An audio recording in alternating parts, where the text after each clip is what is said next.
What's happening now? Radio, that's what it is.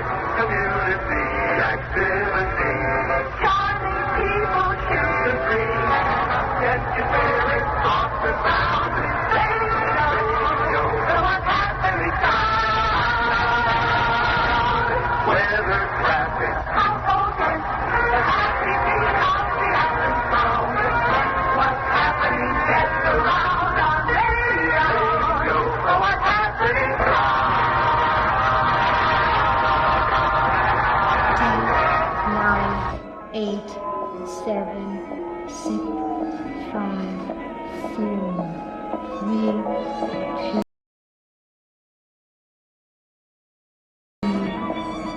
1, 0.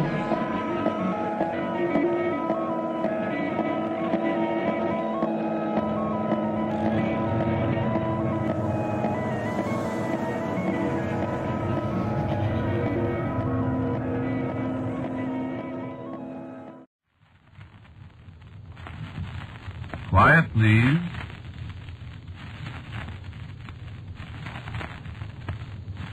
Quiet, please.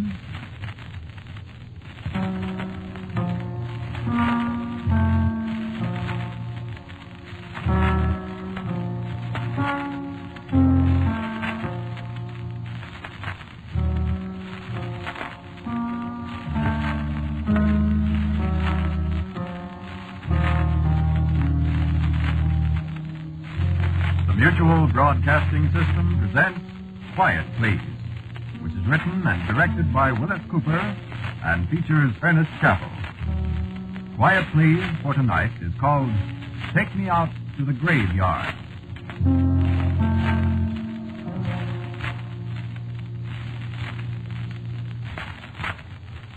Which one, I said? Which graveyard? Well, we got a lot of them. The new one, the old one, the Catholic one, the Potter's Field. Oh, any one will do, driver. I'm not particular. You kidding, mister? No, just takes me out to the graveyard, that's all. Well, you drive a cab 12, 15 years like I done, you get some funny ones. Drunks that want to take you home with them. Guys that tell you to take them to the Who's It Hotel when you're parked practically in front of it. Dames that want you... Yeah, you get some funny ones, but this is the first time I run into this kind of character. Well, so I'm driving a cab to make a buck, not to argue with people about where they want to go. So I think. Lakeside Cemetery. That's the farthest. I can rack up a couple of bucks, and maybe there'll be somebody out there that want to take a ride back to town. Get in, mister. Nice day, I think. Yeah, beautiful. I always say this time of the year is the prettiest. Yeah, so do I. Good time of the year to die. Huh? I said this is a good time of the year to die. Yeah, for my dough, no time of the year is a good time to die. You gotta die, though. Yeah, but it ain't good. I don't know. I don't either. I ain't died yet, but I can't get very enthusiastic about it. That's why I wanted to go to the graveyard. Why? To die. You ain't nuts, are you, mister? No. What's your name, driver? George Peterson. My name's Booth. Pleased to meet you. B-O-O-T-H. Yes? So you can tell people when they ask you. Tell what people? Well, you know, policemen, coroners, whoever asks. I already asked you if you're nuts, didn't I? Well, I'm not. Well, then you better take down your sign. No, I'm perfectly okay, Well, Julius. something's wrong with you if you talk that way. No? Do you hurt? Like in your noggin or something? I never felt better in my life. You want to look out. You might really die. I know it. How do you know? Well, that I couldn't tell you, Julius. I just know it, that's all. And I'm not particularly upset about it. My gracious, I am. Think nothing of it, Julius. Now, you stop talking crazy then. I'm not going to argue with you, Julius. And don't die. Julius, you stick to your driving and let me worry about the dying, will you? You ain't worrying. You're all the time grinning. I can see you in the rearview mirror. Watch the road. You ain't afraid of getting killed, are you? No, I'm not. I didn't like the way you said that there. I'm sorry. How are you going to do this, Mr. Booth? Die? Yeah. I don't know yet. Well, what if you don't? I will. Hey, listen. What? What about me? Oh, you'll be all right, Junior.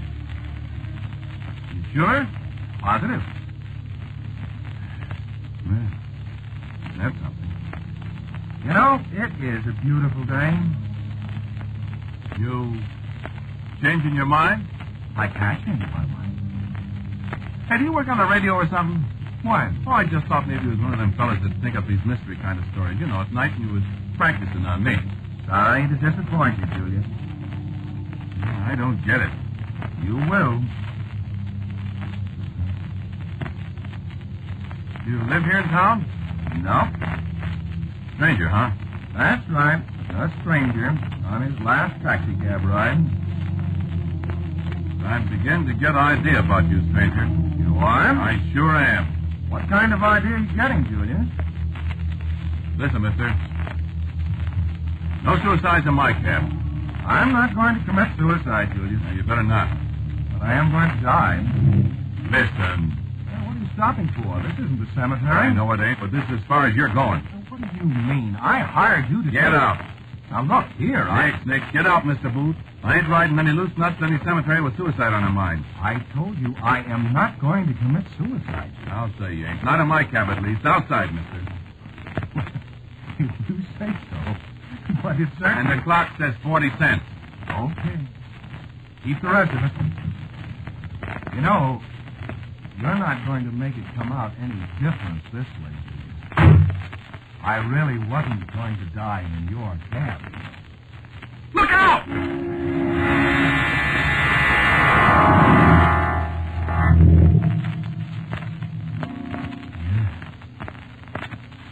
Yeah, he was right. Neither one of us saw the gasoline truck that hit him. How do you figure that? He called it, didn't he? Said he was coming out. Why was he right?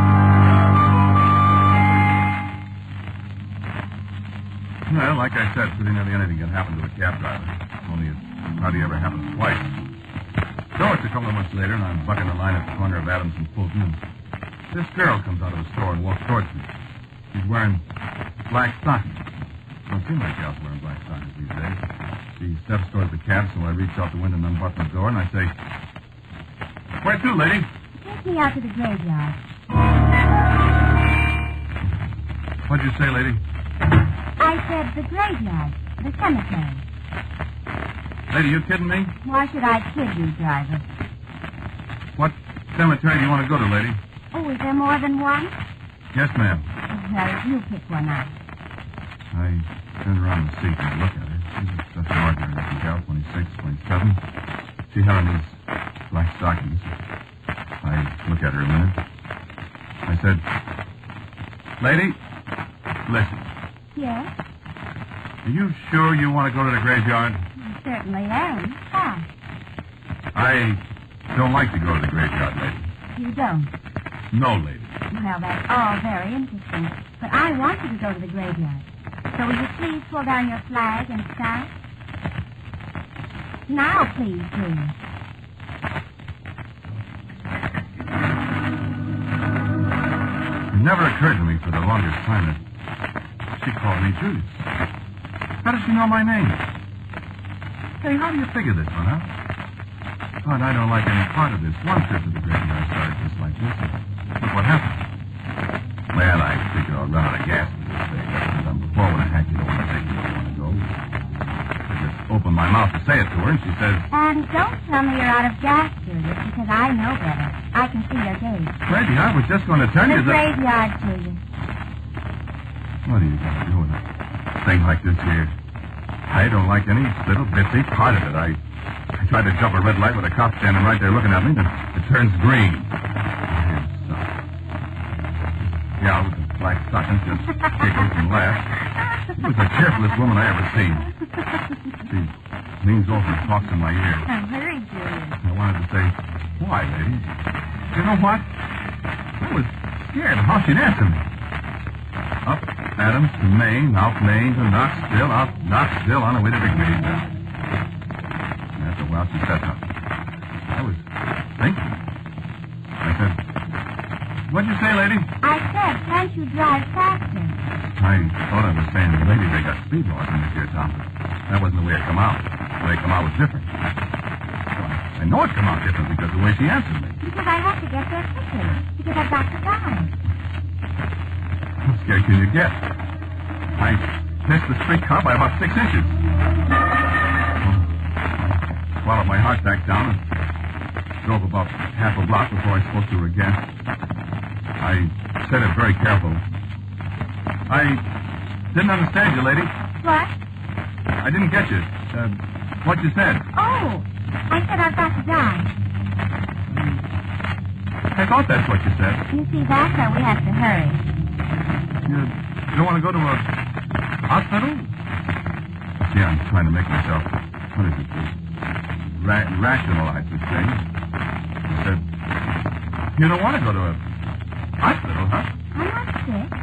Oh, what's all this about wanting to die, then? I didn't say I want to die. I said I have to die. This wouldn't be a gag, would it? No, it wouldn't be a gag. Certainly would not. No, you wouldn't know about this guy. What are you talking about? There was a guy a couple of months ago. His name was Mr. Booth.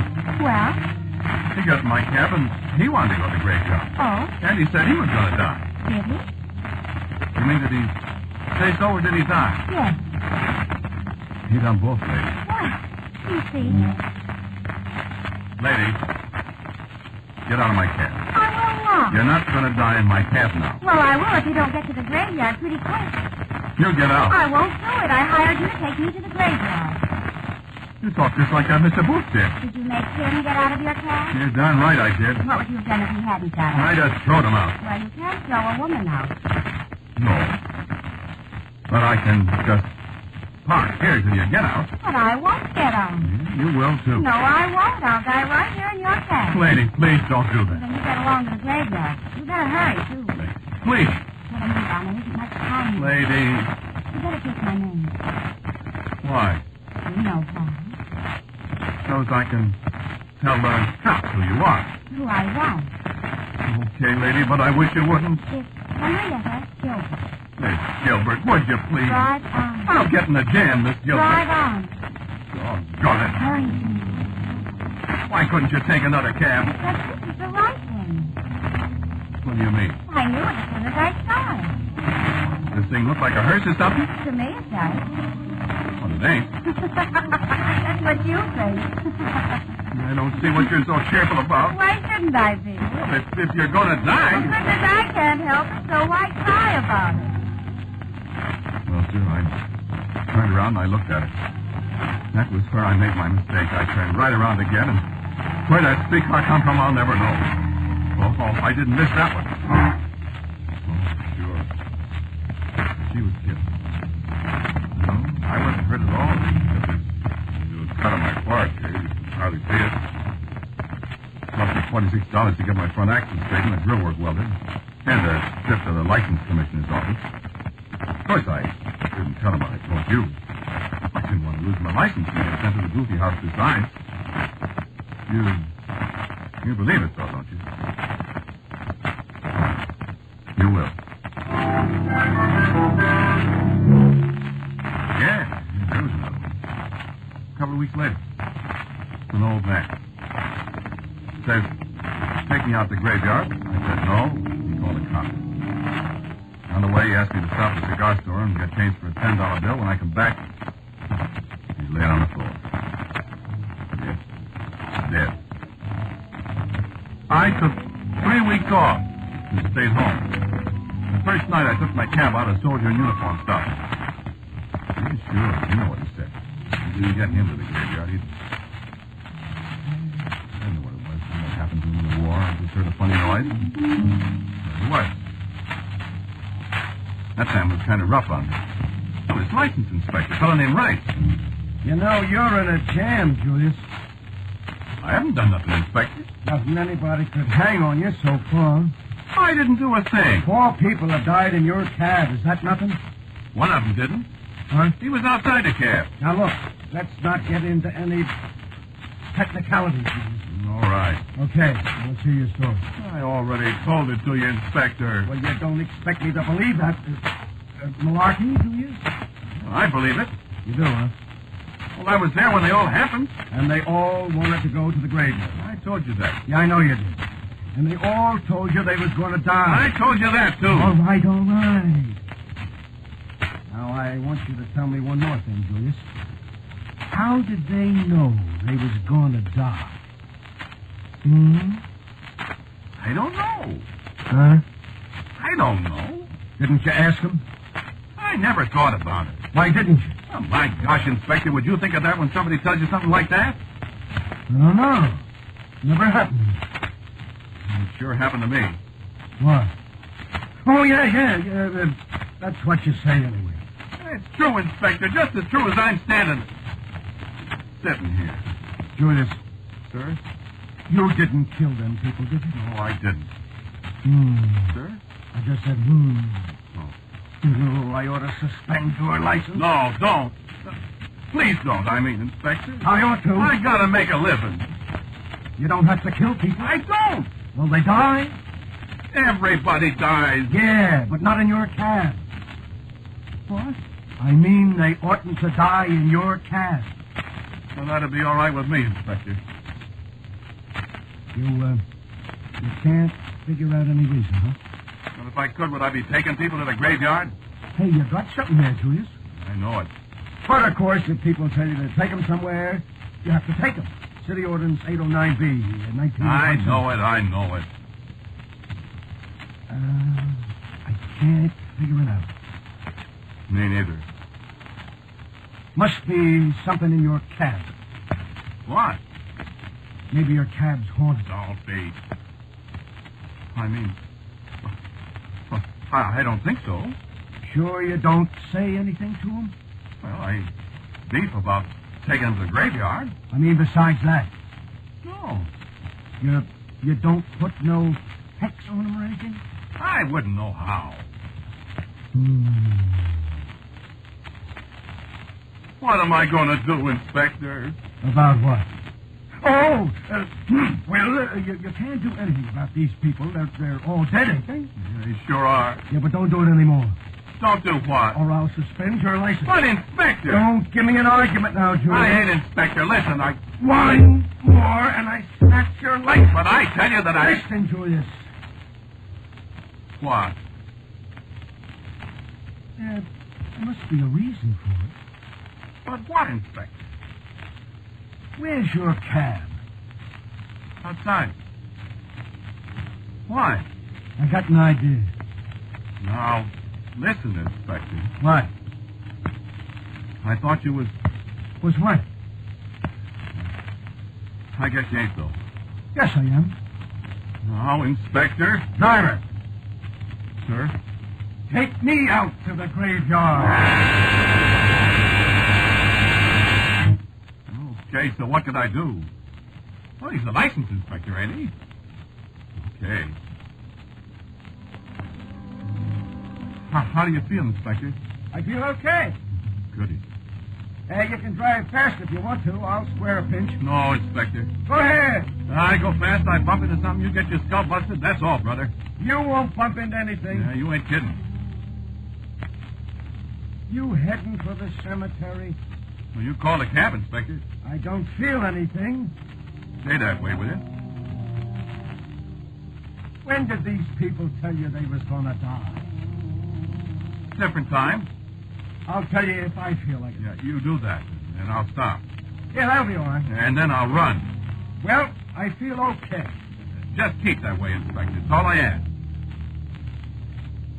This here's a nice cab you got, Julius. Yeah, it used to be. Hey, Julius. What? This here cab smells funny. I don't smell nothing. Well, I do. Now, listen, Inspector, No. It's nice. Oh. Flowers. Huh? Carnations. You feel okay, Inspector? Sure. And roses.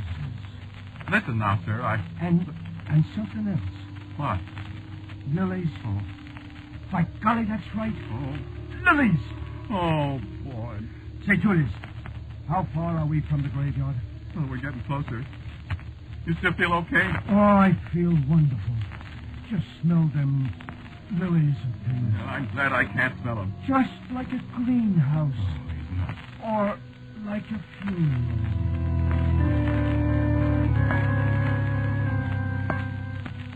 Say, Eh? did you say lilies, Inspector? Yeah. Why? I can smell them, too.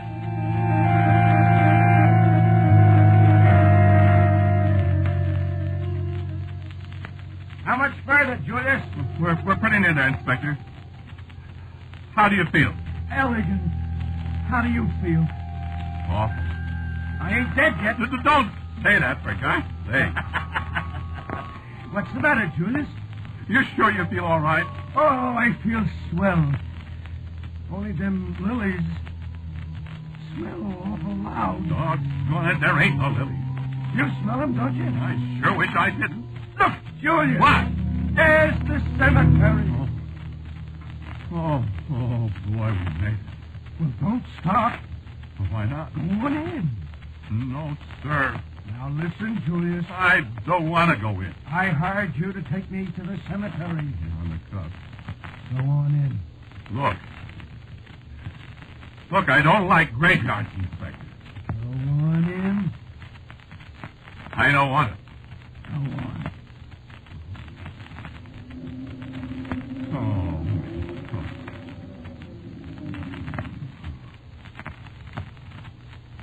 Well, now we're here. Yeah, sure are.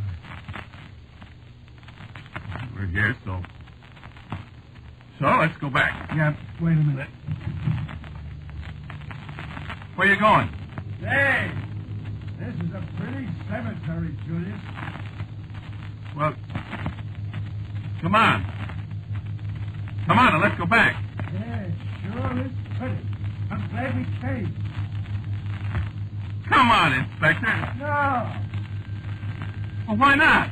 Don't be such a sap, Julius. I'm going to stay here. What? I'm going over here and go to sleep. Hey! That's a grave. Well, what's the matter with that? But you ain't dead, Inspector. Oh, yes, he is, Julius. Sure he is, Julius. Why, sure, Julius. There's nobody in the cemetery at night, Julius, except dead people. Sure, Julius. Sure, Julius. That's right. Well, I ain't dead.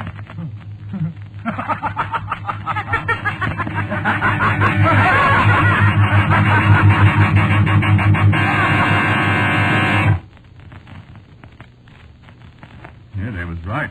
I guess I'm dead, all right. I took myself out to the graveyard. Oh, yes, I'm still driving the cab, sure. I only make one trip, though. Always out there. I'll probably be picking you up one of these days. You feel all right? The cab's waiting right outside. All you gotta do is say, take me out to the graveyard. See you later.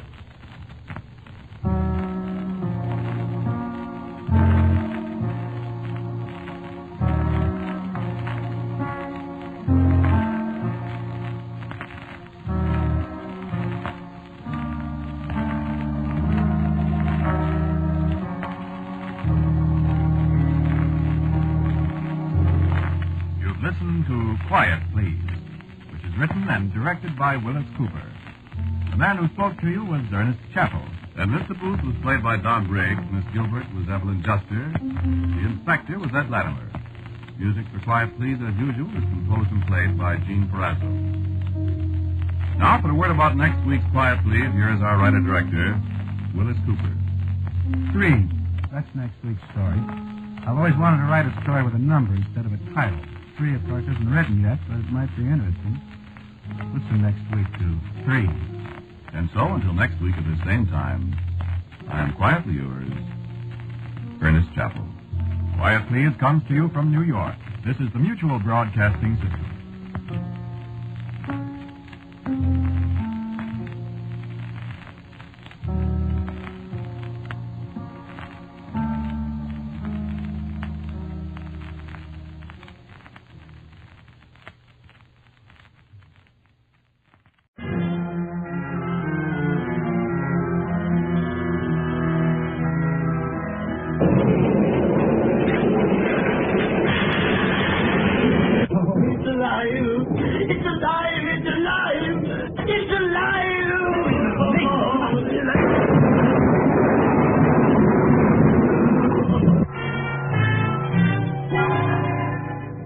When this dead hand moves, the monster created by a man they called Mad is turned loose to strike terror into the hearts of men.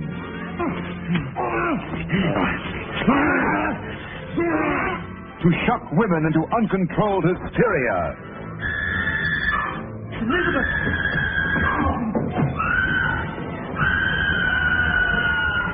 To prey upon the innocence of children. This is the story you've heard about, talked about. The spine-tingling, blood-chilling story that stunned your emotions. Frankenstein. Don't touch that!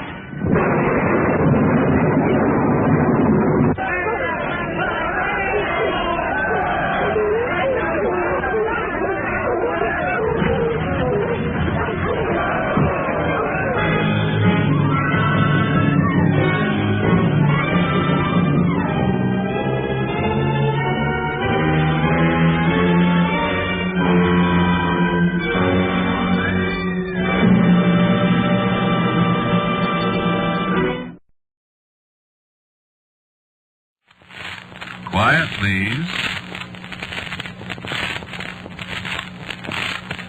Quiet, please.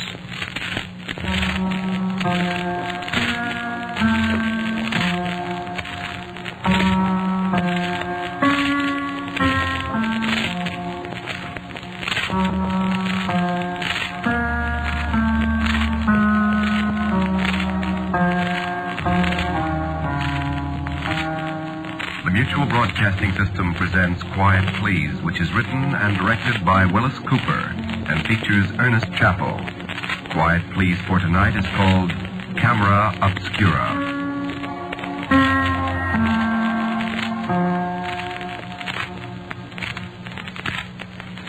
I don't suppose you ever killed anybody, did you? I didn't think you had.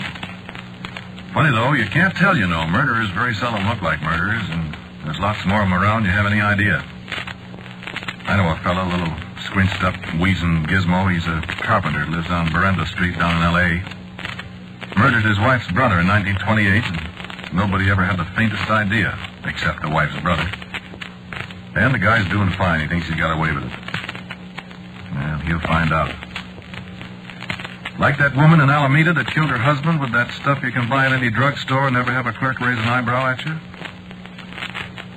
No, there's no such thing as getting away with murder, friend. Believe me.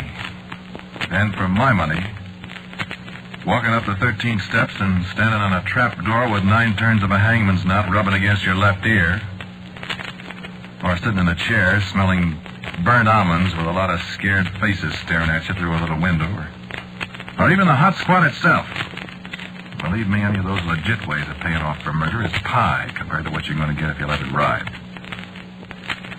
You're sure you never killed anybody, huh? You better be. I know. Believe me, I know. I killed Philip D. Vandervoort on September 29th, 1928. I was never arrested. I was never suspected. But, no, I'm not going to tell you how I killed him. I'm not running a school for murderers. And anyway, if you're planning on murdering somebody, you got your own ideas on how you want to do it. The only thing is, I bet you quarter when you get done listening to me, you'll change your mind. You see. The man said he was going to call my story Camera Obscura. I suppose maybe that puzzles you a little bit. Not everybody knows what a camera obscura is, but practically everybody here in Santa Monica knows. The biggest camera obscura in the world's right here, down at the foot of Santa Monica Boulevard in the little park that runs along the top of the Palisades. It's a little green building, probably 20 feet high, practically circular, maybe 20 feet in diameter. And up on the top, in a little kind of cupola, is a lens, like a camera lens, only bigger. And some kind of mirror arrangement in there with it, and there's a big round table that almost fills the building, white top on it. And the image the lens picks up is reflected down onto the table, so it's like a Technicolor movie of whatever's going on outside.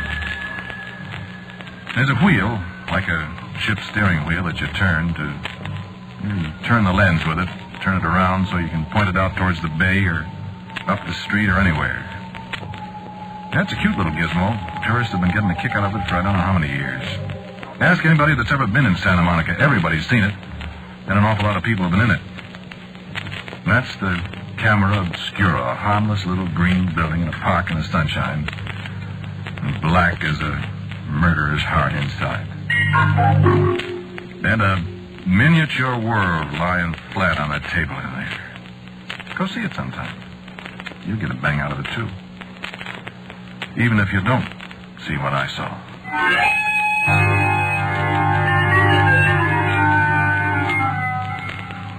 There was this girl that worked in Llewellyn's restaurant next door to Harry Cowan's bargain store where I worked. No, I've forgotten her name, Kate or Mary or Joanne or something. Just to show you. That morning, I went next door for a cup of what Llewellyn claims is coffee. Nobody in there but this girl, this waitress, Mary or Kate or whatever her name was. She'd been crying. I said, "What's the matter with you, kid?" Nothing. Give me a cup of coffee. What's the matter, kid? Oh, nothing. Sigh. You seem so bad at what the last couple of days. I looked up at her, and the tears started out of her eyes again. I said, and I was telling the truth. I said, "Not since night before last." "Why?" I said. Where'd you see him? "Why, down to the PE station down the street." "What's the matter? Did he run out on you?" Oh, Sigh. Did you know? "What do you mean? Did he?" He's gone. "You sure?" I knew it when I gave him the money. I knew it. What did you do? Did you give him money? Oh, Sigh, don't tell anybody, will you? Please don't. Well, I won't, but... He said he needed $200 to pay a man for something, and the banks were closed, and he couldn't get any money, and he needed it so bad. You mean you gave him $200? I borrowed it from Llewellyn. I told him I'd give it back to him in the morning. I had $240 I'd saved up, and... Sigh, what am I going to do? Wait a minute, I said. So this was where the money came from. Well, wait a minute, I said. You mean you borrowed $200 from Llewellyn to give to Phil, and now he's gone and you got to dig it yourself? Saved and saved and saved, Sigh, and now I... Well, ain't that fine? Ain't that fine? How come you did it? Couldn't you have borrowed it from somebody else, for God's sakes?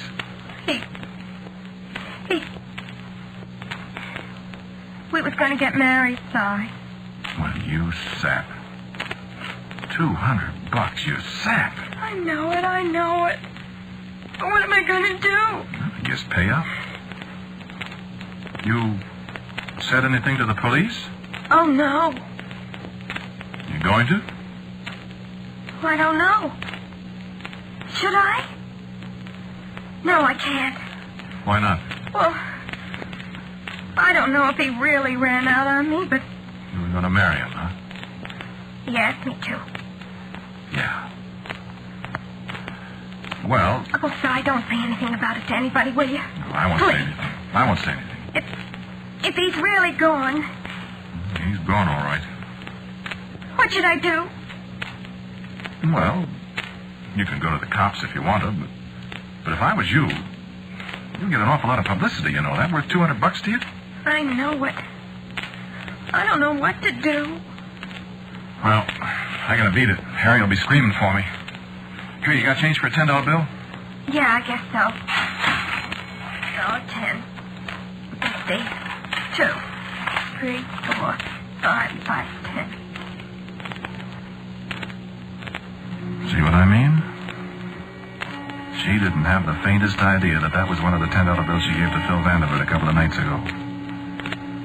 Isn't it amazing? I should have thought she'd notice how wrinkled and damp the bill was from the salt water. You see, I didn't think about going through his pockets till after I took him out there under Santa Monica Pier and fastened him to one of the pilings down deep. It was a good place, I thought. Nobody ever goes out there. Nobody but the barracuda and the flat, ugly stingrays with those rows-up teeth like white needles.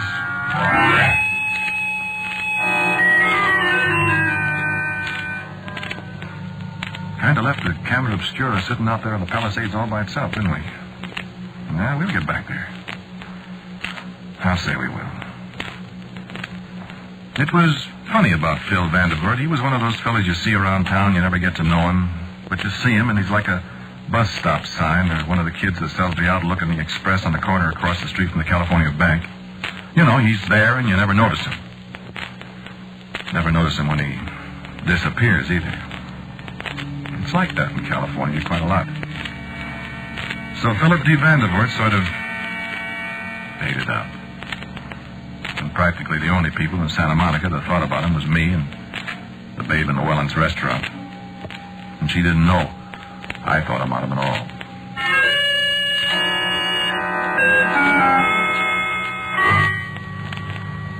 Funny how a fella is. She never brought up the subject of Phil. I was the one that talked about him. And she... Well, I guess she had been in love with him. There's something about being in a setup like this, a game, kind of playing it right up to the edge, saying things that'd give you away if she'd had the slightest inkling.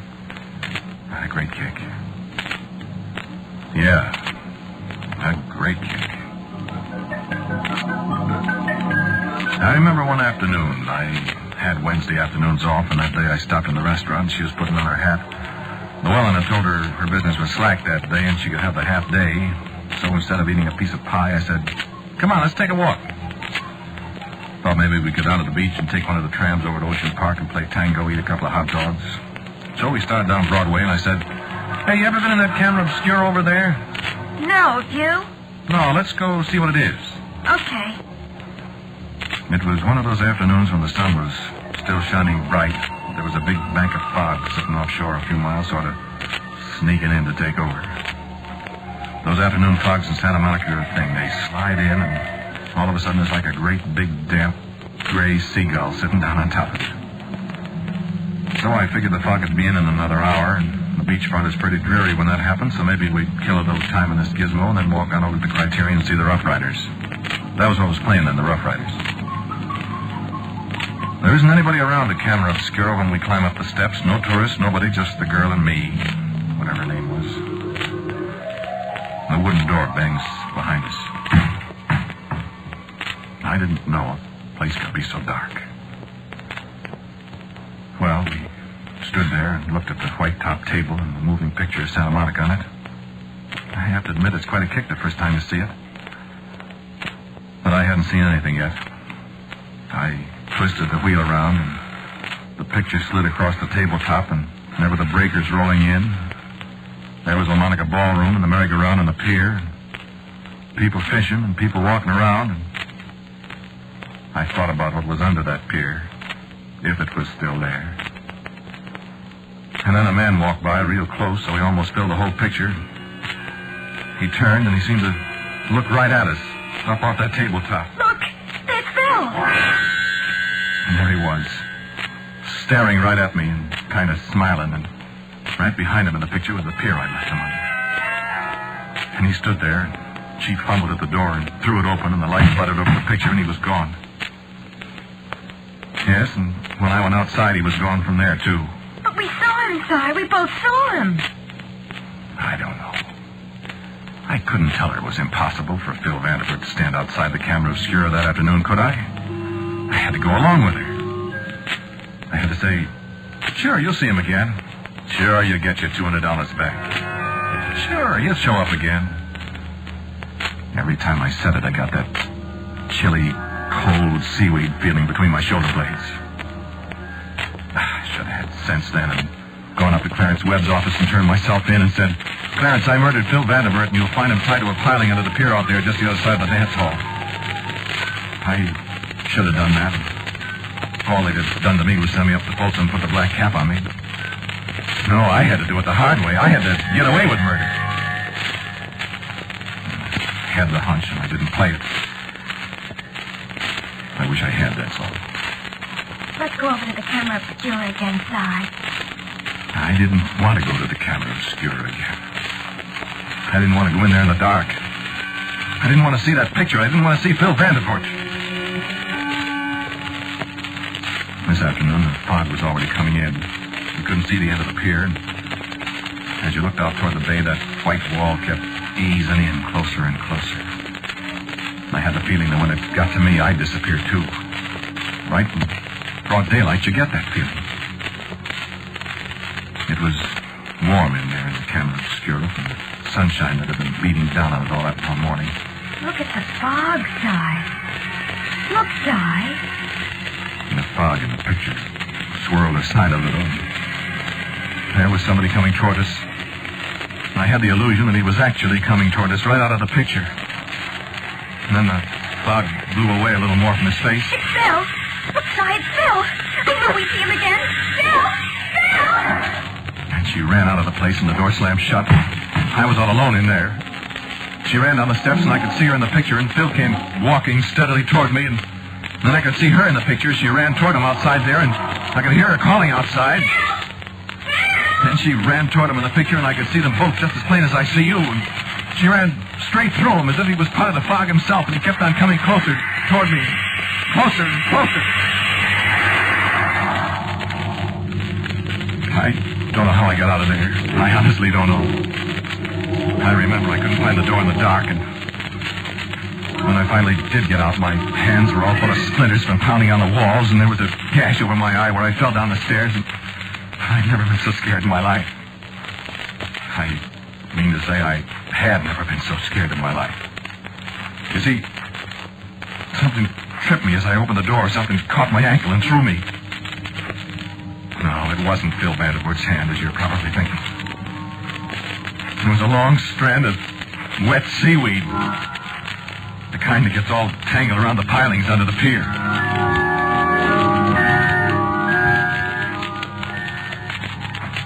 Let's go over to the camera obscura. I said I'll never go to that place again. I will never go to that place again. I'm going anyway. If you don't want to go, I'm going. I said don't go. Don't go. It's foolish to go to that place. There's some reason why Phil's hanging around that place, and I want to go there. I thought, I know why.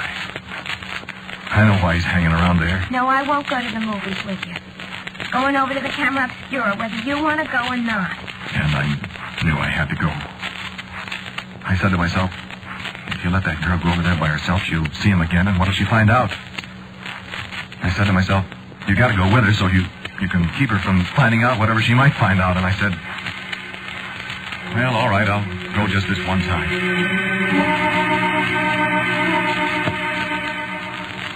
There wasn't any fog this time. It was a beautiful, bright day. There was just the two of us. Or I should say the three of us. Yeah, we saw him again. This time was the payoff as far as she was concerned. Oh, I'll tell you about it. There wasn't anything wrong with the picture as long as we had the lens aimed toward town. She turned the wheel slowly and the picture flowed past on the table. Up northward toward the Miramar Hotel, down Ocean Boulevard with the palm trees in front of the little real estate offices. And then we were looking up Broadway, and I could see Harry Cowan walk out of the store and into Llewellyn's. Then the gas station came into view, and we looked down Ocean Boulevard the other way, and then the rustic fence at the edge of the Palisades, and the spires of the dance hall on the pier swam across the board. And there was Phil leaning against a palm tree not 20 feet away, it seemed. There he is. And just as if he'd heard her, he looked up at us and grinned. He lifted his hand and beckoned. Again, I had that curious feeling that he was real. He was three-dimensional there in the picture. And she opened the door and went out. But she came right back in. Why, there's nobody there. I could have told her I knew it. There's nobody out there. There he was on the table, grinning at us. And he said something. I could see his lips move. What did he say? I didn't hear anything. I'm going to look again. She opened the door. And Phil's lips moved again. And I could read his lips. Anybody could read that word. Try it sometime. He said, murderer. Sorry. I'm scared. There isn't anybody there. And the little figure in the picture smiled again. And he raised his hand and pointed straight at me, and I could see his lips move again. And I knew she had read his lips, too. He said it again. Murderer. Stop that. There's nobody there. I saw it. Now I know. Now I know why we can't see him out there. He's haunting you. You killed him. You killed... Murderer. Well, what else could I do? She knew. She'd tell. And I'd hang. So... And I can't even remember her name.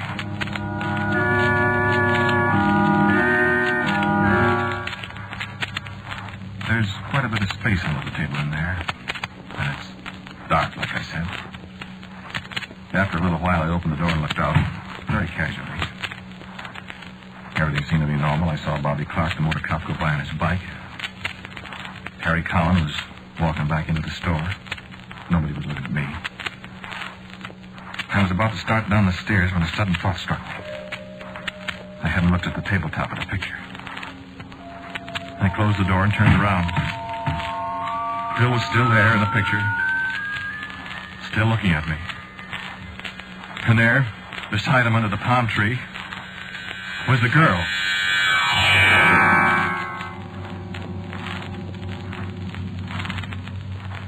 Not much left of the story now. Oh, I should have gone then and confessed. It would have been easier. But, well, I knew nobody'd ever find Phil. And I didn't want anybody to find her. They locked the place up at night, but the door came open easy. I didn't bring any light.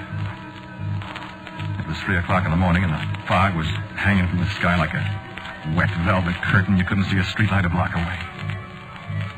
I went in. I fumbled around under the table where I'd left her. She wasn't there. I found a paper of matches finally. She wasn't there. You think you know what terror is? Well, don't let me tell you. I stood up at last, and the night was so still I could hear the foghorn from way up toward Point Doom. The fog, as I told you, was thickest. Well, I glanced at the table. There they were, the two of them. And there wasn't any fog in the picture. I couldn't mistake them. Phil and the girl. And together they raised their hands and they beckoned to me.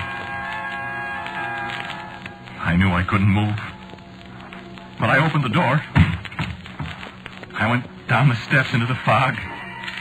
There was just one tiny spark of hope in the back of my mind. Just one tiny spark. I knew they wouldn't be there. But they were. And they turned and started away. And I followed them through the fog. Down past the suburban station. Down the hill to the pier. Down across the boardwalk. Down across the clinging, sticky, wet sand and the fog running its fingers through my hair. And under the pier, with the wet, spongy piling making hell's own high forest around me. This smell of dead things cast up from the sea and the waves reaching for me. They went on, and I followed. And the waves beat at my knees. And the undertow crushed at my waist. And I followed. And then I felt my breath being snatched from me.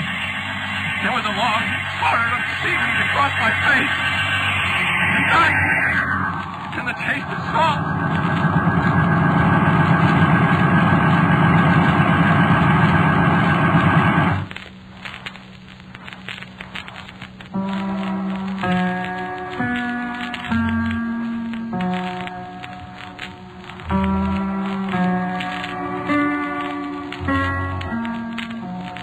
You have listened to Quiet Please, which is written and directed by Willis Cooper. The man who spoke to you was Ernest Chappell. And the girl was played by Charita Bauer. As usual, the music for Quiet Please is composed and played by Gene Perazzo. And now, for a word about next week's Quiet Please, here is our writer-director, Willis Cooper.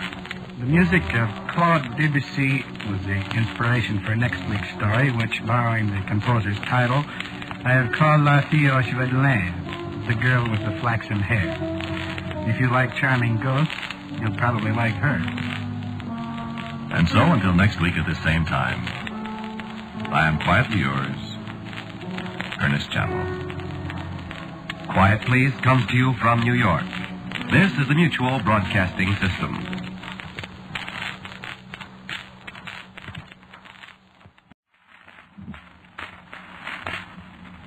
Quiet, please.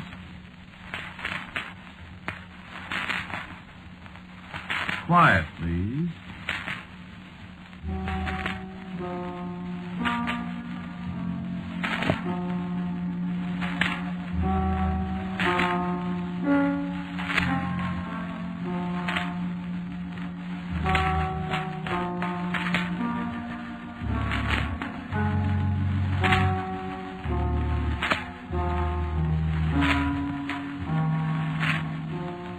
The Mutual Broadcasting System presents Quiet Please, which is written and directed by Willis Cooper and which features Ernest Chappell. Quiet Please for tonight is called Come In, Eddie.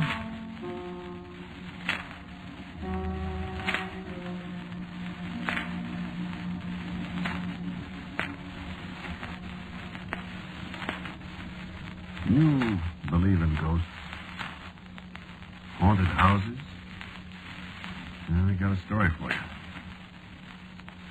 We were sitting in the living room alongside the fireplace, Jim Paxton and me, just sitting there and talking a little, having an occasional nip out of a bottle, just sitting there and looking at the fire. And just the two of us. Carol was at the apartment in New York laid up with a cold.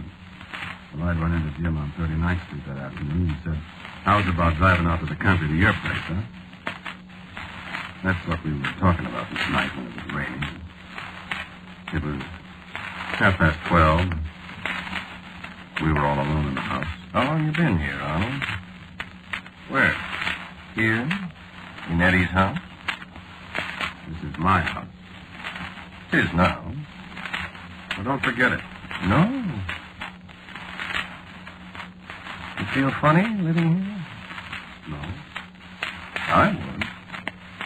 Yeah, I suppose you would. Eddie ever come around? Are you kidding? No. Does he? Well, how could he? Well, he liked the house pretty well. Yeah, if he came around now, he wouldn't recognize us. I couldn't see what you'd done with it. It was so dark when we come in. I'll show you in the morning. Good. Fire feels good. Yeah. Yeah, where you been all this time, Jim? Different places. You stayed right here, huh? Here, in New York. I think maybe Carol and I will move out here, though, permanently in the spring. Not for me. Nobody asked me. Say, Arnold. You got much left? What do you mean, much? Well, I mean, you know, besides the house. Why? Well, I got some. Why? You broke? Pretty near. You still got your card? Union card? Sure. Well, What do you mean? Well, If I'm going to play piano, I'm going to do it for fun. What am I supposed to do? Oh, I thought maybe you'd have an idea. I gave you an idea. Yeah. That Eddie's piano? That's my piano. The one Eddie had. Yes. I haven't touched a keyboard in years. So, okay. Yes, Eddie wouldn't mind if I play his piano. Lay off that Eddie stuff, will you? Remember that thing you used to like on?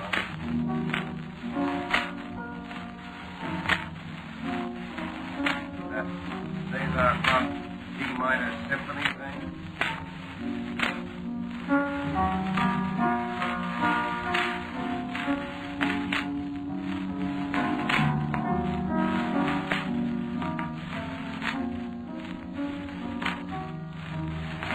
Hey, cut that out, will you? What? Yeah, leave the piano alone. Okay. We just talk, huh? Why don't you just shut up a while? Oh, I kind of feel like talking, I guess. Well, I don't. Well, I'll talk. You just listen. Oh, want a drink? No. I'll have one. Yeah, I wouldn't want to be alone in this house with Eddie walking around night. Cut it out. Haunting you. I told you to cut that out, you hear me? Oh, now, look, you busted one of Eddie's best glasses. You son! What are you trying to cook up? I thought you weren't afraid of ghosts, huh? I'm not. I'm not, I tell you. Okay. What are you up to, Jim? I just thought maybe I'd get your mind on Eddie for a little while. Why? Well, I'll tell you, I gotta have some doing. Oh. I get it. Good. And the answer's no. I mean, I gotta have it. Well, listen, you got the big half when When we murdered Eddie?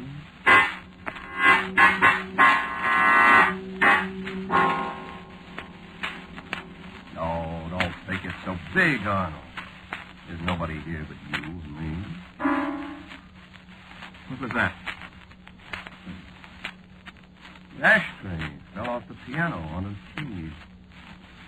What's the matter? Think it was Eddie? Listen, I got just about enough of this. It's awful cold in here all of a sudden. Hey, no wonder. That door's open. Oh, I'll get it. No. Wait. Maybe Eddie is here. Come in, Eddie. Don't say that! Too late, Arnold. Shut the door, Eddie.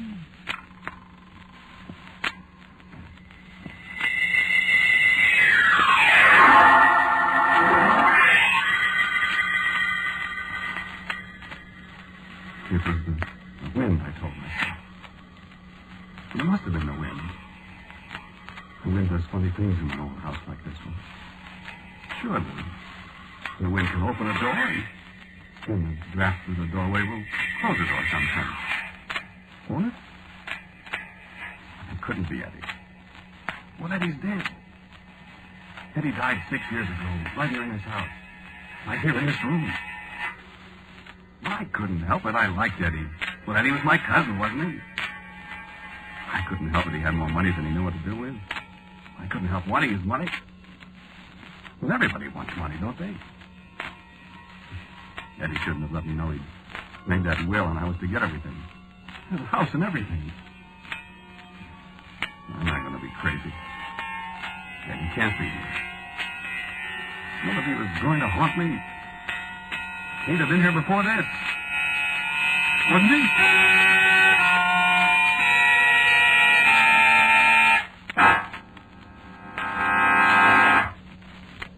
Well, there isn't any way out of it, Arnold, you see? I gotta have dough. Now. And I won't give it to you. Now, look, Arnold, let's be reasonable. You let me have this dough, and I'll go away, and I won't come back.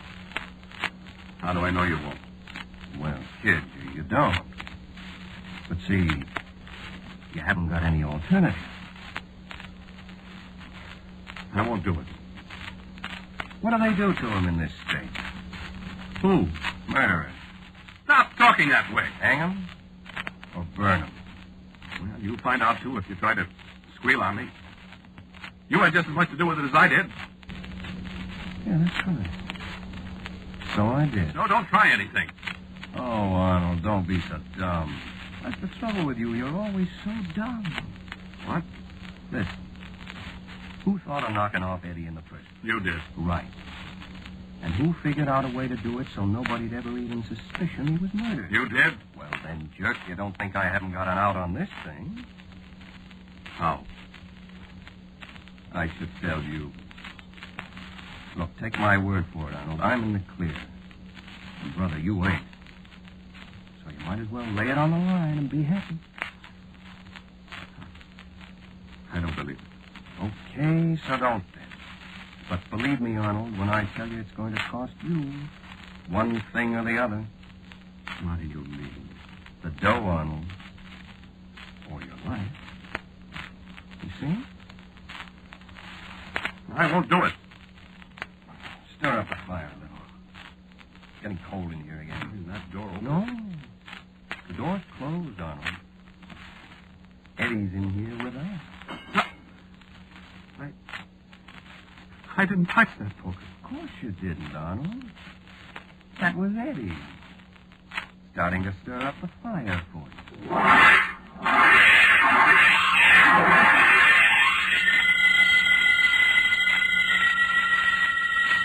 There's no such thing as a ghost.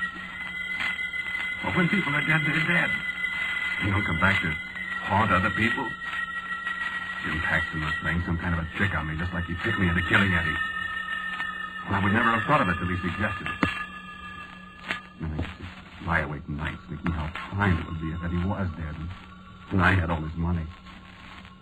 And I remember how Jim Paxton worked on me. I remember how he said Eddie would be better off because he was so sick all the time. And in that time he told me he'd figured out a way to kill Eddie so nobody'd ever have the faintest suspicion. And he kept talking about what we could do with all the money Eddie had. And Eddie in the next room with that crystal cocktail shaker of his, calling to us to come and have a drink with him. He was so lonesome. And the two of us would drink with him. And he never knew what we were thinking over the rims of our glasses. I remember Jim whispering in the corner. Nice guy, Eddie. But he's so useless, Arnold. And I remember Jim on the telephone. Poor old Eddie. Always half drunk. The devil that continual pain. And I remember waking up in the middle of the night and thinking I heard Jim's voice somewhere. We'd be doing Eddie a favor, Arnold. And a day in this very room. And Eddie on the floor. And Jim walking across the room with that big, toothy grin of his and sticking out his hand and saying, Congratulations. Congratulations, rich man. And then the sound of a poker falling on the hearth in Eddie's house at midnight. With nobody there but me and Jim Paxton. That was Eddie. Starting to stir up the fire for you. I want a drink. No, now wait, Arnold. Cut it out, Jim. I said wait. We want to get this thing settled before you start to get tight. I'm not going to get tight. I just want a drink. You'll get a drink. I want to straighten this thing out first. Now, look. I'll give you $1,000. Why, you big-hearted old fella, you. Not another dime. Hand me the bottle. Kid, I don't want $1,000. Will you give me a drink? No. Kid, look. I want a lot more than 10 lousy $100 bills. No, you're not going to get it. I think I am. Well, how much? How much have you got? None of your business. Let's stop kidding around, Arnold. I got a pretty good idea how much dough you've got. You have not. Why, you'd be surprised. Look. For $20,000, I'll never see you again. $20,000? What do you think I am? A jerk. Now, listen. A jerk that murdered his cousin. With your help? Arnold, I never touched him. Well, but You killed him. Well, you're just as guilty as I am. Give me a drink. After a while. What about this 40 G's? You know what I could do, Jim. What could you do, Arnold? Well, you said I killed Eddie. You did? It ever occurred to you that I might kill you? Sure. I'm bigger than you, Jim.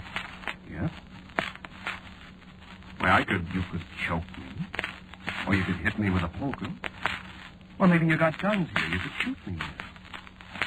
think I will kill you. Do, huh? Yes, I do. Wait a minute, Arnold. Why should I? Well, I'll tell you. Arnold. Go on.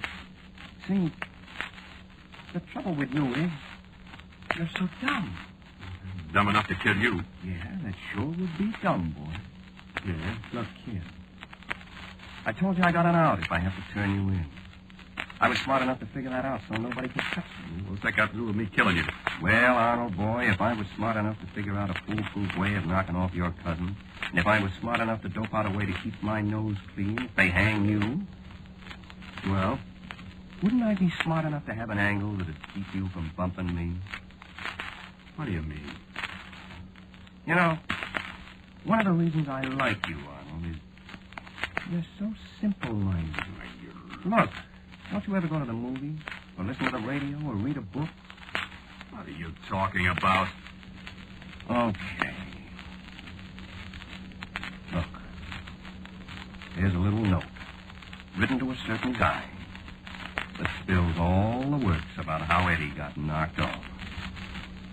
And this little note, Arnold, is in the hands of a certain other guy. If I don't call him up or come see him for 24 hours, he mails the note. You see how simple? I don't believe it. Okay. Knock me off and see. You know, Jim,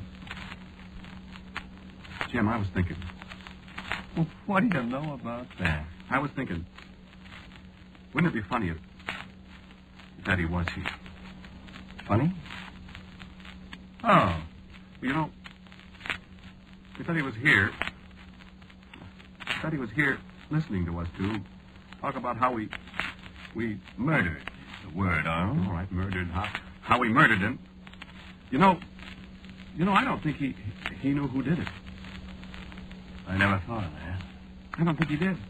He was standing there, right over there. I remember. And he had his back turned to both of us. Let's not go into the details, Arnold. I remember it well Well, enough. I was just thinking if he was here, finding out that we murdered him. Now we're talking about getting rid of each other. Yeah. He'd get a great kick out of it. Eddie had a terrific sense of humor. Yeah. He also had a terrific sense of getting even with people, Jim. Yeah, I know. Well, if he was here, listening to all this, you know what he'd be thinking about. Getting even. Yeah. Well, so okay, he's not here. You sure? Look, that was the wind blew the door open. Yeah. And I knocked the poker over. How could you? I kicked the base of the stand. Scared you, huh? No kidding. No kidding, did you? I did. Then you don't think Eddie is here? Are you nuts? Well, sure. How could it? I mean, there aren't any ghosts, are there? Well, not to change the subject, boy, but what about my money? I got to think about it. You ought to have your thinking all done by now, boy. I've laid it on the line for you. It's open and shut. Well, give me a drink. Go ahead. Wait. What's the matter? Listen. What is that? I know what it sounds like. Eddie's cocktail shaker. Yeah. Who else is in the house? Nobody. Don't kid me. I'm not. Listen. Jim. Quiet. Listen, Jim. Listen, this is the way Eddie used to shake up those daiquiris. You remember? Listen. Shake, shake, shake, shake, shake, shake. Remember? Eddie. Always in the library. Making a drink. Maybe he heard you asking for one. Cut it out. Go see what that noise is. Not me. It's from the library. Jim. Maybe it is Eddie. Go see. No. Listen, if you're pulling a gag on me... Jim, I'm not. I'm telling you. Where is that cocktail shaker of his? In the library. I put it in there just the other day. Why don't you go see what that noise is? No. Well, let's both go. Jim, I'm afraid. You know what we were talking about? About Eddie getting even. Now you're such a jerk. Probably rats or something. Here, give me that poker. I'll go see. No. Let go of me. Hey, Eddie! See? Hey, Eddie! Bring us a drink. No, Jim. Cut it out. Look out. Cut it out. Bring us a drink. Hey, Eddie! Come in, Eddie! Now, what's it? Hey, the light! I don't turn the light! The light! I'll get him. Eddie! I stumbled against the furniture, so I tried to find a wall switch, but I couldn't find it. And I felt someone bump against me, and I heard Jim yelling. Oh! Hey! And I stumbled again. And that cocktail shaker kept clinking away the way I used to shake it, the way I always remembered. And I heard a kind of struggle going on in the dark, and Jim running as if somebody had him on the throat. And then I fell over something and hit my head. The last thing I remembered was the sound of a crashing glass. And I passed out cold on the floor. And then slowly, I drifted back. The lights were still out, and I could smell the familiar smell of spilled liquor. The daiquiri cocktails from a crystal shaker. Nobody in that house had had a daiquiri since the day Eddie died. And I heard something. I heard the piano. And the music was that old favorite of Eddie's, the one he used to play, the one Jim had started to play from the Cesar Frank D minor. And I called, Jim! Hey, Jim! But the music went right on, and Jim didn't answer. And then the doorbell started to ring, and the music stopped, and the lights went on. And a big fella in some kind of uniform stepped in the door. Don't seem to be anybody. Oh, there you are. Who are you? State police, mister. Oh, I'm glad that... What do you want? Who was that playing the piano when I rang the bell? I don't know. Well, get up off the floor. Where's the... What?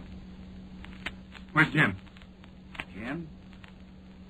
Is this Jim here, mister? Where? Here. And I looked. Jim was beside the fireplace. And he was dead. And beside him was the shattered remains of the crystal cocktail shaker that had been Eddie's. You do this, mister? What? Where did you come from? You do this? Who sent you here? Well, I'll tell you. Some guy called up and said there was murder being done here, and we'd better get here quick. So, no, don't try any monkey business with me, mister. There's another officer right outside the door, and he's got a Tommy gun, and he's got his eye on... Who was this fellow who told you, officer? That I'm going to find out. Stick out your hand, will you? That's it. I don't know who he was. He just said, this is Eddie speaking. I said, Eddie who? And he laughed and said, just Eddie. So, that's all I know.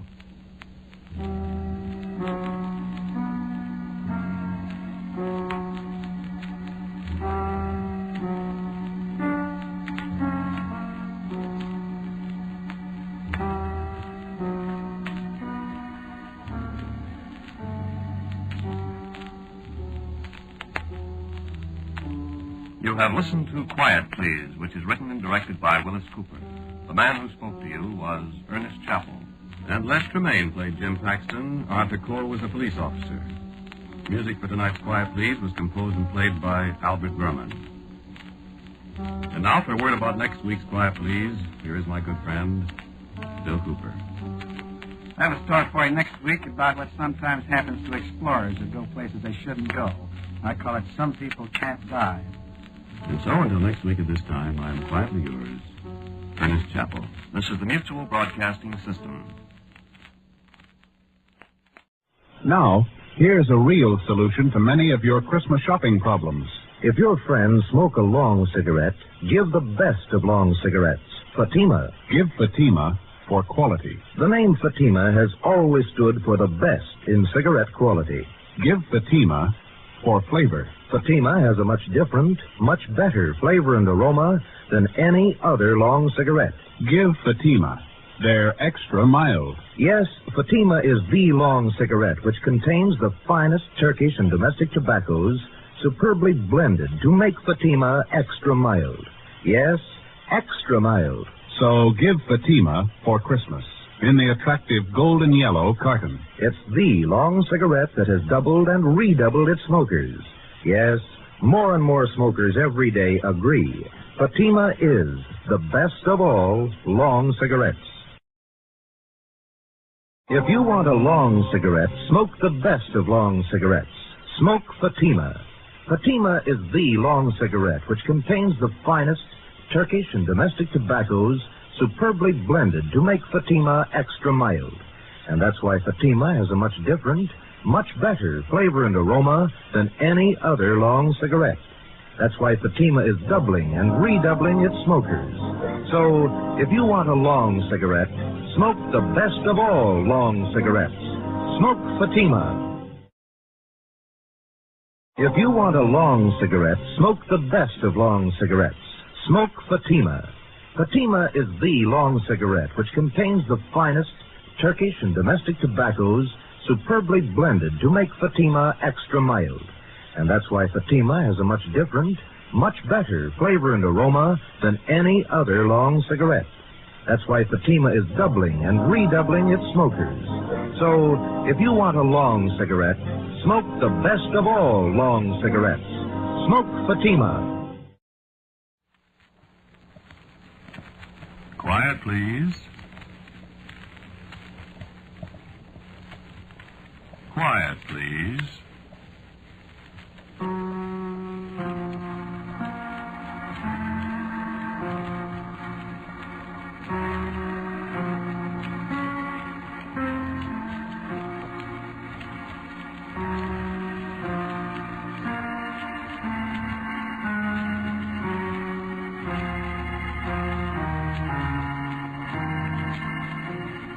The Mutual Broadcasting System presents Quiet Please, which is written and directed by Willis Cooper and which features Ernest Chappell.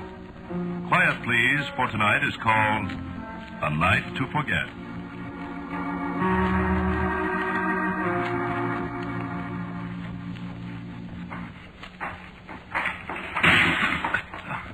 Excuse me. It's dark in here. I can't find the doggone lights. Where's the lights? There aren't any lights, John H. Who's that? It's me. What'd you say about the lights? I said there aren't any lights. There's got to be. Not in here, John H. Who's in this Studio 15? You kidding? This is the morgue.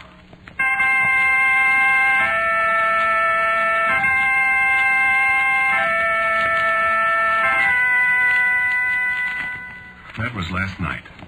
I think it was a dream. I remember I went to bed early because I had to get up so early this morning to get that stuff to Ted before he takes off for California. I drank a bottle of ginger ale with some lemon juice. I read Variety for about 15 minutes. Then I went to sleep. Must have been no later than 10:30. Then this happened. You know how it is sometimes when you get in a dream and you don't think you're dreaming, and when you wake up you wonder whether it happened or not? Well, I was walking down the hall to Studio 15 for this broadcast, and when I went in, it was all dark. And I stumbled around trying to find the lights, and I hit my shin on something. And then this voice in the dark talked to me. You kidding? This is the morgue. I'll be darned if I can figure it out. I think it was a dream, all right. But my shin hurts where I barked it. It's all black and blue.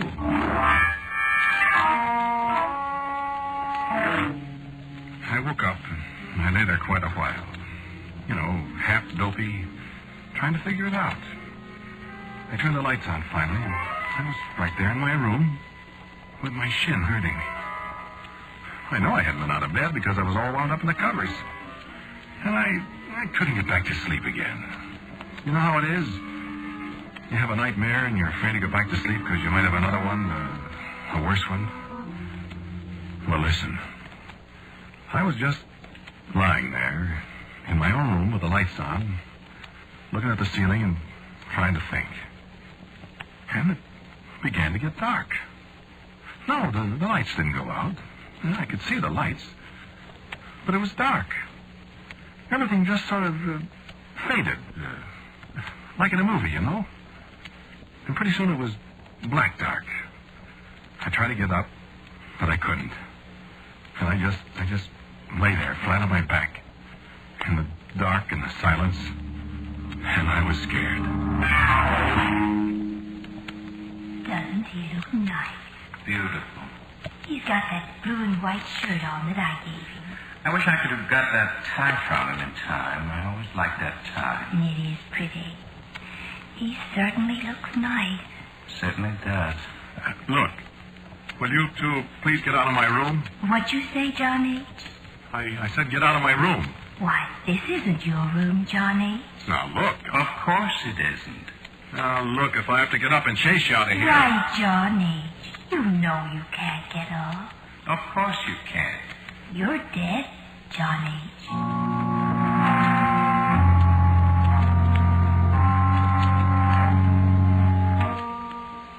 And then it got, well, undark. And pretty soon it was just the same as it was before I fell asleep. If I did fall asleep. Look, I'm a hard-headed guy, even if I do work on supernatural radio shows. You don't want to believe this stuff. You go nutty. Only, well, sometimes I always sleep in pajamas. Both halves. I put on my pajamas when I went to bed last night. Red and white striped textron. Yeah. Well, when I woke up, or when it got undark again, I was wearing a blue and white shirt I never saw in my life. And I was wearing a hand-painted Countess Mara necktie that I never saw before either.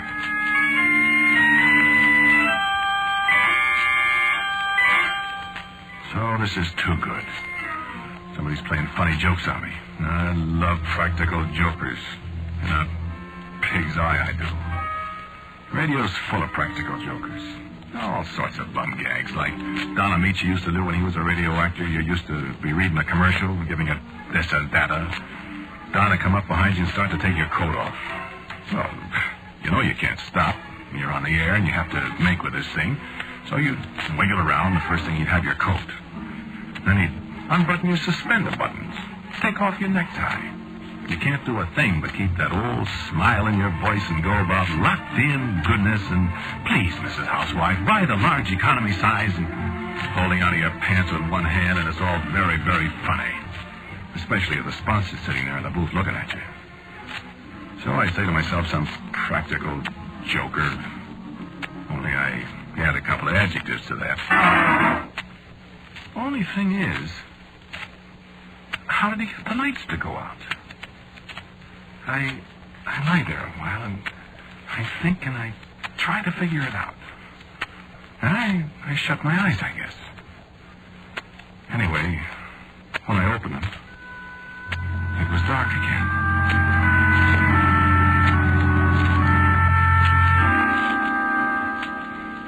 I am walking around in the dark.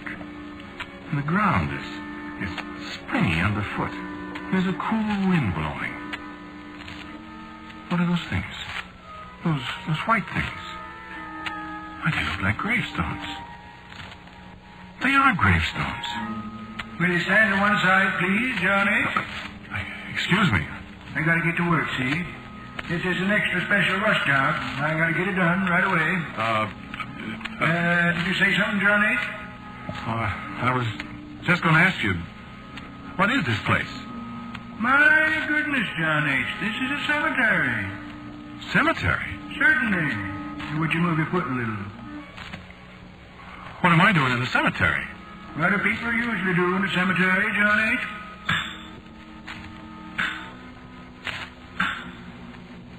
Why, what are you doing? Me? I'm just chiseling your name on this gravestone.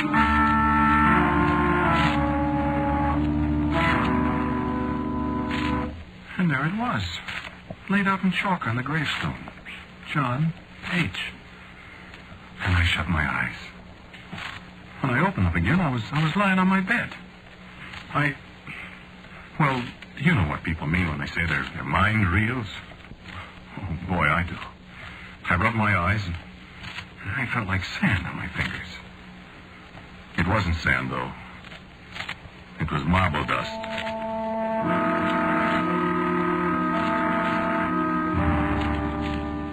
And brother, I was shivering. This kind of nightmare is a little too real. And the telephone rang. And so I got up to answer it. Mind you, I was awake. Well, I know I was. Well, the lights were on. I got up and I picked up the receiver. I said, hello? Hello? Sure is too bad, isn't it? Sure is. I never heard of such a thing. Hello? Hello? Poor old John H. This is John H. Hello? Poor old Al, I'd say. It's tougher on him than on John H. Al? Al who? Al April. You know, the sound effects man. Oh, I didn't know his name. Who is this? Hello? Yes, he feels pretty awful about it. Well, I should think he would. Who is... Killing a man. He didn't mean to, you dope. I know it, but just the same, poor old John H.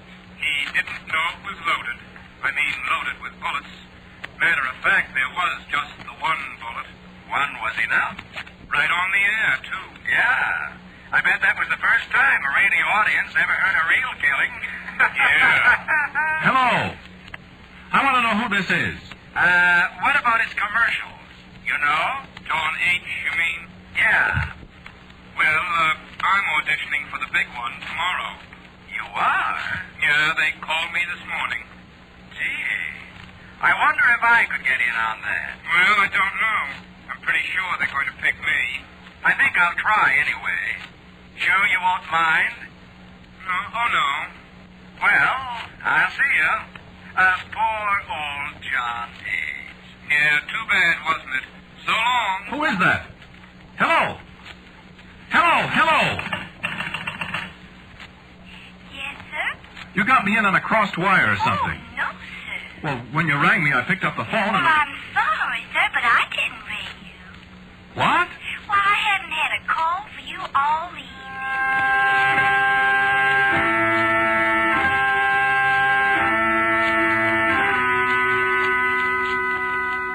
Now, that wasn't a nightmare. Or a dream. That happened. Even if the operator did say she didn't ring me. Whoever it was playing a joke on me, they fixed it with the operator so she'd say that. Didn't they? All right, that's the way I figured it, too. So, this was about 11:30. At 12:30, the manager of the hotel called me on the phone. I hate to wake you up at this hour of the night, John H., but I thought maybe radio registry or somebody might have called you and couldn't get you, see? And I know how important it is for people on the radio to get their calls. And What are you talking about?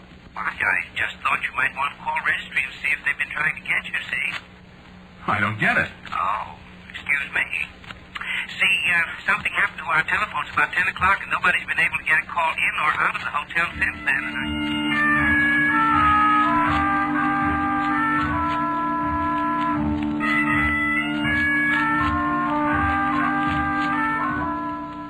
Well, maybe my practical jokers might have got to the manager, too.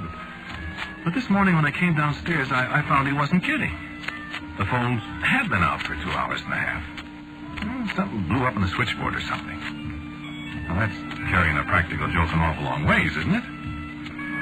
Yeah. That's one night I won't forget, believe me. Yeah, but I gotta stop this kind of talk. And this kind of thinking. I will forget it. Heck, it was probably a lot of nightmares. I'm gonna stop drinking ginger ale before I go to bed. Well, anyway, I saw Ted and gave him the stuff, and he got away to California okay. I sort of had a hunch that if this was a gag, Ted might have had a hand in it. So I made a few cracks, but he didn't give it a tumble, like he would if he'd had anything to do with it. He can go just so far with a gag, and then he can't keep his face straight. But he didn't fall for any of my hints at all. So, man, I gotta forget it. But just for laughs, when I see that Al April, I'm gonna make him show me that sound effects pistol. Believe me. So then I went and did my commercial. The guy from the agency was there. He had the renewal of my contract with him, so... Well, anyway, after I signed it and he signed it, I'm not going to hold auditions for my job tomorrow. So, like they say on the radio, here we are at the bottom of the well. This is no dream. This is the hallway that goes down to Studio 15. Here, there's Miss Rose. Hello, Miss Rose. Through the door. There's the drinking fountain on the left. And the lights are turned down. It's bright. Early today. I want to be here early so I can talk to Al April and look at that sound effects gun. I'm not dreaming now. Cut it. Studio 15. Turn the door. Open the control room. Nobody there. Hang up the coat.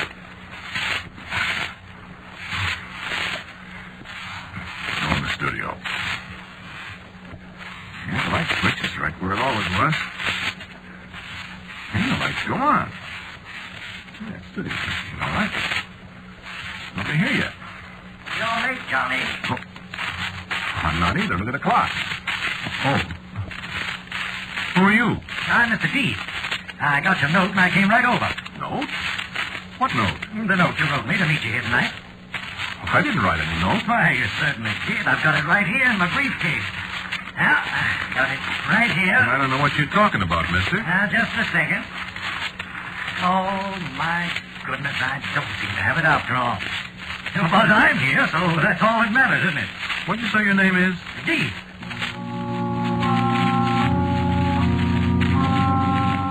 Well, what'd you want?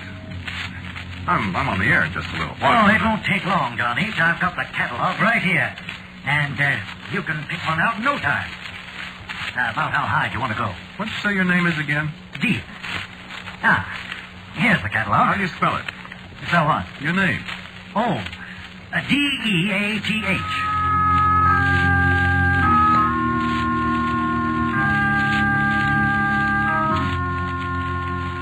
Shall we sit down here at the table where I can spread out the catalog? Listen, Mr. Death, or whatever your name is, this gag has gone just about far enough. Why, what gag, Johnny? Your gag. My friend's gag. I'm tired of it. Suppose you scram. What are you talking about, Johnny? I don't indulge in gags. Not in my business. And what is your business, Mr. Death, pronounced Death? I don't know whether you're trying some of your radio humor on me, Johnny. You drag me all the way down from the Bronx to let you pick out a coffin. A coffin? You think I'm in the grocery business? Listen, Now, this one here you wouldn't want. Man as well-known and prosperous as you, Johnny, you wouldn't want to be found dead in this one. No, sir, you wouldn't be found dead in it. Eh? Look, Buster, I don't want a coffin. Then why did you sign an order for one and pay a substantial down payment? I didn't. All right. Now, let's get this settled. This model, 23, code name Tired. This will set you back $441, 23 cents. Tax included, of course. I don't want it. Something a little more expensive, perhaps, eh? Here's a dandy. Code name Sleepy. Solid rosewood. Well, practically solid. hand-polished silver alloy handles, nylon lining in your choice of color. I don't want it. Okay. Well, what do you know about this for a coincidence? Huh? By George, I didn't know this model was in the book. Look at that. What? Look at the code name. Code name? John H.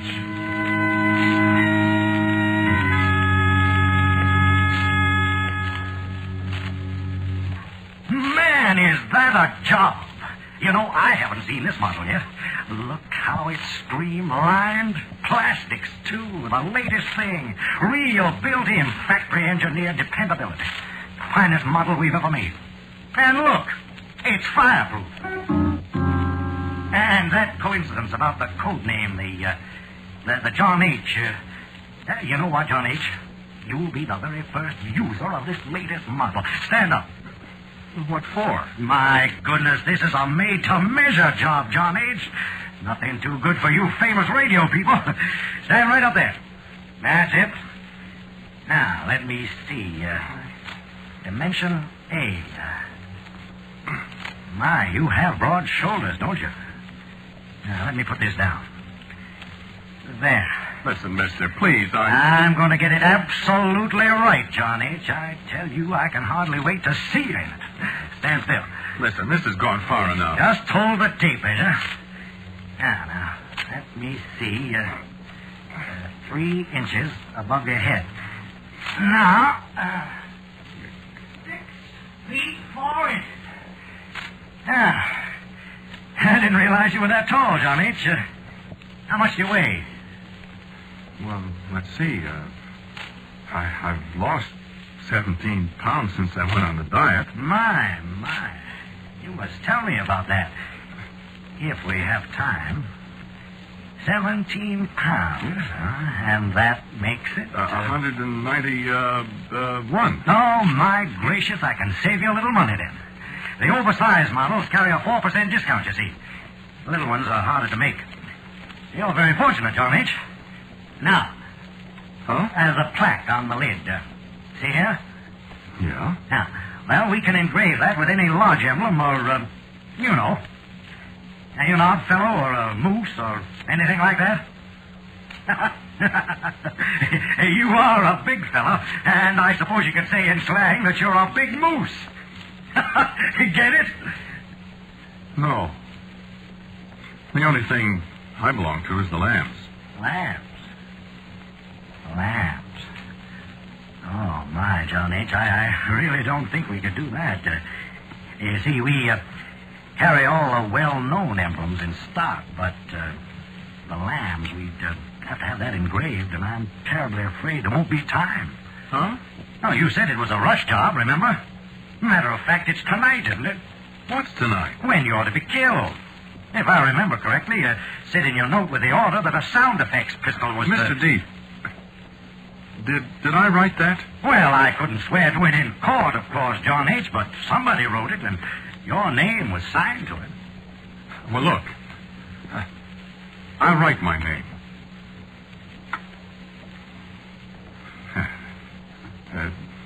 Is that the signature? Absolutely identical, John H. Yes, sir, absolutely identical. I remember the curlicues on the H. I don't understand. It's perfectly simple. You're going to die, and you need a respectable, refined, late model coffin, that's all. Are you sure I'm going to die? Cheer up, John H. Of course you're going to. You know, I heard that before. Yeah, it's all over town. Tonight. That's what you said. By a shot from a sound effects pistol. I saw it in your own handwriting. How did I know, Mr. D? I'm sure I don't know, Johnny. Isn't there any way out of it? Don't ask me. I'm just a salesman, and you're just a customer. Not that I don't enjoy listening to you on the radio, John H. I really do. And I must say that you're going to be a great loss to the art, science, profession. What do you call it? It's a living. Living. And now it's a dying.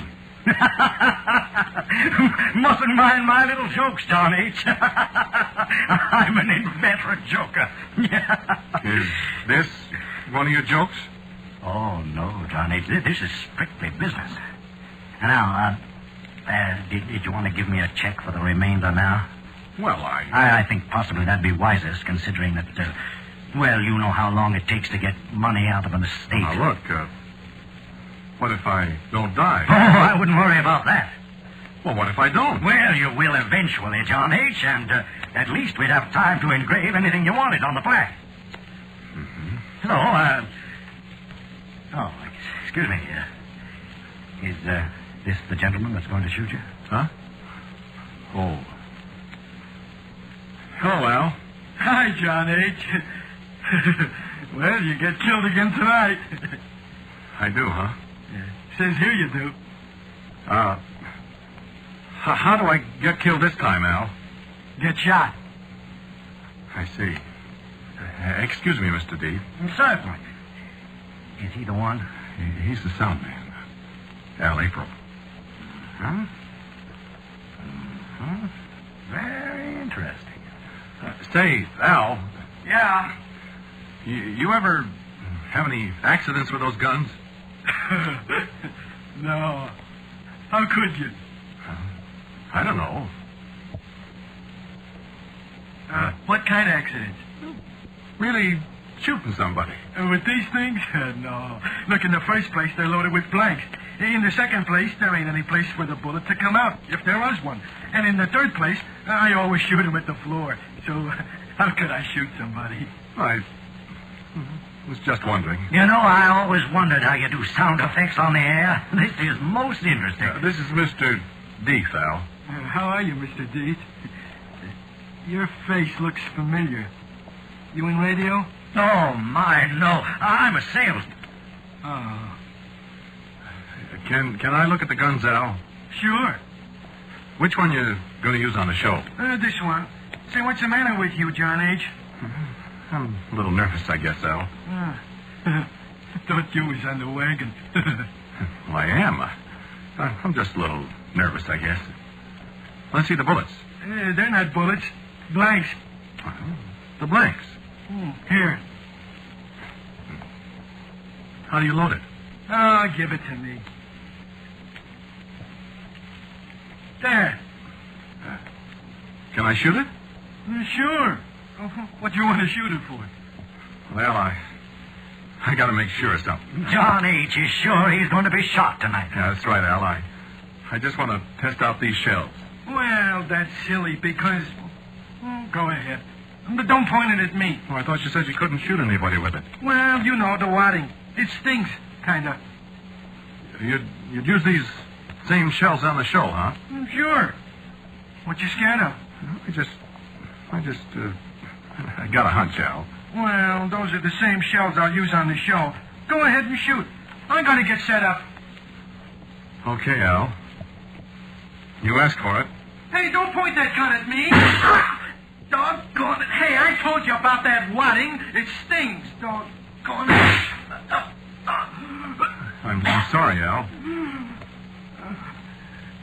You shot me. There, Mr. D. Why, John H., you killed him. That's right. So I'm not going to die after all. Take your coffins and get out of here. Why, don't be silly, John H. Of course you're going to die. I am not. Why, certainly you are. You murdered poor Al in cold blood, and they'll send you to the electric chair. Yeah? How are they going to do that? They won't have any witnesses except you. Why, John H., how foolish. What about the people listening to you on the radio? Goodness, John H., don't you know you're on the air?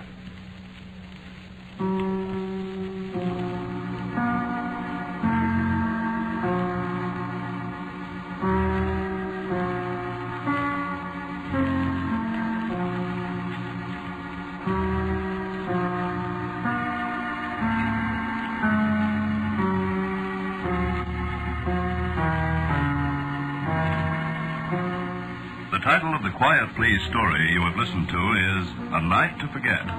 Willis Cooper writes and directs Quiet Please, and John H., the man who spoke to you, was Ernest Chappell. And James Monks played Mr. Deef. Al April was played by Murray Forbes, and the sound effects on the show were played by Al April. Others in the cast were Jack Tyler, Kermit Murdoch, Lon Clark, and Polly Cole. Original music for Quiet Please, as usual, is played by Albert Berman. Now, for a word about next week's Quiet Please, here's our writer-director, Willis Cooper. Tonight's show is the 40th in the series of Quiet Please. Next week, for the 41st, I think I'll call the show after the name of our series. Let's call it Quiet Please. And so, until next week at this same time, stand quiet, please. I am quietly yours, Ernest Chappell.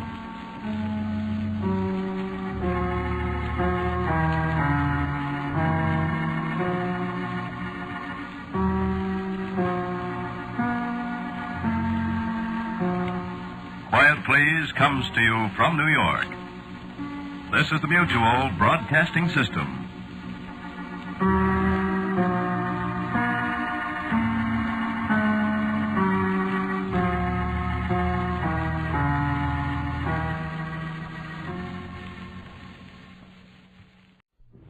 Quiet, please.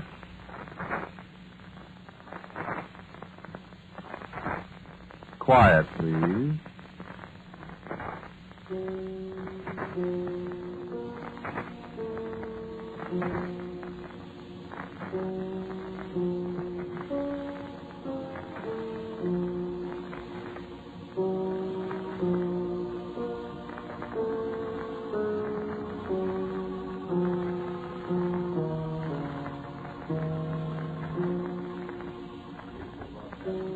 Presents Quiet Please, which is written and directed by Willis Cooper and which features Ernest Chappell. Quiet Please for tonight is called Not Responsible After 30 Years.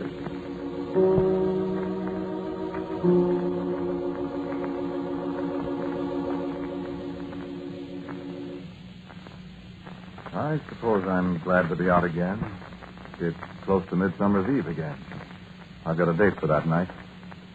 I've been thinking about the date all the time I've been in Dartmoor, planning how to get back to the circle and everything. And those 3 years have gone pretty slowly. Pretty slowly. Listen, the British prisons aren't like the ones at home. They don't fool around here.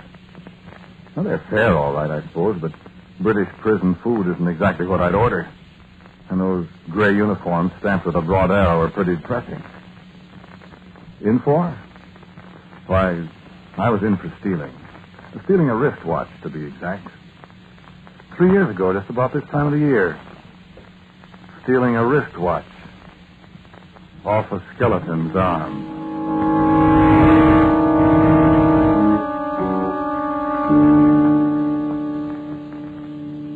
Well, sure, I don't mind telling you. I was in the OWI this last war.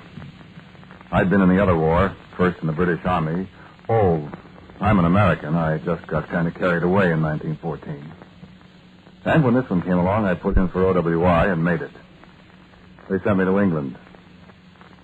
I'd always wanted to come back to England. All those 30 years since I first came here and enlisted in the Coilies. The King's Own Yorkshire Light Infantry, Koyli, Coily. But you know how it is. You're in the advertising business. You've got accounts to look after. You go fishing in the summer with a client and all that. So the OWI was what you might call a heaven-sent opportunity. Well, anyway, forget the war if you can. I want to tell you about Midsummer's Day, 1945. This end of the war was over, you see. And so I put in for some leave, as I've been planning to do for the 4 years I've been in Britain. I got it easily enough. And I set out for the circle. The circle? I'll tell you about that in a minute. You wanted to know why I got put in jail. Okay.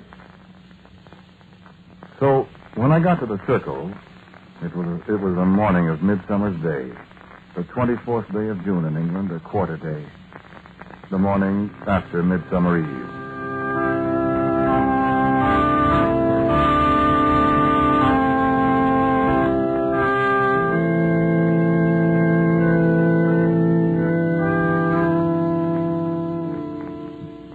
Well, I hardly recognized the place, well as I knew it. At first, I thought they were digging some kind of fortification or something. And then I remembered that the war was over, and why should they be digging air raid shelters or whatever it was now? And when I went closer, I discovered what was going on. That's an old Roman camp or something, sir. They found some old Roman soldiers down there. My heart turned over. Old Roman soldiers. A Roman camp. I remember the 9th Spanish Legion of Tiberius Claudius. The 9th Snails, the other Romans called them. And I remember the motto on the eagle standards of the 9th, the bronze ribbon below the SPQR of the regular army. The words the 9th cherished and fought for. Slow but sure. The 9th that helped defeat Caractacus, king of the Britons, 19 short years after Christ was crucified. And it stayed in Britain almost 400 years afterwards, until the very language of Rome disappeared among them except for the commands of the centurions to parade. I remembered so many things. And I drew nearer to the excavation where a couple of navvies were handing up a long canvas-wrapped thing from the muddy clay. And I wasn't surprised at all when the man who seemed to be in charge unwrapped the canvas to reveal a skeleton of a man, his short bronze sword at his side. And on his left arm, dangling loosely from the muddy white ulna, an Elgin wristwatch of the vintage of 1915. Yes, of course the archaeologists were thunderstruck. No, nobody had lost a watch in the pit. No, it couldn't be anything but the skeleton's own watch. Well, they couldn't slip it off the bones of the hand. The metal band was too small, and it had corroded so that it couldn't be unstrapped. Nobody thought to ask the American in the OWI uniform if he knew anything about it. I could have told him a lot about it. I could have told him what they'd discover if they cleaned the watch and wound it up. I could have told him who the dead man was. And I could have told him that it wasn't his watch. After all, it was mine. So, I stole it. But, of course, they caught me, and that was 3 years ago. Today, they let me out of Dartmoor with a little time off for good behavior. And tonight, I'm going to find that watch, and I'm going to steal it again. Then I'm going to clean it very, very carefully. And I'm coming back to the circle. And when the watch is wound and running, I hope it will run. Well, it's been underground there for 30 years. Or is it... Well, the Roman legions left Britain in the year 411 A.D. That's more than 1,500 years ago.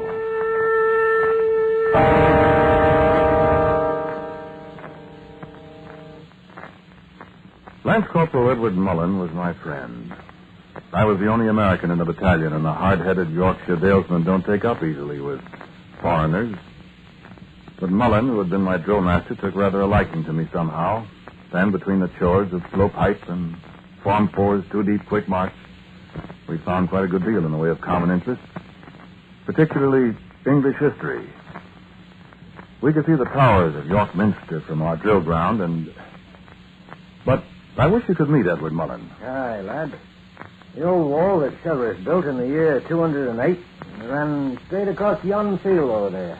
Aye. York's always been a garrison town.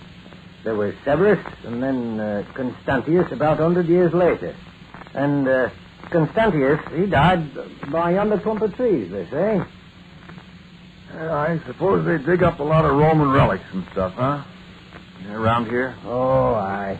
Old pieces of armor, coins, and that sort of thing. And occasionally part of a skeleton. This is a lively place in the old days, Yank. I wish I had a chance to see more of it. Well, perhaps we could wangle a day off and have a deco of things. Wish we could. Well, Sergeant Major's an old pal of mine. See what I can do, eh? Oh, boy. You like it, eh? Not us. Don't come that cockney stuff on me, lad. You know, think bloody cold streamers. Where could we go, for instance, Corporal? You know some places where we could find some stuff? A coin or something? I do know. I know a score of places. Hey, ever hear of Druids? Druid? Sure. Used to go around in white robes with mistletoe in their hair and play harps and do magic tricks. I wouldn't be quite so flip about Druids, Greg. Huh? You know, there's people about that take Druids somewhat serious. In this day and age? Aye. Huh. What'd you ask about it? Well, I know where there's a Druid circle. Where they used to meet? Aye. Well, maybe they still meet. Oh, now, come on. You know what tomorrow night is, Greg? 23rd of June. Uh-huh. Have you got guts, Yank? Well, I suppose so. Guts enough to go to a Druid circle on Midsummer's Eve? Huh? Well, why not, for Pete's sake? Well, you'll not get frightened and run away and leave me. Well, of course I won't. Why should I? Well, it just might be, lad, that you might see something you might not be expecting, like. What? Oh, I don't know. But I knew a man from Huddersfield over in the West Riding. He made a wager he'd stay all night alone in Druid Circle on Midsummer's Eve. And did he? They found him there in the morning. Well, what did he see? He couldn't tell. He could only just slobber like a baby. He was raving mad. I don't believe it. Nobby Clark, his name was. From Huddersfield. Well...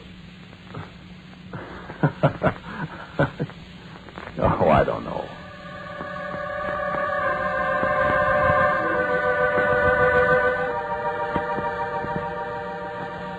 You have never seen a Druid circle by moonlight. I want you to picture tall, wide-spreading oak trees, hundreds of years old. I want you to see a circle of great stones, twice as tall as a man, casting long black shadows across the grass. I want you to hear the little night wind rustling the leaves of the ancient oaks, sounding like the far-off, whispered conversation of a great conclave of beings from another world. See the moon, dead pale in the sky above, and feel the oneness of all nature in the whispering silences. And know that you are very close to an infinite something. Sense that you, who came to watch in the Druid Circle on Midsummer Eve, are being watched. And there is nothing to see. Nothing but the grim old monoliths standing in a silent circle and their lengthening shadows reaching out to the two soldiers crouched under the low-hanging branches of the oaks. There is nothing to hear. Nothing but the rustle of the leaves and the quickened breathing of the man beside you in the dark. I looked at my watch. It lacked less than a minute of midnight.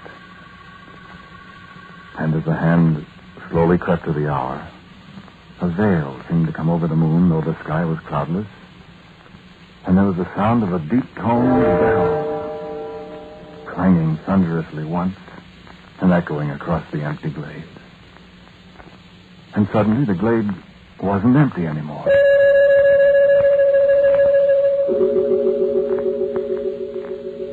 In the center of the circle stood an ancient man, a tall, straight man, robed in gleaming white with a wreath of mistletoe about his head and a long silver-white beard that descended to his bosom. And I heard Edward Mullen's sharp intake of breath and his whisper in my ear. Do it. And the majestic old man turned, and I could see his eyes gleaming in the moonlight as he gazed straight at us. And then he raised his staff entwined with oak leaves and brandished it. And from somewhere behind us, I heard the tread of marching men. It was a long time, it seemed to me, before I realized that these were not men in British Army ammunition boots, armed with Lee Enfields and bayonet short Mark III.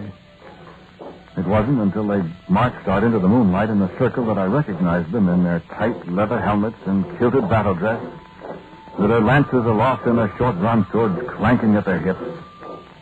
That I recognized them as a cohort of the legions of Rome of 1,500 years ago.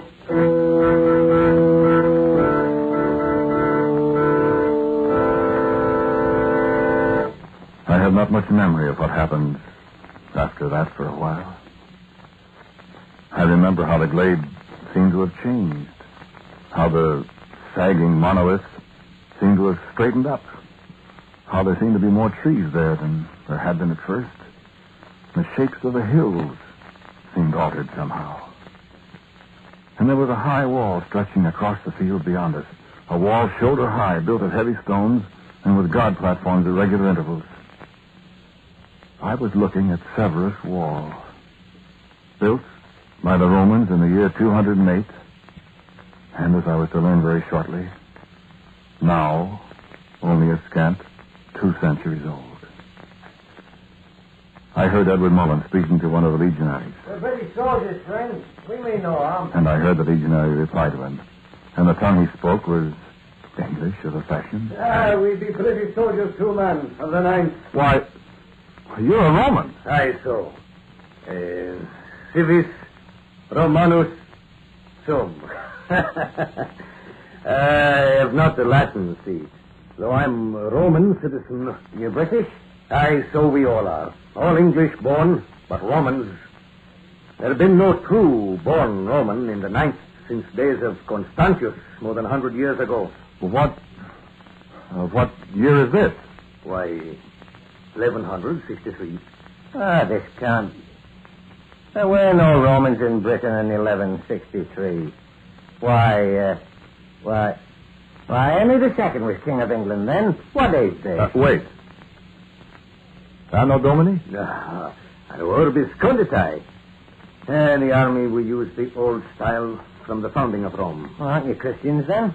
Oh, we're Christians, many of us. Great. Let me see.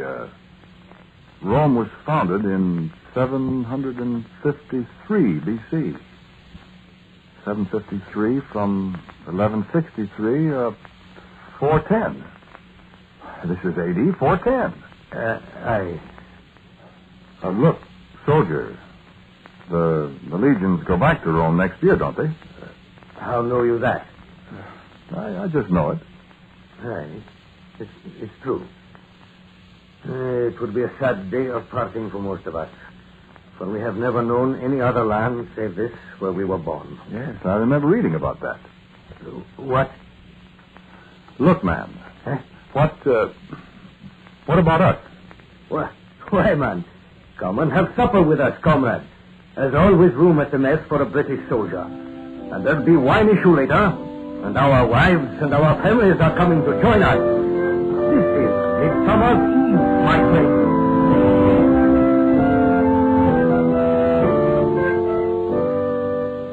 I could tell you about that Midsummer's Eve. I could tell you about the songs and the stories our new comrades told us about fighting the outlaws who swarmed down from the north to shatter themselves against the stones of the wall of Severus. And I could tell you of the women, the wives and daughters of the legionaries, the ones who danced, the ones who poured the heavy, sour red wine and drank with us out of sweaty leather helmets. I could tell you of Lance Corporal Edward Mullen brimming with that wine, drilling a squad of Roman soldiers, teaching them the manual of arms with their lances, even to the aloe of the right foot against the heel of the left when they came to present. And me? I was applauded loudly when I stood forth and declaimed, Arma Varumque Cano, and followed right through in my best Lakeview High School elegance until I fell flat on my face at the 6th line. And flat on my face I was when the sun came up on Midsummer's Day in the year of our Lord 410. Flat on my face with 60 Roman legionaries, none of whom had a worse hangover than the one I sported. That was when I discovered a strange thing. My watch was running backward. Perhaps that was an effect, not a cause. Perhaps the Druid had laid a spell on it that made it, in time, run backwards. Perhaps the going backward in time had affected the watch. I don't know even today. But I have an idea. And tonight, I'm going to find out. The legionaries accepted us. We accepted them, as soldiers are quite apt to do. In time of war, everything is wrong. We were there. We saw no way of returning, so we refused to bother our heads about it. Well, perhaps we were influenced by Elaine. Elaine, the daughter of our friend, the legionary who had first greeted us. His name was Spurius Decius Athelstan Horgreek. Elaine and I fell in love with her. And Edward Mullen fell in love with her. I remember how we talked one early fall day beside the wall. Elaine and I. I do hate to go. Well, your father will probably be discharged as soon as he gets back to Rome, and you'll just have to come back here. I'd like the trip. Well, I'd take you to Rome, Elaine. Would you, Greg? And not in a troop ship either. I'd like that. Elaine. Hmm? What if I asked your father? Well... May I? No, Greg, don't. Well, why not? Well... Don't you love me? I love you, Elaine. I like you, Greg. I try to make you very happy. Greg. Well? No. When you come back, then? Elaine? When I come back, Greg, Mullen and I are going to be married. And I talked to Edward Mullen, my friend. And he talked to me. I don't know what to say, Greg. I know you love her. Yes. But... Edward, I can't stay here then. Why? Well, I can't stay here and see you and Elaine. I just can't do it. It's not... I can't do it. You'll have to stay, Greg. No. But why? Elaine likes you. Look, old boy. We're friends, aren't we? Of course we're friends. But don't Let's always be friends. Oh, where could you go? Maybe I should go back, Edward. How? I'm going to find the Druid. You don't know where he is. I'm going to the circle. Greg, now don't be a fool. No. Well, what if you can't find him? The Legion will be gone soon. I'll go over the other side if I can't get back where I belong. You won't do that. Listen, Edward, I can do as I please. Greg, Can't you see that I don't ever want to see you again? Can't you understand that you're taking from me the one thing? It was a fair contest, Greg. Fair contest or no fair contest, do you think I'm going to stay here in this godforsaken place and see you and Elaine every day? Well, don't you understand? I'm sorry, Greg. I've got to leave. I know. I hope you'll forgive me someday, old friend. I'll never forgive you.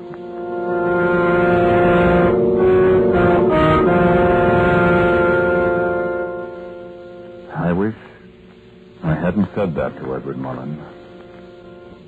Because I know now I didn't mean it. I knew I didn't mean it a few short hours after I'd said it. I went to the circle that night. At midnight. I stood and looked around me. I could just make out the distant light from the sentry's godfire alongside the wall. I looked up at the moon and at the shadows of the stones on the greensward. And I listened to the rustling of the leaves of the ancient oaks. And I spoke aloud. Druid, I said. Druid, I need you. Druid, come to me. And I looked down at my wristwatch. And the minute hand slowly moved backward until it touched the figure of 12. It was midnight. And again I heard the solemn tone of the great bell.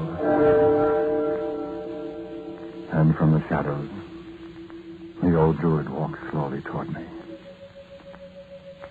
I raised my hand. Druid, I said. Druid, let me go back. Druid, I must go back. And the old man halted by my side. And I saw an infinity of pity in those wise old eyes. And I said again, let me go back. I felt his hand on my arm. And he unfastened my watch and held it up. And from the shadow under the great oak, Edward Mullen and Elaine came toward me. Silently, he fastened the watch on Edward's wrist. And Edward raised his other hand in solemn, final salute. And as the Druid lifted his staff and a veil seemed to slip over the moon, there was a sudden scream from Elaine. And dimly I saw a crowd of shaggy, howling men pour over the wall and race toward my two friends. And brazen trumpets sounded in the darkness as I screamed, No! No, let me come back!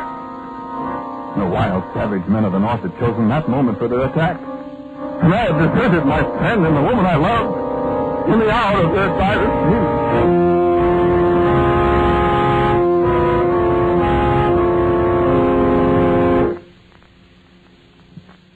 And it was 30 years ago that the red-capped MPs found me and got me back to camp. But they never found Edward Mullen, once Lance Corporal of the King's Own Yorkshire Light Infantry, and late legionary in the 9th Legion of Rome, the slow but sure Legion. So now Midsummer's Eve is nearly here, and I must have my watch back.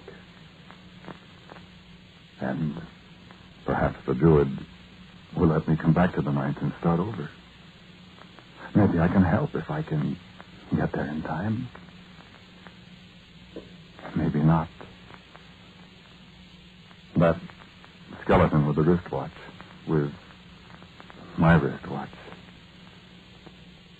Its right arm was lifted in a very military, final British Army salute.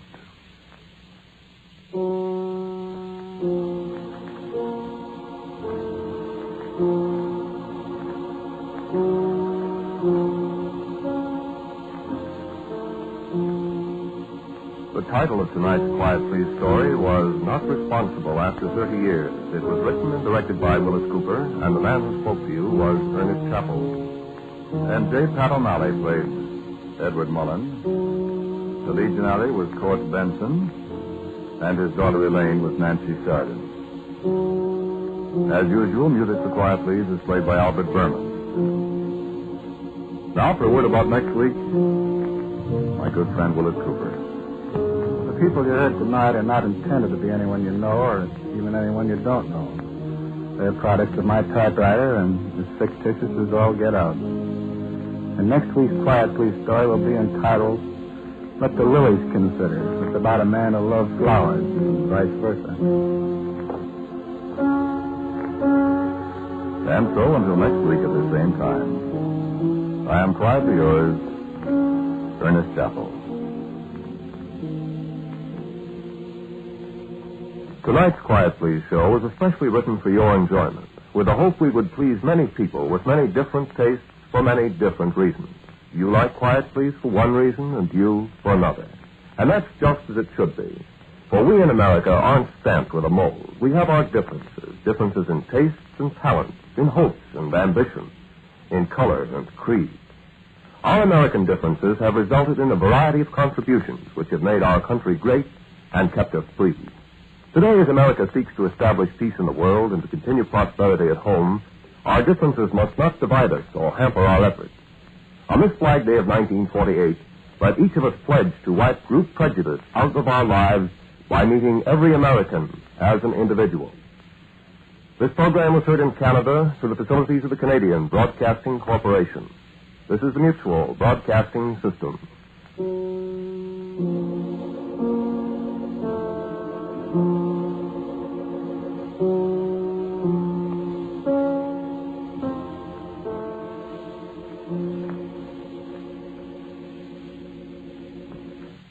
Waiter! Waiter! Phil, did you ever see such poor service? I'm going to call the manager. Take it easy, Walt. What's mostly wrong is your gout. I'm sorry, Phil, but my digestion is so upset. What you may need for your poor digestion is something that works after nature's own order. Try Carter's Little Liver Pills. Good advice. When your digestion is upset and you feel headachy and irritable, take Carter's Little Liver Pills. You see, each day nature normally produces about 2 pints of a vital digestive juice to help digest your food.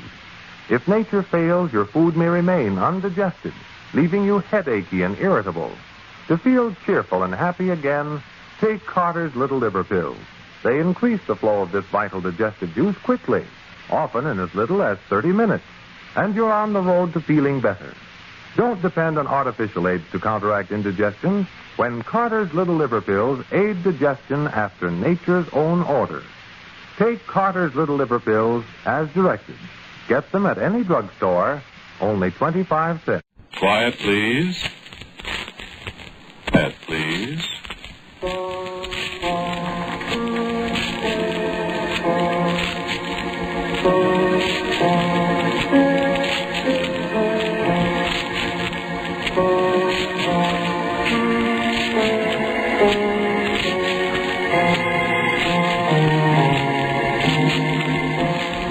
The American Broadcasting Company presents Quiet Please, which is written and directed by Willis Cooper and which features Ernest Chappell. Quiet Please for today is called Good Ghost.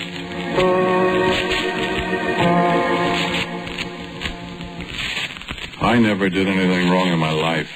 That's why I was so upset when Schuster murdered me. I'm just standing there minding my own business, and Schuster, he pulls out this cannon, and he points it at me, and it goes boom, and I say ouch, and I'm lying there. And he walks away down Lake Street towards Michigan Avenue.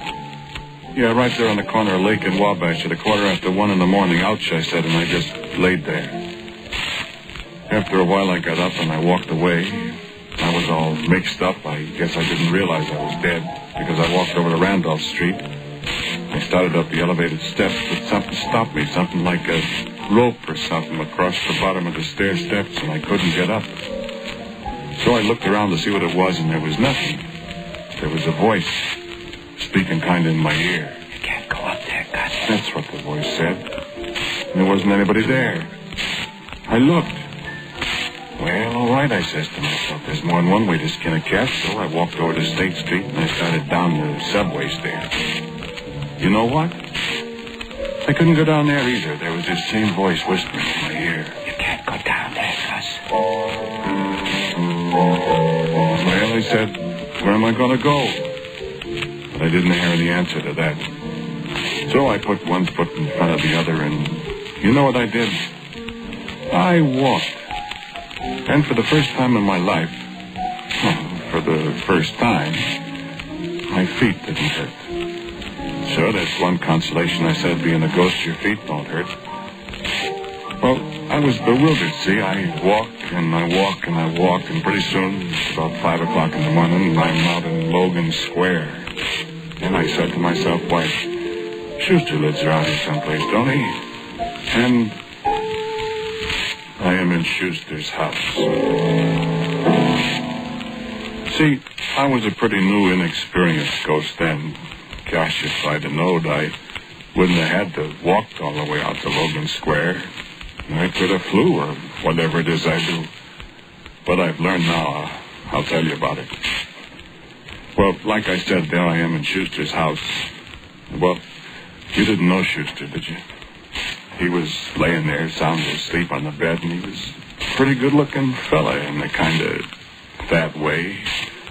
He was laying there snoring. He had his hand hanging over the edge of the bed, and I never thought. I just went over and I took hold of his hand, and I said, "Hey, Schuster. Schuster. Hey, Schuster. Schuster, wake up."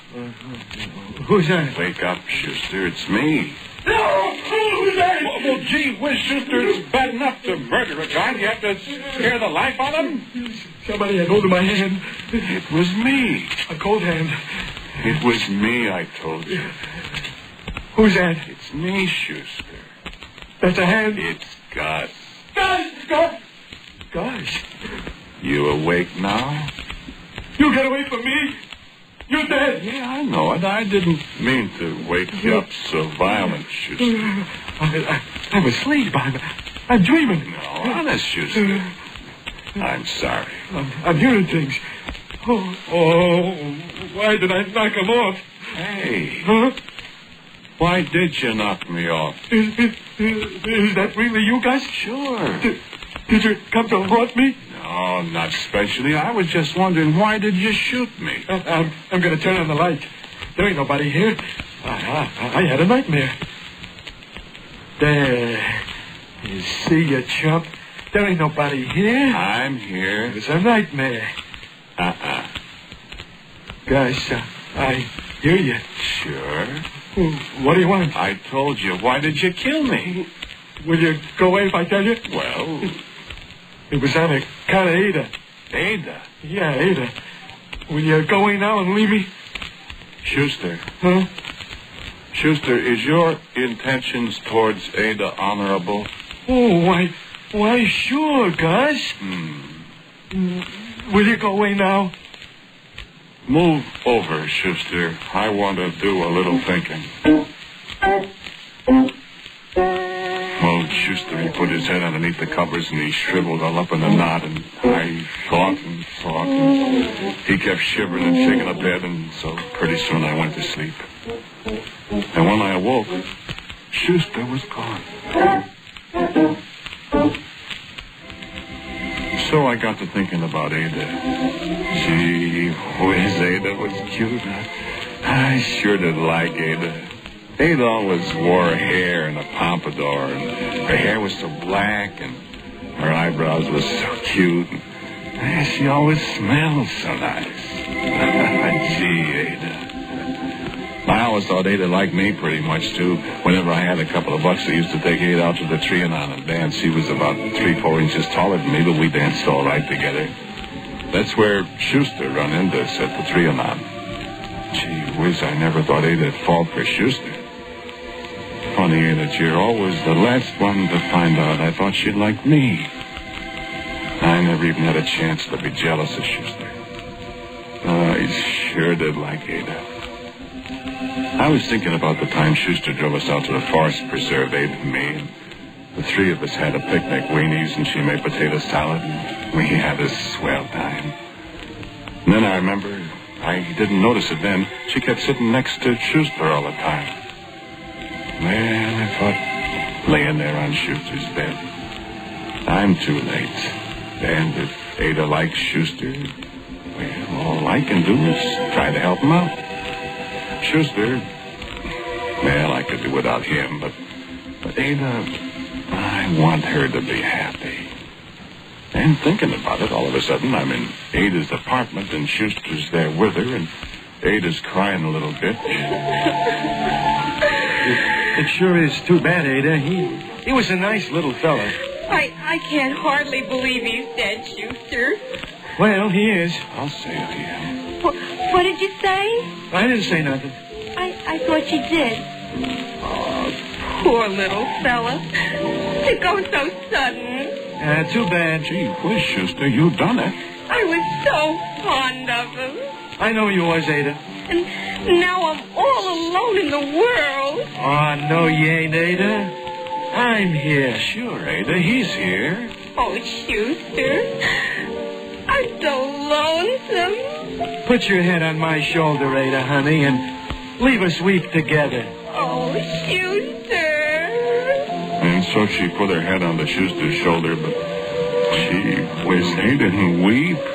He kissed her. And so I come away. After all, how much can you take, huh? Well, so it looks like it's on the up and up, and besides, what could I do? I am dead. So I sit down on a bench in Lincoln Park, and I think, funny, them concrete benches used to feel cold when I sat on them, but now they don't feel cold anymore. I guess because I'm a ghost. Well, I figure I have to talk to Schuster again.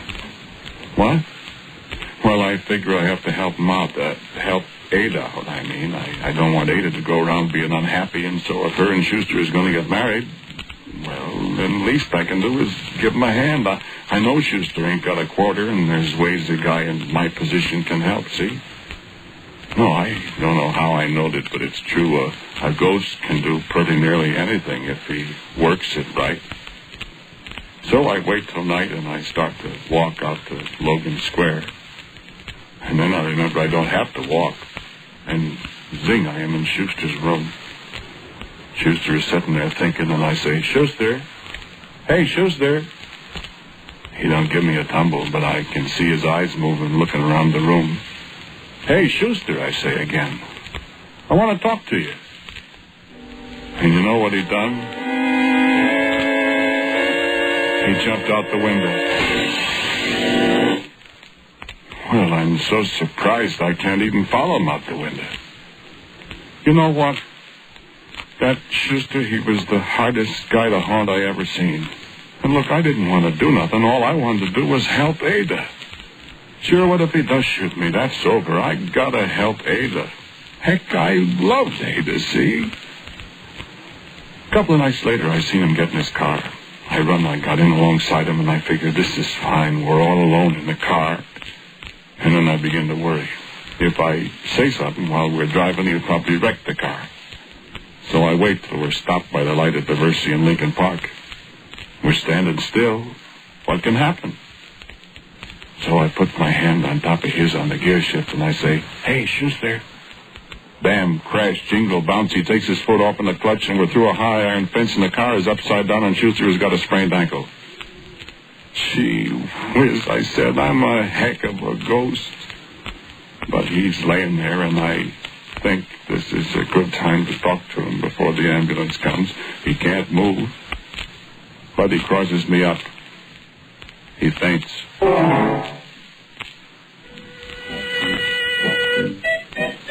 And whilst he's laid up with his ankle all bandaged up, Ada comes and sees him, and the way she puts her arms around him and kisses him, I says, this is no place for me.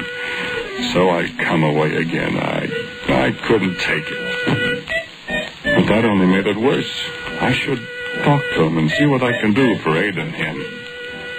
So after a while, he's well, and I see him and Ada every once in a while, and he treated her like, gee whiz, the way I wished I could have treated her. And she ended up. Well, one night Schuster goes into a movie. I saw the movie before. You got a lot of time on your hands when you're a ghost. Usually you can get in movies free. I followed him inside, and while he was running the sign on the screen, it said, next week, Hollow Triumph. I lean over close to him, and I say, Schuster. Gee whiz, he went up like a balloon. People was hollering, and he was hollering, and the ushers come and the cops, and they drug him away. You know what the upshot of that was? He kept hollering to the cops that he was haunted, and they thought he was touched in the head, and they put him in a wagon. They took him out to psychopathic for observation. I sure made a mess out of things, didn't I? And all I'm trying to do is be a good guy, a good ghost, I mean. So, come evening out to psychopathic, I go. Boy, what a place. And I hunt high and low for Schuster till it's about 2 o'clock. Then I hear a kind of gargle I think is familiar, and I go through a little door, and, oh, boy, there he is, in a straitjacket. Well, for pity's sake, Schuster, I says. Look, Schuster, stop it. I ain't going to hurt you. Schuster, listen to me. Schuster, don't you bust something. Now, listen, Schuster. Listen to me. I ain't mad. Nah, Schuster, I ain't mad at all. I want to kill me. What? Kill me. Kill you? Yeah, kill me. Nah, Schuster, all I want to do is help you. Don't, Schuster, somebody will hear you. Yeah. Look, I'm only allowed to kill one person, see, Schuster? Oh, you ain't allowed to kill the fella that killed you, see? I can only knock off one fella, and he has to be a bad fella. Well, I know you're kind of bad, but you can't be all bad, Schuster, or else Ada wouldn't love you. Does Ada love you? Yeah. And do you love her? Yeah, that's what I thought. Don't kill me. What? Please. Listen, I said I wasn't going to kill you. I just want to help you. Yeah? A ghost can do lots of things, Schuster. Yeah. You need money, Schuster? Yeah. You broke? Yeah. Well, you can't marry Ada without money. Yeah. I'll get you the money. Yeah. I'm not kidding. Only will you promise to marry Ada as soon as you get the money? Yeah. Well, I says, okay then, and I reached over and patted him on the forehead. And he heaved himself up and the gag come out of his mouth. Let me out of here! So I have to start all over again. I stuff the thing back in his puss, and all he can say is urgle, and I lay it all out to him again. He was bound and determined I was going to knock him off. He must have had a guilty conscience or something. But it was daylight when I finally sold him a bill of goods. Look, I kept saying, it's Ada I'm thinking of. I want Ada to be happy. I have to help you if I'm going to help Ada, can't you see? And it was, like I said, broad daylight when I took the gag away from him again, and I was all ready to put it back, but... Okay, guys, okay. I believe you. You got to believe me. But you got to remember, if you hurt me, you'll be hurting Ada, Gus. I know it, Schuster. Why else would I go to all this trouble? Heck, Schuster, I loved Ada. And he just looked at me funny, and I said, okay, I'll meet you at Rollo's next Wednesday night. And I come away. Rollo's. I don't suppose you ever been there, huh? Gambling joint. I used to go there once in a while when I was alive. Pick up a couple of dollars shooting craps or something. Schuster goes there a lot, too. I'm standing by the wheel when Schuster comes in. I'm just standing there, and, of course, Schuster can't see me when he comes up. He stood there looking a minute, and Rollo gave him a hello. Hello, Schuster. Hi, Rollo. Get your bets down, gents. Schuster, you gonna play? 17. What'd you say? I said you're gonna play. Get your money down. I said 17. 5 on 17. All bets down. That's all, gents. And I left it spin a minute, and I put my finger on the 17, and I stopped it. 17. Here you are, Schuster. Get your bets down, gents. 4. $100. $100. Oh, pledging, huh, you sir? Spin the wheel. All bets down. Round and round she goes, and where she stops, nobody knows. The heck nobody knows. I know. She stops on 4. 4. Well, nice going, Schuster. Yeah, it is nice, ain't it? 11, Schuster. 11. $500. Take it easy, Schuster. Spin the wheel. That was an awful short spin, Rollo. Real basic about it. Stopped on 4, didn't it? Hey, Schuster. What? Ain't you got enough? Enough? To marry Ada? You win 3 times. Oh, come on, Gus. Let's not quit yet. Okay. 13. 13. $1,000. At 4:30 in the morning, Rollo declared that the bank was busted. Schuster took every dime in the joint. Schuster with me to help. And he went out of that place with money sticking out every pocket in his hat. Hey, Schuster, I said. Wow, Gus, you're terrific. I'm set for life. You ain't set for life, Schuster, I said. Not yet, Shane. What do you mean? You forgot about Ada. Ada? Oh, Ada. Yeah, this dough is to get married on, Schuster, remember? Yeah, well, what do you know? Pretty near forgot about Ada. Can you imagine that?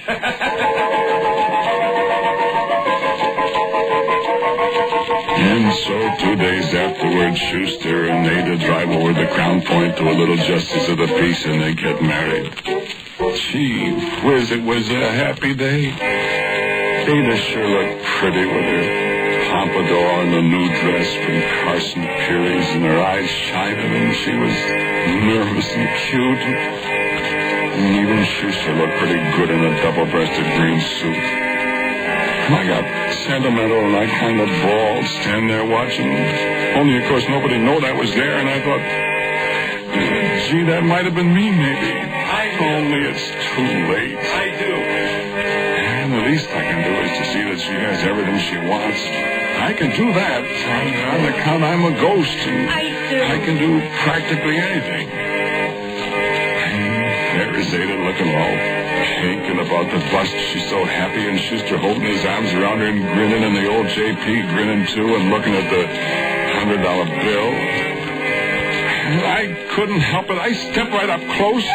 What's the matter, honey? Oh, I felt something cold on my cheek all of a sudden. And it was only me kissing the bride. I love you, Ada. Oh, sure, they was as happy as bumblebees. Heck, no, I wouldn't never intrude into their privacy. I never went to their house. But I used to meet Schuster once in a while, and I'd say, Schuster, how they going? Oh, fine, Gus, fine. Swell, Gus. Ada's very happy. And I'd always feel glad and happy about it.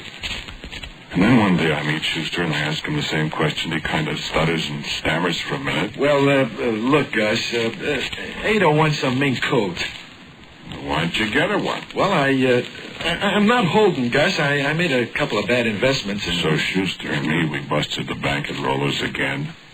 Rollo, he wasn't very happy about it, but what could the man do? It was his business, wasn't it? And Ada was happy, I figured. Schuster hit me again when the Arlington race season started. Say, Gus, can you do anything about horses? Like what? You know. What's the matter? You broke again? No, but I kind of like to get a new car for Ada. A goat by the name of Lollipopsy come in at 134 to 1, and I nearly wore myself out flagging down the other horses. Schuster had $200 on Lollipopsy's nose. Gee whiz, I said Ada ought to get 2 cars. Both of them Coronium plated. Schuster said to me, hey, Gus, you see, I was always around someplace. Wasn't no place for me to go. I kept trying the subway and the elevator, but no soap. I was stuck. So I stayed within calling distance. Ada was awful nice. Gee whiz. Schuster said to me, say, Gus. Say, Gus.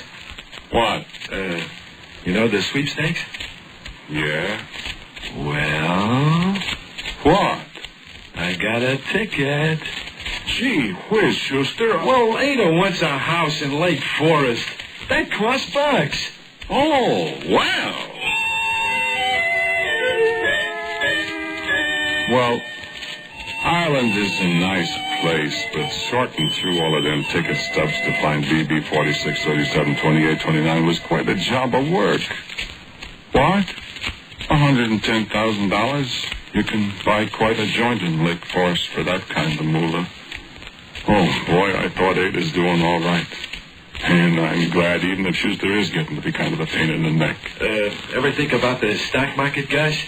No. Oh, that's where a guy could really clean up. Or lose his shirt. Oh, not with my little mascot, my little palsy Wellsy. Who's that? You. Me? Sure. Well, I don't know. Oh, my gosh, you can do anything. Well, Ada wants to go to Mexico for the summer. Wow.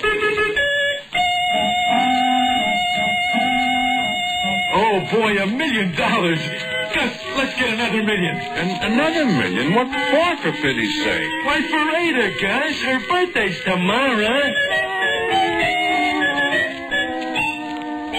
Why, you know what? I forgot that. I used to buy her a box of the Mets candy, or when I had the money, Fannie Mae's. And now I forgot her birthday. Gee whiz.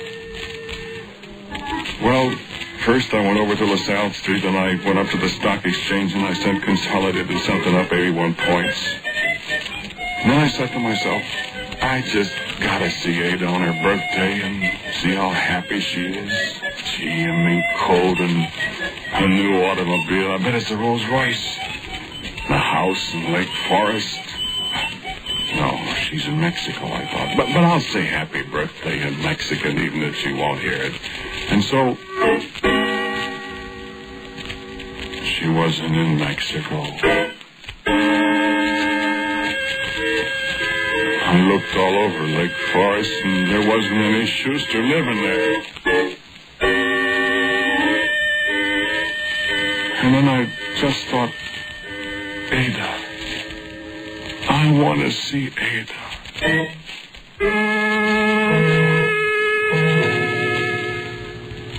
And I was right alongside her. Ada didn't have any mink coat. She didn't have any automobile. She was living in a flat on Taylor Street, and there wasn't any heat in the house. There wasn't anything to eat either. She was laying on a cot, and I hardly even recognized her. The pompadour was all stringy and kind of dirty gray, and her eyes, she had a black eye. She was sick. She was hungry. She was lonesome. She was pretty close to dying. How do you like that, my Ada? And Schuster, the wheel, horses, sweepstakes, the stock market, $1 million. I kissed Ada. And Ada knew that was there. Ada spoke my name. She laid back on the cot and she cried some more. I couldn't take that. Gee whiz, I'd come away. Schuster was in Rolo's. Did I tell you Rolo had some very tough customers around? Yeah, he did. I went up to Schuster and I said, Schuster, I said, Rolo wants to see you in his office. I'm busy, guys. Better go on in, Schuster. There's something for you in there. Is there? No? Go see. So Schuster went on in, and I after him. Hey, Rolo, what do you want? Rolo! Rolo! Rolo! He's dead, Schuster. Let me out of here! No. Listen, guys. Look at that knife in his back, Schuster. That's my knife. Got your name on it. I didn't do it. I know you didn't. But they'll think you did. Who will think so? Ed Ott, the big guy. Sam Harwell, the guy with the brass knucks. Ralph, the guy that bites But I people. didn't do it, guys. I didn't. No, I done it, Schuster. You? Sure. Remember, I told you I was allowed to knock off one guy. One bad guy. You can't. Rolo was an awful bad guy, Schuster. So are you, for that matter. Them guys liked Rolo an awful lot, Schuster. What they'll do to a guy they think killed him. The door's locked from the outside, Schuster. The door's locked. The tough boys are coming. Can you pray, Schuster? Not to me, Schuster.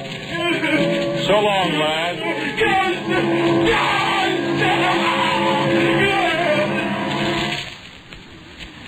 And I walked out just as the tough guys, the bodyguard of the dead man, started hammering on the door.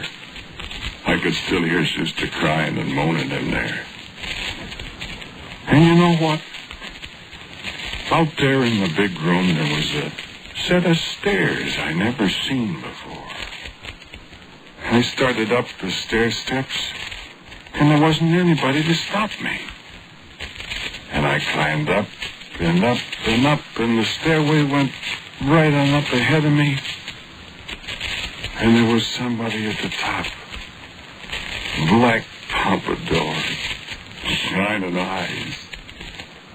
What?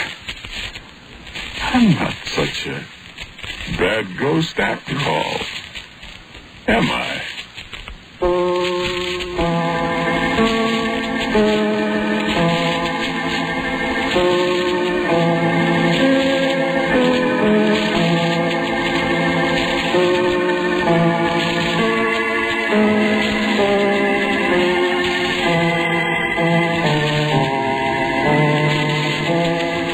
The title of today's Quiet Please story is Good Ghost. It was written and directed by Willis Cooper. The man who spoke to you was Ernest Chappell. And Murray Forbes was Schuster, Ada was Ruth Last, and Rollo was played by Arthur Cole. As usual, music for Quiet Please is by Albert Berman. Now, for a word about next week, here is our writer-director, my good friend Willis Cooper. Thank you for listening to Quiet Please. For next week, I have a story for you that's called Calling All Souls.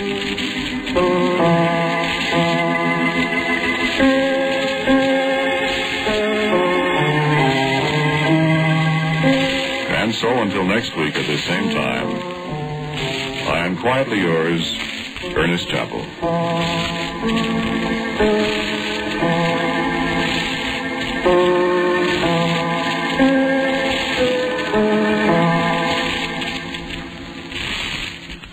And now, a listening reminder. The war against organized racket makes for exciting, dramatic entertainment. And you can enjoy it every Sunday afternoon over your ABC station when David Harding, counter-spy, becomes involved in another daring adventure with the underworld. Don't miss this afternoon's story. Lucky beer, premium beer, Lucky premium beer, so lively, get lucky, swing to exciting beer flavor. Finest ingredients, aged for flavor. That's Lucky Lager. Flavor that's entertaining, enthusiastic, a very exciting beer. Lucky beer, premium beer, Lucky premium beer. Quiet, please. Quiet, please.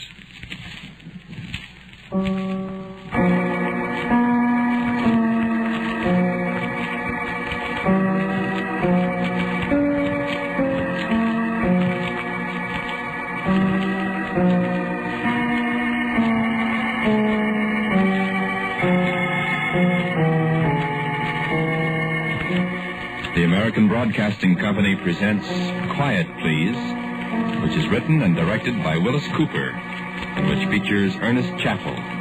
Quiet, Please for today is called Calling All Souls.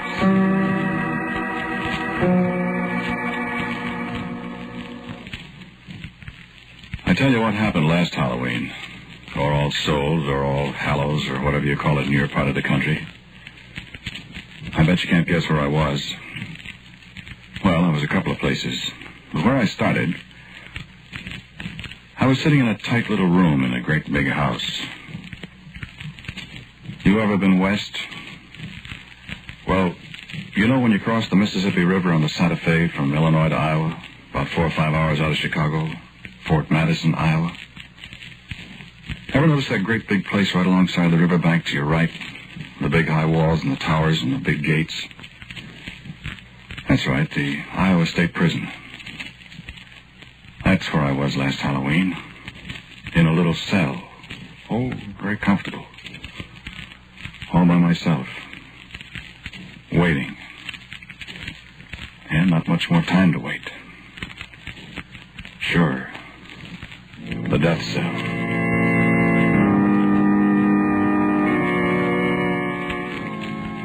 I was just sitting there playing solitaire on the edge of my bed, trying not to think of what was coming up and thinking of nothing else but that.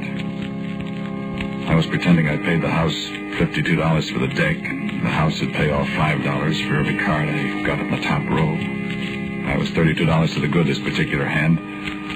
I didn't hear anybody come up. I didn't hear anybody except the guard walking around till this voice spoke to me. Red 9 on the 10 of clubs, Louis. Oh. Hello, Delbert. Yeah, that's right. Coming in? Yeah.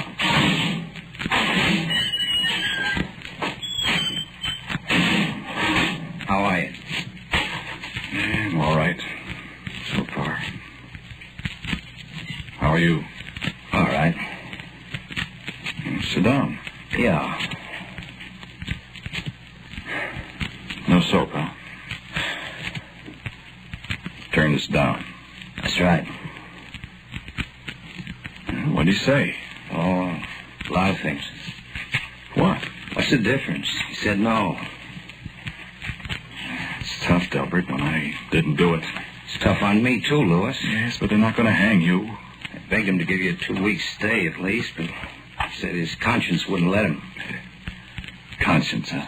He said if he felt I could turn up anything at all in 2 weeks, he'd be tempted to give you the benefit of the doubt. You've had 3 stays now. Could you turn up anything? Louis. Yeah, I know. I've done everything I could. I know. But I didn't do it, Delbert. I know you didn't. But proving it. You want to play cards? I guess I don't want to play either. Well, I've done my very best, Louis. My very level best. I know.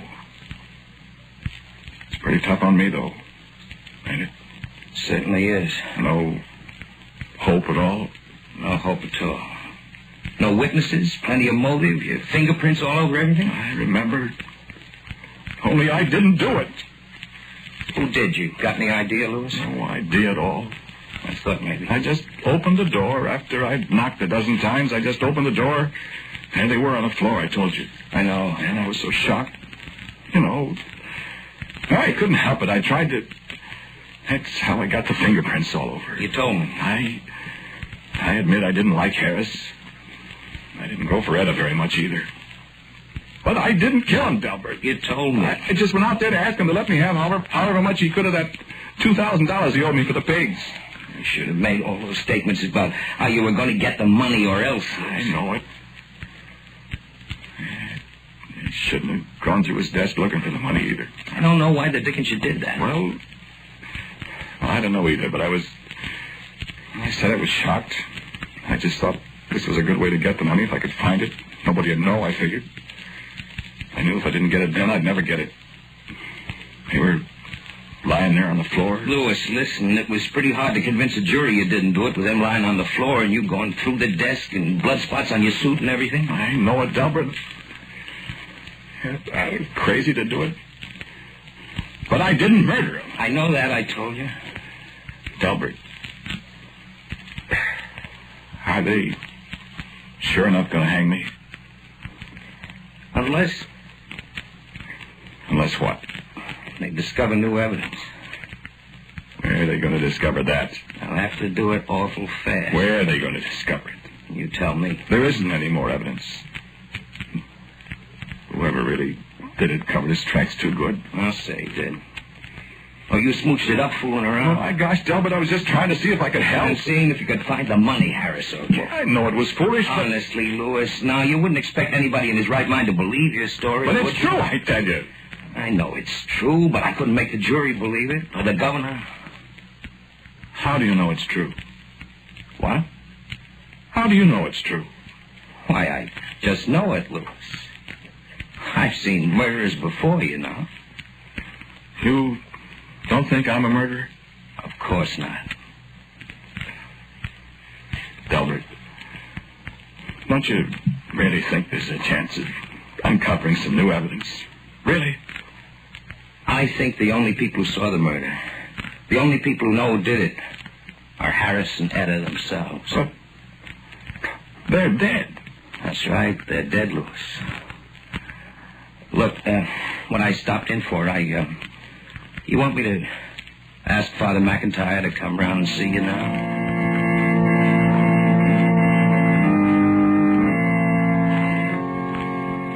13 steps up with your hands fastened behind you. 13 steps. Stop and turn around. The man says, stand here.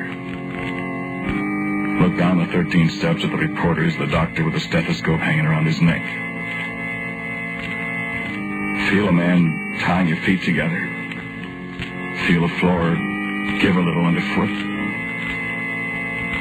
See how the man stays away from the little trapdoor, reaching out to make the rope tight around your ankles. Listen. Father McIntyre's voice in your ear. A little rustling behind you and a black hood over your head and you can't see anymore. But you can feel the rope as it brushes against your neck, a little hairy and creepy crawly on your skin. And the weight of the knot, 9 turns on your shoulder. Floor gives a little underfoot. No. I can't. I thought I didn't do it. I tell you, I didn't do it.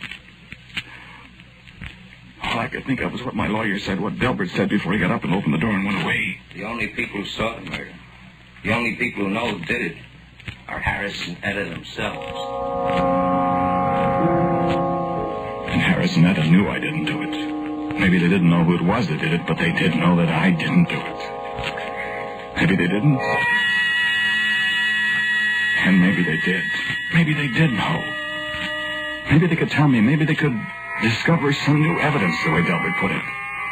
Maybe they could tell me where to go, who to look for, what I'd find. I could tell it all to Delbert. He could go tell the governor. I'd get a stay. Maybe the evidence would be good enough so they'd let me go.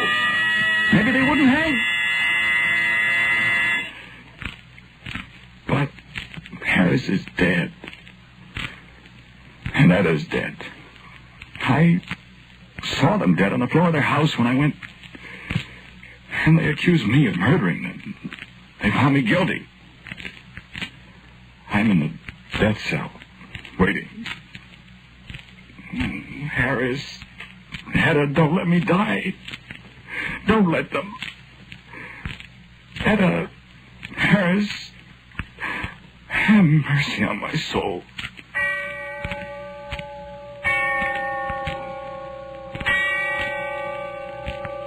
And when I heard the bell tolling somewhere in the distance, I remembered. I remembered what night this was. This was All Souls' Night. This was the night when the souls of the weary dead walked the earth again.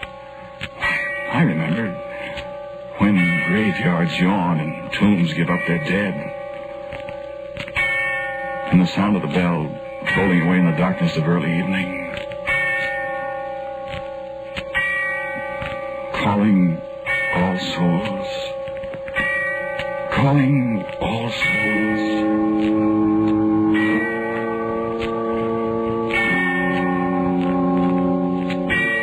And I wondered if my soul had to leave my body when I walked up the 13 steps and after, if my soul had to leave my body then, why could it not leave my living body for a while and go seeking after the others that stepped from the tomb this night?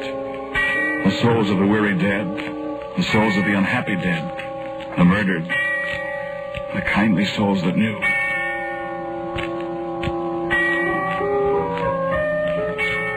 Then I sat down again quietly. The fit of deadly terror was gone for a moment. I was exhausted and weak. I closed my eyes and the sound of the distant bell faded out as I thought. Why can't it be possible, I thought. All these things are not mere superstition. There's some foundation in every belief, I thought. I can't die. I'm innocent, I thought. And only those two know the truth. Calling all souls, I repeated again to myself. Calling all souls. And I stood up.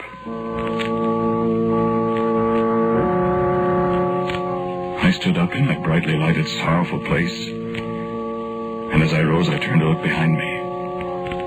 And there, on the bed, still in an attitude of despair, sat my body. And in a flash of darkness, the place faded away. The stone walls and the iron bars and the bare, narrow bed. The man in prison uniform seated motionless on its edge. And I stood alone in the darkness of a place I knew. Tall marble shafts gleaming faintly in the starlight.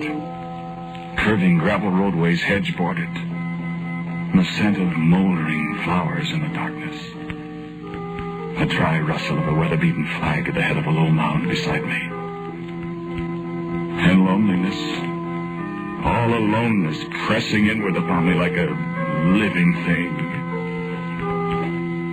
The eve of All Souls. And suddenly, quietly in the cold shadows, little whispers of innumerable voices. The voices of the wandering souls that hastened past me, seeking their dusty desires across the face of the world they once all knew.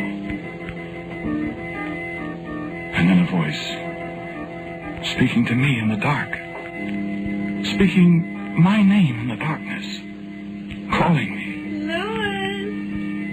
And another voice. Louis!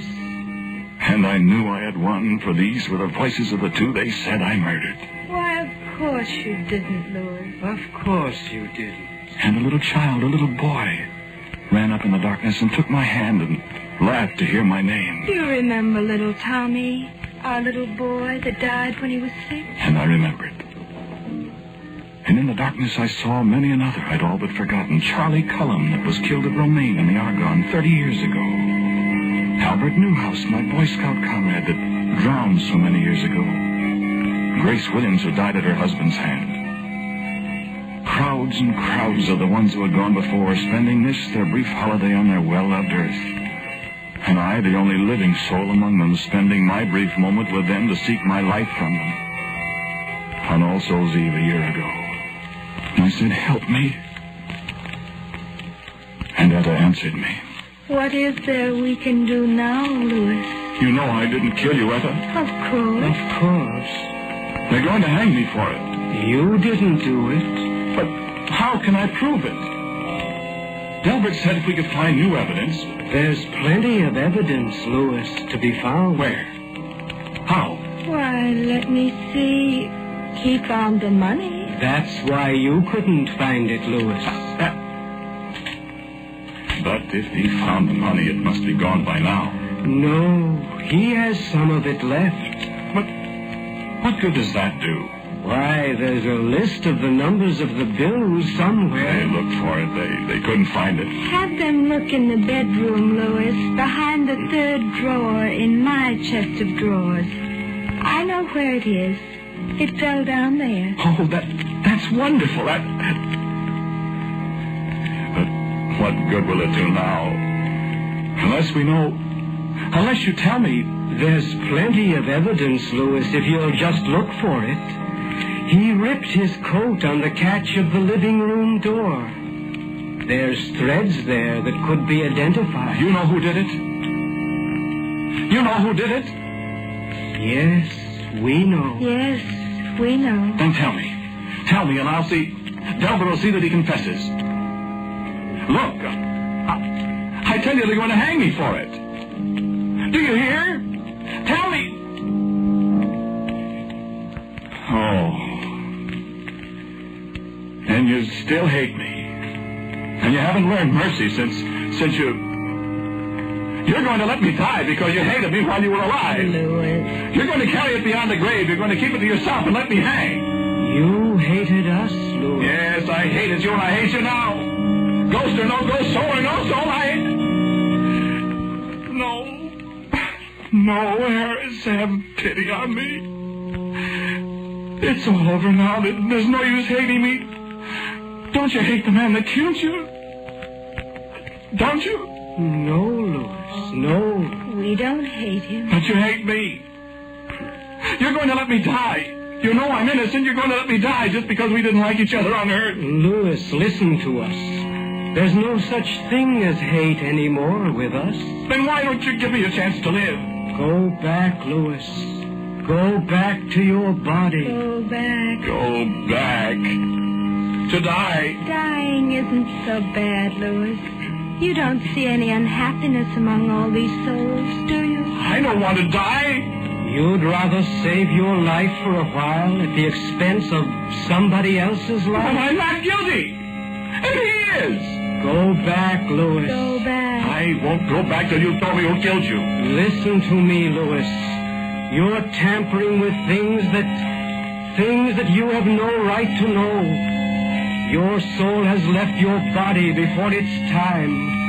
You have come upon secrets that no living man should know. Your body is waiting for you. Go back to it while there's time. While there's time. It is only this one night that souls may walk the earth. And when morning comes, well, when morning comes, if you are still here, Louis, I can make you no promises. Go back, Louis. Tell me the man's name. No, Louis. No, it's none of your affair. None of my affair. Don't you understand what I said to you? They're going to hang me.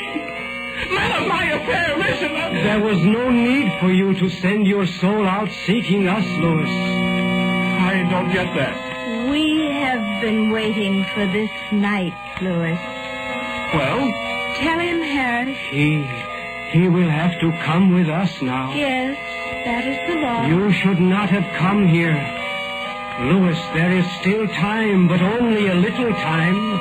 If you go back now... I won't go back. I won't go back until you tell me. You have no right here, you know, Louis. But I'm here. And now it is too late. Yes. You will have to come with us. Where are you going? Tell him, Harris. We are going to visit the man who murdered us. You what? I told you there was no need for you to come here, Louis. We have a way of taking care of this man. I don't know what you mean. Haven't you ever heard of haunting, Louis?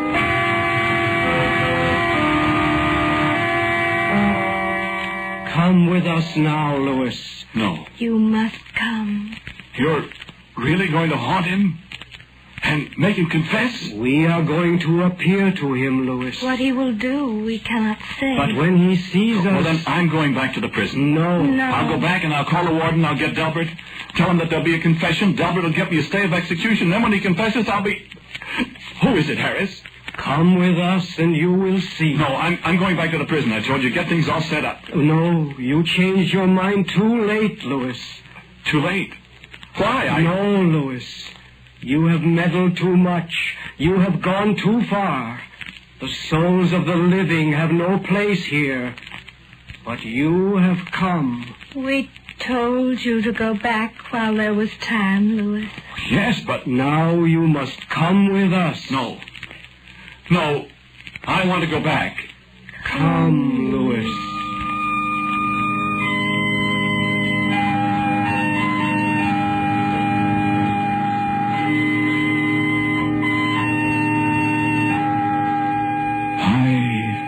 High up over the face of the sleeping, starlit world with the tiny lights of the living far below us. The broad, peaceful farmlands, the sleeping cities, the broad breast of the great river far below us. The universe throbbing with strange, compelling song. And above us, around us, the sense of a million souls. A myriad, a countless multitude, returning joyously to their single night upon the earth they loved. And I looked up in the clearness of the haunted night, and above me, the endless pathway of the Milky Way glowed with a strange splendor. And I plucked my sleeve. The pathway of the souls, Louis. The way we all return. And I saw the features of the ones I had loved. Of strangers. Of men and women and little children. Of boys in ragged uniforms. Of bearded ancients and smiling babes in their mothers' arms. And on their faces in the sparkling night an expression of awful eagerness. of long-awaited realization that this night they would once again rest upon the mortal earth. And even I, the only living soul amongst all the multitude of the dead, even I felt an overpowering desire to set my feet again this moment upon the reality of earth. And I closed my eyes for a moment. And when I opened them, we three were in a room. And on a bed there was a sleeping man.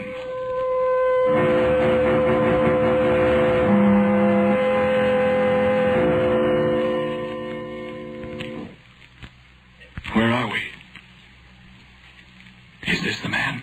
This is the man. This is the man. Who is he? Go and look. No. Go and look. I don't want to. Go and look, Louis. You must go and look, Louis. He lay there, sleeping as innocently as any child. The covers were drawn up about his face as if he were shutting out some childish fancy of boogeymen in the dark. But I knew him for a wicked, guilty man, a man who held my own life in jeopardy. Look at him, Louis. Look at him, Louis. And I lifted up the comforter that hid his face and bent down to look at him.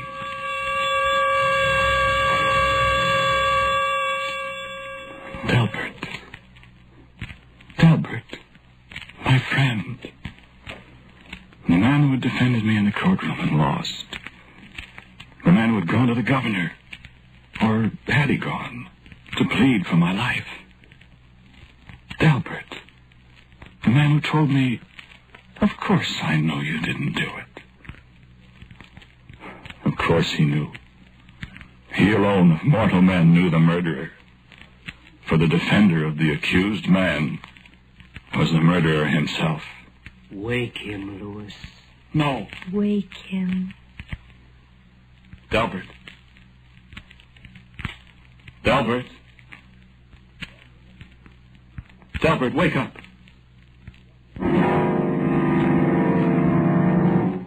Louis! Louis, what are you doing here? He came with us, Delbert. Harris! Harris and Etta, Delbert. No! No, go away! You're a ghost! We are human souls, Delbert. Come to hear your testimony. No! No, I won't tell you anything! You murdered them, didn't you, Delbert? No! You murdered us, Delbert. No, I... Confess, Delbert. I didn't do it! You did do it. You, Louis! You can't be here! Confess.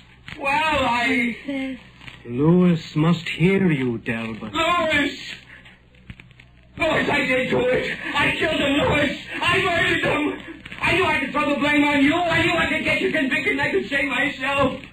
I hated them too, Louis! Oh, Louis! Louis, forgive me! Louis, forgive me! Me forgive you, Delbert? Ask Harris and Etta to forgive you. Harris! Etta! We have already forgiven you, Delbert. But you have done a great wrong to Louis. You will be punished, Delbert. I'll confess. I'll go to prison. I'm going back to my body now in the prison. Louis! Thank you. Forgive me. Thank you, Harris. Etta. Louis! I'm going back. Oh, Harris, you... Wait, Louis. What?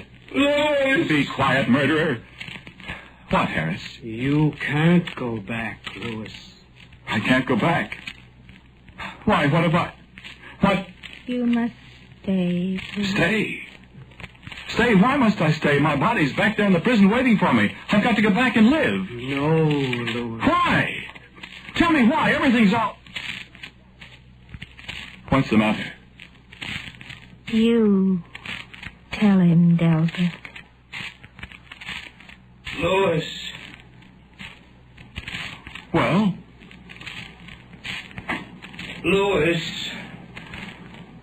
They hanged you half an hour ago.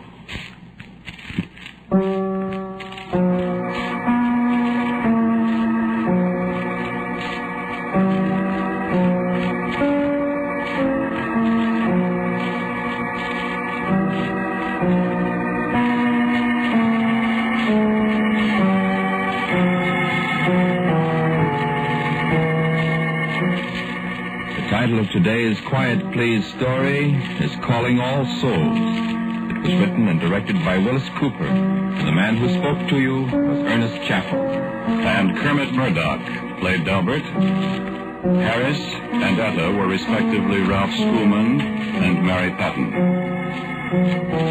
Mr. Cooper and I are very grateful for the superb efforts of Albert Berman, who was always responsible for our Quiet Please music. Now, for a word about next week, here is our writer-director, Willis Cooper. Thank you for listening to Quiet Please again. Next week I have a story for you called Adam and the Darkest Day.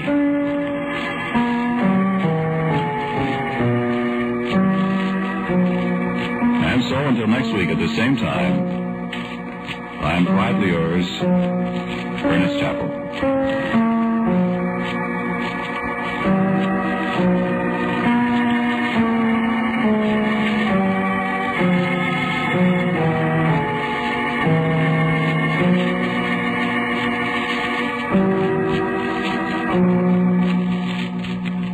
And now, a listening reminder.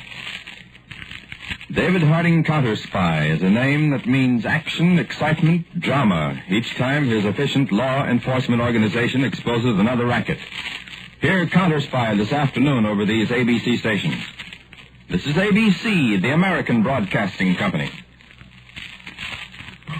WJZ, New York's first station. WJZ AM and FM. Hi, partner, read. Hi, fellas. Roy Rogers. See, that's a pretty tricky hat, isn't it? Partners, how would you like to surprise your pals like that? Well, you can with my new Roy Rogers Quick Shooter hat. It's by Ideal. And here's how the Quick Shooter hat works. Just press this secret button right here, and a replica of an authentic Western pistol pops out and fires. It's your secret weapon, even when they think you're unarmed. So get Ideal's new Roy Rogers Quick Shooter hat at your favorite store today, and you'll always be ready for anything. Ask for Ideal's new Roy Rogers Quick Shooter hat. Quiet, please. Quiet, please.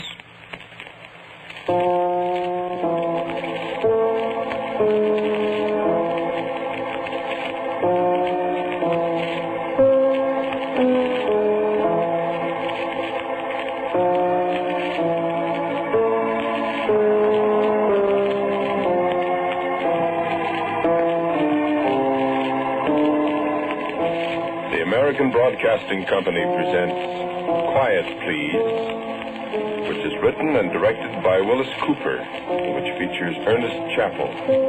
Quiet Please for today is called The Evening and the Morning.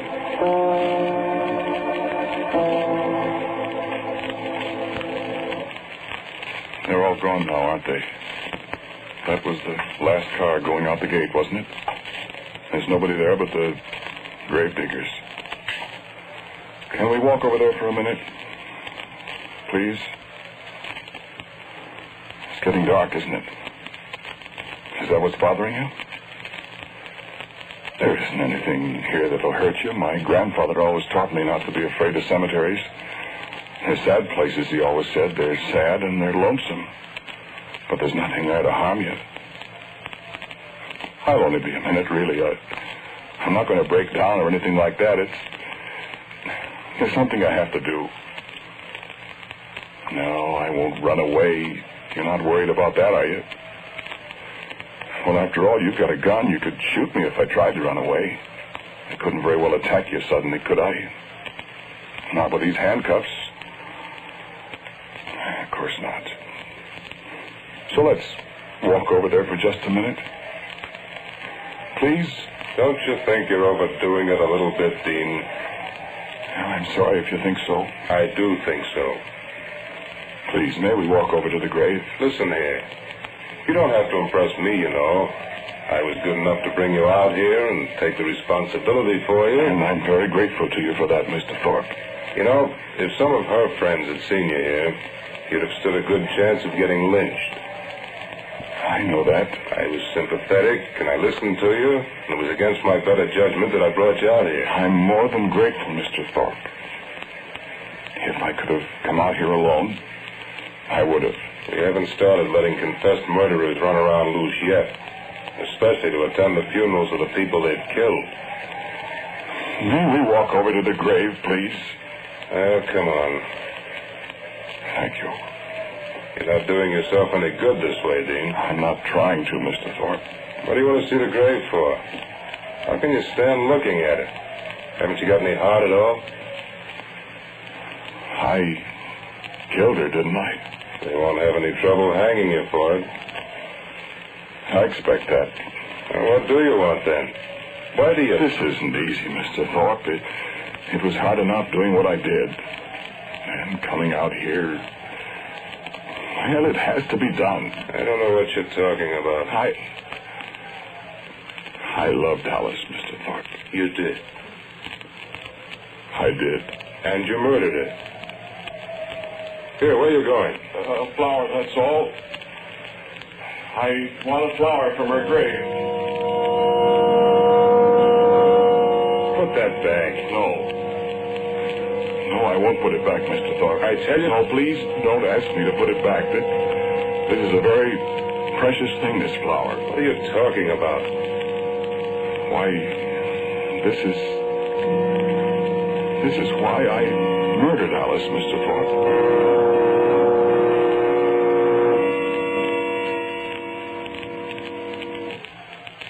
It's very good of you to walk back with me instead of riding. It's really a great favor, Mr. Thorpe, and I might as well tell you I would have insisted on walking if you hadn't agreed so readily. Insisted. You see, if you hadn't consented, I'd have just stayed there.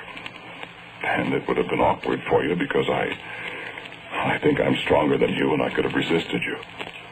I don't believe you would have used your gun. Even if you had threatened me, I wouldn't have moved. So I'm very grateful to you. Because it's important for me to walk back. It's the last walk in the open air you're likely to have. Yes. I suppose it is. You're a strange character, Dean. Well, you're rather unusual yourself, sir. Walking peacefully down a dark road with a murderer all alone. You may not have noticed, but I've got my hand in my coat pocket. So you have. And in my coat pocket is a gun. Of course. So let's not get any ideas because I've been stupid enough to humor you a little. I have no intention of trying to escape. Thank you. Did you ever walk along the cemetery road before? No. I have. I know every inch of it. Morbid. No. First time was with Alice. The woman you killed? Yes. I walked back with her from her husband's funeral a year ago. So now you're walking back from hers. Did you kill him, too? No. Don't you remember? He was killed in a motor accident. Oh, yes. Francis, that was his name. Francis. Yes. Were you, in love with Alice then? I think I've always been in love with Alice. I see. But Alice loved Francis. I begin to see a motive now. Motive? For murdering her. She was still in love with her husband. She wouldn't have you, so you killed her. No. What? No, that wasn't my motive. What was then? I remember walking along this same road, Alice and I, a year ago. Just a year ago, day before yesterday. It was the same kind of evening, too. Cold and misty. Threatening snow like it is now. We'd stayed there at the cemetery after everybody else had gone, Alice and I. And now we were coming back home.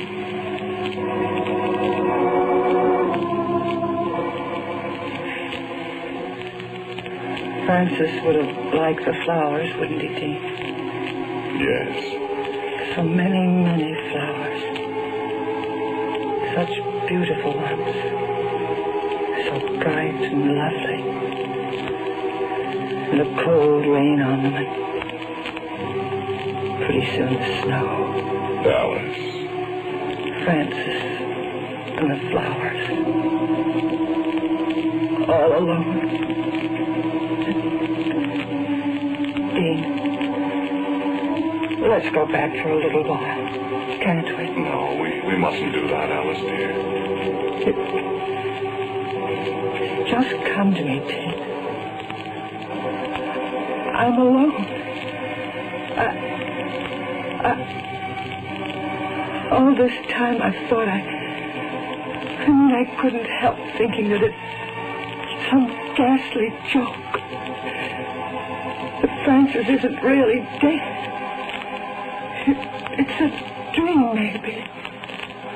Now, Dean is dead, and I'm alone. Alice, dear, don't. We've got to face it, But Francis is dead. All I've got left is a flower from his grave. Alice, you're not alone. Well, I know I'm not. But you're not alone while Alice, you're not alone. Look, Dean. The little yellow flower. The little yellow moss rose that Francis always loved so much. He was born and he lived and he loved me and I loved him, and now there's nothing left but this. Alice, will you listen to me? Alice, will you stop this? It's no good carrying home a flower from there. Why, it's just a little symbol that'll break your heart all over again every time you look at it. But it was from his... No, don't say it. Don't carry home any reminders from that place, dear. I know this is hard, but now is the time for you to make decisions now and not years from now when you should be forgetting. That little rose, it'll always remind you, it'll always hurt you. It'll do terrible things to you, Alice. Throw it away. Throw away Francis' flower? It isn't his flower, Alice. But I need something to remind me. You need anything to remind you of Francis, Alice? You have your memories of 5 years of being married to him. You have all the things he wrote, the music he loved. You have so many precious memories, dear. You're going to trade them all for a memory of a mound of flowers on a November day in the rain. Why, I remember Francis when he came home from the war. And the day you were married, I remember. He was so tall. I remember both of you. And the time we went to Canada, and it snowed. You remember Francis, not the flower. And the springtime in the country with him. And the times he helped me wash the dishes. Throw the flower away, Alice. Here, Dean. You throw it away for me. I want to, but I'm afraid. Throw it away, Dean. And let me keep Francis in my heart.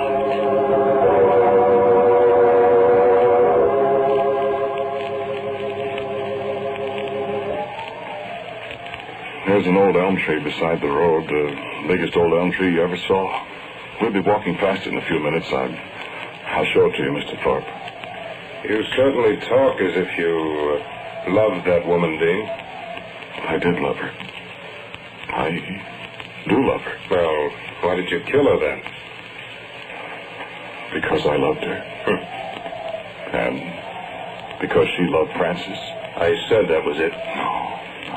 You're right in what you said, but you're forming the wrong conclusions, Mr. Thorpe. How? You think that I murdered her in a fit of anger because she refused to marry me. Of course.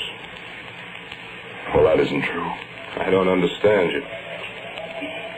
I'll explain it all to you. It doesn't need much explaining to me. I'll explain it. Well, what happened? Did your idea about throwing away the flower work? Yes, of course. But you're carrying away a flower from her grave. Yes. Why? Perhaps I want my memories of Alice to be that grave out there in the rain. Adding to your own punishment. Yes, that's part of it. I realize that I must pay a price for what I've done. I do that gladly. And I mean that. I mean, I'm really glad to pay it. But I hope you will believe me. I want to punish myself even more. But I haven't finished. I've got one more thing to do.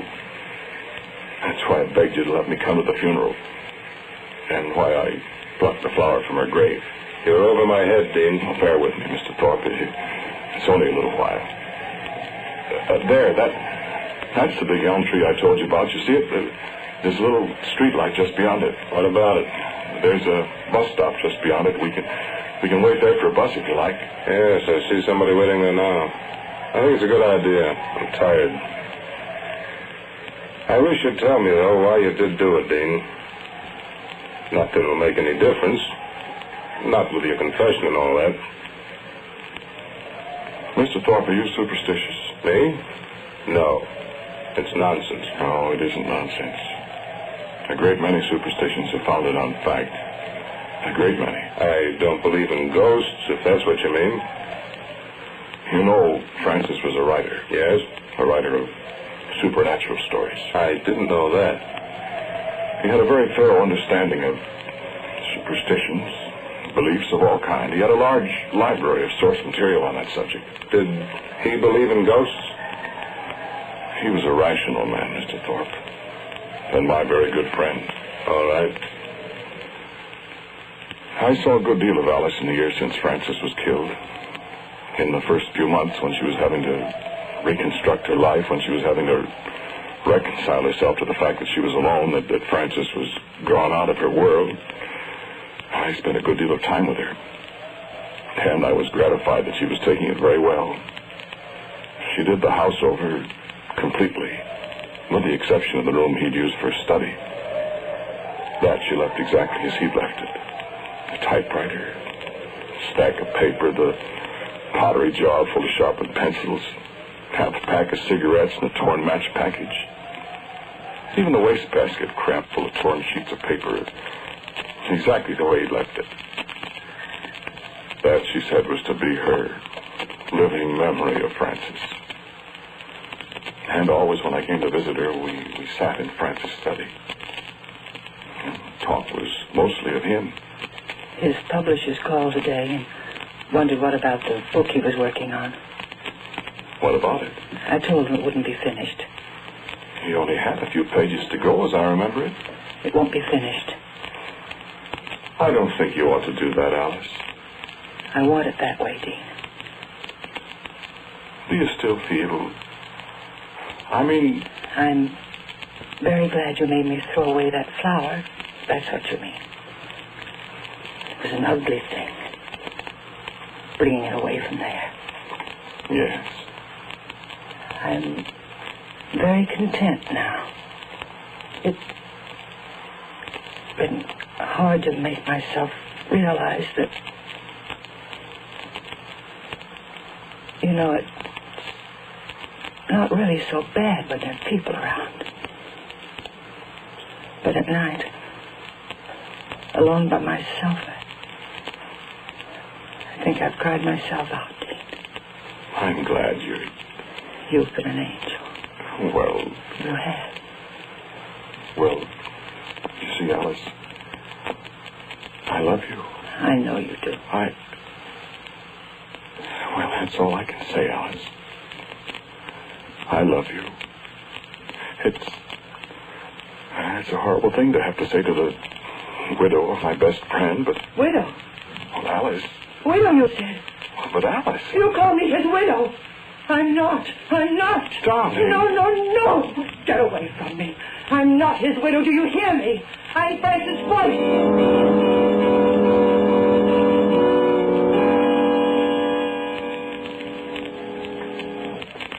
Where's that fellow that was waiting for the bus? Did he go away? Did you see him? Yes, I saw him. So she did get mad at you, huh? Well, don't you think you were rushing things a little, Dean? Don't you think you should have waited a little longer before you put in a word for yourself with his widow? His wife. No, Mr. Thorpe, I always knew that Alice would never marry me. I knew too much of the deep love and affection that existed between those two. And I knew that I would never have a chance with her. But in all honesty, I couldn't help confessing to her. She said she knew how you felt. Yes, she did. Well, I don't see where this story is getting us, Dean. Besides, here's your tree, and I'm going to sit down and wait for a bus. Wonder where that other fellow went. Francis loved music, although he couldn't play a note. Alice in the old days would sit at the piano nights when he found himself struggling with an idea that wouldn't come out. Francis always said that if he could listen to Alice playing long enough, the tougher situation would unravel itself. I think that was a fact. Many a night I've sat in the living room listening to her at the piano while Francis listened from his study. I remember one thing he used to love. Alice played it so often for him. People used to laugh and call it their theme song. And one night, not very long ago, I dropped in to see Alice. After a while, she sat down at the piano and played it. I hadn't heard it for so long.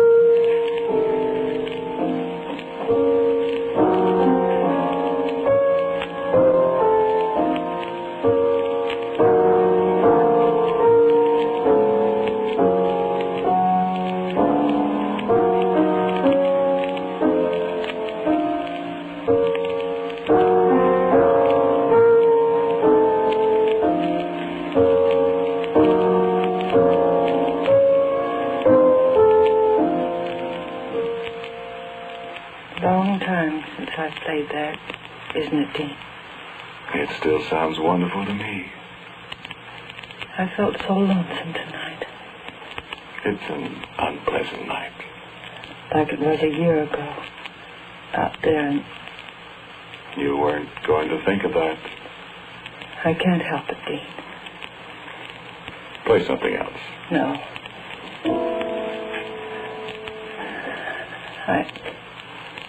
I wonder if Francis is lonesome, too. Alice. No. I've been dreaming about him, Dean. Well, I suppose that's natural. He's always trying to tell me something. It's so vague. But he's lost. And he wants me so. You're morbid tonight. No, I'm not, Dean. I thought I was getting over missing Francis, Dean. But I'll never get over it. I thought I'd forget him. But I can't forget him. You must forget him, dear. No. I won't forget him. He's my husband. I love him. I love him. Alice, dear, you mustn't know. know. Oh, Dean. I want him so. You've never lost anyone, Dean. You don't know how it is. And now, these last few weeks, I know how Francis wants me. You're not being rational, Alice. But I love him, Dean. Oh, isn't there some way? No, Alice. No, I mean it. Dean, listen. Well? Francis had so many books. Wouldn't there be something in one of them that might tell me how to bring Francis back to me? Alice. Or some way I could find him, Dean. Alice, sit down and stop this. Dean. Well? Dean, do you love me? You know I do. I'll never marry you. I hope that someday... No. It's a sacrilege to think it even. I'm Francis' wife.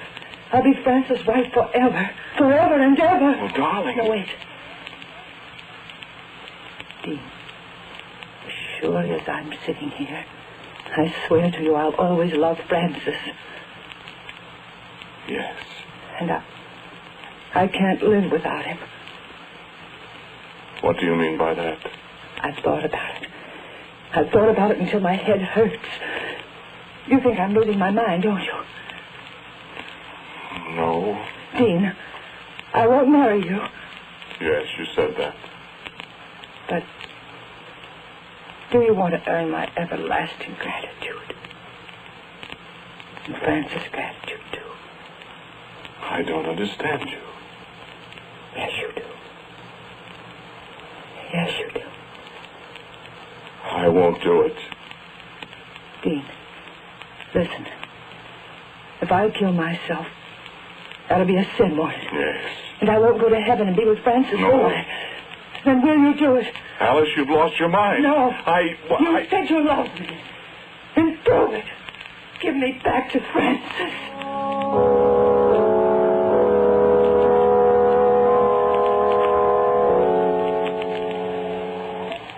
That's a great story, Dean. That's a great story. Yes, it is. Isn't it? It's not the story you told when they arrested you. No. So you shot her because she asked you to. No. What do you mean? I went away from the house that night. I was very disturbed. Sleep? I couldn't sleep. About 3 in the morning, I telephoned her. We talked for a long time. She was much calmer. She agreed that she'd been very foolish. And we'd talk it over again later in the day. I took 2 bromides and slept till noon. And then in the afternoon, she telephoned me, woke me up. Come over right away, she said. Come over now. Hurry. When I came in, she was holding a book. She seemed perfectly calm, but had obviously been crying for a long time. She was exhausted. What's happened, Alice? I asked. What's the matter? Sit down, Dean. What is it? What's that book? It's one of Francis' books from his reference library. Oh? Dean, when you left last night, I got to thinking some more about what I'd said first. That maybe there was something in one of Francis' books that would tell me how to bring us together again. Alice, I thought... Still, I went in there, and I looked at a lot of books. Some of them I couldn't understand. But I found one. I found this one. What is it? Dean, you murdered Francis. I what? You murdered his soul. Alice, what are you talking about? Do you remember the flower from his grave? Why, yes. Yes, of course. Look at the book. Dictionary of Superstitions and Mythology. Bonarget, Paris, 1927.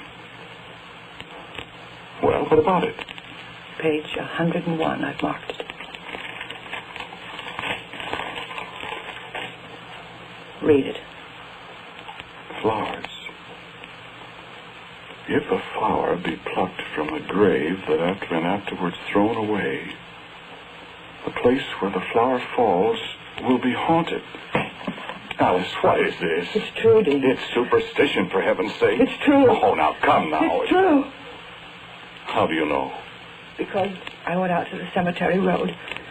And I went to the elm tree where you threw the flower away almost a year ago. You went... When did you go out there? This morning. While it was still dark. This morning? And it's true. I know. Francis is there. Chained to that spot forever and ever. Oh, Dean, what are we going to do? We did it, you and I. What are we going to do?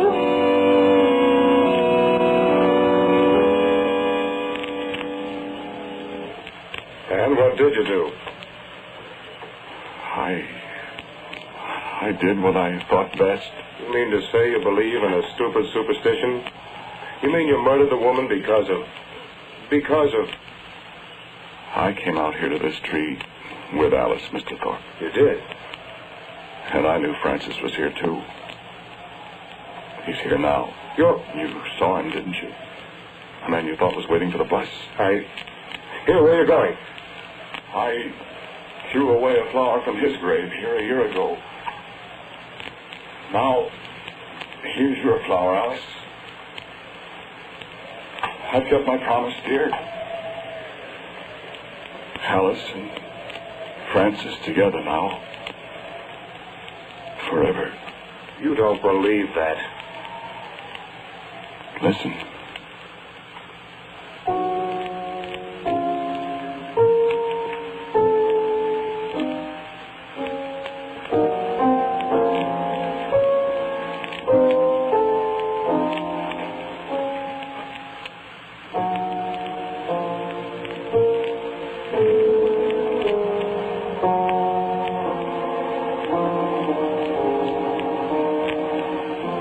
The title of today's Quiet Please story is The Evening and the Morning.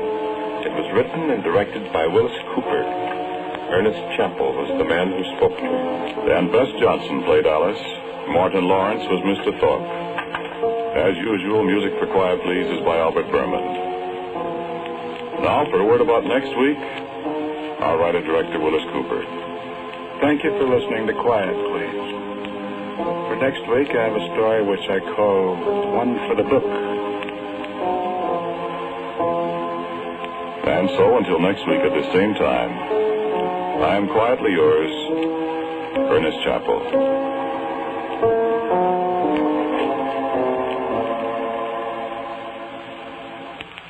Now, a listening reminder.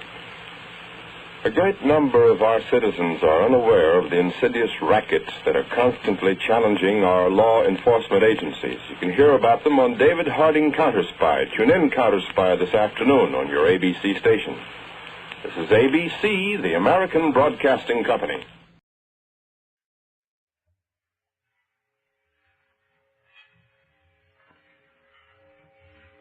Quiet, please.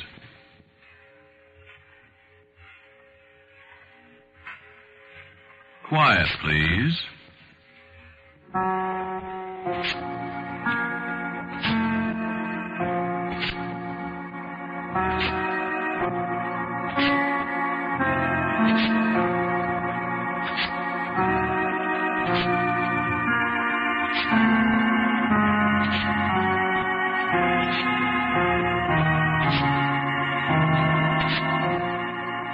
The Mutual Broadcasting System presents Quiet Please, which is written and directed by Willis Cooper and which features Ernest Chappell. Quiet Please for tonight is called Wear the Dead Man's Coat.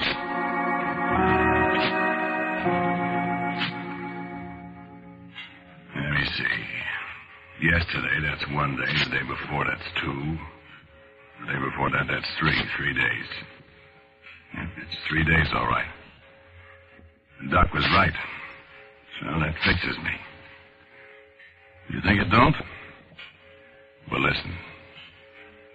You wouldn't know Kidneyfoot Cassidy, would you? Yeah, of course you wouldn't. You might have seen him if you was ever walking along Canal Street around 6 in the evening in the summertime, or if you was down near Wabash and Van Buren under the yell of a winter afternoon. He was the guy that put the bite on you for a dime to get to Oak Park because he'd forgotten to spend his last 15 cents for a magazine. He'd show you the magazine, offer to give it to you for a dime. But you never took it. You slipped him a dime, and a dime, and a dime, and pretty soon you'd have enough to go to Racine if you wanted to. And that's the price of a half pint of the brown stuff in the bottles. He ain't panhandling anymore. He ain't doing nothing. The cops got onto that Oak Park gimmick of his after a while, and Kidneyfoot was a little slow in the head, see? Well, he's been doing that one so long he couldn't work up a new kind of bite, so for quite a while he ain't had many dimes. I used to see him a lot around Wabash and Van Buren, or in the summertime over on Canal Street. Ain't nobody gonna see him anymore. Any place. He's dead. Ain't anybody gonna ball over Kidneyfoot Cassidy if there's to be any balling done, ball over me. 3 nights ago it was. I was coming out of the drugstore there into the L. It was around 12:30. I just had a cup of job and a donut. Who should brace me but Kidneyfoot Cassidy? He come waddling up, walking like his feet hurt him. That's how he got his name. His right name was Waller. And he put the old Oak Park bite on me. Pardon me, mister. I gotta get to Oak Park, see, and I spent my last dime. Hiya, Kidney Foot. Oh. Hello, Floyd. Never recognized you. What do you hear from the mob? What mob? Where's your overcoat? Hmm? Oh, I lost it. You got 2 bits? How'd you lose it? Hmm? Oh, I was asleep over there alongside the Polk Street Depot, and somebody took it off me. You got 2 bits? I got a dime. I got 14 cents. Ain't you cold? Hmm? Yeah, I sure am. Yeah, it's been awful cold, ain't it? You'll freeze to death. I'm going to get me a coat tonight. How? Hmm? I don't know. I gotta get one or I'll freeze to death. Give me the dime, will you, Floyd? What you been drinking, Kidney Foot? Hmm? Oh, I ain't been drinking. Give me the dime and my 14 cents, and I can get some stuff from a fella over on Plymouth Court. Yeah, you get to drinking, Kidney Foot, you're sure gonna freeze to death. I'm gonna get a coat. Well, how? Take it away from somebody. Come on, let's walk over to Plymouth Court and find a fella and get us a drink. I'm cold.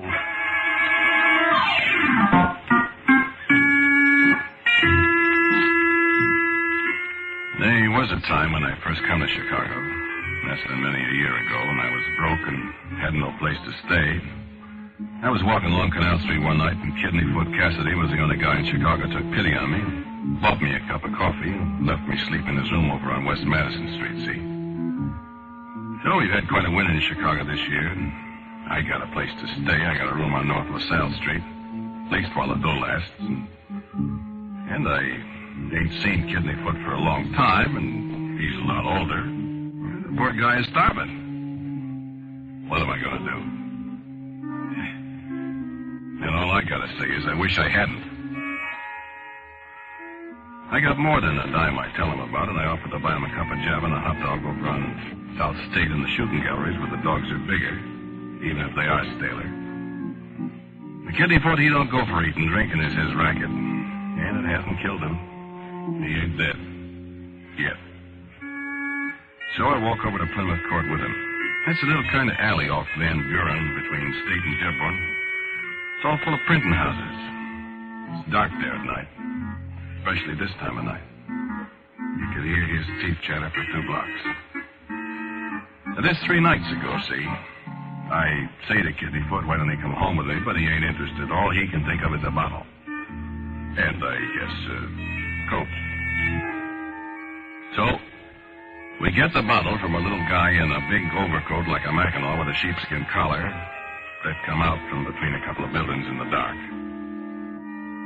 And after Kidney Foot takes a great big slug out of the bottle, he gets the Coke.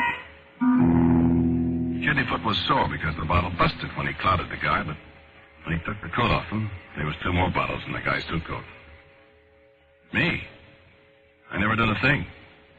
But I couldn't. I didn't have a chance. 1 minute, Kidney Foot is slugging down rot gut. The next minute, the guy is laying on the cobblestones, and the old man's taking his coat. He put it on. He run his hands in the pockets. He wiggled down inside the sheepskin collar, and he laughed.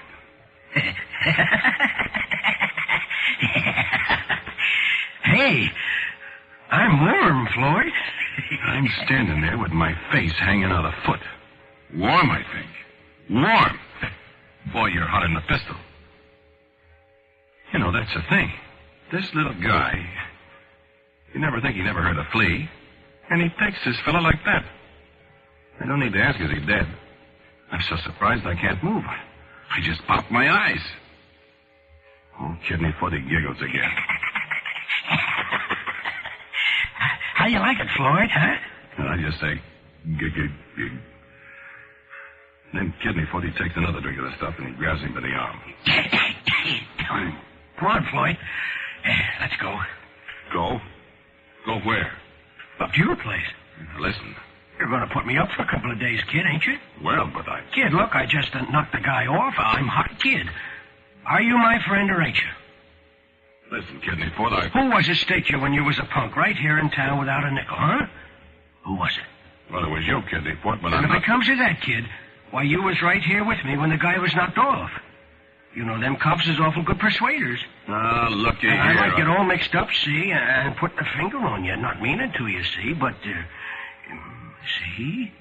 Well, I never done a thing. You know I never. Yeah, but how long you think them tough guys down at the Bureau will believe that, Floyd? Come on.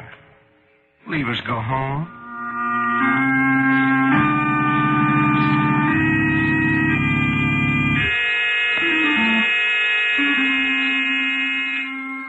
All right, so what could I do? He had me, didn't he? So I took him home with me. All the way over to the streetcar, he was giggling to himself like he was nuts or something. And I never said a word. What was I to say, huh? So when I seen the streetcar coming, I says to him, now listen, I says, cut out that laughing and make a fool of yourself, I says. It's bad enough what you done already without drawing some streetcar Connie's attention to you so as he'll remember you, I says. So he says, to me. And we get in the car and stand on the back platform. We're just crossing Randolph Street when he looks up at me and he says, it sure feels warm, Floyd. Shut up talking about it. This is the warmest coat I ever had. All right, shut up, will you? About the warmest coat in the world, I bet. Will you shut up? Yeah, okay.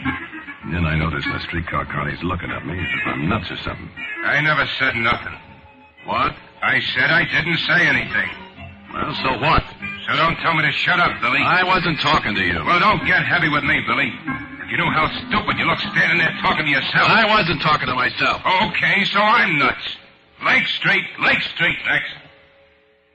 Well, I say to myself, the guy must be nuts. Here is Kidneyfoot standing right alongside of me, grinning like a chessy cat, wiggling his neck around inside that fuzzy collar. Can't the guy see? We was all the way to Division Street where we get off when I remember that Connie only took one fare from me. We're walking up Division Street towards LaSalle, Kidneyfoot bobbing along the side of me. He's kind of chuckling again down inside his collar. I put it to him. What was with that there streetcar jockey, Kidneyfoot? How? He didn't see you. Didn't he? He acted like he didn't. Besides, I never paid him no fare for you. And he never asked me. Funny, huh? I don't get it. Well, I ain't very anxious to be seen by nobody. Yeah. Listen, Kidneyfoot. What? Look, you know me. I ain't no angel. I should say not, kid. Well, what I mean, listen. Huh? I don't like this deal one little bit. I won't stay long, Floyd. Well, what I mean, I can't stand no manslaughter rap, see? Oh, me neither, Floyd. One more rap and I'm in Joliet from now on. Me too. Now, look at Kidneyfoot. Don't be tough on me. I won't be no tougher than I have to, Floyd. Well, I mean... I know what you mean, kid. It's the same difference with me, see? I don't want that Joliet department either. Well, So I figured like this. The only out I got is for you to stash me away for a while, see? I got nothing against you, kid, but this here is the only out I got, see? Yeah, I know. So you better play ball, see? Or else. Yeah. Well... Sure, take it easy, kid. Nobody's going to see me. Nobody's going to put a finger on me. I ain't going to put the finger on you, Kidneyfoot. Nobody ain't. Especially you. Because if you do... This where you live? Yeah. I keep quiet if Miss Freiberg sees you. Who's that, the landlady? Yeah. If she sees you, throw the both of us out. She won't see me. Well, don't leave her. The streetcar Connie didn't see me, did he? Well, but... You cut that out. Did she? What are you laughing at, anyhow? I just thought of something funny. What? And I'll tell you when we get in the room. Is it warm up there? Yeah, it's all right. Tell me what? Something my old lady told me once. Come on, open the door. Keep quiet. Now, don't make any noise. Up the stairs. Go ahead. You don't have to worry, Floyd. Nobody'll see you. Cut it out. Come on in, quick. Okay. fine, Floyd. Yeah, go to bed and shut up. Where you going to sleep? I ain't sleepy. What you need is a slug of stuff. Then you'll sleep. No, I don't want none. Take off that coat and go to bed. Oh, no. No, I don't want to take it off. I like it. Suit yourself. Only don't make any noise. Don't you want a drink? No. Well, I do. Oh. Better have a snort. Put you to sleep. Well, I'll have a little. Sure.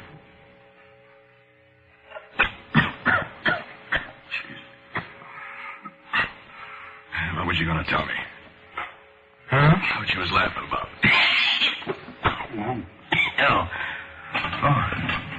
Hey.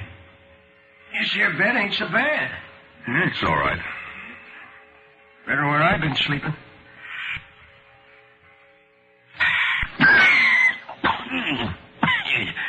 It's warmer, too. Oh, this coat. I'll have a little more of that stuff. Sure.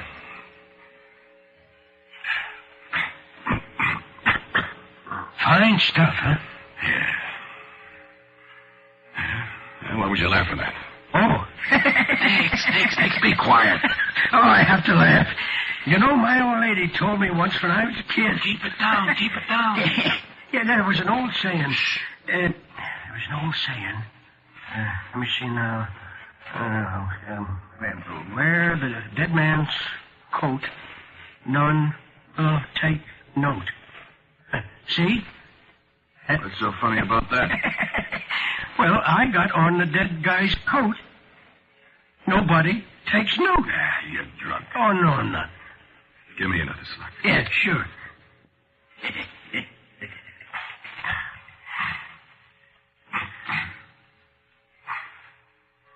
I tell you, you're nuts. She used to tell me about an old guy. His name was John Thomas Grady, his name was. So John Thomas Grady, he knocked off a judge. This was in the old country. And nobody ever seen him from that day to this. Yeah? How come? He put on the dead man's coat. I don't get it. People couldn't see him. So, see? He can't see me either. I can see you. Nobody else can. Give me some of that. How can I see you if nobody else can? Because you was in on it, I guess. I don't know how it works, Floyd, but that's how it is. I'm invisible. Ah, you're crazy in the head. Roll over there. I want to sleep. I thought you said you wasn't sleeping. All of a sudden, I am. One more nightcap. Spread it with you. Oh. Yes, sir? Invisible. Nonsensible. There was more to the saying. Only I forget. Well, shut up. Okay. Wear the dead man's coat and...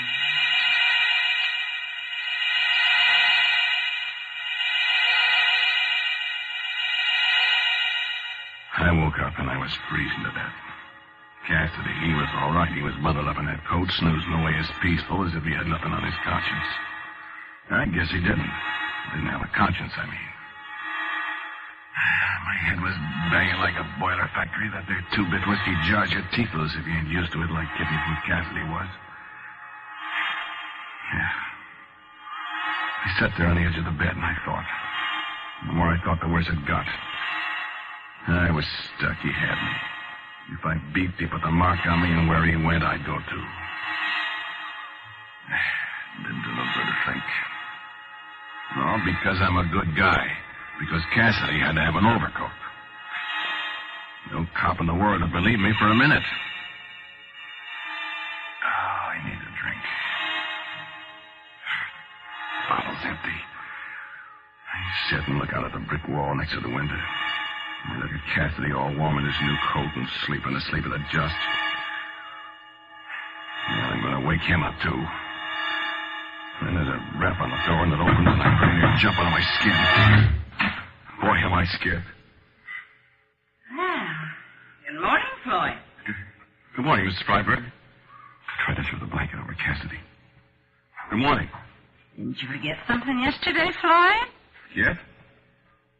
Forget what? He kicks the blanket off. It was rent day yesterday. Oh, rent. Cassidy opens one eye and looks at Mrs. Freiberg. Rent day? What's the matter with you this morning? Got a hangover. Yeah. Yeah, I guess I have. Cassidy makes a face at her. It smells like a brewery. Well? Yeah? Oh, yeah. I'll give you the money.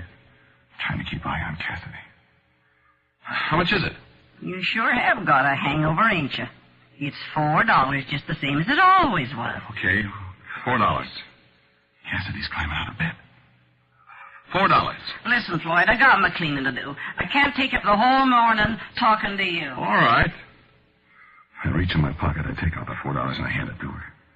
Cassidy has come out of bed and he's standing right there in front of Mrs. Freiberg, all squidged up in his coat. He's making faces at her. She don't notice a thing. What are you looking so funny about? Hangover, I guess. Cassidy's bobbing up and down in front of her, grinning like an ape, and she don't pay no mind. You want a receipt? Receipt? No, I guess not, Miss Freiberg. I guess not. What are you up to, Floyd? Me? I won't stand for no monkey shines in my house. You know that. I ain't got no monkey shines. Well, all right. See, you don't. I'll send David up to make the bed. You better get out and get some air. Cassidy is doubling up, laughing all the time she's talking. So she goes out and he pretty near busts. You see? I am invisible. Oh, boy. Why didn't I think of this before?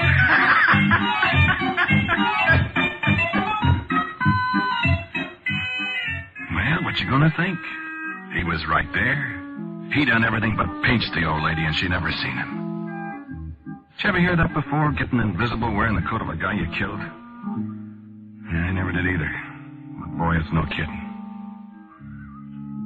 Sure.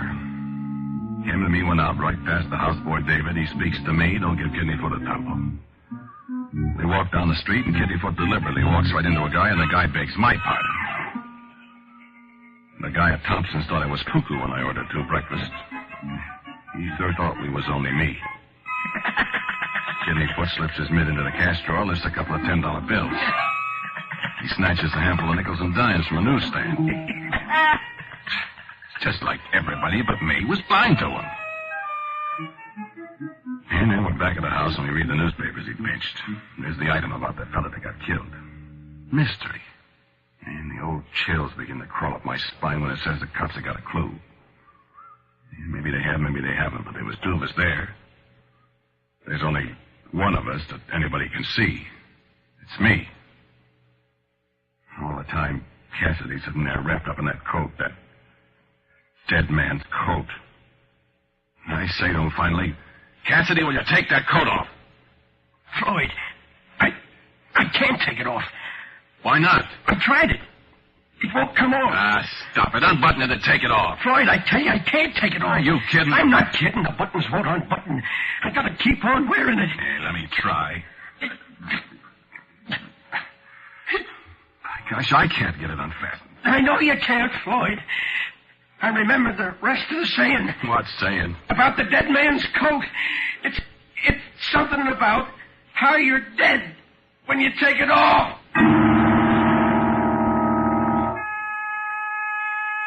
We tried all day, every once in a while, to get the coat off him, but it was no soap. You could get a button unfastened, and when you tried the next one, the first one would button all over again. Cassidy got scareder and scareder. So did I, for that matter. Twice during the day, old Lady Freiberg come running up to see what all the commotion was about. It was Cassidy crying. I always managed to shut him up before she got in the room. Of course, she couldn't see him. By nighttime, I was pretty near nuts. I got him another bottle, and finally he went to sleep, all wrapped up in his coat. Or the guy's coat. Oh, sir, I didn't sleep on that bed with him. I slept in the chair. What sleeping I done? He woke up in the morning hollering. I shut him up. I talked to him about how swell it was to be invisible. About how he could get in places, jewelry stores, banks, rich people's houses over on Lakeshore Drive. All the time he kept sitting there, wiggling in that coat. He'd be trying to take it off, and then he'd all of a sudden think about having to be dead to get it off, and he'd stop. So I keep on talking about how nice it is to be invisible, and he's fidgeting and not listening much. After a while, an idea come to me.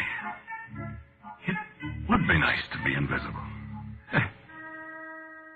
And it would be nicer to be invisible and not have Kidneyfoot Cassidy around. I guess my talking to him had to run down. What's the matter with you, Floyd? Me? Nothing, Kidneyfoot. You're looking at me awful funny. Am I? Oh, give me a drink. So I give him a drink. I went out and I bought 2 more bottles. 5th. Money was going to be plentiful pretty soon, see? And he passed out. He sat there in the dark and thought. Long towards morning, I made up my mind I'd get rid of this guy that was hanging around my neck. And I'd be invisible, too. Man, think about that yourself sometime. The things a guy could do if you can't see him. So it was 7 o'clock in the morning when I went over to the bureau and got out my Georgia boxing glove. You know what a Georgia boxing glove is? Switchblade knife, blade about an inch longer than the palm of your hand is wide. Kidneyfoot was snoring kind of quiet. And I went over to bed. I give him the Georgia boxing glove for a present. The coat come off easy. I put it on, buttoned it up, and I went out for a walk. I wanted to try it out, see? It was a success. I walked all over the loop. I rode streetcars for free. I took a guy's pocketbook right out of his hand. Pretty near noon when I decided to come back to my room and pick up what odds and ends I needed.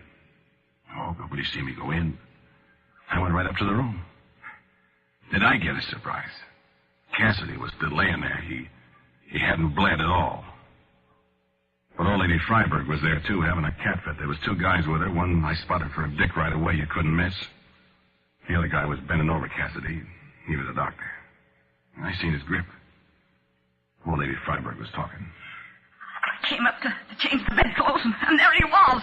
I don't know how he got in here. So Cassidy wasn't invisible anymore. But I was. And then the doctor turns around. How long has this man been here? I don't know. He wasn't here yesterday. That's funny. Funny? How's it funny? Well, it's funny because this man's been dead for 3 days. 3 days? 3 days? Well, I just killed him this morning. No, ma'am, I'm sure. He's been dead for 3 days at least. 3 days? It was 3 days ago he put on the dead man's coat. He's been... And I got the coat on now. And... I can't get it off.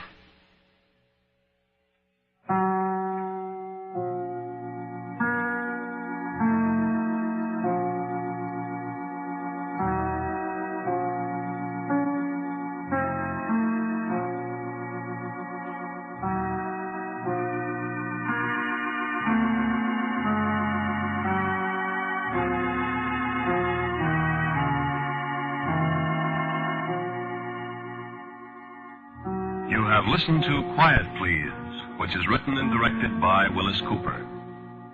The man who spoke to you was Ernest Chappell. And Ed Latimer was our Cassidy. Leora Thatcher played Mrs. Freiberg. And Morton Lawrence, who played the conductor, was also the doctor. The original music for Quiet Please is composed and played by Albert Berman. Now, for a word about next week's Quiet Please, here's our writer-director, my good friend, Bill Cooper. The story I've got for you next week, I call Sketch for a Screenplay. It's about a man and a woman in an airplane, Hollywood, and a number of other things. By the way, friends, Mr. Cooper and I have been wanting this chance for many, many weeks to ask you what you think of our broadcasts. We'd very much appreciate a short line from you as to how you're enjoying Quiet Please. Just a brief note. Now, until next week, I am quietly yours, Ernest Chappell.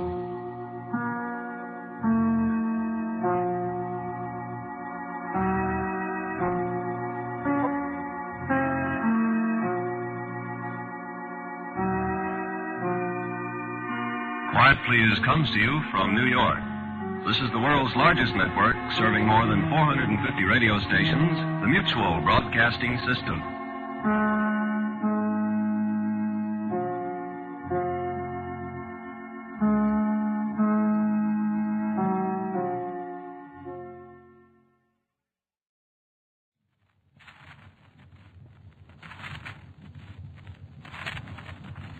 Quiet, please. Quiet, please.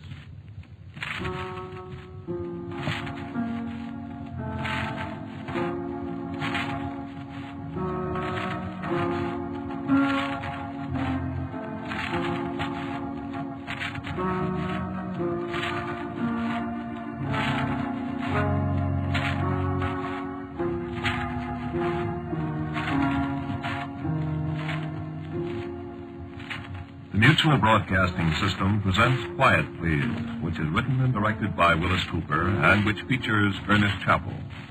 Quiet Please for tonight is called The Room Where the Ghosts Live.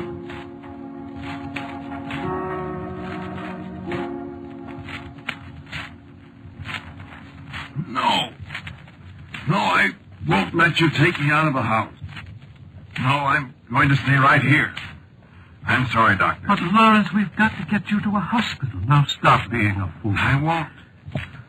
I'm going to die anyway, and I don't want to die in an ambulance somewhere out on an icy road between here and town. I'm sorry, that's final. I can't do anything for you here, Lawrence. Maybe I don't want you to do anything for me, Doctor.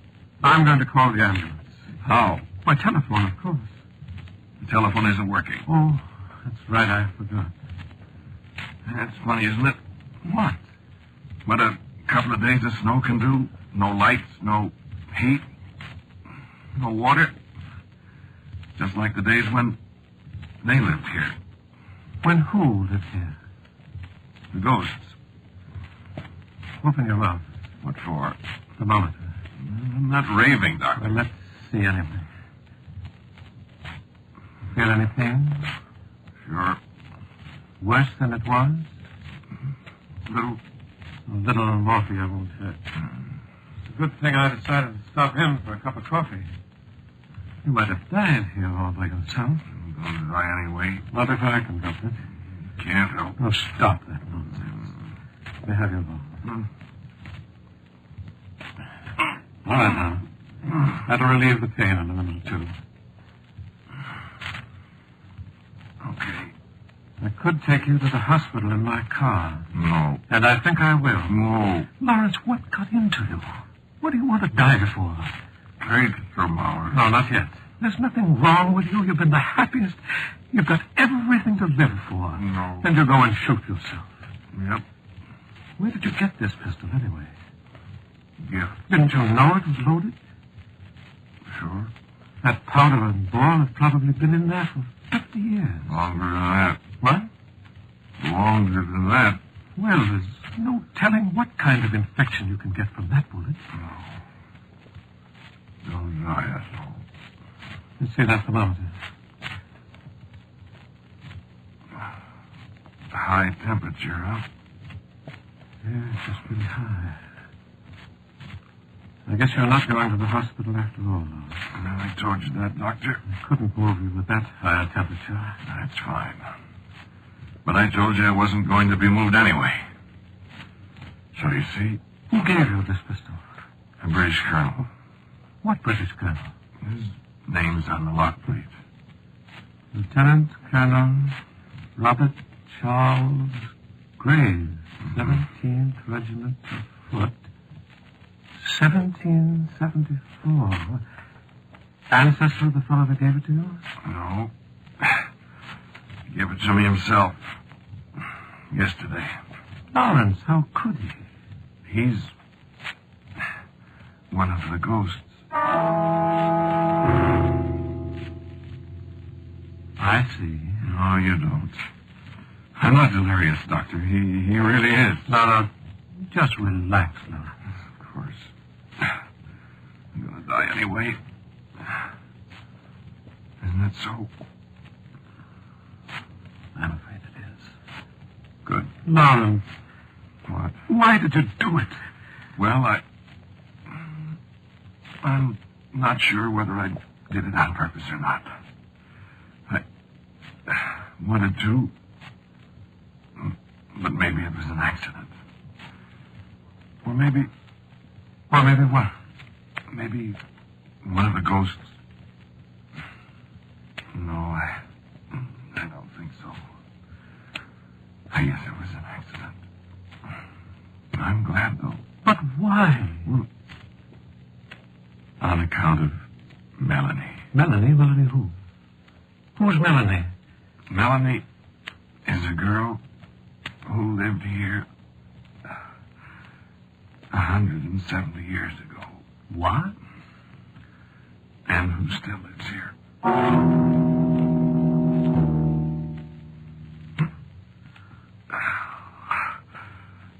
It hurts quite a bit, Doctor. You want me to give you some more morphine? I guess not. No.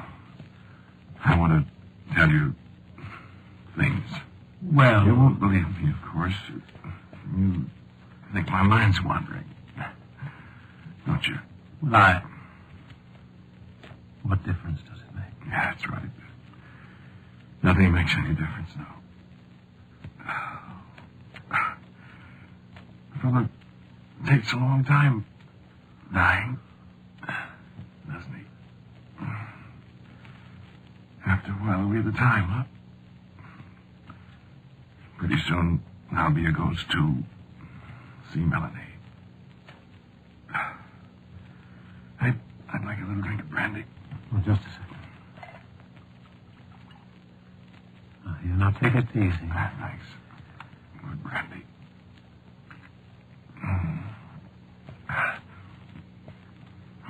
Wish I could take some along. It's good. I wish I could do something for you, Lawrence. Nothing sewed in, aren't we? Sure. I mustn't leave. I couldn't come back, you know.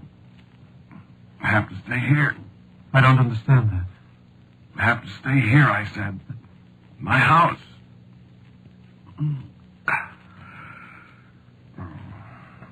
What was I talking about? The ghosts. Oh, yes. So I tried to keep the house like it was in the old days, see, all by myself. Been fun. And then noises. Heard noises. What kind of noises? People beating on the door, rattling the latch. Every night. I'm not afraid, Doctor. I know, Lawrence. Well, I got up, went all over the house. Noises stopped after a while. It wasn't a dream? No dream.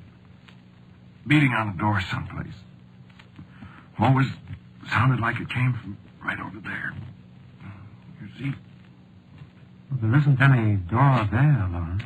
That's what I thought. My hands are cold. I'll build up the fire. No. I know what it is. I haven't got much time, huh? Have I? No, Lawrence, you haven't got much time, old man. I have to hurry. Shut your eyes so you can see what I saw. I mean, I didn't see it, because it was dark. So, when you shut your eyes, you feel the way I felt. Huh? All right, Lawrence. I walked all over the house, lights on. No sound. No hammering on door.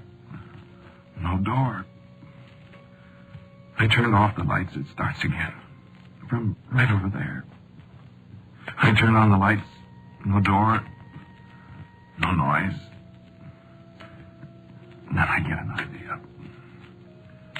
I turn off the lights again. I walk over where the sound comes from. And there is a door.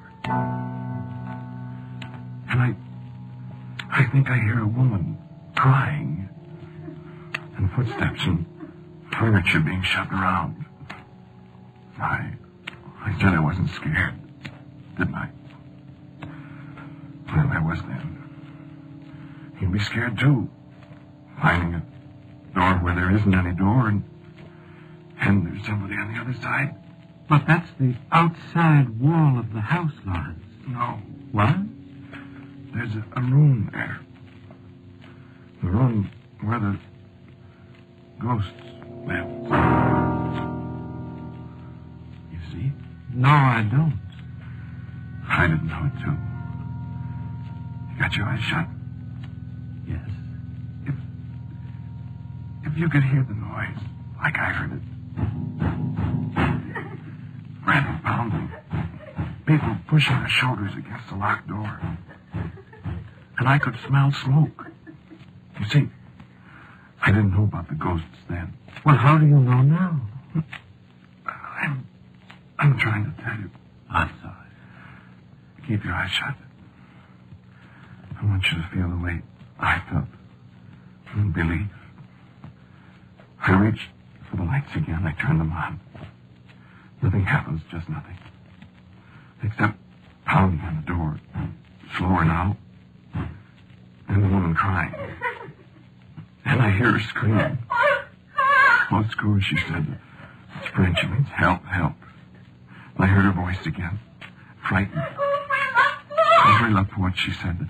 That's French, too. Means open the door. So I tried to open it, and it was locked. And they were pounding, and she was coughing. And at last I found the key. I yanked the door open. And the ghost came out. The lights came back on. There wasn't any door. There wasn't anybody in the room but me. But then I heard something. Somebody walking across the floor down the hall. So I turned and went down the hall after the footsteps, down toward my room. Then I stopped dead. Because the door to my room closed and somebody locked it. You dreamed that? No. It was locked from the inside. So was every other door in the house. That couldn't be. Try the doors. Open your eyes and try the doors. Go ahead. Lawrence, No, go ahead. I'll keep on talking. You have to believe me. Go ahead. So, what did I do? I lay down here on the davenport with the lights on. I tried to think, but nothing made any sense. I got up and I tried the outside door. It was unlocked. So I went outside. I had some crazy idea maybe there was a room there. There wasn't, of course. But there were footprints in the snow. Some men's footprints. And a girl's. This last nose covered them all up again, I guess. Well, what about the doors, Doctor? They're locked. From the inside. You see? Did you hear anything? Did you? Well, I thought I heard someone moving. As if I'd awakened somebody. But it was probably my imagination. No, it wasn't. Oh, I'm getting so tired. No, Randy. No. So I came back in. I sat down. And I hardly noticed that the lights were up again. And then I heard something else. And I said, "Who's that?" And a woman's voice answered me in the dark. I'm Melanie. Well, who's Melanie? Once I was a maid in this house in the time of the war, when the soldiers were captured on Christmas night at Trinity. And these escaped and came here to be hidden by Monsieur Maurice. For he was no patriot, and they were kept... And you'd think I'd be surprised, but I wasn't very. I didn't interrupt her. She went right on telling me how Morris was a loyalist, and how he hid the officers, and how the neighbors suspected him and spied on him. Then Monsieur Maurice must go away, you see. And I was left alone to bring food to the poor soldiers. And there was a night when I took their food to them. And when I would go from the room, I found the door to be locked from the other side. And soon we smelled the smoke of the fire. If someone had set fire to the house to destroy these men. And we beat upon the door, but it did not avail us. And so we perished in the fire, I and the British officers. And there was none to know our fate. And for our sins, we are bound forever to this house. Although I have not sinned so very greatly. And I would thank you for releasing us from that room. For so many times we have cried out, yet no one would open the door. And I opened the door, but now all my doors are locked against me. Yes. They say it is their house now, and no man can open the doors again. I think we'll see about that. They say you must go away. Well, I'm not going away. I should be sorry when you go away. You would?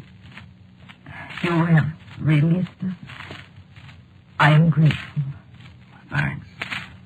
I think they'd be grateful, too. They are soldiers, monsieur, and they have not forgotten the manner of their death.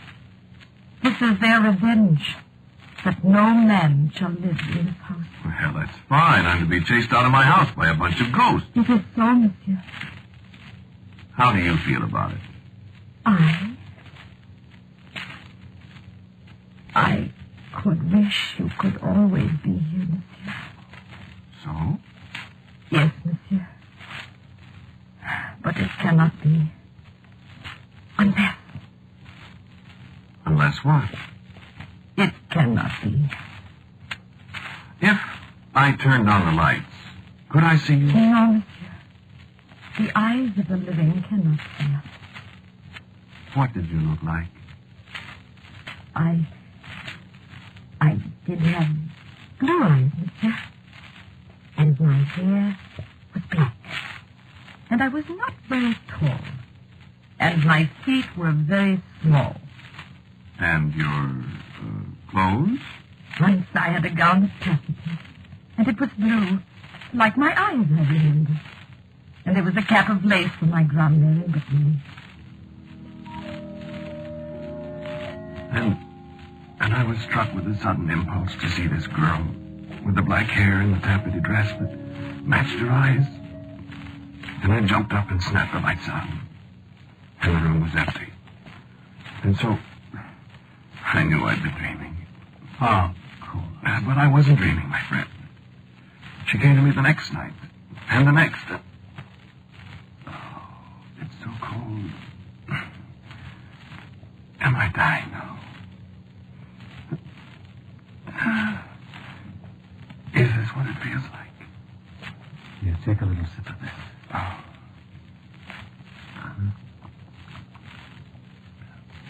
Better? How much longer? Well, see, friend, I found myself in love with a ghost. Yes, Melanie. And she loves me, Doctor. And we talked about it so much. There must be a way out. But there couldn't be a way out.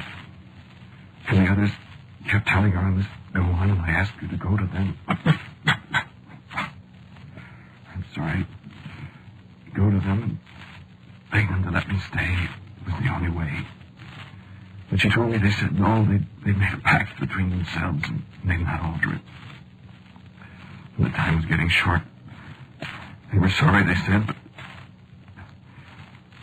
And then, last night, she came to me again. When the snow was piling deeper and deeper around the windows, and I said, Melanie, I can't go now. Can't they see that? And she said, I have spoken again with the colonel. And what did he say? He will come to you, he said. And what? He will not speak to the living. But what good? I do not know. He said he will come to you. When? Tonight. Do not speak. Say, Monsieur le Colonel.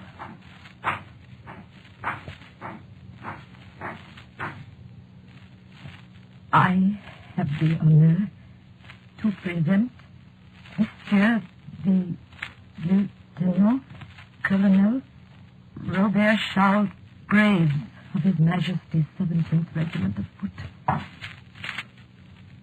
Monsieur the Colonel wishes me to present his compliments to you and to say to you that he has taken counsel with his fellow officers. No, do not speak. Monsieur le Colonel wishes me also to say that he and his fellow officers have come to a decision in the matter of yourself. They honor you for your devotion to me, and they beg leave to supply you with the means of assuring you permanent residence in this house. Monsieur the Colonel begs you to accept as a token of his esteem this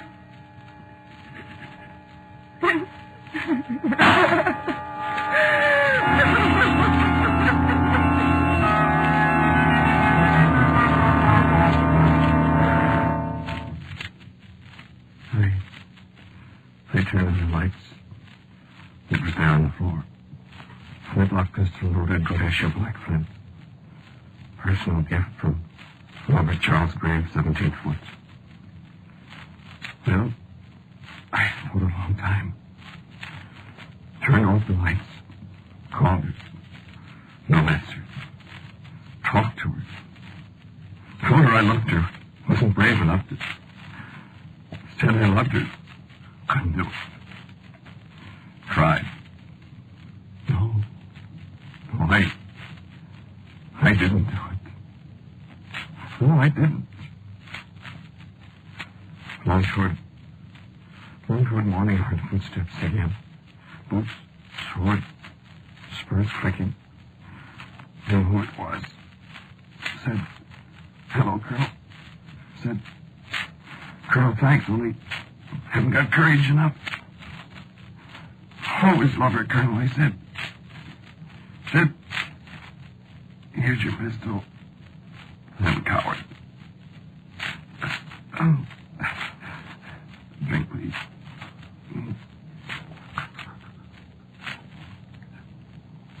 And then I wake up here. Daylight. See? If Colonel Graves could that fella show me way out? Couldn't that fella pull trigger for me? Hello. Melanie, in your blue taffety dress, and your blue eyes, and your black.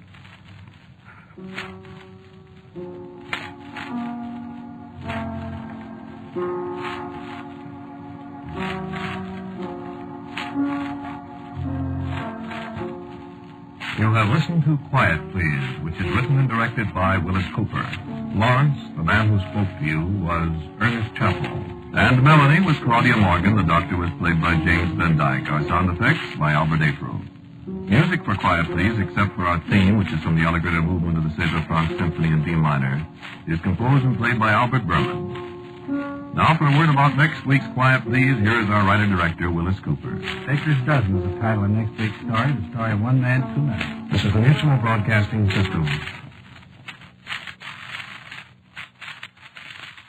Soon you'll be able to walk into your Admiral dealer's store and confidently buy the style radio or radio phonograph you want. The selection of Admiral radios will be complete. There'll be radio phonographs with the famous Admiral exclusive features, slide away that makes loading and unloading your record changer so easy, and the foolproof Admiral automatic record changer. There'll be consoles and table models and newly designed cabinets of fine woods and modern plastics. There'll be farm sets and portables in many styles and sizes, including the popular Admiral Bantam, the camera-type radio that operates on alternating current, direct current, or self-contained batteries. There'll be new electronic refinements and AM, FM, and shortwave reception. And now about television. Admiral's extensive research assures television receivers with true Admiral quality.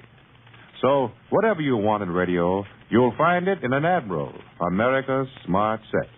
You can get a very good idea of what Admiral will offer if you'll write for a free copy of the new, full-colored booklet entitled It's a Promise from Admiral.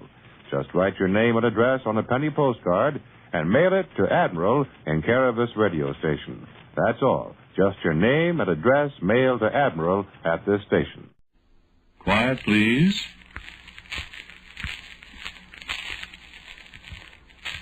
Quiet, please.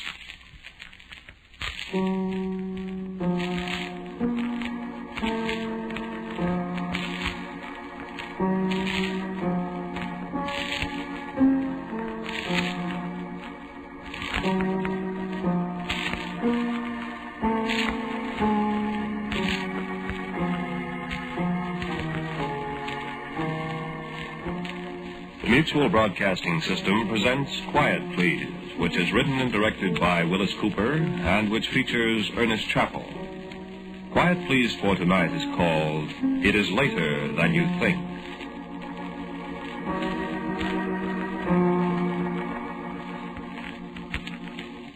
And so I venture to say that the Germans and the Japs are trembling in their boots at this moment for the word that Lindsay Bradley is on their trail. Lindsay, our loss is Uncle Sam's gain. Your fellow employees wish you success, adventure, and a bushel of medals. And in token of our high esteem for you, in remembrance of the happy hours we have spent with you in the plant, for we are all one big happy family, I present you with this 17-jewel, solid gold, imported wristwatch. May it ever remind you of your good friends here at this arsenal of democracy you are leaving to face our enemies in person. Well, all I can say, fellow employees, fellas, and Mr. Throop, all I can say is, I thank you.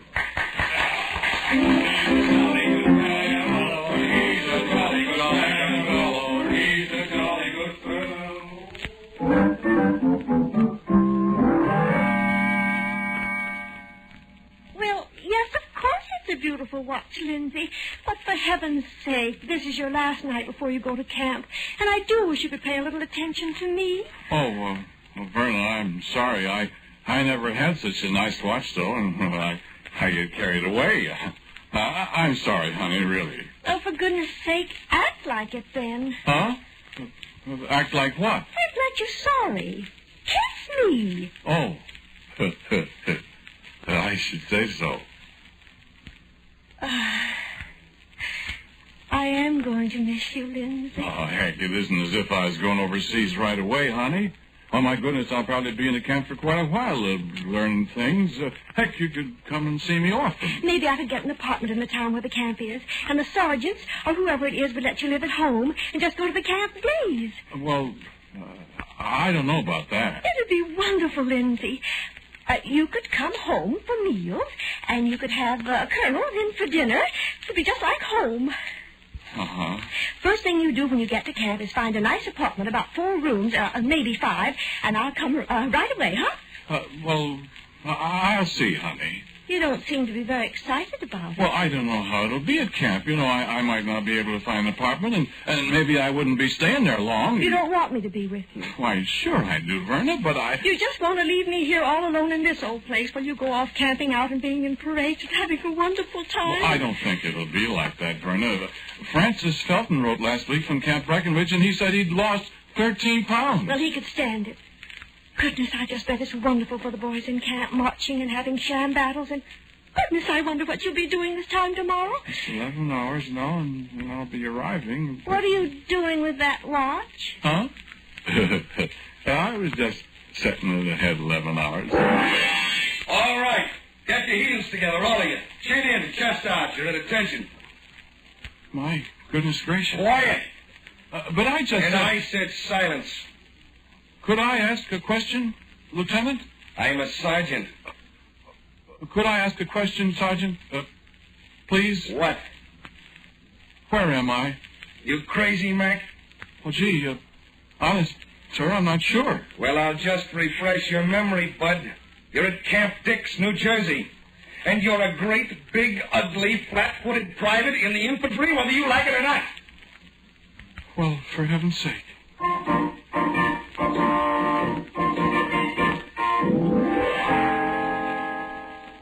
Well, for heaven's sake, I said. How I got there, I will never know. One minute I was sitting on the Davenport with Verna right in my own living room in High Bridge, New Jersey, just for no reason, setting my watch 11 hours ahead, and then, bung, I'm alongside the railroad station in Camp Dix, and it's daylight, and this sergeant... Well, now, things don't happen like that. There's no such thing as magic. But, well, how? Tell me how. All right, you can't tell me, so I'll tell you. I'll tell you how I found it out. It was an hour later that they let us sit down a few minutes. There was a man sitting alongside me, and he said I have a good-looking watch, didn't I? So I told him how the boys at the plant gave it to me, and he admired it some more. And then he said, did I know my watch was an hour fast? So I said, is that so? And I turned it back, and... All right. Get your heels together, all of you. Chin in, chest out. You're at attention. And I heard myself say, my goodness gracious. Quiet. But I just said... And I said silence. Could I ask a question, Lieutenant? I'm a sergeant. Could I ask a question, Sergeant? Please? And by goodness, I went through that whole hour again. And I was so tired when we got back to the time and the place where the man said I had a good-looking watch. And I looked at that watch. I didn't say anything this time. So time went on the way it ought to go on, and they took us to eat. But I couldn't eat anything, because my stomach was full of great big butterflies. And finally, when I had a minute, I got to a phone booth, and I waited 45 minutes, and I got a call through to High Bridge to find out what Verna had to say about it, and Mrs. Houlihan from next door answered, and she said Verna was in bed with a high temperature. And what the dickens did I do to her on my last night at home? So I hung up. Sure. The watch. Whatever I set it at, that's what time it is.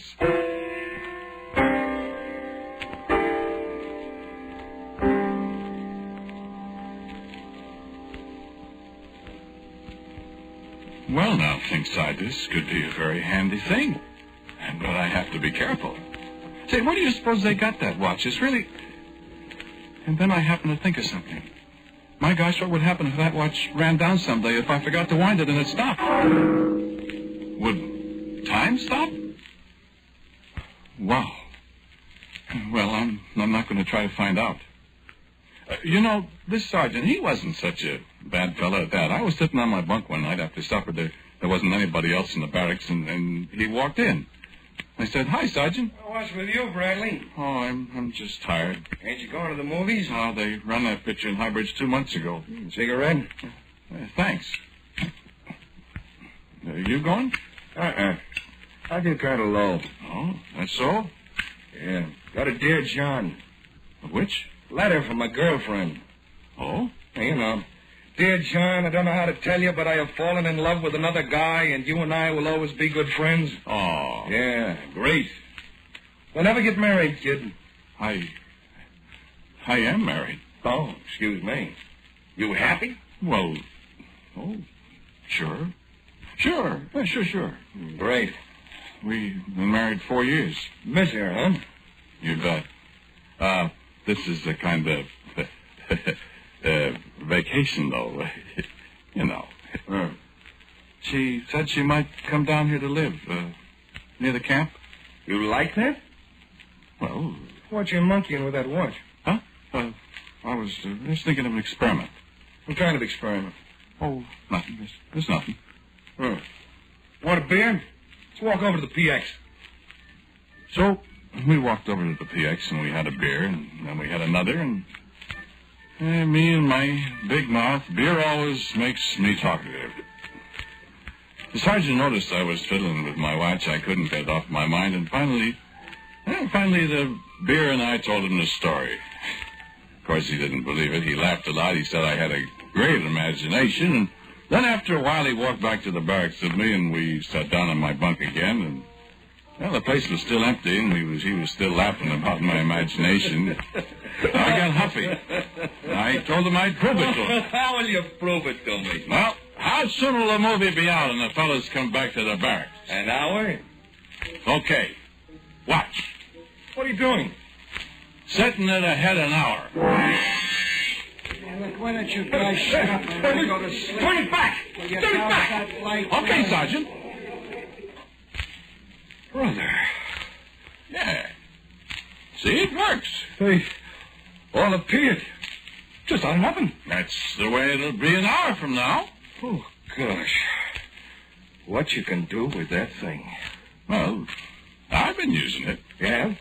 How? I've been setting it ahead every day for a while. What for? See if my wife is going to arrive. Huh? Wife? Well, I'd like to have some warning, see? Oh, so you can hit me for a pass. Either that, Sergeant, or so's I can go AWOL.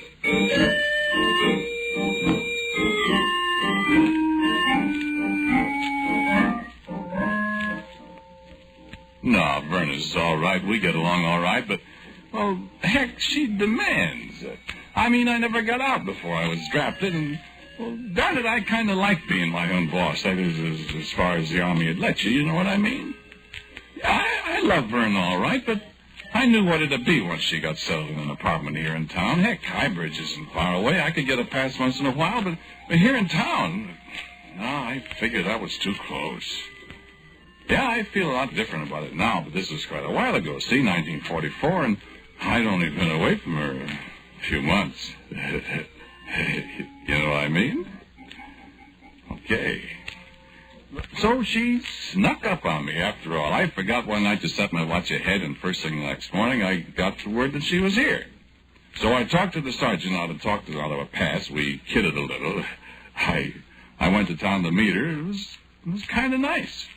But, gosh, I couldn't get a word in edgeways. Lindsay, you're so thin. Well, I've been... I know you. You just won't talk up to these sergeants and majors and people. Just let them walk all over you. You wait till I see somebody in authority. Oh, now, Verna, you can't... You've been drinking. I bet you've been drinking, but I'll put a stop to that. When we get an apartment here in town, you can have ginger ale at home, and I'll make brownies, and you can have some of the boys over once in a while. Verna. What? Verna, do you love me? Why, you silly child. Of course I do. Here, give me a kiss. Now wipe off that lipstick. Are you going to take me out to the camp? I'm just dying to see it. Well, I thought maybe we'd stay in town. Now, Lindsay, I'm not going to sit around in this dismal town all day and all night when there's all sorts of interesting things going on out where you're camping. I came down here to enjoy myself, and that's what we're going to do no matter what you So think. that's the way it was, yakety-yakety all the time, and I got awful tired of it all of a sudden. You know, used to be I could kind of shut my ears to the yakety-yakety, but I seemed to have lost the trick somehow, and so then I thought, gosh, I'm going to see how long this is going to go on. So I turned my back, and I moved the hands of my watch ahead, and I got it 10 hours ahead, and I heard a kind of sigh or something. And I turned around, and you know what? There was this sergeant kissing my wife just as big as you please.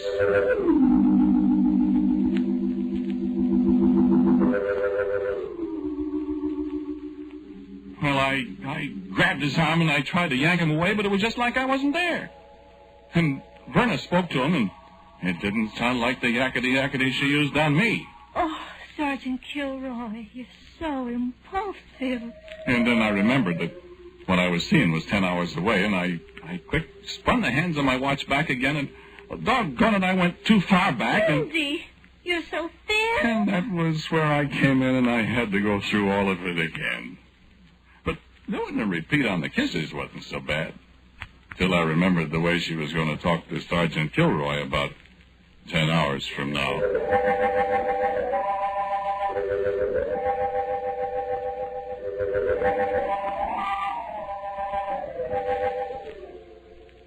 Well, sir, about 5 o'clock he showed up and he told me I had to go back to camp. How do you like that? He could stay in town, he said, and he'd be glad to show my wife around and keep her entertained whilst I was away, my pal. And I crossed him up all right. I waited a couple hours after I got back to camp, and then I just set the watch ahead. And it's morning, and the whole company, including Sergeant Kilroy, is turning out for reveille.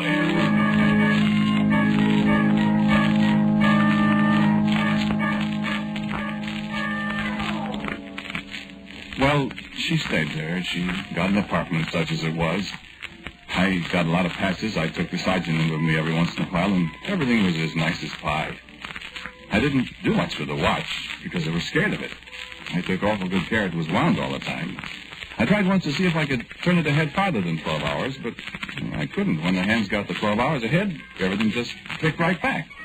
Well, you see, 12 hours, the hands just come right back to where they were when you started. Anyway, half a day's enough for me. Heck, it's too much. Think it ain't? Yeah, there come a day. There always comes a day. A big bunch of us got pulled out early in the morning with our A&B bags and everything out of the kitchen stove hung onto us. We're off to the races. Only Sergeant Kilroy, he's permanent detail. He stays in camp. Great deal.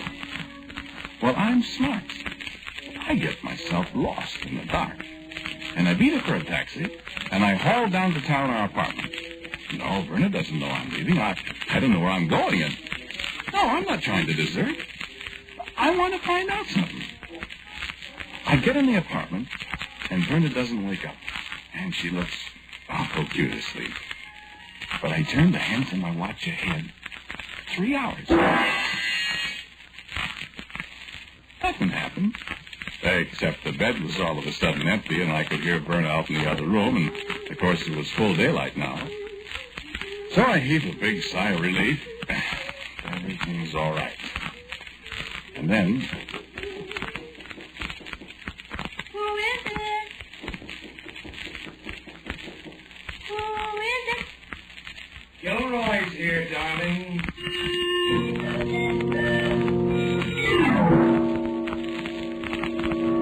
And I was so mad. I thought what to do, and then, just as Verna unlocked the door, I got it. I set my watch back where it belonged, and it was early dark morning again, and she was asleep there in the bed, smiling, and I got out of the apartment. I'll fix that, I said to myself. I'll beat it back to camp, and I'll knock that Kilroy's head off, and a big MP stepped up in front of me. Hey, take it easy, Mac. Where you going with that equipment? Huh? Why, I missed the train, huh? Oh, you missed the train, huh? Yeah, That's fine, Mac. Listen, the train ain't left yet, Mac. Oh? It ain't due to leave for 20 minutes yet, Mac. So I'll tell you what I'm gonna do. Just get in the Jeep here with me, Mac. I'll deliver you special. Right to the steps of the car. Okay, Mac?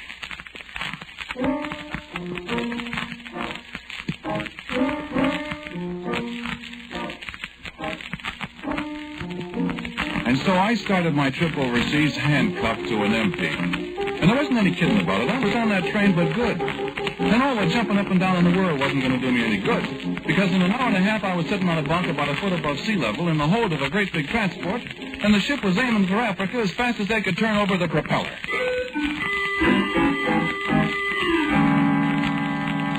Me and my fancy watch, I wish I'd never seen it. But what can a guy do? I throw it away, what'll happen? It'll stop him. Oh, all right, maybe time won't stop it. You see what's happened before. Maybe I won't take chances. So, well, it turned out it was a good thing I hung on to it.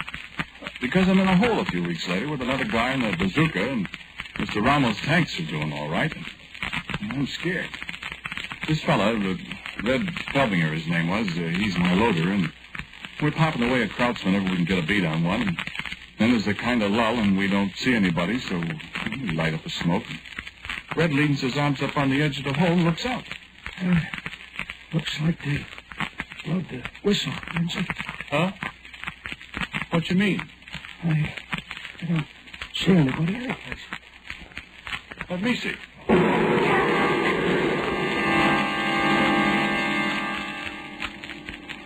And that was the end of Red Felbinger. And it was pretty near the end of me, except for the watch. All the German tanks in the world were heading right straight for me and blazing away like the 4th of July. Only it wasn't no celebration. The air was thick with hunks of iron, and I leaned down to pick up my bazooka, and then the thought come to me. I reached for my watch. 2 hours I'll set it back, I thought. And I did, and all the tanks and everything disappeared. So I climbed out of the hole and started away from there. And all I remember was... and everything went black and red and green, and I'm dead. No, not dead. But I got it right through my neck, and they told me in the hospital that the bullet traveled on down my arm and came out right alongside my watch. I was pretty scared about the watch, but the nurse was a nice girl. She laughed, showed me how she'd put it on my other arm. Wound it, too, she said. I felt better. Then I remembered I'd never set it ahead again to where it belonged, and I asked her to set it, and she tried. She couldn't. Something happened to her. Well, look, I won't try to tell you about all the trouble I had with my arm, how I got sent back to the States, spent the next 4 years in the hospital. Verna? Sure, I saw Verna. I saw her a lot. She used to come and see me all the time.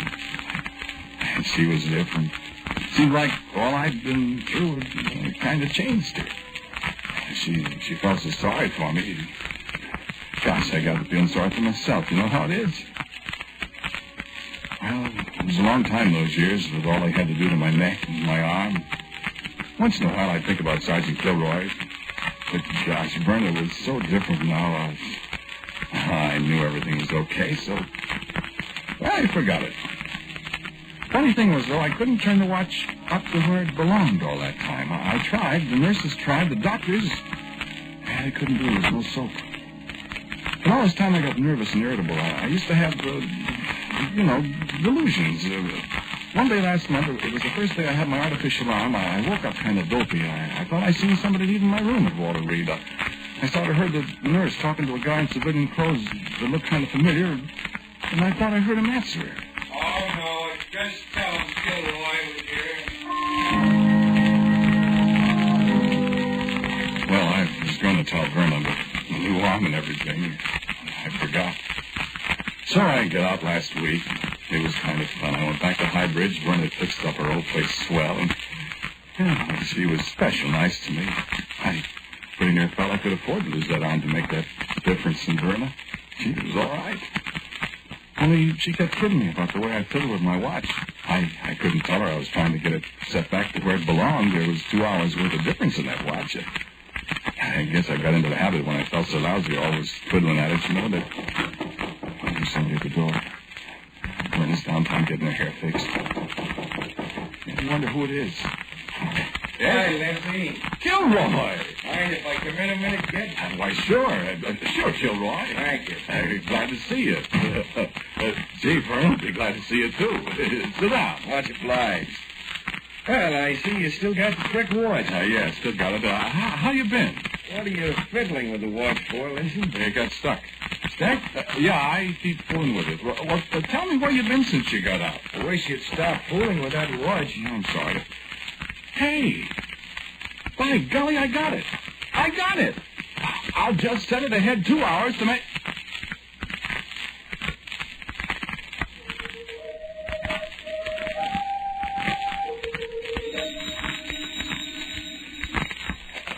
Yeah. Erna, it's about time. Where you been? All right, I'll meet you there. What? Good Lord, yes. Certainly I did. What? Well, how would you like to sit around in a room for 2 hours with a guy you just shot? Huh?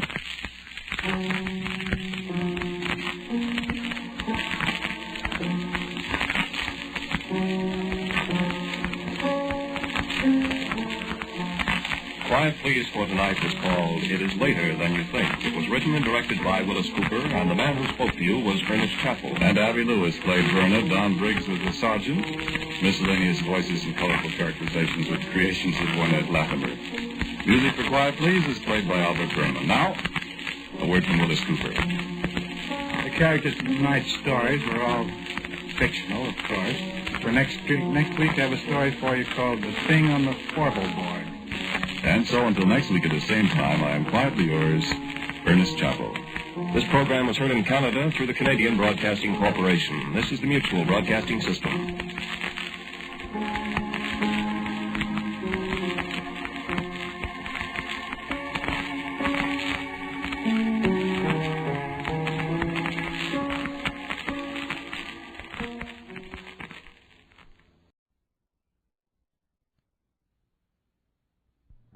Quiet, please. Quiet, please.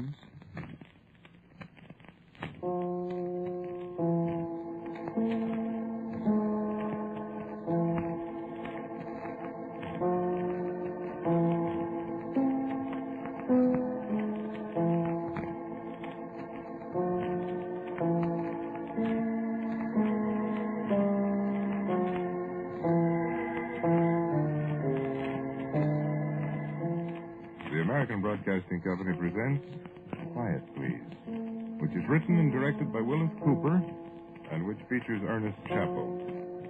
Quiet, Please for tonight is called The Bond.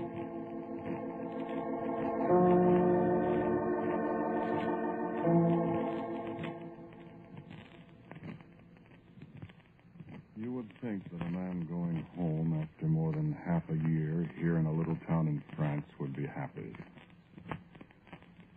I came over here in November on one of those post-war jobs. I've been here in Vignecourt ever since. The house here was built in 1341, and the old cemetery out near the abandoned airfield can tell you how many generations of Rocheforts have lived and died here.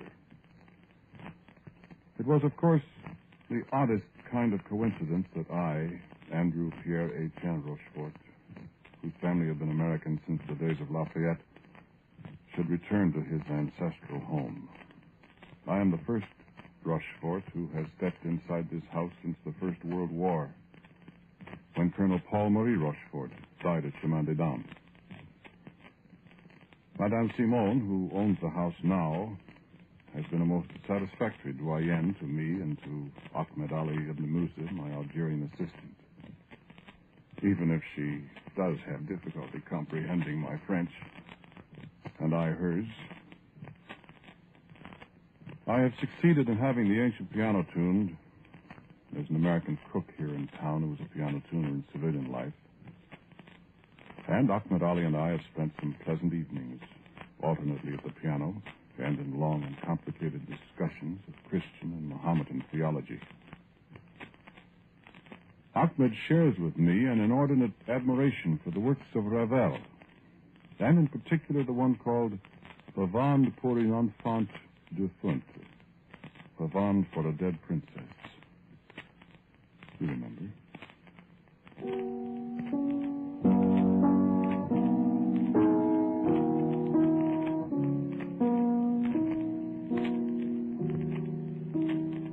I remember that this night we'd been talking about the curious quality of fatalism that colors the whole life of the Mohammedan.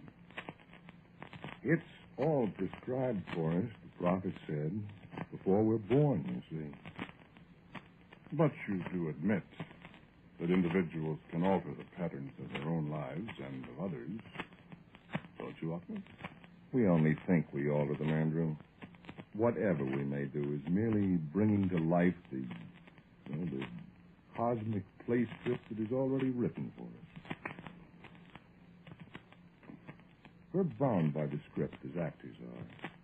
As a matter of fact, we are actors, playing parts in a drama. Or a comedy. Yes, or a comedy that we've never rehearsed. That unfolds for us, minute by minute, hour by hour, day by day. Yeah, it's reducing life to a pretty uninteresting formula, isn't it? Oh, no, by all means, no.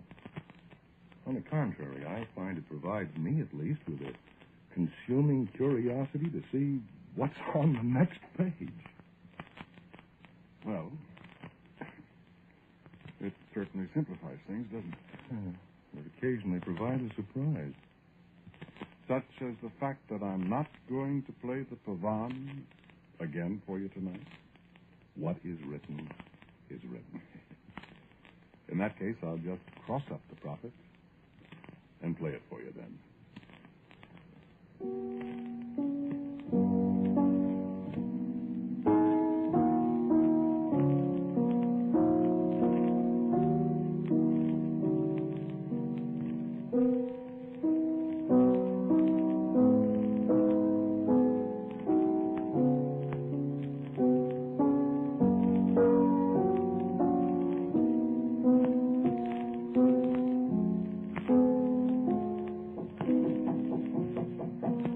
See who it is, will you, Walkman? Of course.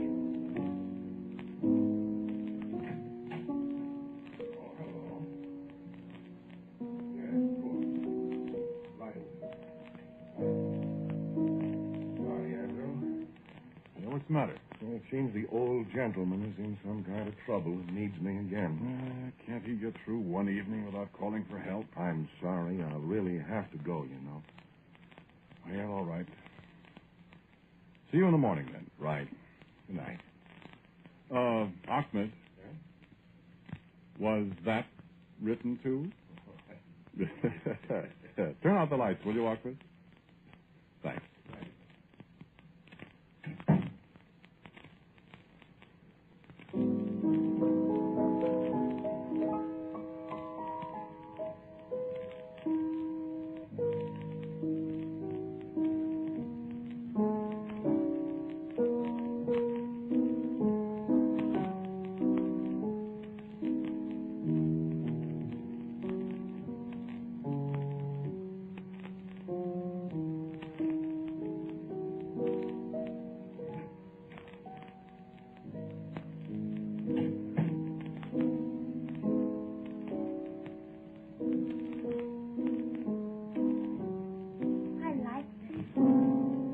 Who's that? Who are you? Moi? Je suis la princess. What? I am the princess. Now, wait a minute. I'm sorry. I heard you playing my song, and I wanted to see you. You played very nicely. Well, thank you. Where are you? I can't see you. I'm right here. I can see you. I'll turn on the light. Oh, no. What? Well, why not? Well, if you turn on the light, I'd have to go away. Go away? Go home, you mean? It isn't exactly home. It's where I'm staying. Did you run away from your mother? No. I don't have any mother. Oh. Could you play some more, please? Why? What would you like to hear? My song, please. The one I was playing?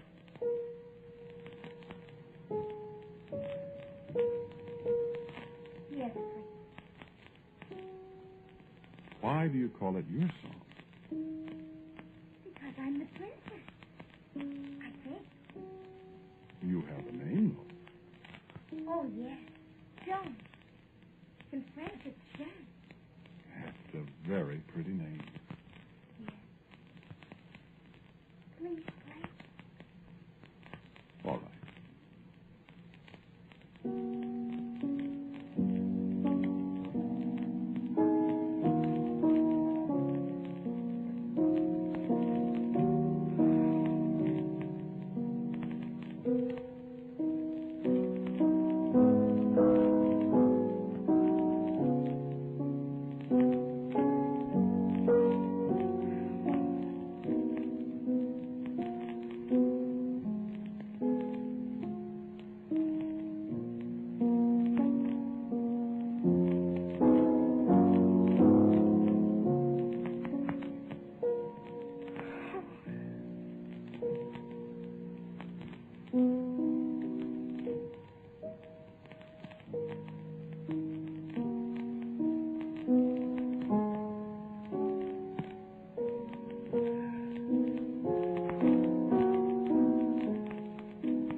There now.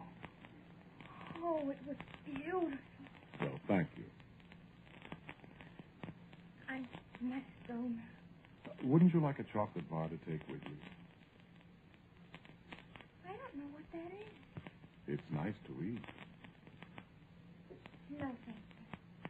Well, maybe your folks would like it. I don't have any folks.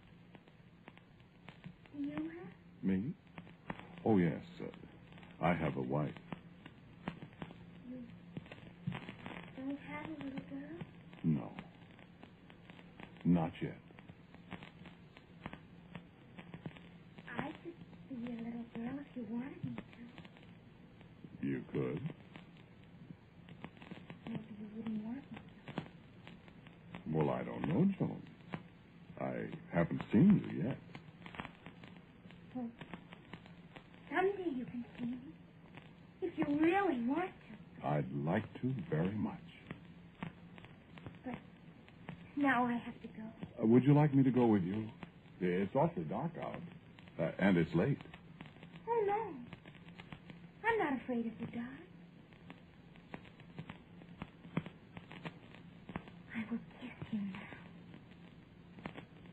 now. In the dark, I felt the touch of the child's lips on my forehead. And I was conscious of a sweetness and a sadness that was almost a physical blow. And she spoke again in the darkness. Oh, what? I called to her. Joan, wait. Wait, child. Play my song some other night and I'll come back. And then the door closed, and I was alone. I sat for a long time in the dark, thinking of what the war had done to so many thousands of children. Nameless, homeless, hopeless. And it was a long time before I began suddenly to wonder. This little girl, this little princess spoke English. Where did she learn that? And where did she learn the name of the song? Why was she afraid of the light? And I smiled to myself as I thought vaguely of the little girl ghost. But my dreams when I'd gone to bed in the dark were of a little girl who skipped by my side and called me father, but who faded into nothingness when I reached for her hand.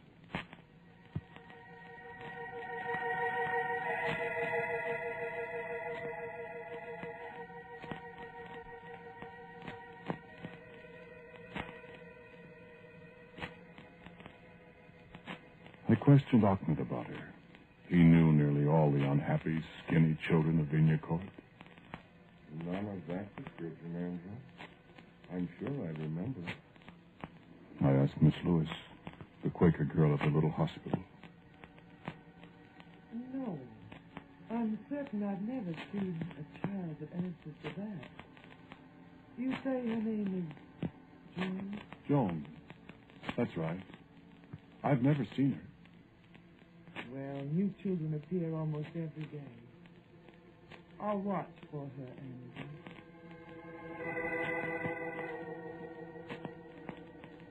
I watched the children of the town from my office window. I found myself paying only half-hearted attention to the ponderous trivialities the town dignitaries brought to my desk. I found myself listening for a certain voice in the clamor of children playing somberly in the street. You will pardon me, I am sure. I've always considered myself a practical, down-to-earth person. And I wish you to consider the effect such an occurrence has upon such a man. You can understand, I am sure, that I was forced to two almost inescapable conclusions. The first, that I had seen a ghost, I discarded at once. Almost at once. The second, that I had had an extraordinarily vivid dream. This conclusion I accepted. But Ahmed, I'm not so sure you're right, Andrew. There's a way, you know, to make sure. I had almost forgotten that. Play my song some other night and I'll come back.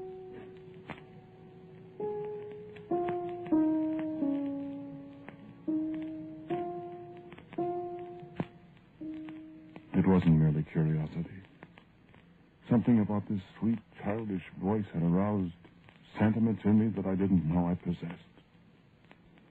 Margaret and I have been married 7 years. We had resigned ourselves to the fact that we should probably always be childless. But Joan, the homeless, fatherless, motherless waif who had come to me in the darkness, might she not be the child Margaret and I wished we could have? I determined to try to bring her back. Yes, I admit I felt foolish as I sat down in the dark at the piano. And I placed my flashlight beside the keyboard. I was to regret that. It was very dark and very quiet as I began.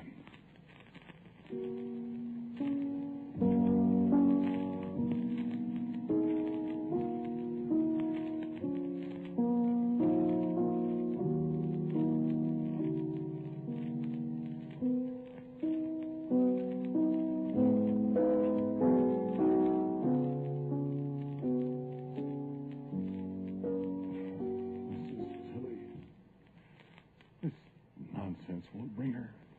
Oh, but I'm here. Joan, It was so beautiful. where did you come from? I just came in.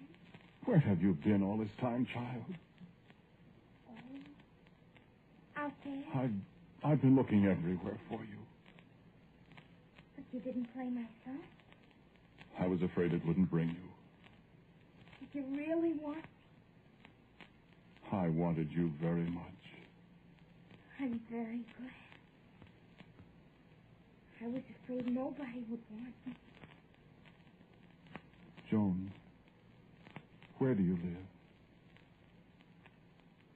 Well, I'm not sure.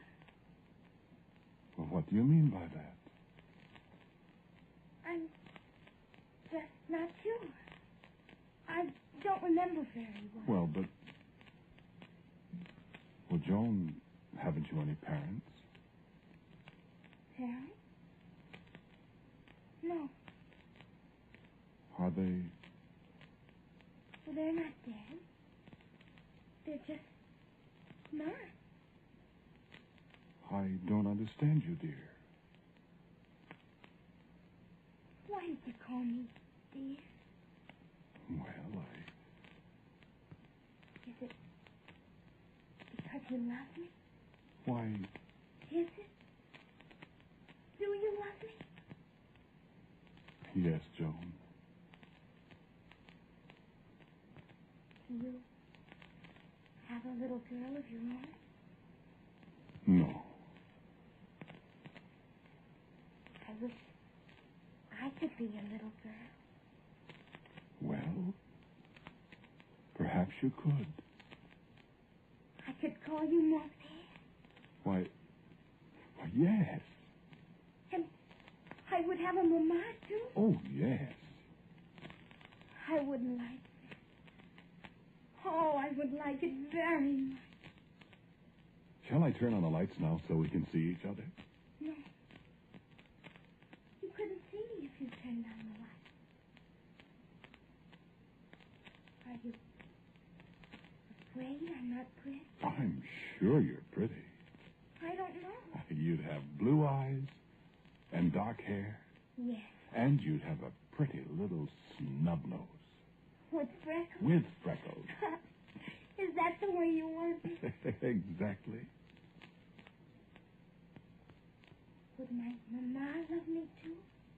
As much as I do, darling. You might not love me if you knew all about me. Oh, yes, I would. I would love you and Mama very much. All my life I would love you. Then it's settled. Now, let's have a look at you, shall we? I picked up my flashlight and pressed the switch. I called, Joan! Joan! But there was no answer. I sprang up and flicked the wall switch. The bare bulb hanging from the ceiling threw every object in the room into bright relief. I was alone. And as I stood there, dazed in the sudden brightness, I heard a small sound.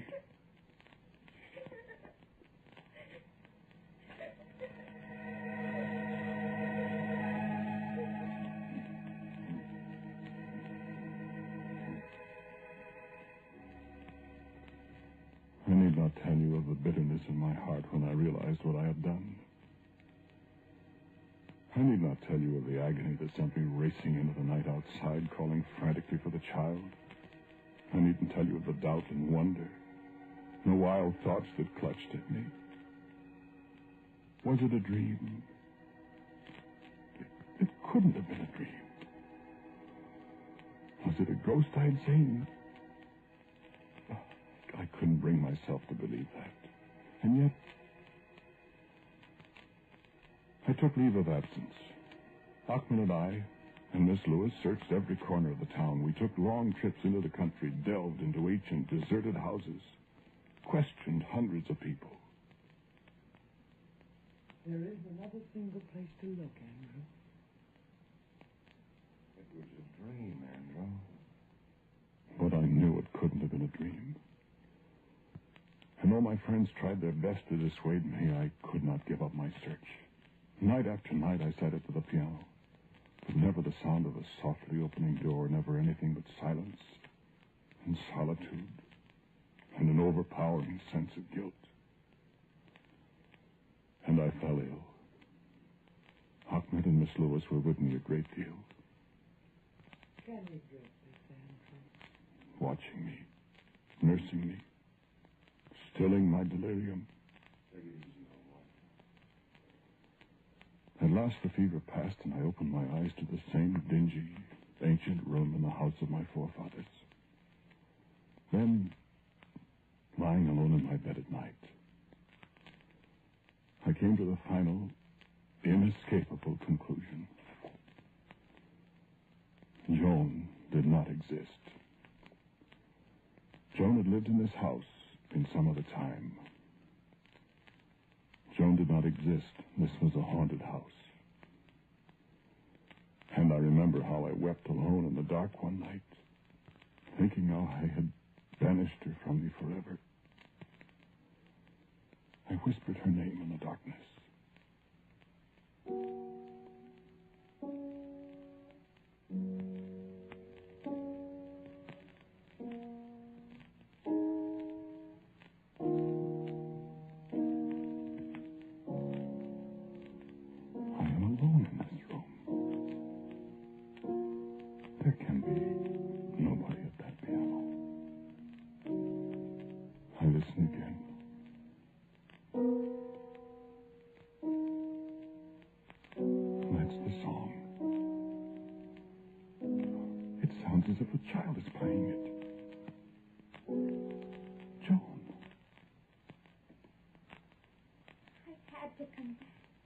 Joan, I was afraid you didn't want me, really. you did come back. Do you want me? I don't know how we can do without you, darling. I know. I heard you crying in the night. I did cry, Joan. I know. I cried, too. You know what I thought? You know why I cried? Yes. You thought I was a ghost. But you're not. No. Father. And you are going to be our little girl. You're sure you want me? More than anything else in the world. Would you swear? Yes. No matter what happens? No matter what happens. And you'll always love me? Always. And you won't mind if you can't see me for a little while? Whatever you say, Joan, I can't lose you again. And if I'm different when you see me? How old are you, Joan? Why, I'm not old at all. You're... I don't understand you. Of course you're not old. No, I don't mean that. My darling, I don't understand. Well, you see, you have to take me the way I am. If you really want me. Of course. You sound like a grown-up when you said that. I know what is written. Joan. Then you take me for your very own, no matter what happens. And I spoke with all the deep sincerity of a man entering into a solemn compact involving the lives of 3 people. I do, Joan. I will love you as long as I live. Now turn on the lights and let me see my little girl. No, Why not, darling? because if you turn on the light, you can't see me. But why can't I? Why? Because I'm not born yet, you see. Joan. But I will be. I'll be your really, truly own little girl. Is this true, child? Yes. It's true. Now I can tell you the rest of it. The rest? What? You said I would be your little girl. No matter what happened. Yes. I meant it. You have to mean it. You said it. I couldn't tell you before. Tell me what? Darling, what? Oh, Father, I loved you so much, and I deceived you. I wanted you to be my father. What is it? Child, what is it? I'll be your little girl. But not for so very long. Well, what do you mean by that? It is written, Father. I have to die when I'm 8 years old.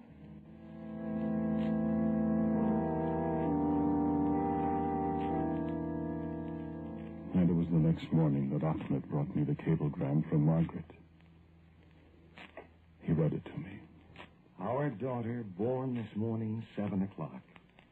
7 pounds, dark-haired, blue-eyed loveliness. How do you like Joan for a name? Love, Margaret.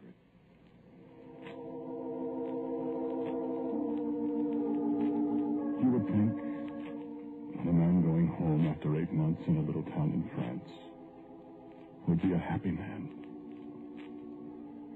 Going home to see a newborn daughter.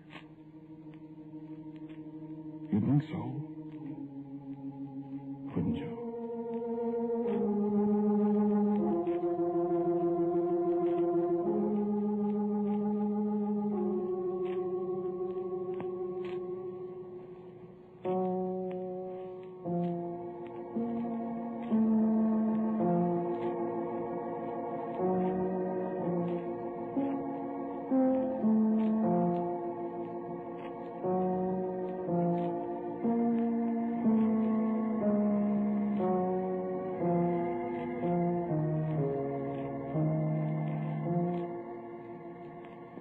The title of tonight's Quiet Please story is A Band. It was written and directed by Willis Cooper. And the man who spoke to you was Ernest Chaplin. And Joan Laser played Joan. Donald Briggs was Ahmed Ali. And Ann Seymour was Miss Lewis. Albert Berman played the music for Quiet Please. Now for a word about next week, here is our writer-director, Willis Cooper. Next week, after more than 2 years, this series of Quiet Please comes to an end. And for our show next week, number 107, I'm giving you a play based on the title of the series, Quiet Please. And so until next week at the same time, I am quietly yours, Ernest Chappell. This is ABC, the American Broadcasting Company. This is a good time of the year to thank all of you at your station for your interest in presenting the Boris Karloff program. It's a real pleasure to work with you all, and I appreciate your cooperation very much indeed. May I also wish you and yours a most Merry Christmas and a prosperous and a happy New Year.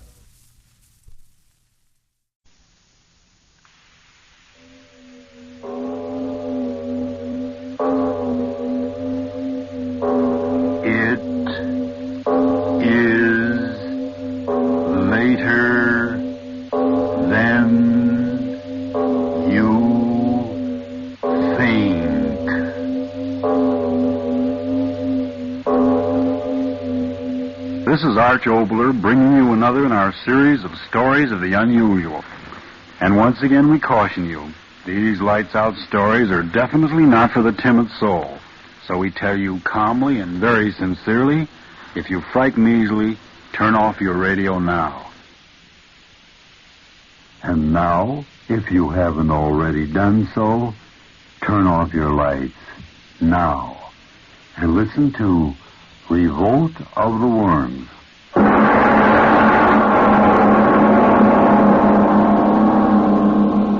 All I can do is sit and think and wait. Wait for the floors to lift and the walls to crash. Facts.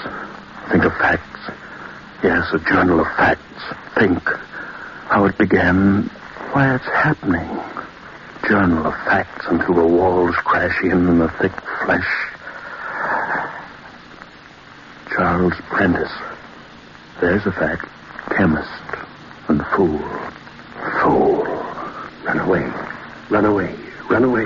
Run away. Run away from reality. War. War. War. Run away. You mean we're going to live in this God-forsaken place, Charles? Yes, Claire, I remember. You did say that. And I said, of course we're going to live here. It's ideal for my work. But we're so far away from everything, Charles. So far away from what? Your friends, my friends? All right, Charles. Whatever you say, Charles. You never disagreed with me, did you, Claire? Why, it's so quiet up here, it's almost as if we are out of this world. Yes, I remember. Young Jackson. You did say that. I like working with you, sir. Why, up here, it's almost as if we were out of this world. Out of the world. I wanted to be out of the world. Hide. Until it's over. Yes, why not? Why not? What are you going all the way up there for, Prentice? To do my work, of course. But who cares about propagating new varieties of roses at a time like this? The times have nothing to do with it. I'll do what I please. I'll do what I please. But, Prentice, to leave suddenly like this, it doesn't make sense. Roses are fine in normal times, but a chemist of your ability, in times like these, certainly there's more productive work that you could do. I'm not interested in your opinions. I'll do what I please. You hear me? Do what I please. Do what I please. Yes, sir. Everything's ready, sir. Greenhouse. All ready for you, sir. 1 week ago, Wednesday. Does the wind always blow up here, Charles? Eh? I said the wind. Does it always blow like that? Why? Frightening. Mighty less frightening than the things that are happening back in the city. I suppose so. I know so. Where's that boy? Jackson. Yes, sir. The phosphates, are they ready yet?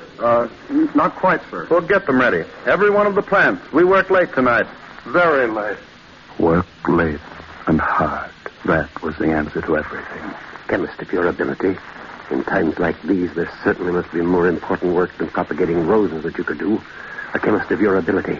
In times like these, there certainly must be more important work. No, wouldn't think of that, I told myself. Wouldn't think of that. Roses. Yes, develop the greatest rose in the world. That would be my answer to them. While they bombed and burned, I'd develop the largest rose the world had ever known. And when the world settled down again, I'd come back and bring the rose to them, and they wouldn't care if I had run away. My plan. Why did it go wrong? Claire, why did it go wrong? Claire. Oh. Dead. You're dead. They killed you. Dead as I'll be dead. If I could only think, why did it go wrong? Well, I put the solution that's left over, Mr. Prentice. Yes, I do remember. That was it. Oh, gosh, Mr. Prentice, I'm trying to understand, but I'm so tired. You must keep working. The only salvation is to work. Oh, what's salvation got to do with roses? Don't be impertinent. Do your work. Yes, sir. 2 cc for each plant, and careful. Don't let any of it touch the stem. Yes, sir. Yes, sir. You weren't very happy, were you, Jackson? Those were things you couldn't understand. It isn't that I don't want to work, Mr. Prentice. It's just that I'm all mixed up. These roses. Why do I have to pour this stuff on them every hour, on the hour? It doesn't make sense. Hormones? Sure, I know what they are. Secretions from the glands in the human body. Sure, I know what they're for. Make us grow and everything. I get it. That's what you try to do with the roses. Make them grow fast and big. But how do you know these hormones will work on plants, Mr. Prentice? And how do you know how much to give them? And how big will the roses grow, Mr. Prentice? Questions. Everlasting questions. But now I ask them, why did it go wrong? Thursday. Thursday? What do I remember? Where'll I throw the hormone mixture that's left over, Mr. Prentice? Mr. Prentice, I said, where'll I throw the hormone? Go away. Can't you see that I'm working? Yes, sir. Yes, sir. Yes, I remember. Friday. What a Friday. Friday night.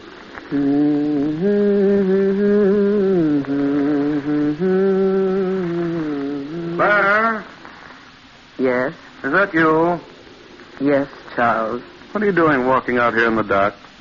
It's a lovely night. Romantic at your age. I just like the night. You women, come back to the house. All right. Crazy, walking around in the dark. What's the matter with you? Can't you walk? If I hadn't caught you... It's slippery. What are you talking about? It's so slippery around here. Don't talk foolishness. But it is. By George, you're right. What? Stand still. I'll light a match. I had some... Yes. Now, we'll see what... Charles. Stop grabbing. What? Worms. What? Well, can't you see? Just ordinary earthworms. Gnat crawlers. We just walked over a few of them. Oh, you women with your fears and your squeamishness. Walked on a few worms and you make more noise and more buzz. Yes, I remember. Friday night. The extra hormone solution, where'll I throw it, Mr. Prentice? Mr. Prentice, where'll I throw the extra hormone solution? Saturday. And then the night. Jackson! Jackson, where are you? Jackson, I told you to stay in the house. Jackson, where are you? Time to feed the plants. Jackson, where are you? Not here, Charles. Claire, You startled me walking up like that. I didn't mean to. That infernal boy, where is he? Have you seen him? He's not in the house. But I told him not to go out. I told him only an hour ago he's got to work all night. The plants must be watered every hour on the hour. He went out. Well, why didn't you stop him? Now I have to go chase after him. Jackson!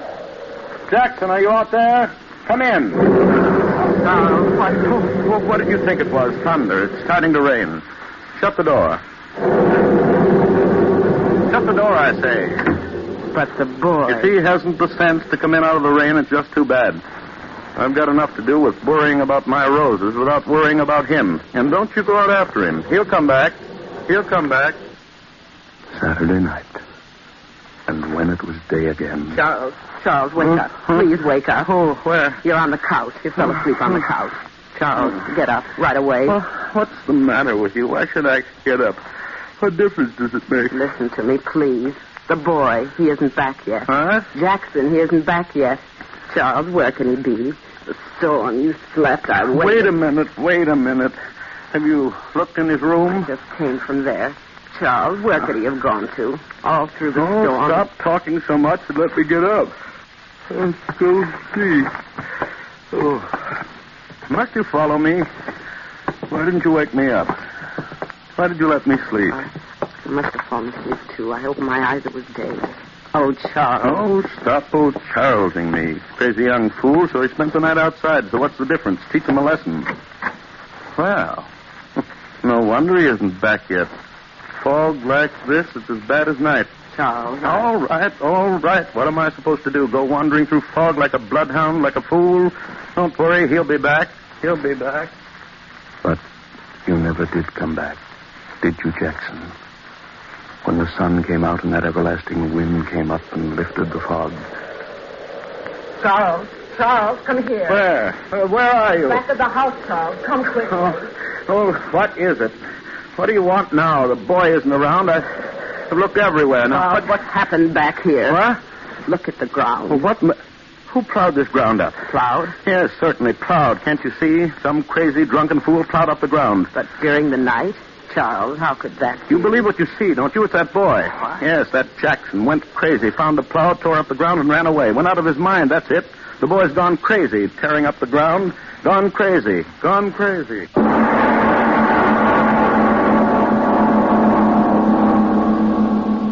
And then, that night, that same night after I thought Jackson had gone crazy, run away, I went back to my work Sunday night. Charles, can I speak to you? Charles, please stop your work and talk to me. Haven't you lived with me enough years to know I don't like to be interrupted when I'm working? But I'm frightened. Are you? Really? Charles, stop it. Are you out of your mind? Yes, maybe I am. What did you say? Maybe I am crazy. All right, maybe I am. That's the only way I could have lived with you all these years. What? Endured your selfishness, your unbelievable selfishness. Well, everything's for you for 20 years, everything for you. Now that's enough. Your work, your pleasures, what you think, what you want, everything for you, nothing for anyone else. Will you shut up? The gentle little Mr. Prentice, the scientist, the good husband who never lifts his voice. Mother in heaven, I'd rather be married to a fool with a heart in him than you. Well, then... You haven't got a heart. You never had a heart. It's you, and no one else, and that boy can be dead out there and you don't care, and I can be dead and you don't care as long as you're safe and doing what you want to do. Will you go away and let me go on with my work? Charles, I'm frightened. That boy... Now the noises. I'm asking you for the last time to go away and let me do my work. But listen to me. You've been out here all night. I've been in the back of the house alone, and I've been listening, and I didn't want to come in here, but I had to. Charles, things I said, I meant them. For years I've meant them. All right, that doesn't matter. But I tell you this. There's something outside the house. Find out what it is, Charles. 20 years ago, I thought you were an irrational woman. I thought I'd trained you out of that irrationality. I was wrong. I'll humor you just this once, but never again. Where are these noises? At the back of the house. The lantern, hand it to me. Yes. Thank you. You're frightened. You don't have to go with me. I want to know. What? That you're a fool? Well, so what am I supposed to hear? There's nothing. Hello out there. Hello. Well, what now? Listen. To what? Listen. To what? I thought... You heard the wind whistling through the cracks in your brain. Come into the house. Charles, wait. Wait for... Here? Yeah. So what? Give me the lantern. If it's that boy... Well, it could be him, couldn't that it? That crazy young fool playing practical jokes. If I get around the corner of the house and... What's going on here? Charles, something moving under the ground. Yeah. So dark. Can't quite make out. Charles, what is it? I don't know. Animal of some sort? Take me back to the house. Oh, go yourself. Moon will come out of the clouds. See what this is. Give me the lantern, Charles. No, I want to see. The house is back there. Turn around and go back to it. Go ahead. All right. All right. Yes. It is something burrowing. Infernal moon come out, I'd see. There. Coming out. Now I'll see what... Holes. Holes in the ground all over. What are they? Who? Bomb craters? But that isn't possible. No. Animal burrows. But what animal could make a hole 4 feet across? What animal? Claire! Where are you? Claire! So dark I can't see you. Claire! Where are you? Claire! Claire! Where are you? Claire! Yes, Claire. Claire! I ran through the night looking for you. The echo of my voice is still in my ears. Looking for you, and the moon was under the clouds, and I couldn't see, and I couldn't find you. And then I did. You had fallen into one of those craters, into one of those holes in the ground. I couldn't see you, but I could hear you. But which one of the holes? They were all over, ground pockmarked with them. I ran around in the dark. I could hear you, but couldn't find you. And then the moon, it was out again. Oh, blast the moon. Why did it come out? If it hadn't come out, I wouldn't have seen. And my head... Stop it, Claire, stop it. I can still hear you. I can still see your body down in that hole. As I ran toward you, suddenly I saw that something else was coming toward you. Something that glistened, wet in the moonlight. Something long and slimy. A great twisting snake. Yet not a snake. Not a snake. And the fear in me made me fall to the ground, and I saw, as I lay there, I saw. The thing moved toward the hole in the ground as if you weren't there. As if it were blind and couldn't see. Like a great blind worm. It was a worm. A worm 10, 20, no, 30 feet long, crawling in fright to its home in the ground. And it moved toward you, Claire. Covered you. Crushed you.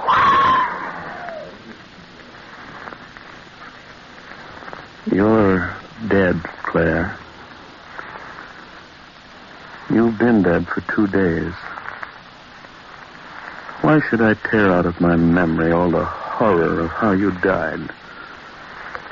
Of how young Jackson must have died? Where'll I throw the extra hormone solution, Mr. Prentice? Yes. That's very funny, isn't it, Jackson? I ran away and I was going to bring back to the world the greatest rose. But I brought back the greatest worms. The The hormones you threw away soaked into the ground, and into them, hundreds of little worms burrowing under the ground, soaking into their flesh, into their life process, miraculously increasing the growth of them, until overnight they grew and grew without limit into those terrible horrors. And they are still growing. I can hear them. For the last 2 days, squirming around the house and over it, great monstrous pieces of slimy flesh, squirming and writhing. Hundreds of them, thousands of them, burrowing under the ground and at night coming out of the ground. I have seen them, a sea of flesh, a sea of worms. Yes, I hear you out there, you worms. You were under the ground, and now there's no room underground for you, so you come out of the ground. The world was yours first, so now you're going to take it back again. The world for the worms. You're under the house. You're lifting it. The walls will fall and crush me, and I'll be dead, and I want to be dead. Yes, now I know why this is happening to me. I thought I could run away from the world and what is happening in the world. You hear that, you worms out there? I thought I could run away.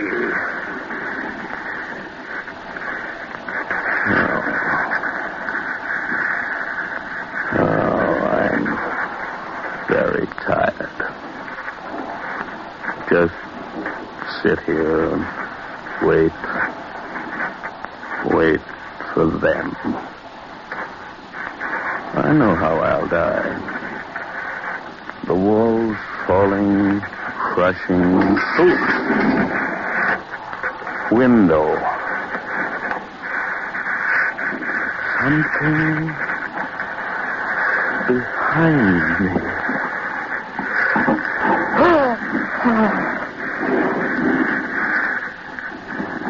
A worm at the window. Head looking in. He's crawling in. And another following. And another.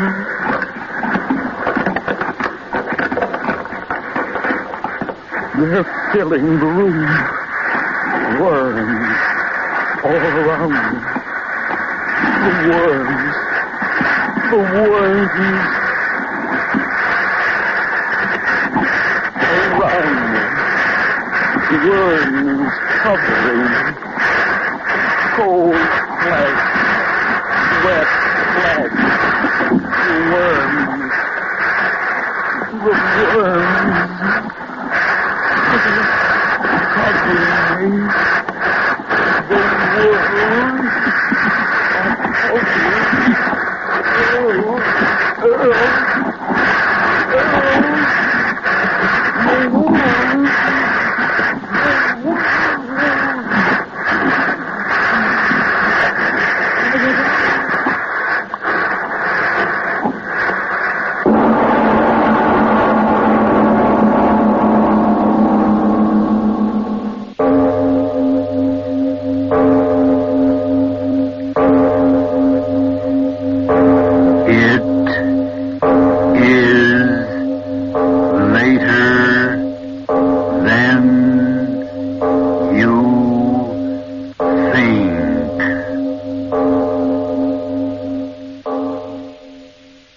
Ironized Yeast presents Lights Out. Everybody.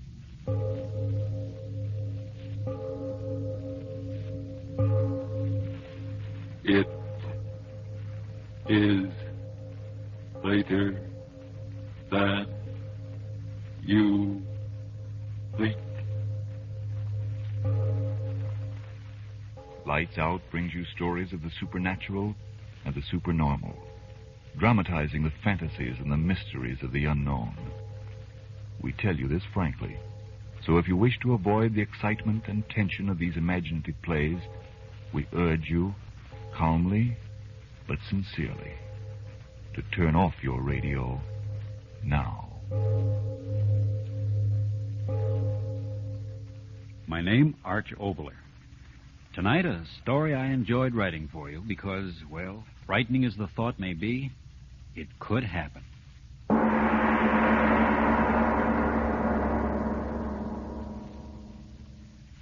And furthermore, I might speak frankly, my dear Diane, the basic thing wrong with woman is her nose. Let's cut it off. Russell Adams. Then there's the matter of her ears. Look at them. Well? They're too obvious. Cut them off, too. No nose, no ears. Oh, a fine art critic you turned out to be. Oh, is this thing odd? Russ Adams, I hate you. I think it's the best piece of sculpture I've ever done. Egomaniac. Oh, will you go away? Not until I tell my wife how much I adore her. How about stopping the artistic endeavors for the night and romancing with the old man? Any night. Come on. Out on the veranda. There's a moon. Spoken as Professor Russell J. Adams, instructor of astronomy at our beloved university. I don't know a single scientific fact about this moon. It's a special satellite built entirely for romance. Then it's a date. After you, fair Diane? Why do you laugh? Just thinking it's a good thing we haven't any neighbors, or they'd think we were honeymooning. 10 years and 2 more weeks. Sweet. Why? For remembering. Why the sigh? Oh, it's such a lovely night. Yes. You're very lovely with the moonlight in your hair. Darling. 335 days out of the year, moonlight to me is just a reflected light of the sun. A light interesting only that it may be analyzed spectroscopically. But these 30 days of our vacation, Diane, oh, what a magical change.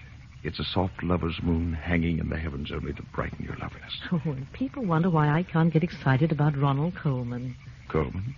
Who's he? Spoken like a true professor. He's a motion picture star. An absolute paragon of romance. Oh, well, perhaps I shouldn't neglect my movie-going. Oh, so much I mean, with such paragons to teach one. You do all right. Oh, Russell. What's the matter? I saw the brightest shooting star. Is that all? The way you gasp, I thought you saw the angel of death himself galloping over those meadows.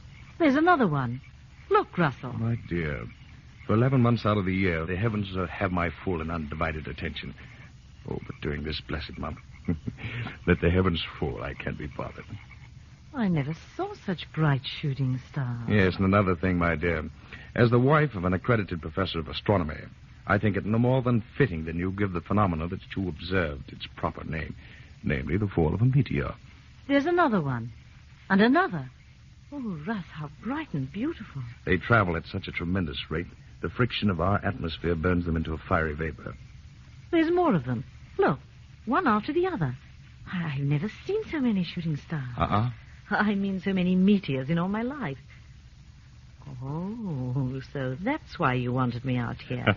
You knew about this meteor shower, didn't you? It's one of heaven's free spectacles in this constellation. Every 3 years, and this happens to be the 3rd year. How frightening. Why frightening? Those great masses of stone and iron coming from who knows where in interstellar space, traveling millions and millions of miles, and then going up in such glorious flame just as they reach the end of their journey. Not all goes to flame. Hundreds of them strike the earth each year. Well, Russell, there's no danger. Oh, no. The probabilities of being struck on the head by that cosmic rubbish is about 1,000 times more remote than winning a sweepstake without buying a ticket. Oh, look. That one. The brightest of all. Wait, Diane. What's that?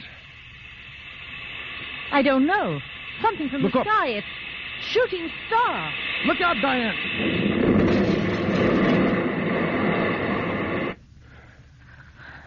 Russ. All right, dear. Everything's all right. What? How? A meteor. Must have landed out in the field there. Here, let me help you. You all right, dearest?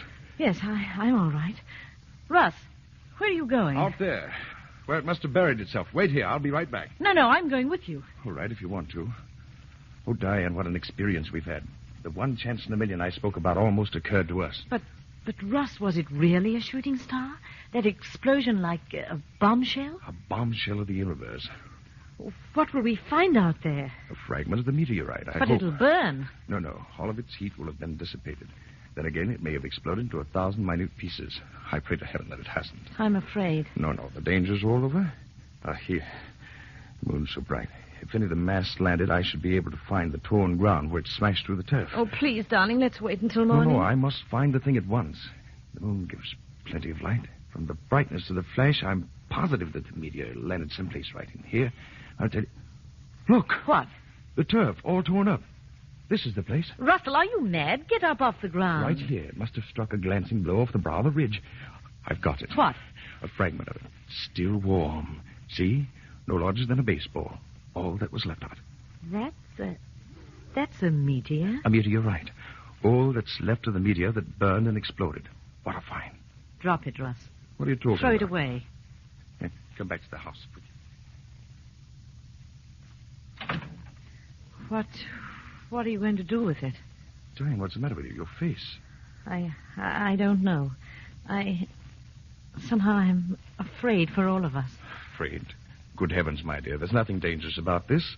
A mass metal that's 90% iron. Why, it's as harmless as any inert piece of metal. Come to the study. I'll show you where the rush of air against the incandescent... Russ, metal... wait. Huh? Someone's crying. Yes. I'll go and see. It's Helga. Oh, Helga, you poor thing. We forgot all about you. Oh, Mrs. Adams, it was exploding. Now. Everything's all right, Helga. What's going on, Diane? Oh, poor Helga. The explosion frightened her out of her wits. Oh, Mr. Professor Adams, we die. We all die. Don't be a the fool. The fire, it come from the sky. It kill us.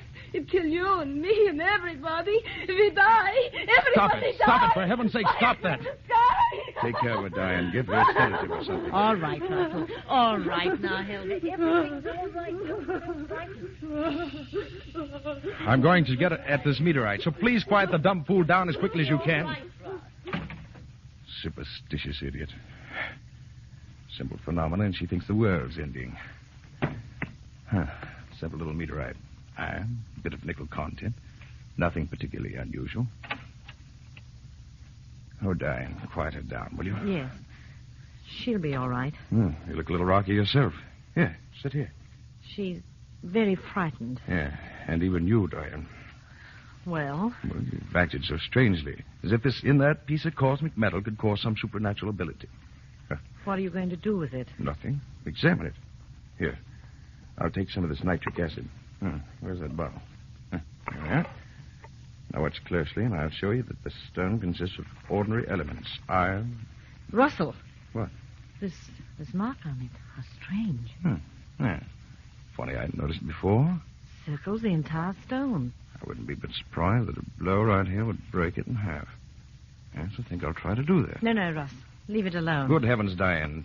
Nothing but a stone. All I'm going to do is try and break it along this fissure. See, I had a hammer and a stone. Yeah. What if the stone break? Almost solid metal. I'll try. By George, it did. Clean in half. What? Look. What's inside? Flesh. Oh, Russ, how... Negative gray protoplasmic. No, it can't be. It can't. This is a meteor. It came from out there. There is no flesh. Nothing could live. Russ, look. Huh? It's growing. Growing?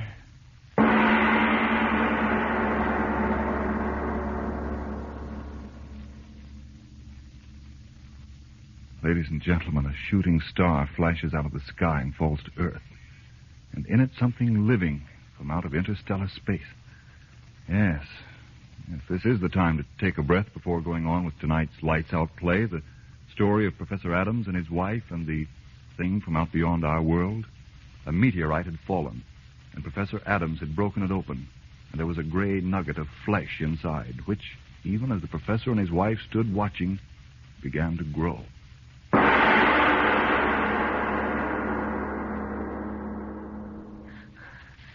Faster and faster. Gray flesh.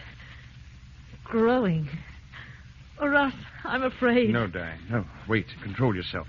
This is something we've got to see, both of us, calmly, so we can tell others clearly what we saw. I'll try. Oh, Russ, keep your arm around me.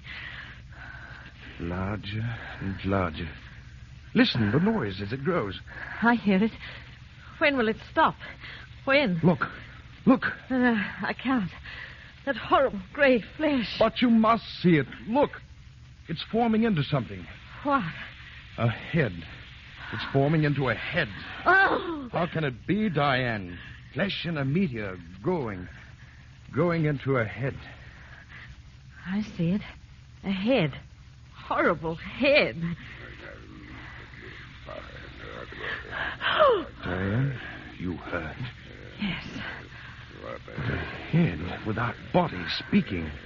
Yes, speaking. Russell. You hear and understand me? Thick-lipped, laughing. I laugh at the fear and wonder in your simple little faces. Who are you? What are you? If I told you, would your little earth minds understand? Tell us, whatever you are. Tell us what you are. What you on earth will soon have for masters. No, wait, Diane. I must know. You thing... what can I call you? Tell me what you mean, you... masters. Surely you simple little men do not think that in you creation has reached the ultimate. No. Gray flesh talking. I'm getting out. You will stay. Russ, I can't move. Nor I. You cannot move. Who are you? Tell us, who are you? You saw how I came. A tiny bit of protoplasm in that meteorite? So I willed myself to be, to reach your earth. You came here in that? Through space? Through space beyond your furthest conception, earth thing. Many of my people have tried. I am the first to succeed. Then meteors are the means we have used to try and reach this haven of plenty. I am the first.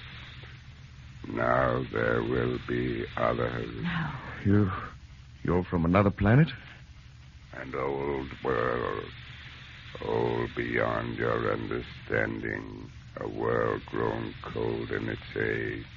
Empty with passing years. We must escape to a young, fertile world. This world. But you're only heads.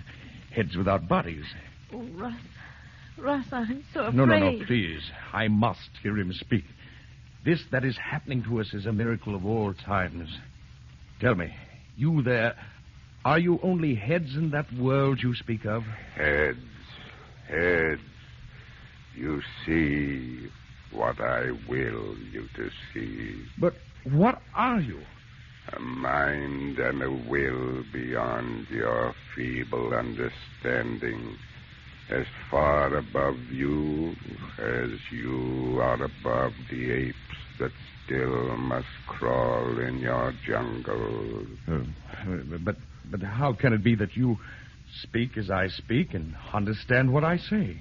Your prattling wearies me, but I tell you this. All that you say, I know. The most profound thought any of you earth things have ever thought is to me as the babbling of children. But now I am hungry. You understand that, little thing. Hungry? Hungry? hungry with a hunger that has driven me over space without ending, hunger that has brought me here. But what do you eat? You will know. What do you mean? What food could there be here to fill the hunger of such as I? Hunger that would make me entomb myself in metal, flung into space in a hope that chance would bring me through the fire of that air of yours. What food? A thing. I don't know. Tell me. Come closer. A thing. Oh, no. And why, oh, no, a thing. You don't... Human? Human. You think you crawling worms are human to us. But if you're man... But we are not men. You are the cattle, and we are the keepers. Oh. You raise the cattle for life, and we for centuries have raised such as you on our world for life. But now, as I told you, our world has grown too old and too cold. The herds of you die, and we grow hungry. That is why I am here. We need new cattle. Here there are so many of you. Earth woman. Russell, it spoke to me. We've got to get out of here. Earth woman. No. Stop it. Don't look at me. Stop it. Come No. closer. Don't listen to him, Diane. Closer. No. Don't move, Diane. Stay where you are. Stay right there. You hear only me, Earth woman. Only you. No, Diane. No. Don't say that. Don't look at that monster, Diane. Don't look at it. Closer, Diane. Yes. No. Closer. No, Diane. Stand still. Don't move toward it. Don't. Closer. No. Diane. Closer. Monster. Not Diane. Diane, I beg of you, don't go closer to it. Closer. No. Closer. I'll kill you. Closer. If I could only get through you. Soon you will move to me as she is. Closer. Diane. Closer. If I could move. Closer. Diane. Closer. I've got to find the way. Closer. The strength to stop him. Diane, you're almost... I've got to. Closer. That bottle. Magic acid. The bottle. Closer. Got it. Closer. Yes, close to you, monster. Take this.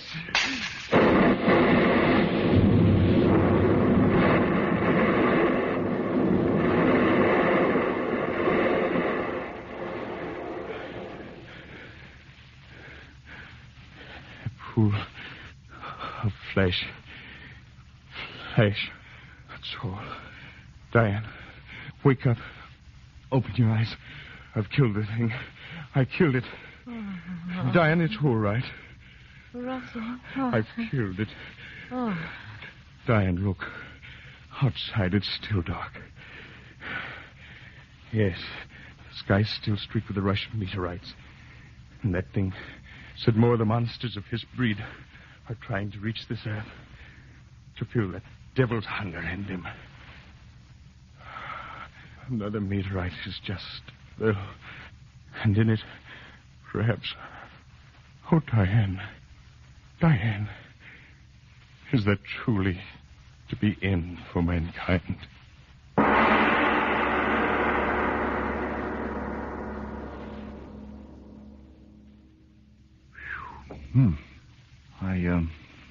Mr. Obler, will the end of the world come that way?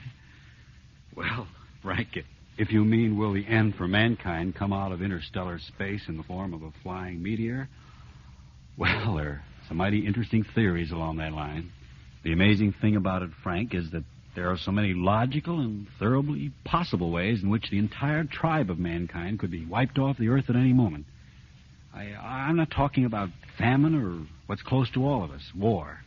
I mean other ways.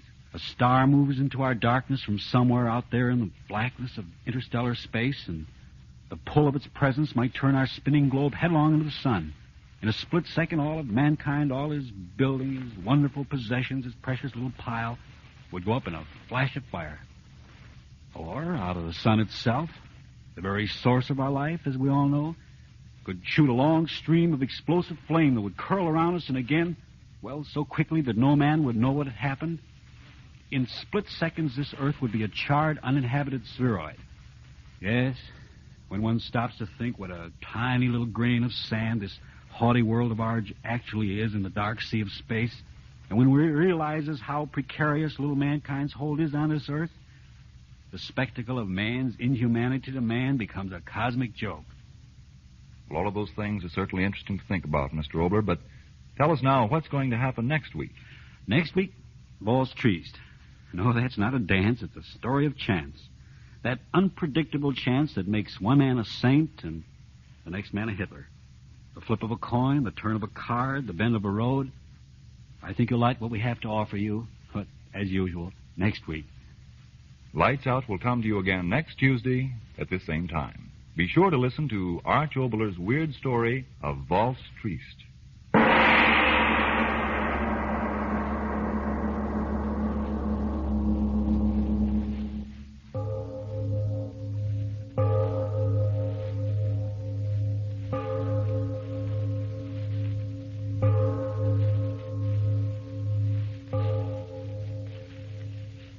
It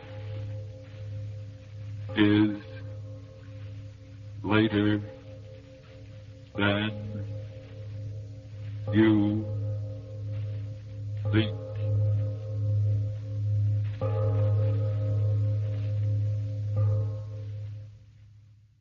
This is the Columbia Broadcasting System. And now, boys and girls, here is what you get when you join the Secret Squadron. This membership card with your very own Secret Squadron number, this official Secret Squadron manual, and this combination badge and decoder. Look, here's how the decoder works. I'll give you a two-word clue, and the second word is in our secret code. The first word is watch. Now, here is the secret code word. Write down these numbers.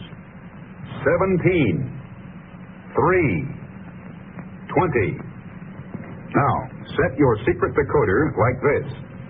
For code A3. Then decode this important clue to next week's adventure. If you don't have your decoder badge, here's how you can get one for your very own. First, get a jar of the official Secret Squadron drink, delicious chocolate-flavored Ovaltine, the food drink for rocket power. Then cut out the wax paper disc that covers the Ovaltine jar. And send that disc with your name, your address, to me, Captain Midnight, Box P, Chicago 77, Illinois. That's all. Send no money. It's free to every boy and girl who joins the Secret Squadron. And when you receive your secret decoder badge, membership card with your very own Secret Squadron number, and 12-page manual, you will be a full-fledged member. Remember, get your Ovaltine, the food drink for rocket power.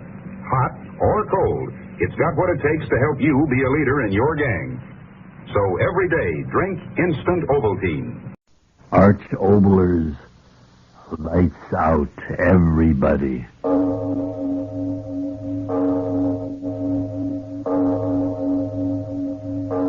It is later than you think.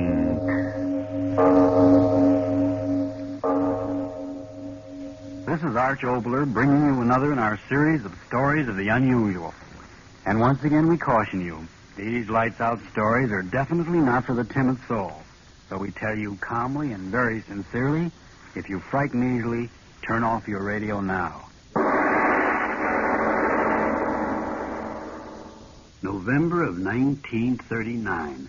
Astronomically, that isn't even a blink in the eye of the universe, but it's a very long time measured in the length of our own very ephemeral lives. On that day, I aired our next story. Remember that date, 1939. A lot of heartbeats before we went to war against the madness of Adolf Hitler and his friend Benito. Listen to Bathysphere.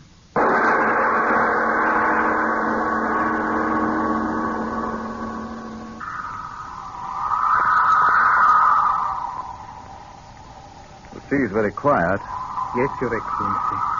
Will it be very quiet under the water? No motion, Your Excellency. And so it'll all be very amusing. I hope so, sir. The captain ought to have everything ready by now, sir. If you'll excuse me now, Your Excellency, I'll go see. No, just a moment, Doctor. Yes, Your Excellency? You're much too impatient, my dear young friend. One of the great joys of an experience is to savor it before it happens. Yes, stay and talk to me. As you say, Your Excellency. How far under will we have to go to break the record? Over half a mile. How far's the bottom? Just over the record mark. Deeper than any man's ever gone. It'll all be very amusing. Suddenly the wind's changed. Always at this hour of the day, Your Excellency. It's time to go. I assure you that the sea will wait for us. But I only thought that... Don't think so much, my young friend. Thinking is an unnecessary pastime. The emotions are much more dependable. My thoughts tell me that this little excursion under the sea will be quite precarious. On the other hand, my emotions tell me that it will be most interesting and amusing. Your Excellency, we are ready. Oh, Captain, you too are impatient, huh? I don't know what you mean. That is to say... No, don't splutter. Now, come ahead, my young and impatient friend. We'll go aboard your diving bell and begin our little adventure. Come.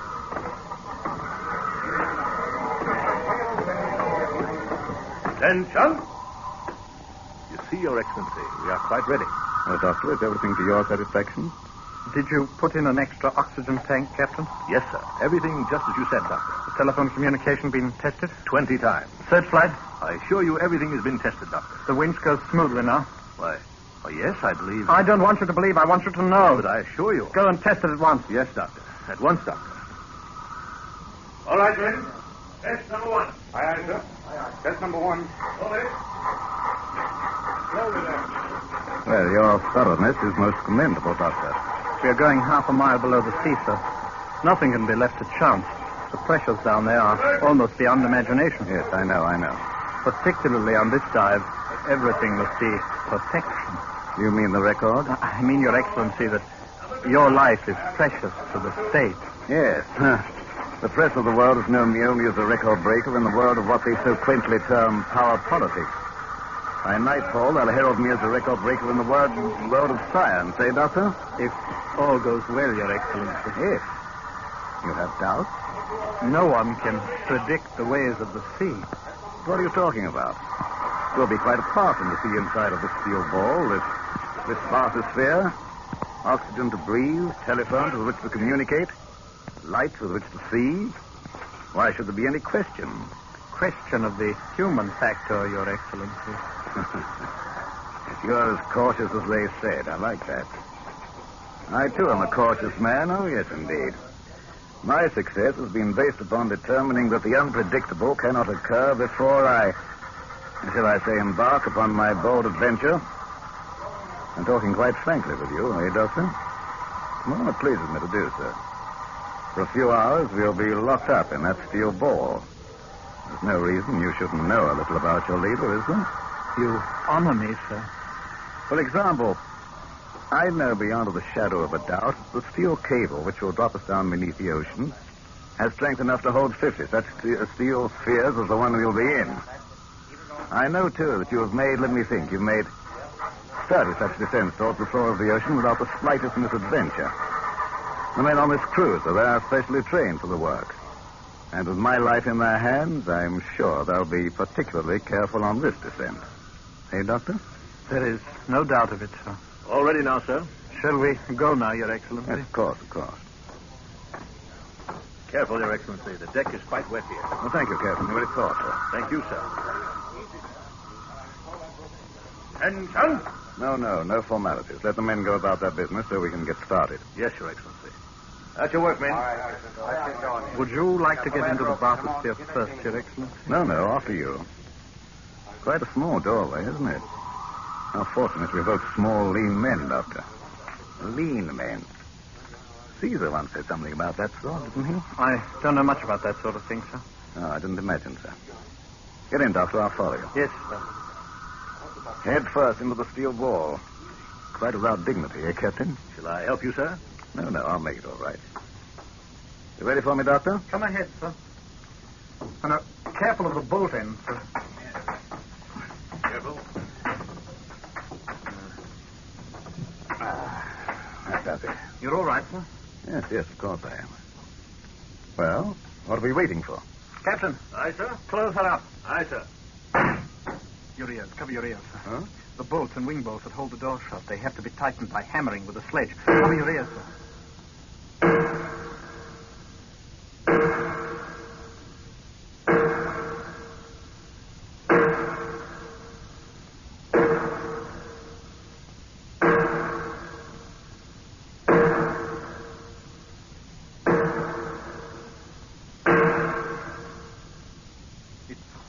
Now, so they've done. Well, what an infernal din. Wasn't really out of the way. Hammering is the only definite guarantee of a watertight seal, sir. My ears. All well in there, sir? What's that? A voice for the telephone, sir. They'll communicate with us from the deck every 3 minutes. If one of us doesn't answer within half a minute, the orders are to pull us up. An excellent safety precaution, yes, indeed. All well in there, Doctor? All well. We're moving. Yes. Lifting us out to the end of the boom, and then down we go. Look, sir, you can see the deck down there through the windows. Glass, so clear. Clearest in the world. Quartz glass to stand the pressure. Letting us down in the water, aren't they? Yes, sir, in a moment.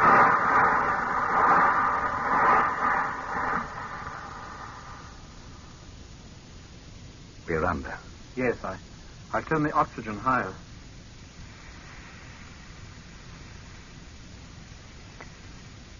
The light. So green. Yes. Soon it'll be blue. Then a darker blue until at around 2,000 feet we'll be in a darkness that goes beyond dark. Complete, eternal night. Eternal night under the water. How amusing.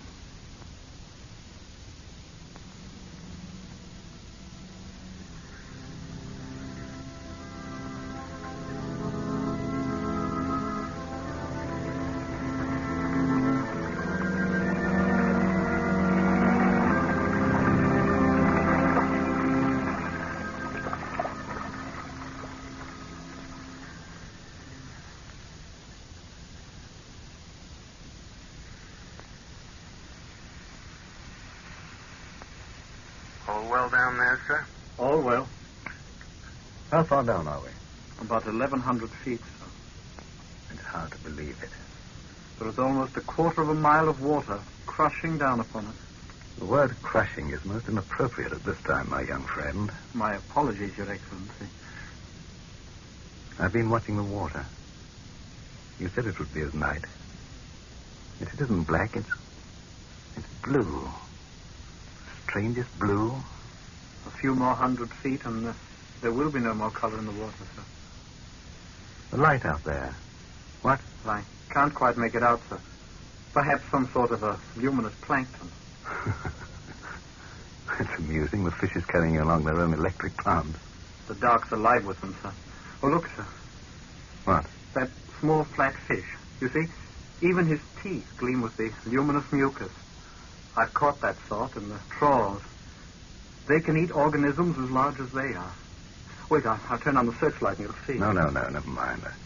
I didn't come under the sea out of any interest in those bits of fish. As you say, sir. They'll light up like a train in the dark. Or would the portholes of a boat be a more appropriate figure of speech? Well, seen one, seen them all. All well down there, sir? All well. How far down now? Ask him. How far? 1,350 feet. Right. You make good time, huh? Yes, sir. They lowered us very quickly, sir. A 6-foot ball containing a very earnest young man and the leader of the state. Headed for... What should we say, Doctor? A new record, sir. Is that as far as your imagination carries you? At the moment, I cannot say, Your Excellency. Well, perhaps when we reach the end of the cable, we'll discuss life and death very profoundly, eh, my friend? Philosophy under the sea.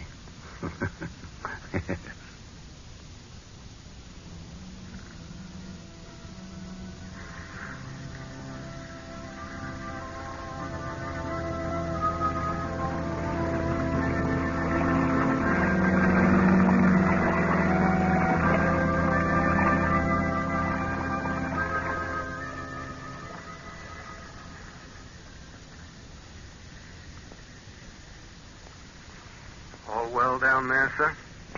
All well. 2,200 feet. Right. How much further? We've 4,000 feet of cable, sir. You were right. There's a darkness out there now that's darker than any night that man has ever seen. It's amusing.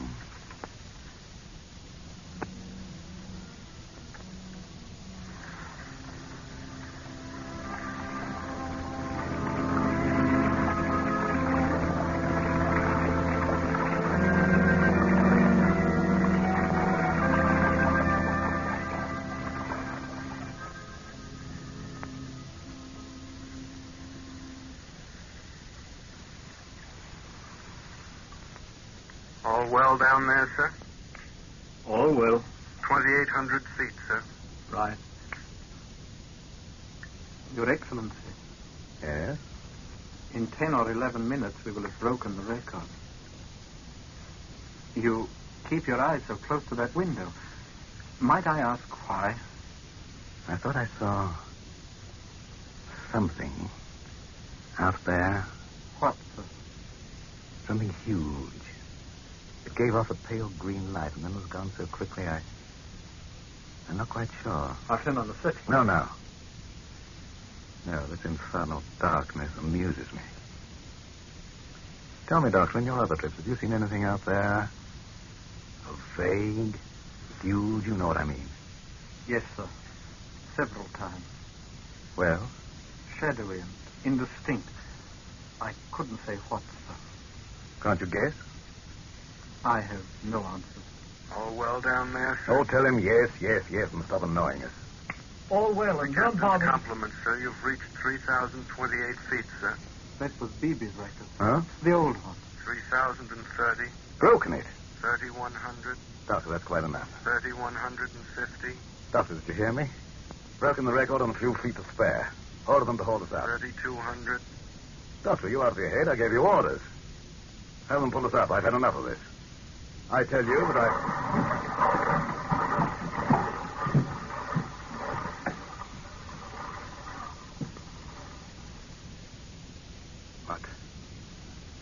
What happened? Happened? We just landed at the bottom of the sea, that's all. Why did you ignore my orders? I said to go up. What are you doing now? What was that lever that you threw? Answer me. Yes, I'll answer. Haven't you forgotten something, Doctor? What? To say, sir, Your Excellency. Excellency? Here at the bottom of the sea? What happened to you? All of a sudden you... the excitement of creating a new record, a little too much for you, eh, my young friend? Well, it's understandable. Now signal the ship and have them draw us up. Your little adventure is over. Didn't you hear me? I said signal the ship. How? You out of your mind completely. Telephone them. At once, you hear me? The telephone consists of a carbon transmitter, receiver, actuating battery, and connecting wire. We have no telephone. Get to one side. Hello. Hello up there. Hello. Hello, answer me. Hello. Hello, blast you, answer me. Hello.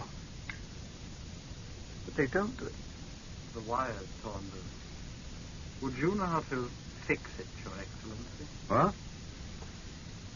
Oh, I see it. Happened when we bumped on the bottom, didn't it? Well, can't you fix it? I can, but I won't, Your Excellency. What is this?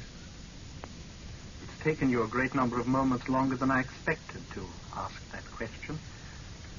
You notice that I've called you Your Excellency a couple of times, but that was the end of that. From now on, I will call you Your Infernal Excellency. How amusing. Still amusing? Yes.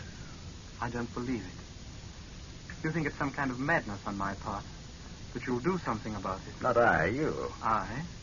You have an emergency way of signaling. Yes, I know you have. You flashed the searchlight on and off 3 times, and the flow of current registered up on deck. And they know that it's an emergency. I'll go ahead and do it, and perhaps I'll forget your little... Shall we call it... joke?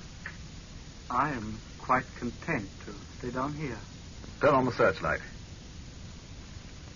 All right, I'll do it myself. Why waste your time? You've so little of it left.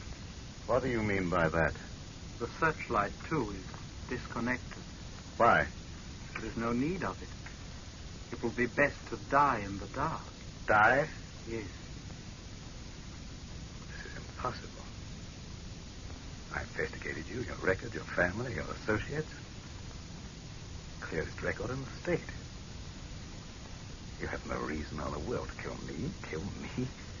It's really funny. A young, empty-headed fool killed me. It's very amusing. You'll be afraid soon.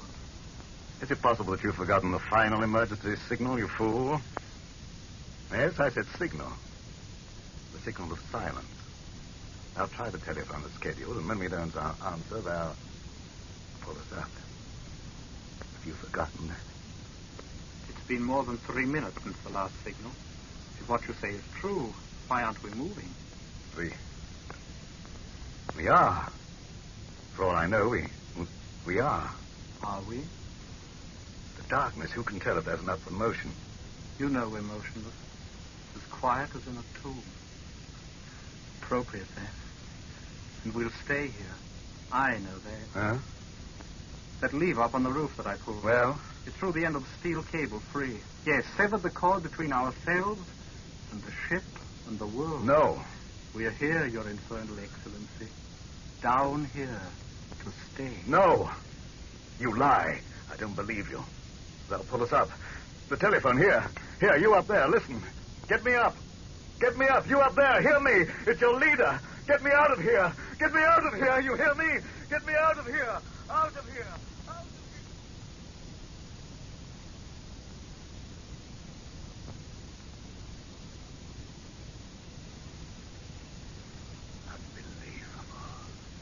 Oxygen left for another hour, and it takes you 10 precious minutes of your precious life to believe.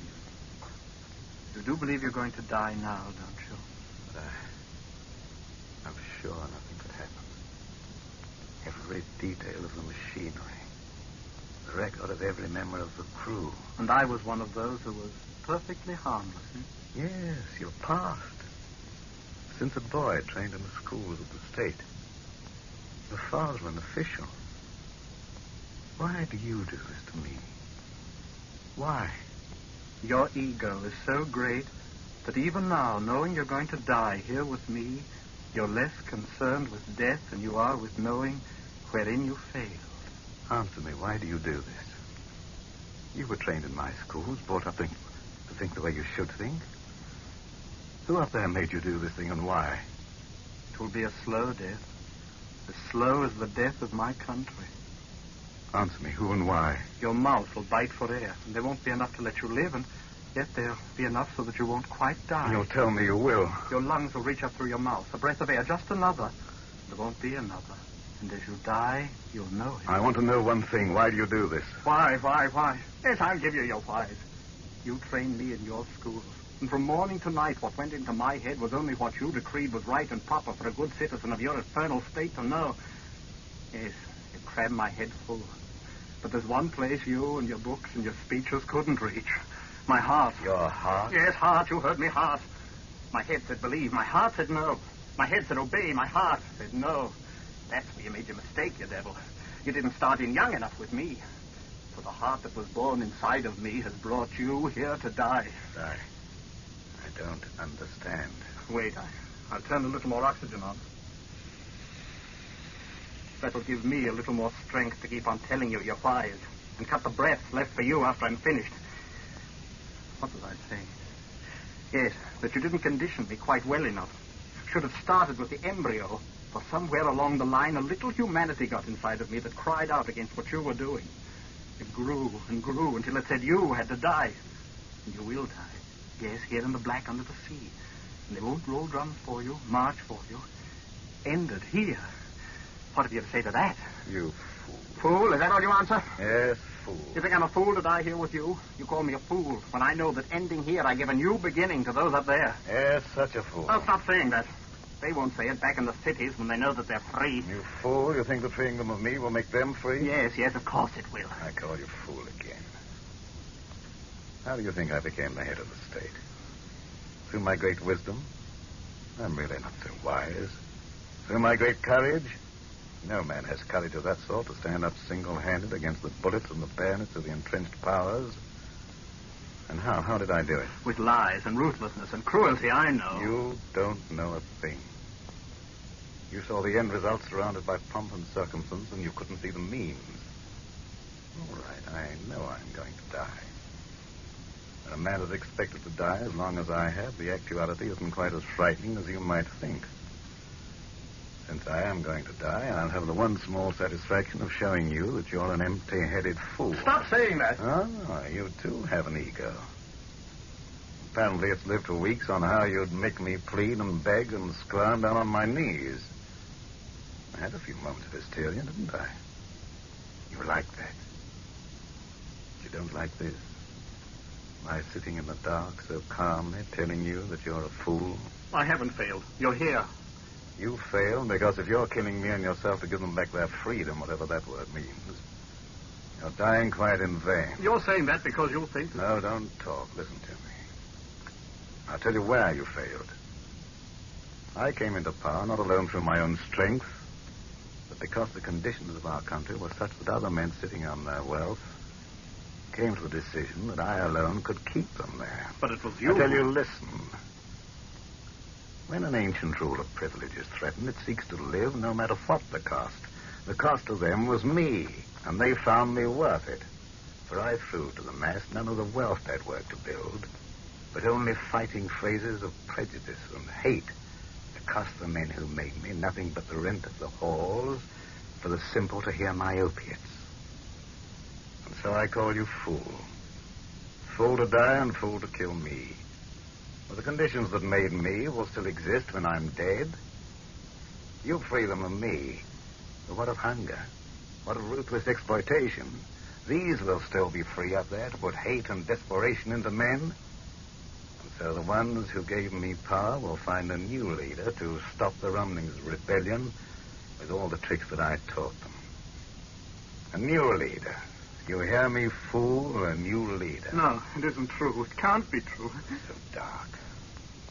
If I could see your face, to see the fool discovering he's a fool. They will be free. They will. What magic do you think will come into the air when I'm dead? Will men forget their greed and say, oh, we've quite enough. That's enough for everyone. Let each share according to his needs. No, fool.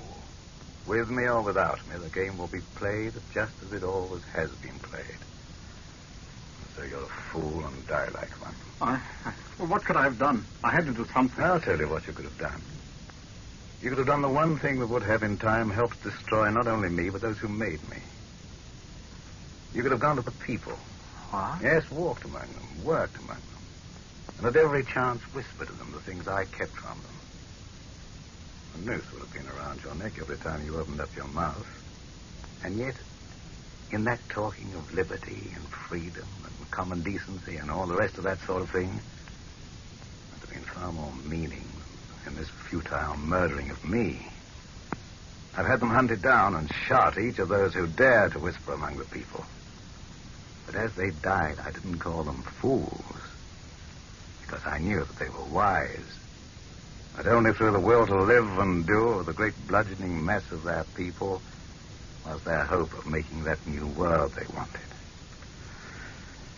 Oh, why have I bothered talking? The air's thick. I'm tired. Hand me something heavy, fool. Why? Why? More explanations? All right, the last one.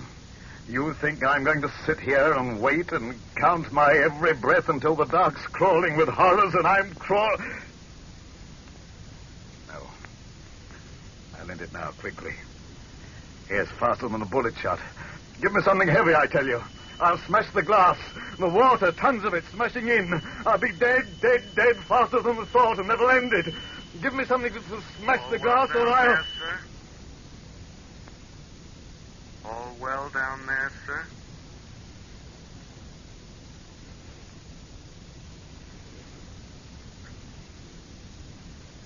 Voice. Telephone. All well. Take us up. We're moving. There's water on the glass. We're moving. Doctor, the cable. I lied. But all this time, why? My orders to the crew were to leave us alone on the bottom as soon as the slackening of the wire showed them we'd hit the bottom. Telephone. I reconnected it while you talked. Then, you didn't really mean to kill me. Kill you? Yes, I meant to kill you. I had it all planned out. Tell you what I told you, and then you'd go quite crazy with fear. And after that, I'd kill you. 2,900 feet. All well down there, sir? All well. And yet you didn't. The lights of the creatures out there. Blinking of stars on a cold night. Why didn't you kill me? I want to know. What would have been the good of it? A fool and a figurehead die together. No good of it. So you believed me? Even a fool can understand futility. The water's getting lighter. Soon we'll be back. Up there. It'll be very strange at first. I don't much care now, yet I'll ask. What happens to me? You? I told you many things down there, didn't I? Yes, too many things. A man, in doubt as I was, talks too much. And since you of necessity heard what I said, when we get there, I will probably have you shot. The victim sentences his murderer. It will be most amusing.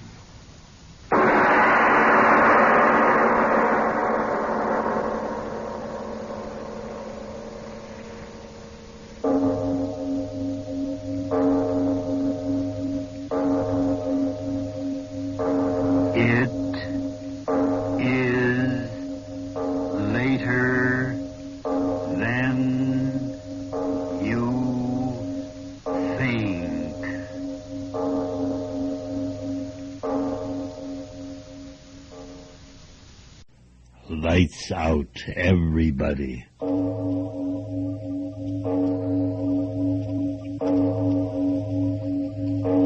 It is later than you think. This is Arch Obler bringing you another in our series of stories of the unusual. And once again, we caution you, these lights-out stories are definitely not for the timid soul. So we tell you calmly and very sincerely, if you frighten easily, turn off your radio now. And now, Profits Unlimited.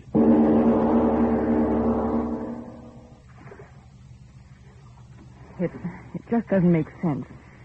Don't it, miss? But why must you row me there? I told you, miss, no boat can get past the reef. But surely my grandfather can afford a power boat. Last one sank 5 years ago. Then why doesn't he... Oh, what's the use of asking any more questions? I've asked, and every answer just gets me more mixed up than I was before. It's all very simple, miss. Simple? All just a question of money. What do you mean, money? 10 generations the Cordays have lived and died on the island. It's all just a matter of money. But my father... Yes, all but your father. He was the one they called the fool. Mr. Williams, I don't think you've any right... It isn't a matter of right or wrong, miss. It's what they said. How much farther is there to go? I can't see. Yes, mist is always heavy this time of morning. You'll be there soon enough. Aye, all a matter of money. Oh, why don't you talk words that mean something? You're like my father was. We could talk perfectly sanely about anything in the world, but the moment I spoke about the island and my ancestors, well, then there wasn't any clarity or logic anymore. Why don't you tell me what it's all about? There's nothing to tell you that you won't know when we get there. But tell me something. The sun's rising, Mr. Listen. Look, Mr. Williams, for 15 years, ever since I've been old enough to know what it's all about, I've been trying to get some information about my family. All I know is that for generations the Cordays have lived on this island. While my father was alive, I could never come here. But now he's dead, and I'm here, and I've got to know something about them, anything. Yes, so that when I meet my grandfather, I'll know a little of what it's all about. Please, tell me. It's all a matter... Don't say that again. Tell me something that means something to me. Rowing in the middle of nowhere, I tell you... Wait, miss. Wait? What? Ahead. If you just look ahead of you. Land. The island always comes sudden like out of the water. So many trees. They're always green. You're not rowing, yet we move. Always a current.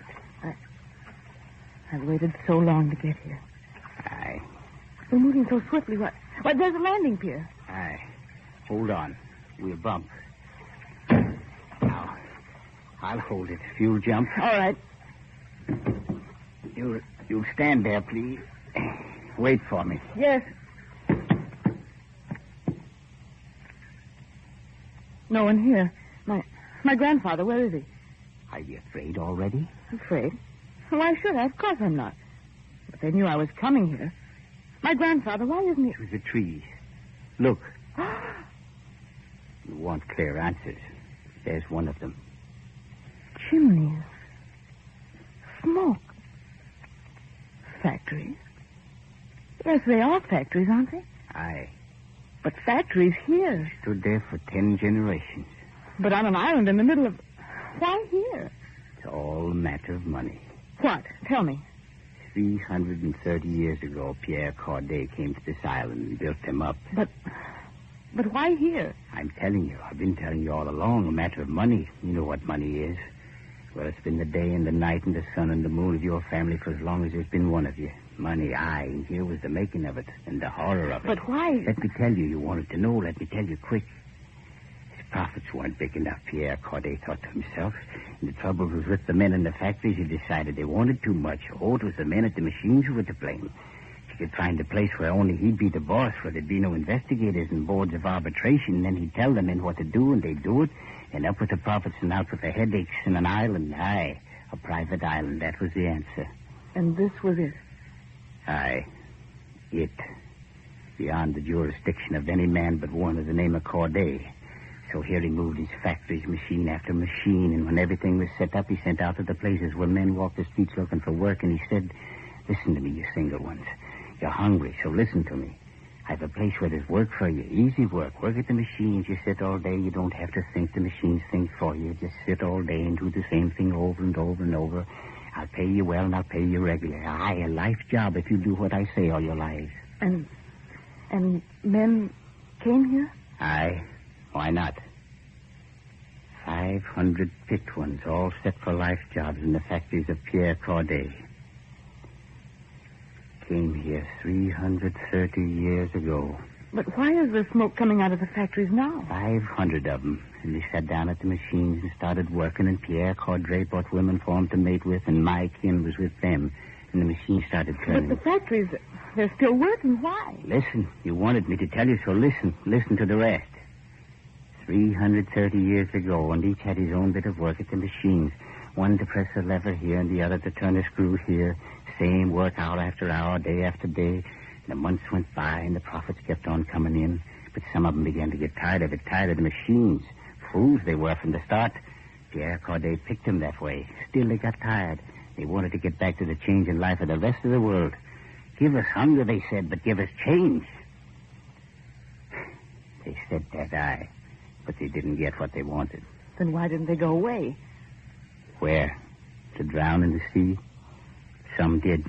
Then why didn't they rebel? Aye, and some did that. And died for the trying. Died? Aye. They say that of the 500 men who came here at the end of 2 years, half of them had fattened the sharks in the harbor. It isn't possible. Aye, it all isn't possible. An island in the middle of nowhere with spinning machines and men at them. None of it's possible. But here it is. 330 years old and still the same as it was. Tell me, you mean in those factories that... What? Watch.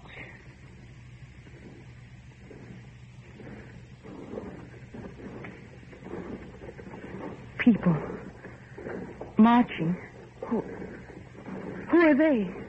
10th generation of them Pierre Corday brought and kept here. The way they walk. Heads down. Arms hanging. Men like... My grandfather. Take me to him. Take you to him? Yes, take me to my grandfather. Grandfather's dead. Dead? The island and they belong to you.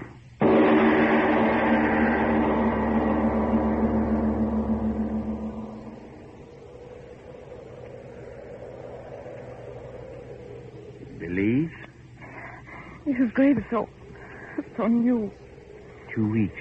I buried him myself. Did he send for me before he... No, it was me.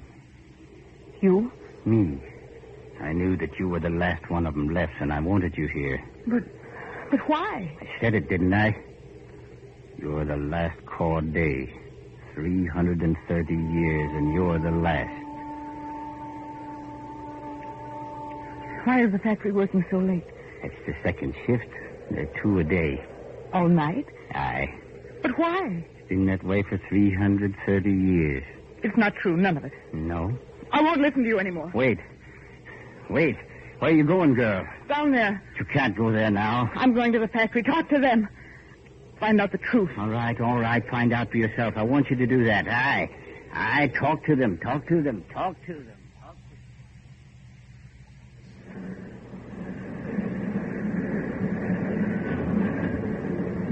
Row on row of men and women and children. Aye, find out the children. The more hands, the more production. That was the law of the Cordays, the law of the island. Their faces empty. Machines do the thinking.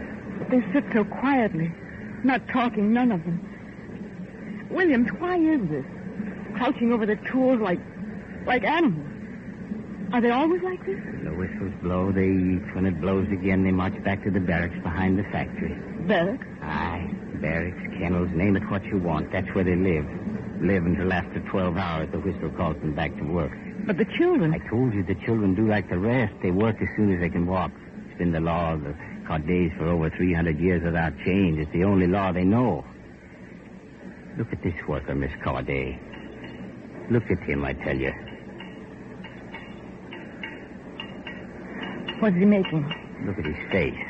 Lovely thing, ain't it? And his blood is the same as their blood. Mixed together all through the factory. Look at them, Miss Corday. Yours, I tell you. Yours, all yours. Sit here at the machines until the flesh rots in their bones and they drop in their places. You inherit them, 1,000 of them.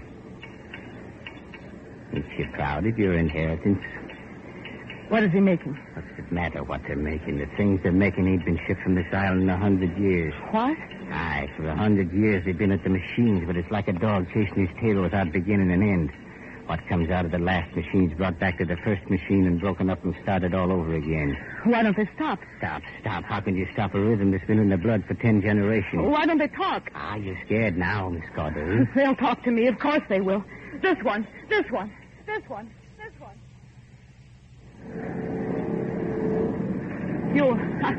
I beg your pardon. Would you stop work a moment and talk to me? I said, would you stop work a moment and talk to me? Williams, doesn't he hear me? Yes. Then why doesn't he even turn his head? Not him. Not any of them. I don't believe you. This woman, Lady, would you please stop work and talk to me? Scared to look at him. Lady, talk to me. I'm Dale Corday. Scared all right. I insist that you talk to me. Doesn't answer. I told you, not while they work. Oh, your family bred them right. Bred? Yes, like you breed dogs the way you want them. Yes, for 330 years, bred to sit and work and no nonsense. Never to talk up to their rights, just sit and work the way they're told. You stand there looking at me and you don't believe me, do you? Well, try to get him to stop work. Try to get him to say something to you. Try to get him to act like human beings. Well, they're not human beings. They're workers. Yes, workers for the family of Corday. And what are you going to do about it?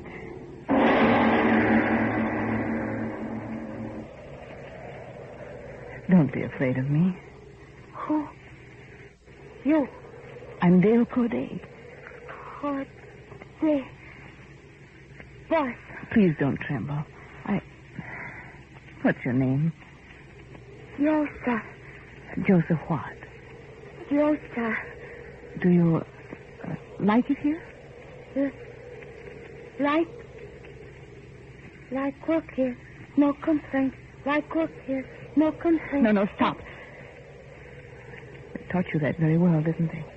Like work here. No complaint. Wouldn't you like to leave this place? Sail away across the sea? Like work here. No complaint. Don't keep saying that. You don't understand what you say, do you? Look at me. Lift your face. Wouldn't you like to leave the factory and do what you please? Like work here. You've got to understand. You've got to talk to me. Well, you're the only one I see that has anything in her face. Oh, Joseph, look at me. No, don't hang your head. Look at me. I'm your friend. I want to know about you. Don't be afraid. Talk to me. That pretty flower in your hair, what is it? The flower, what's it called? What's its name? You forget. It's very pretty. What do you do in the factory, Joseph? What is your work? Like work here. No complaint. Yes. Would you like to take a walk with me? Walk? Yes, through the valley and show me the flowers. No walk. Why not? Whistle blow soon. Walk begin. You don't have to work if you don't want to. Come on. No, whistle blow soon. But I tell you it's all right. You don't have to go. No, I go. But I want you to stay here. You will stay here. No, let Joe go. You'll stay here and talk to me. You'll stay. Blow. I'm only trying to help you. Don't blow. Look out. Too late. Well, now you'd believe I told you what would happen. She bit me. Like an animal. When the whistle blows, they go to work. It's in their blood. In their blood. I've had enough of that talk. And what are you going to do about it? Close the factories. What? Yes, close them, lock them, shut them out. You say the rhythm of the factories in their blood. All right, I'll stop it. You hear me, Williams? You'll close the factory tonight.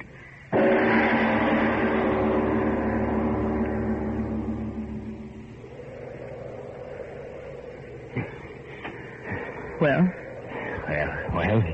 it's done. Good. Tomorrow you'll start me back to the mainland. I'll make arrangements to get those people off of here. Will you now? You're breathing so heavily. As soon as I locked the doors, I ran back all the way. Why? I wanted to see your face. What? I wanted to see your face after the whistle blows. Whistle? Aye, it'll blow just as always. But I told you to... And I did. I locked the factory, shut the big doors, and threw the bolts, but the whistle's at the powerhouse, and some of them are always there. Aye, the whistle will blow, and they'll march to work. But they won't get in. Aye, here they come. You'll start me to the mainland very early tomorrow, Williams. It's a long way. I know it, but it's got to be done. Too long a way. You've a sail. Tonight I'm putting an end to their marching. Tomorrow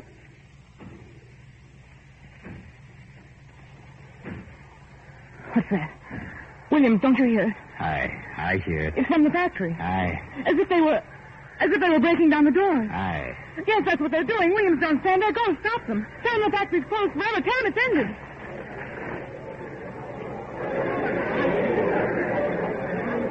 Go tell them yourself. They've broken in, gone back to work.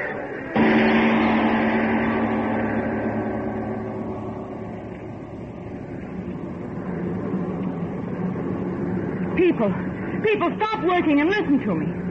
Stop working, I tell you. I've got to talk to you. I've got to tell you important things. A little while ago, you broke down the door, but that was because you didn't understand what I was trying to do. And now I want to tell you, so listen to me. My name is Corday, and this factory and island and everything on it is my inheritance. And I want to close this factory because I want to help you. Help you to begin to live like human beings. Living means books to be read full of new excitements and understanding, and wonderful music to be played and listened to, and the enjoyment of your homes and conversation and friendship. But now you're not listening to me. None of you. People, listen. Why won't you come away from your machine? Why won't you stop them? I want to help you. Listen to me, please. Just listen to me. Listen to me. All right, then. You'll listen to this. I'm going to burn the factory down. You hear me? If that's the only way to stop you, I'm going to burn it down. Burn it! Burn it! Burn it! Burn it! Burn it! Burn it! It's a good sea this morning for sailing. Have you everything aboard? Aye. Is there only some way to communicate to the mainland without going there? There's none. What time is it? Almost 7. And we go when the tide changes? Aye. Wind's freshening.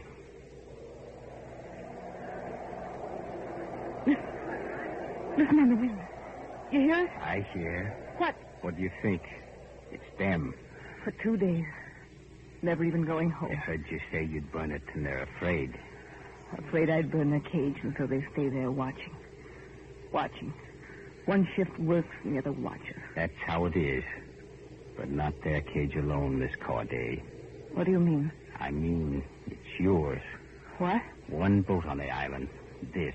And in a couple of minutes more, it won't be here. What are you talking about? You and I are going... That's where you haven't got it straight, Miss Corday. Going, yes, but only me. I've wanted to ask you this for days now. Why are you always trying to frighten me? Now I've done it. Turning, we'd better... The tide... To go. Yes, I've scared you now, haven't I? Well, say it. Say it. You don't have to. It's in your eyes. Just the thought of being left here with them year after year, nothing but them. It's enough to turn the insides of you white, ain't it? Why do you think I sent for you? I'll tell you, and I'll tell you quick, and then I'm off to sea. I sent for you because I'm a man born different from all the rest that were here. There were 3 kinds, workers, servants, and you Cordays. Well, servant I was, but in the borning of me a piece of hate got in my heart, and it kept growing through the years. I mean, it's more than I am. A hate for a name and the sound of the name and those that have it, Corday. Well, you're the last of them, and here you'll stay with the sound of them and the sound of the factory grinding in your ears until you're as old as I am. And I hate the Pierre Corday and the rest of his kind is as old as mine is. This is your inheritance. An island and a factory and 1,000 perfect workmen who never want anything for themselves except the bit of food they grow, who sit at your machines until they rot and die. A perfect inheritance for a Corday. I'll leave it all for you until you rot and die. Williams, come back. You don't understand these people. I want to... Williams.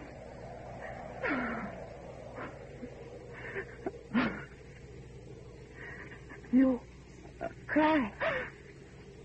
Me. Joe. Me. Dad. What are you... We're so slow. Me no work. Why? Me want show you flower. Oh, my dear. You cry. No, I'm not crying. There isn't time. I've so much to tell you. You first, and then the others. One by one. No. Talk. First, I want to tell you freedom. Say it. Freedom. Freedom. 300 years ago, my people and your people gave it up. My people wanted profits, but they lost their freedom to the machinery they set up to give them those profits. Your people wanted the security of a bare existence, and so, too, gave up their rights as men to the machinery of profit. But now we've got to win that freedom back again for all of us. Freedom.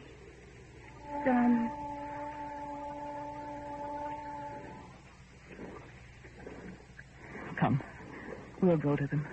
I've so much to try and tell them. Things that I understand now. That freedom is the essence of the good life for all men. And that security without freedom is a sham which turns men into regiments of less than men. I've so much to tell them. So much to tell them.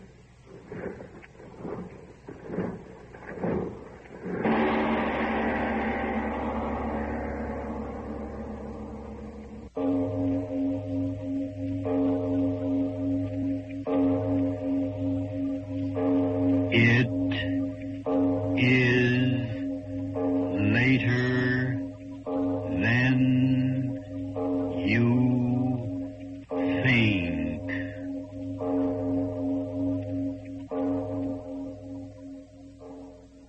A while ago, we explained to you veterans and to your families how important it is for patients in Veterans Administration tuberculosis hospitals to cooperate with the doctors.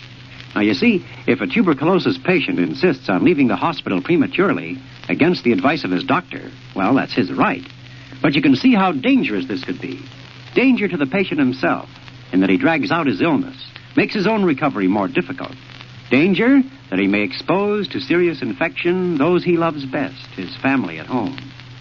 Now, therein lies a great responsibility for tuberculosis patients and for their families. Following the doctor's advice may be hard, but it's sure to be wise. Remember, your doctor wants you to get well just as soon as possible. He's doing his part conscientiously. Do yours. Accept his professional advice. Stay in the hospital until your VA doctor tells you that you're well enough to go home. Ironized Yeast presents Lights Out. Everybody.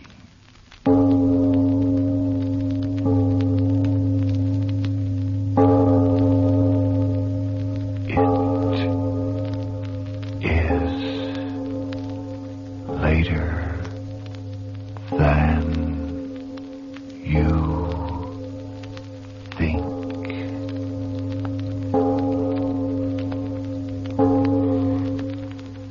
Lights Out brings you stories of the supernatural and the supernormal, dramatizing the fantasies and the mysteries of the unknown. We tell you this frankly, so if you wish to avoid the excitement and tension of these imaginative plays, we urge you calmly, but sincerely, to turn off your radio now. This is Arch Obler. For Ironized Yeast tonight, a story of that still small voice which civilized men call conscience. But first, Frank Martin. The way you feel, that can make all the difference in your life. If you're run down, losing weight, feel tired too much of the time, and if vitamin B1 and iron shortage is what's to blame, listen. Ironized Yeast tablets give you both vital substances, vitamin B1 with iron. Men and women who were short of them now tell how these pleasant little tablets help them regain glorious pep and energy and needed pounds. So today they can really enjoy living again. Folks, did you get that name? It's Ironized Yeast Tablets. And now, Lights Out. Everybody.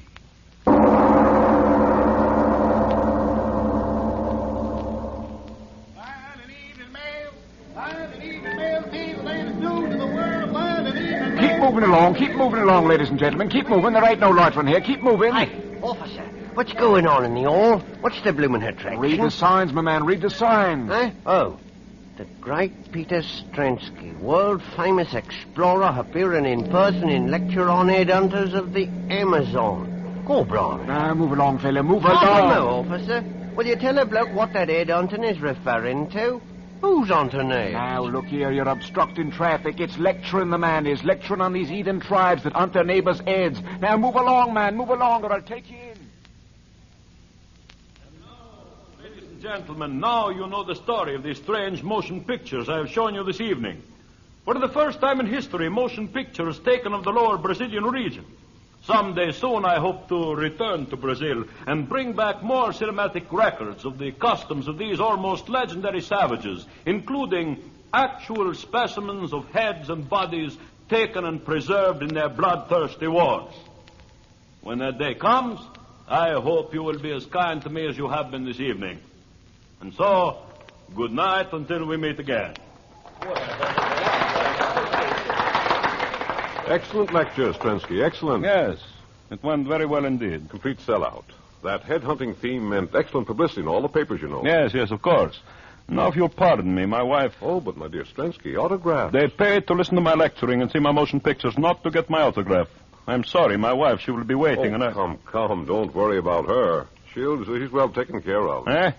What are you talking about? I just passed her backstage, and she had a handsome young gentleman having quite a tete-a-tete, don't you know? You will pardon me.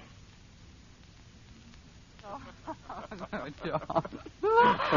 Oh, come now, Ellen, you must do it. Oh, but John, that's ridiculous. Who ever heard of such a silly thing? I did, and that's why I'm telling it to you. Well, I won't listen to another word. I really won't. Oh, yes, you will. No, I won't.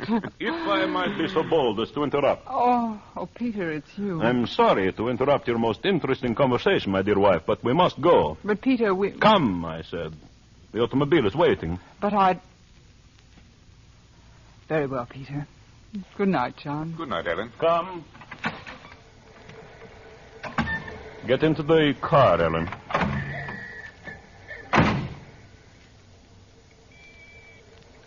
Why don't you say something, Peter? Yes. Yes, I will say something. This. Well, why don't you speak? Why don't you cry? I wouldn't give you the satisfaction. So, you save your tears for him, too. Say something. I'm leaving you, Peter. Leaving me? What are you talking about? I spoke clearly enough. I'm leaving you. Don't be a fool. I'm trying not to be. That's why I'm leaving you. I should have done it a long time ago. You'll go to him. No, I'm going to divorce you first, Peter. Divorce? I won't have any difficulty about that, I'm sure. No, never a divorce for me, never. You'll have no choice. Please stop the car. Yes. Goodbye. Ellen? I'm sorry for you, Peter. No. I'm sorry for you. And him.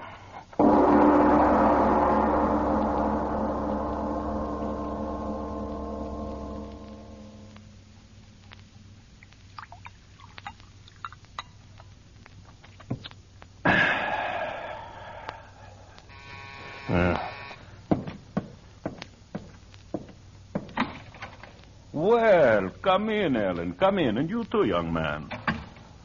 What do you want of us, Peter? It was very kind of you two to come here and join me tonight. You said it was important, Stransky. What is it? Oh, have a chair. Sit down. There is no hurry. Well, John and I, we're on our way to the theater. If you don't mind, Peter, tell us what you want. I want little. We have come to what the novelist would call the parting of the ways. As civilized human beings, we sit down. I, the husband, you, the wife, and you, young man, the, shall I say, favored one, to discuss our welfare. I'm sorry it worked out this way, Peter. It is life. Perhaps the fault was largely mine. I was not a very good husband. You're acting very decently about all this, Mr. Stransky. All I can say is I love Ellen very much. And you love him, Ellen? Yes, Peter. If we could arrange matters quickly, I mean the divorce and all that sort of thing. Of course. I just said we are together like civilized human beings.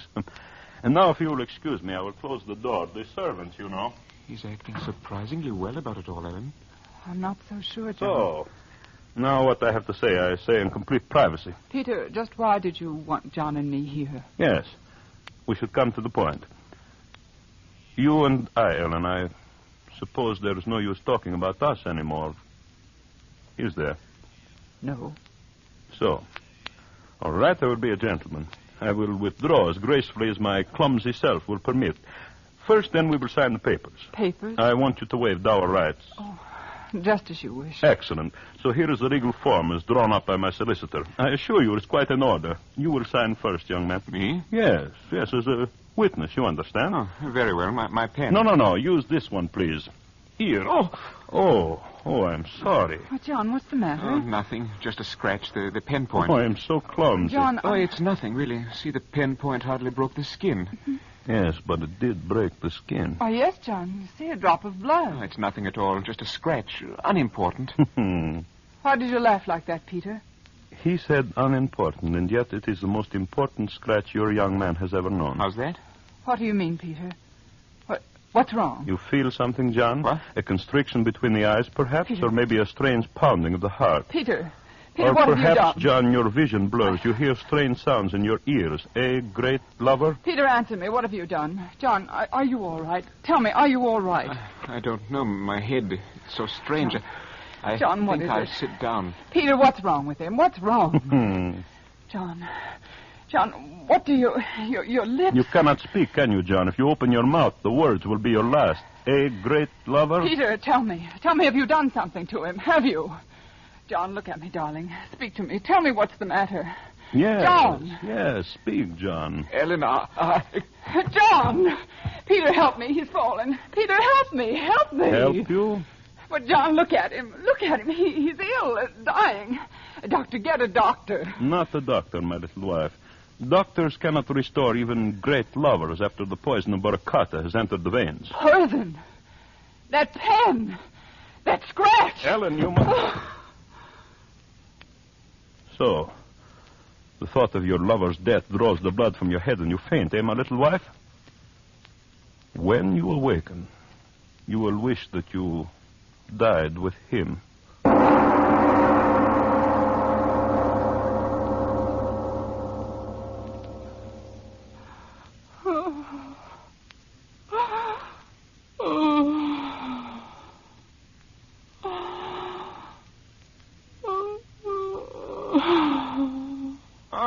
You are awake again. My arm. You are bound in a chair. It is most discourteous of me, I know, but then, as you may remember, I always was a barbarian. John. You will keep your voice down. John. You've got to tell me. Where is he? Why am I down here? John's not dead. He can't be dead. There on that table. Under the sheet. Not John. Yes, John. John. You've killed him. Let me loose. Let me go to him. Stop that. John. Stop making John. that noise, you mad woman. Stop it. Stop it, I say. All right, I'll stop you then. I'll stop you. All right. There, my little wife. Scream, yell, rave all you want. This gag over your mouth serves its purpose well. Go on. Go on. You amuse me.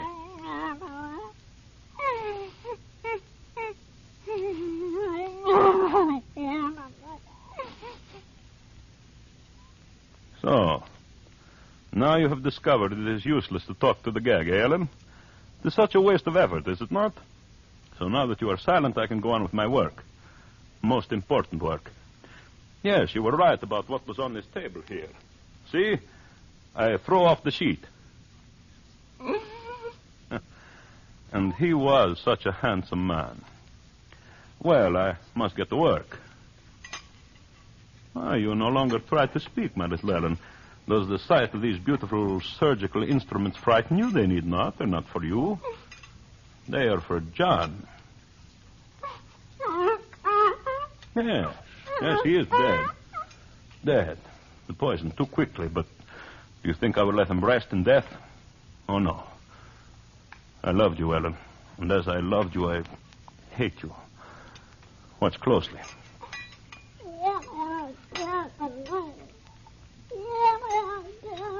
What? I'm sorry, I cannot understand you.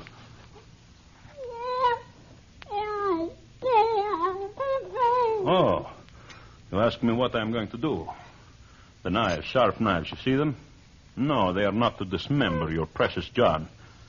Flesh buried, decays, and is gone. I want your dear John with me for a long time. Again, you ask the question. I'm trying so hard to explain. He's dead, and he will be dead. But in his death, he will serve a purpose. You remember I told you my savage Brazilian friends, the Yavaros, have a quaint custom of shrinking and preserving the bodies of their enemies. Well, I studied their methods most carefully. John Douglas was my enemy. Here he lies. And I will do with him as the Yavaros do with their enemies. So, now you understand. When I'm through with him, your lover will be a little leathery-skinned man, a doll-like in size, a trophy for my trophy room. Who will suspect that in that little leathery doll-like figure is the body of an Englishman? And so he will amuse me in his death. Yes. And you will sit there, my little wife. You will sit in that chair for the many days it will take me to prepare the carcass. You will sit and watch me day after day as with smoke and with heat I make the strong body of your lover smaller and smaller. You will sit there.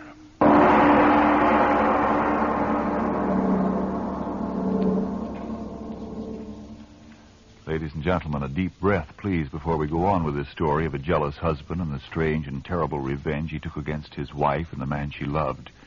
Yes, before we go on with tonight's Lights Out story, a moment for relaxation and a return to the realities of today. The place is a shipyard, and a worker is saying, I quit my desk job because I wanted to help build ships to win the war, but I'm afraid I can't keep on. I'm losing weight. I'm so restless I lay awake most of last night again. I feel so tired out so often when I know I shouldn't. I hardly know what to do. Do? Why, find the cause of your trouble. And if it's a deficiency of vitamin B1 and iron, get ironized yeast tablets. Vitamin B1 and iron? Ionized yeast tablets? I don't understand. You see, you're working harder now, so naturally you need more strength and energy. But when you don't get enough vitamin B1 from your food, you may lose your appetite, not eat all you need, and so lose weight and strength. And without enough iron, you may be weak and pale and too often feel all in. But ironized yeast tablets give you both vital substances. Vitamin B1 with iron. Maybe I better try ironized yeast tablets. By all means do if you're deficient in vitamin B1 and iron. Ironized yeast tablets have greatly helped many, many others with these deficiencies. See if they're not of equal benefit to you. See if before long you, too, aren't saying, Since I've been feeling so much better, I sleep like a baby. That tired-out feeling is gone. I'm sure glad I tried ironized yeast tablets. And now back to our Lights Out story of The Little People.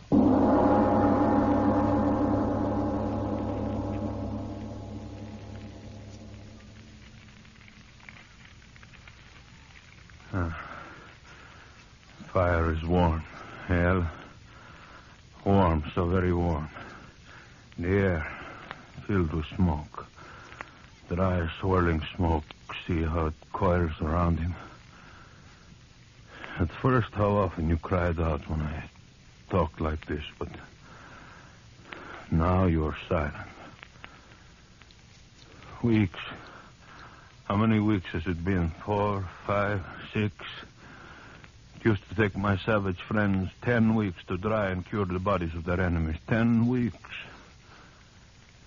And I have done it in 5. Look at him. 6 foot strong and broad he was, but now a doll in size, a small brown doll. Oh, what weary days they've been, filling the body full of sand and slowly turning in the smoke and the heat, not too quickly, not too slowly, not too close to the flames. And now, the man that was John Douglas. A doll, a brown doll of death. The flames are noisy. Noisy as you are silent, little Ellen. You are... Oh, I hadn't noticed. Your eyes are closed. Wake up. Wake up! Wake up, I say.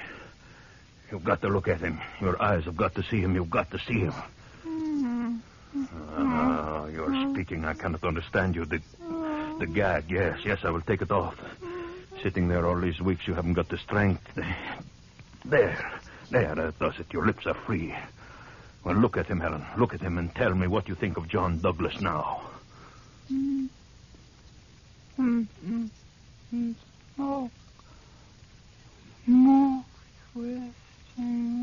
twisting round him. Smoke is taking him. Where is he gone? Ellen. Where is he gone? Ellen. The smoke. I'll go to him in the smoke. He's waiting. Helen, stop. Stop, you hear? Understand. You must understand. Smoke, he will wait for me. Smoke. What are you raving about? Yes, smoke. See how it curls around him. No. He's waiting. No, stop talking like that. Stop talking like that, I say. He's waiting. The knife. Where is the knife? I'll stop you. No. Ellen, all right. Dead. Up on the table with you. I must prepare you, Ellen, for the smoke and the fire. Took me 5 weeks with him, and now 5 more weeks with you. And then you will be as he is. Brown with the smoke of the curing fire. A little doll in size.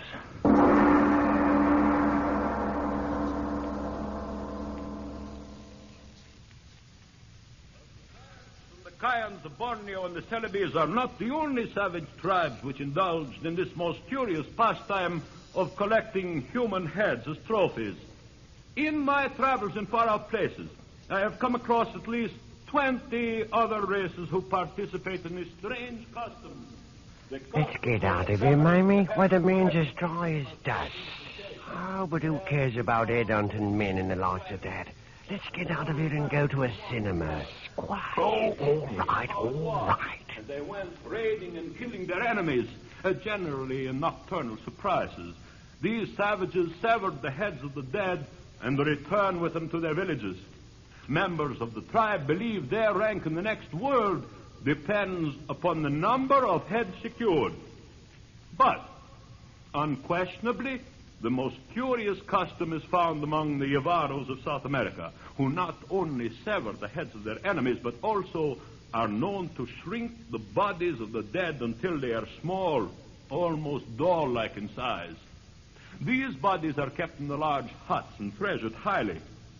And now, ladies and gentlemen, I have a surprise for you. In my recent trip to South America and my visit to the Yavaros, at great personal risk, I was able to procure 2 of the macabre specimens. Yes, I have here in this trunk the shrunken bodies of 2 full-sized human beings.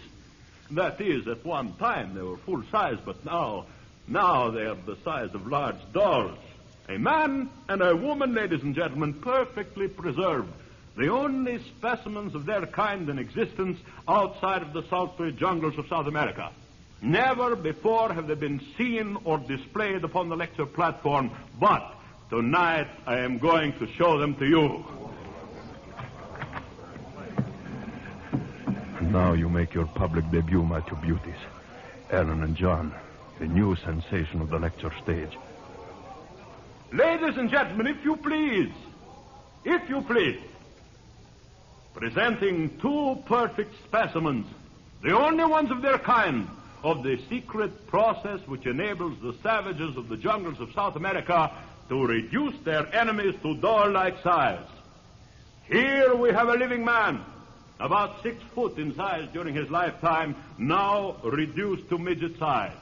And likewise, Here a woman, once a living, breathing individual like you and you and you. Now this horrible trophy of the curer's art. You see, Ellen and John, they like you. You are a success. A huge success.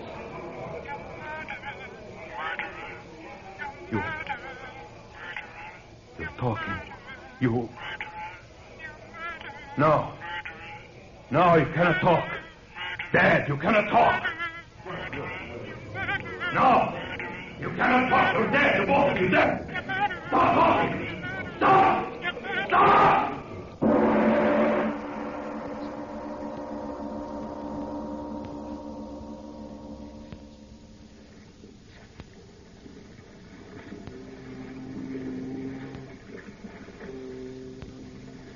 Sure, Captain, it's a strange passenger we got aboard this time, I must say. Oh, you mean Strensky? Aye, strange he is, mate. But what's he running away from, sir? Oh, sure, mate, that ain't a proper question to be asking of a man when he lays as many pound notes on the table as that man did for this passage. Get me out of England tonight, he said. And get him out of England I did. Now, could he be one of them embezzlers? Oh, aye, that he might. The trunk he was carrying, well, he wouldn't let any of the men lay a hand on it. He brought it down to the cabin himself. I'd like to get a look in it. Aye, and so would I. But he stays in that cabin of his all the time. He's down there now, and I'll bet he's looking in that trunk this very minute. The cabin door is locked. No one can come in when the door is locked. It's going to stay locked until we get there. South America, they won't get me there. No one will get me there. Why did I run away? What's the matter with me? No one heard them but I. No one in that audience but I. They're in that trunk there. The two of them. Why don't I find out now if no one heard them but I? Why don't I? For sure. Yes, I must. No, they couldn't have talked, not they.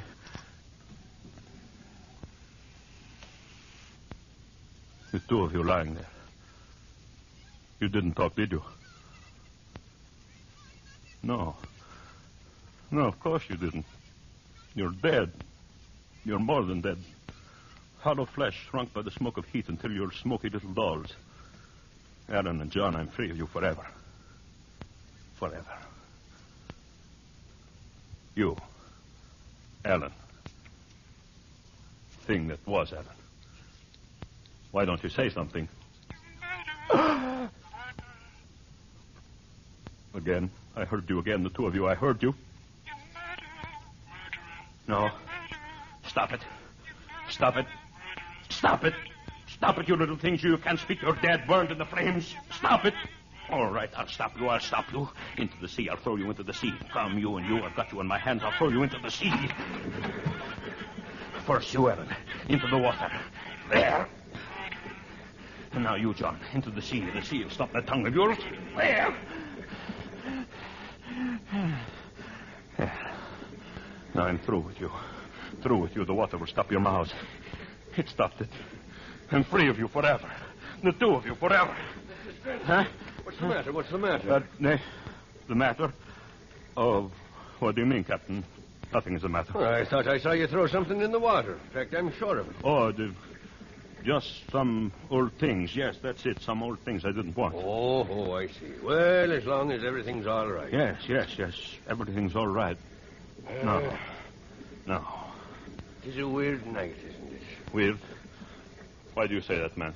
Yeah, it's so dark. No moon, not a star in the sky. It's like we were sailing at the black of a tomb without even candlelight to lead us. You know, if I was a superstitious... What in the devil's name is that? What? What are you talking about? There, to starboard, see? 2 lights. Take it, what lights are those? They're coming closer. Starship lights? No, that can't be. Why, I've sailed these waters for 15 years. It's they. What? The two of them, their faces. See them gleaming faces. Ellen, John, get back. Back to the water. I threw you in. Back. Trensky, what's come over you? Back. Stop leaning over the rail. You'll fall in, man. Look out!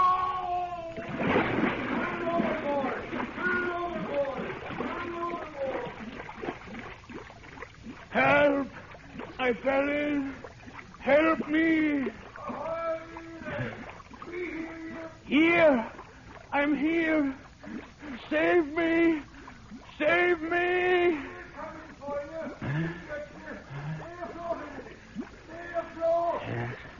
Yes, I'll stay afloat.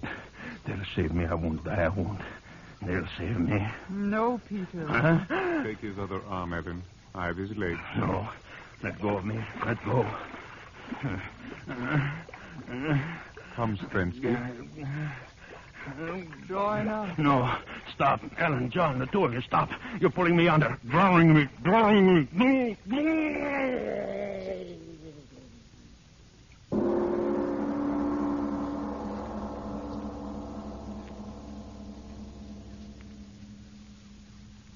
Well, Mr. Obler.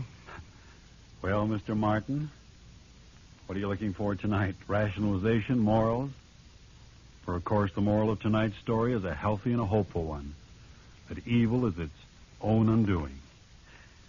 That reminds me, Frank, outside of Hitler, Hirohito, and Company, have you a nomination for the evilest man of the year?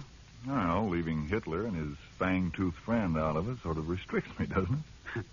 No, because anyone who thinks that evil is impersonated only by the militarist is quite naive. But you have your say, and then I'll have mine. Do people say you're slipping, that you can't take it anymore? Well, if you're short on vitamin B1 and iron, if that's why you're losing your pep and sparkle, remember, ironized yeast tablets supply both vital substances. Of course, a rundown condition may be due to other causes. If in doubt, see your doctor. But if you simply need more vitamin B1 and iron, get ironized yeast tablets right away. They've been of great help in scores of such cases. In fact, ironized yeast has been so successful that it's sold on this no-risk, money-back basis. If you don't begin to eat better, to feel better, and so sleep better, the cost of the first bottle will be refunded to you in full by ironized yeast, Box IY, Rahway, New Jersey. And now, what about this Mr. Evil of 1943? Well, I'd like to tell you about the evil now. I feel like it, but I'm going to tell about him in a play called Murder Castle. Yes, Mr. Evil of 1943. It takes place, as usual, at a time called next week. Yes, tune in next Tuesday again for Arch Obler's eerie story, Murder Castle. And if you need more vitamin B1 and iron, be sure to try ironized yeast. But remember, there's only one ironized yeast. You'll know it instantly by the yellow and orange package and by the big letters IY on the container and on each tablet.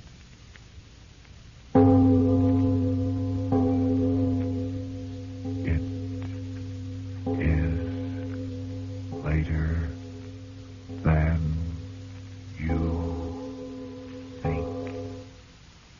Friends, those white shoes you now own are not going to be easy to replace. So give them the best of care. Clean them with Energine Shoe White.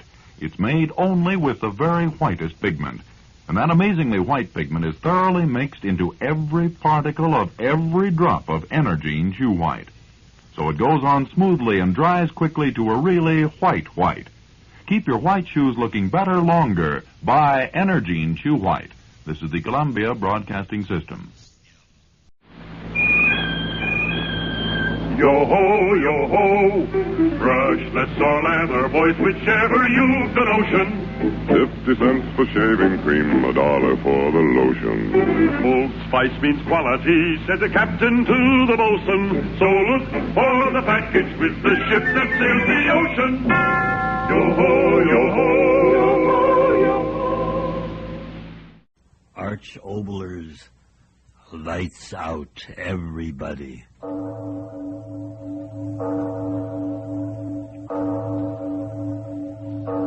It is later than you think.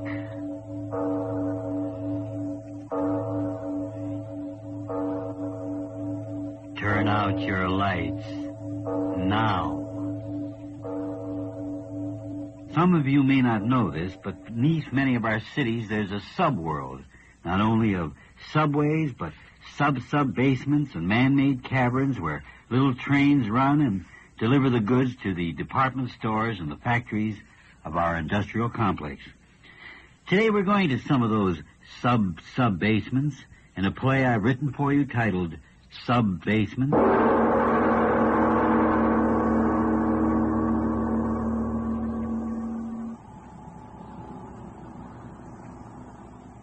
But of course I can run an elevator. I was just asking. And I told you. Well, here we are.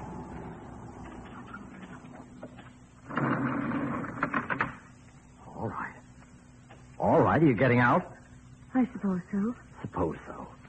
For 10 years, that's all I've heard. Where do you work? What do you do? Why don't you let me see Don't you? get angry. Oh, I'm not angry. I'm just telling you. Come on, this way.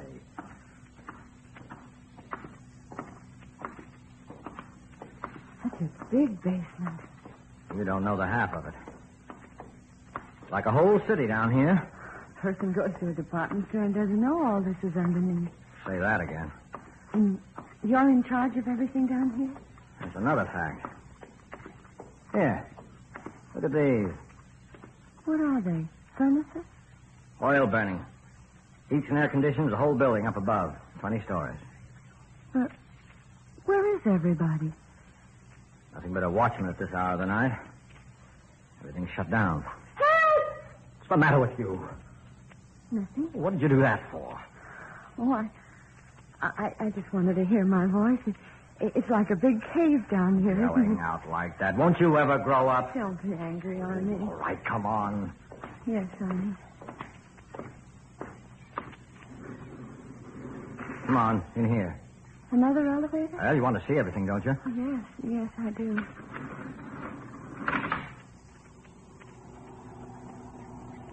Down some more? Yeah.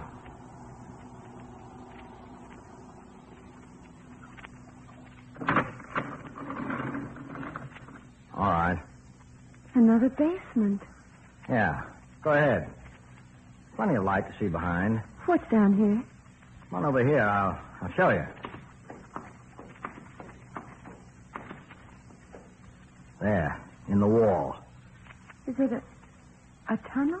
That's what it is. But a tunnel down here? See those tracks? Yes. Where do they go? How do you think all the merchandise is brought to all the stores here in the business section? Tunnel system, that's how. Right under the city streets. I had no idea. Mighty few people have. Trains run on those tracks, bring the stuff right in. Trains? Oh, Arnie. You think all I got to do is make jokes? You think the only kind of a train's a big one? Well, I just don't know. These are little ones. They run on electric batteries, just like they had down in the mines. Come on, I'll show you. Where? In the tunnel. But it's so dark.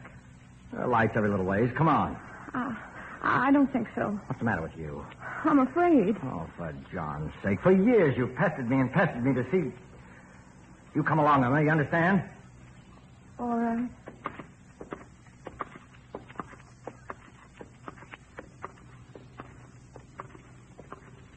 Arnie, this is far enough. Oh, for John's sake. What's the matter with you now? I don't know. Come on. There's one of the little engines parked down at the end of the tunnel. You might as well see it. Well, keep walking. I think I'd like down to this way. You'll see the train. Yes, but Arnie, the lights... Arnie, where are you? Right here. What's the matter? Matter? Oh, why are you standing so close to me? I'm your husband.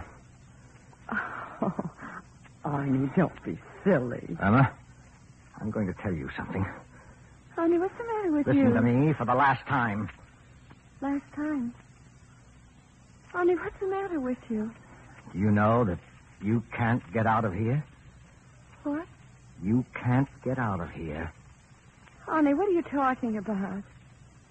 What are you talking about? Oh, Arnie. You haven't made a joke like that in years. The last time you tried to scare me was right after we were married, remember? With that fur piece you made off was a dead animal that had gotten in the bedroom. You remember? I remember. Come along further, Emma. Oh, sure. As long as I know what you're up to, I don't mind. How far are we going? A long way. All right, Arnie. Anything you say. Don't I know it?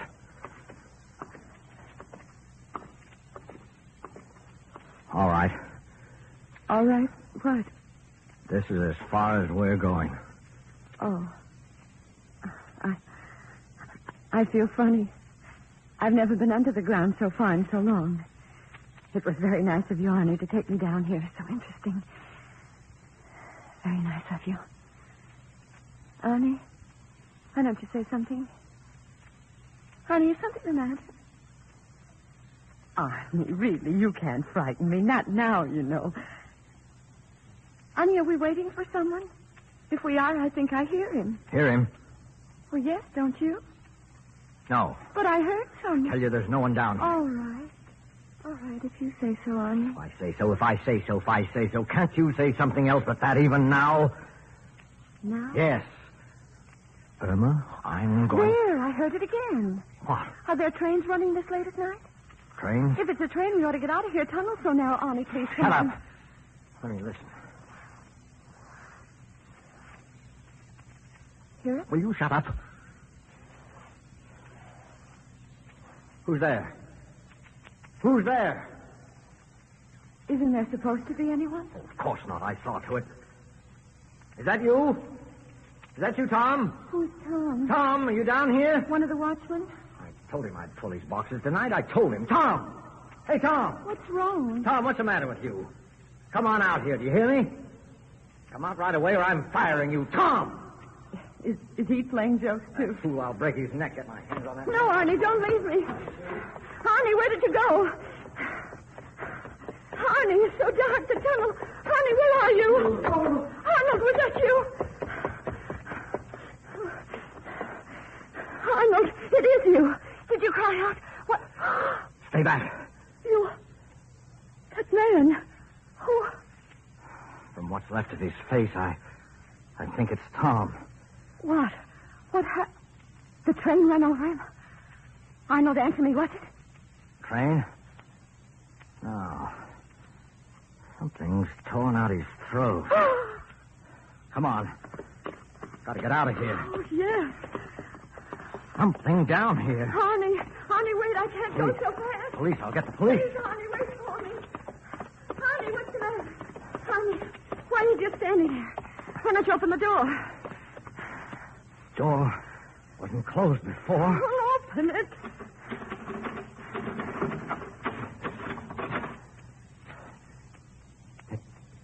It won't open. It won't open!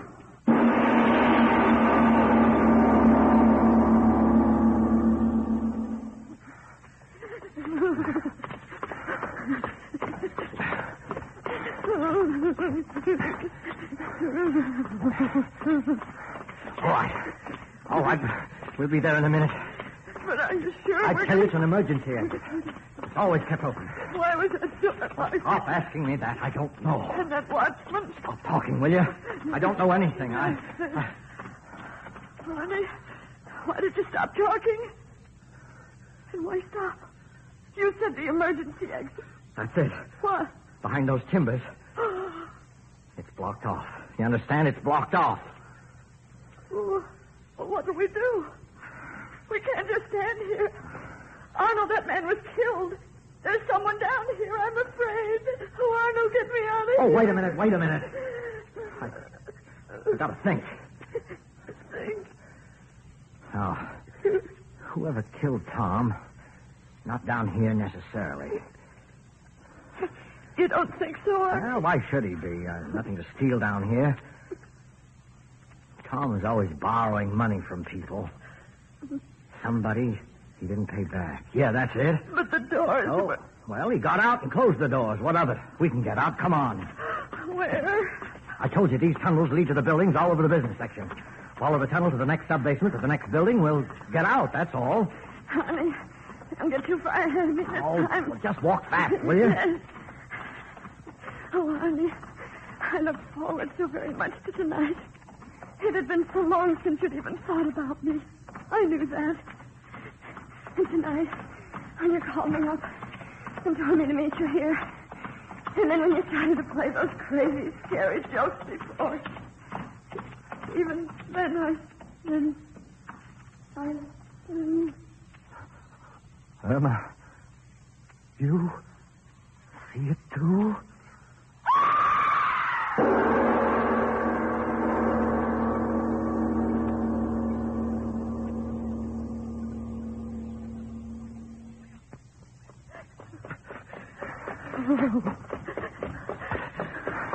Is it after us? Don't talk, run. Oh, my side, it's hurting. Well, that's too bad. Honey, don't leave me behind. Honey, I can't run any faster.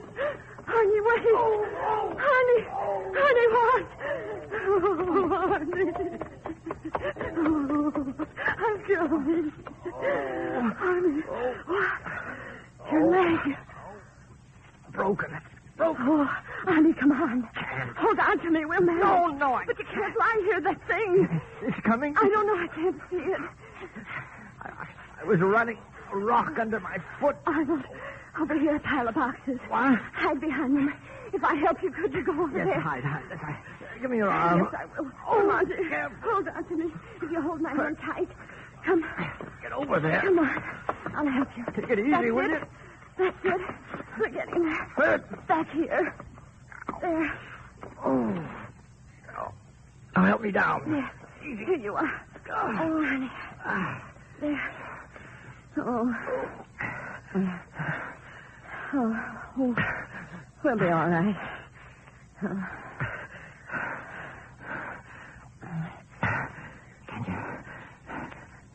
Can you see it? No. No, it's gone. Oh. Just don't think about it, honey.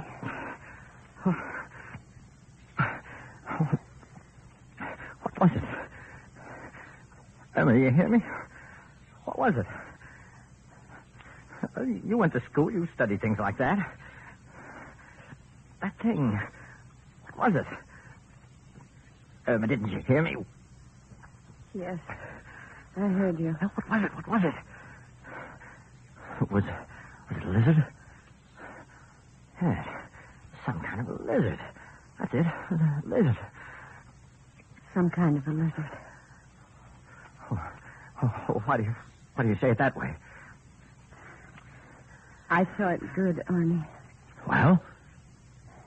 In school. One of the books, there was an animal like that.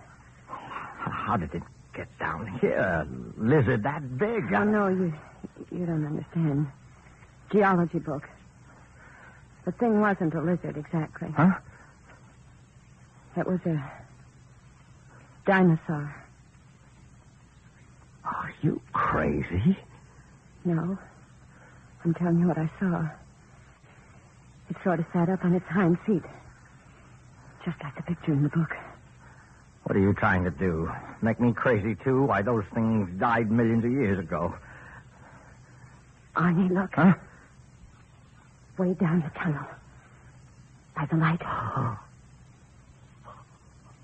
It is a dinosaur. Don't move. Arnie, it is a dinosaur.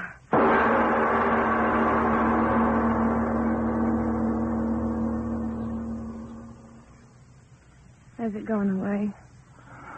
I don't know. It's been so long. Just don't move. It just looked at us. Yeah. Why doesn't it come after us? Why? Huh? Maybe it didn't see us. What?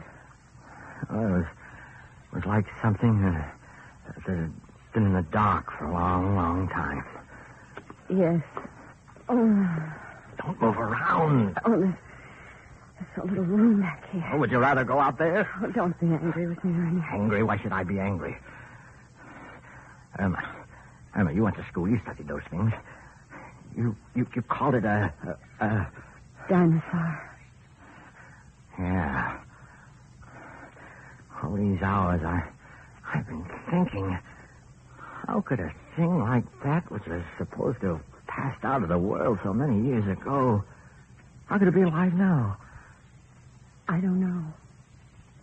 Irma, Listen, I know.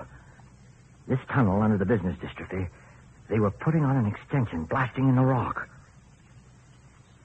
Maybe that thing came out from inside the earth. Maybe. You're not frightened, are you? No, Why not? because I'm with you. If it came back, what could I do for you? It's just being with you. Yeah. I keep thinking, And what? that poor watchman, Yeah, it'll really be something when it's morning and everyone finds out about it. what do you think they'll do? They'll hunt it down. The police will get it soon enough. Arnold, Yeah? Arnold, what if it won't be here then? Huh? It's been hours since we last saw it standing down there. What if it's gone back where it came from? It's all right with me. But what if they're not... They'll hunt it down. They'll find it.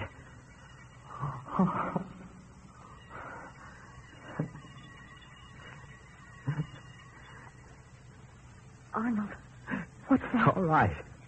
Everything's all right. But what was... 6 o'clock. That was the bell back in the basement. The day engineer turned off one of the sprinkler alarms. Oh. Oh, Arnie. Come on. Come on, I'll help you. Wait. What you said Wait. to do with... Look. Over there. Back. It's back. Help! Help! Help! Help! He's looking right at us. Well, they didn't hear us, but it did.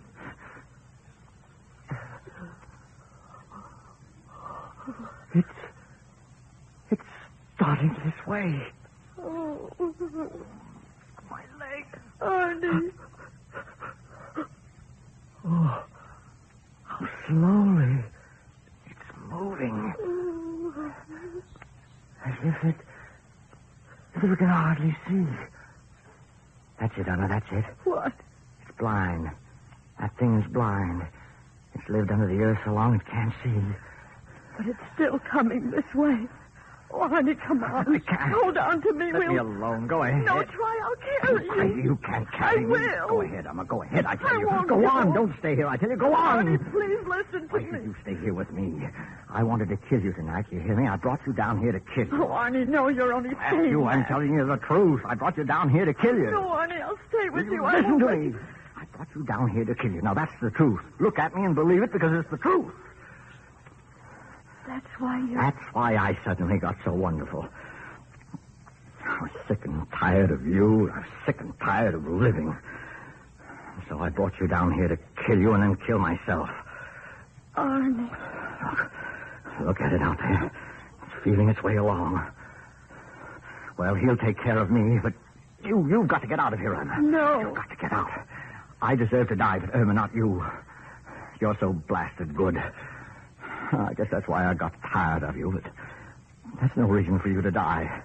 Irma, stop looking at me like that. You've got to get out. Run straight down the tunnel. Keep running and you'll get away. Irma, just don't look at me. Get going. No, Arnold. Oh, why don't you say what you've always said to me all these years? Just as you say, Arnie, just as you say. Oh, Irma, will you get out of here? How slowly it moves. Irma. It is blind. Blast you. Look, will you listen to me? Will you go? You've got to go. They'll think I've killed you. No, they won't. They yes, won't. Yes, they will. I left a note back home for the police. I told them I had killed you. If that thing kills you and me, they'll still think I was the one who did it. Now, do you want me to be a murderer? Do you want that? You left a note? Yes. Don't you remember I turned back after you went out the door on the dining room table? Get out of here and get that note. Don't make them think I'd kill you, and I didn't. And I don't want to. You're such a good... You're too good for me. And I was tired and I was crazy. Don't make me a murderer, Irma. Arnie. Goodbye. Goodbye? Yes, Irma. Yes, hurry. Run fast. Straight ahead. He won't get you, I promise. Arnie. Go.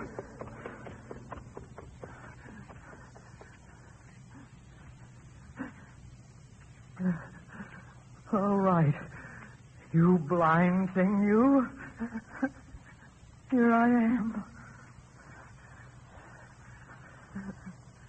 Yeah, here I am. Here. I'm not scared. Come and get me.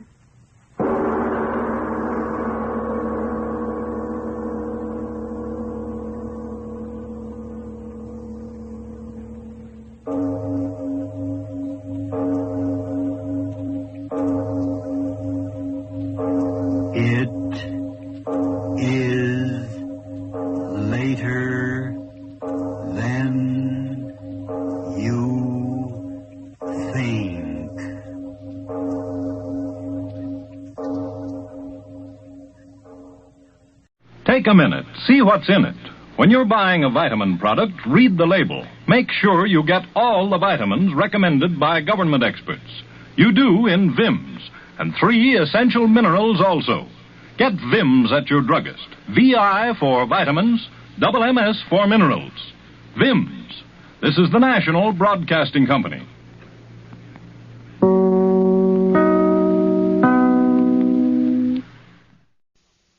The National Broadcasting Company presents Lights Out, a summer revival of some of the best stories in the series which many of our listeners will remember. Tonight's story, the 4th in the current series, is called The Battle of the Magicians. Lights out, everybody.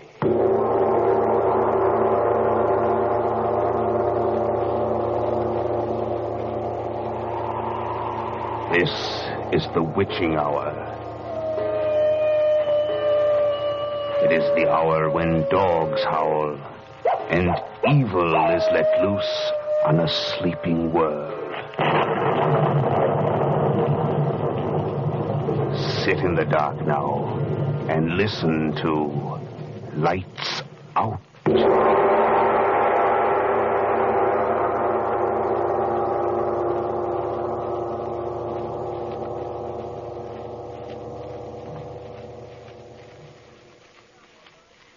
But, Mr. Saladin, is it true? True?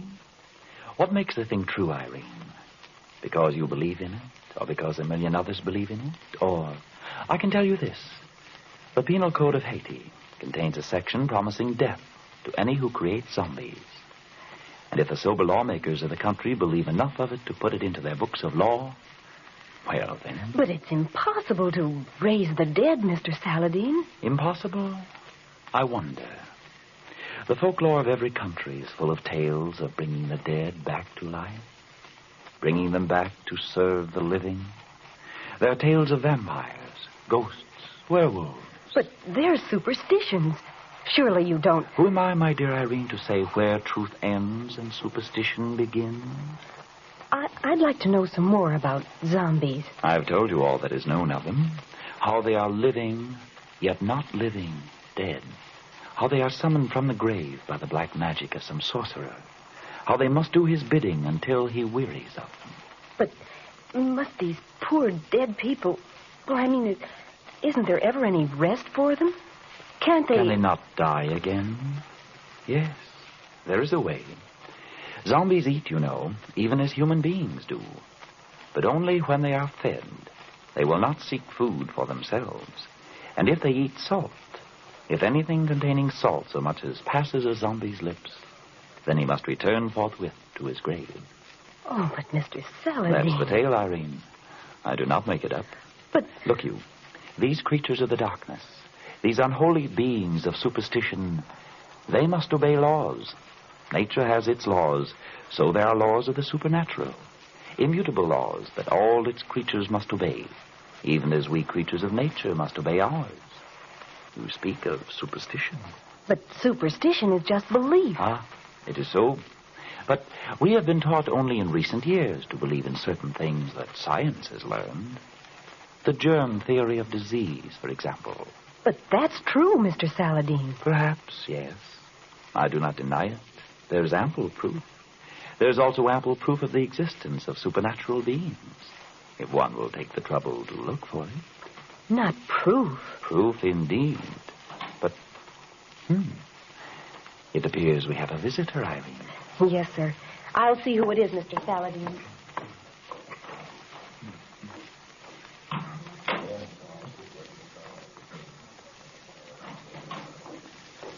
Mr. Joseph Warner, president of Acme Airlines, Mr. Saladin. So? Show him in then, please. Yes, sir. Mr. Saladin will see you, Mr. Warner. Thank you.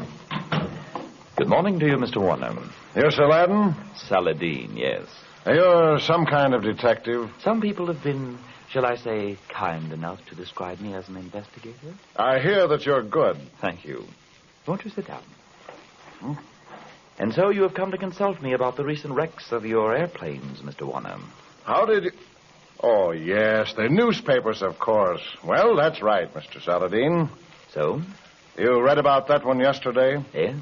14 killed, including the crew of 3. Absolutely no explanation for it. Except what you know, Mr. Warner. Well, what? I said except what you know about it. What do you mean You by... would not have come to me, Mr. Warner, unless... Well, suppose you explain. I'd like to know how you knew that. It is my business, sir. Yes, Irene? The window washer, Mr. Saladin. Can he come through your office? Very well. One moment, Mr. Warner. Excuse it, please. I got to get the windows washed. That is a job I would not like very well, I'm afraid, Mr. Warner. But to your business. You, received a warning, Yes, I received it. How did you know that? I have some knowledge of the ways in which Dr. Ehrlich works, Mr. Warner. Ehrlich? That's the name. I was rather certain. You may read the letter. It was a letter, I assume. Yes. There were 2 of them. The first one a week ago. It said, this Dr. Ehrlich had need of $100,000, and the letter warned if I didn't come across, one of our ships would be wrecked. And you assume this was, what does one say, a crank letter, and did nothing about it? That's right. We get a lot of fool letters. And because you took that attitude, 14 people are dead. Horribly dead. Yes. You said there were 2 letters. Yes, here's the other one. Today, the tornado. Take warning.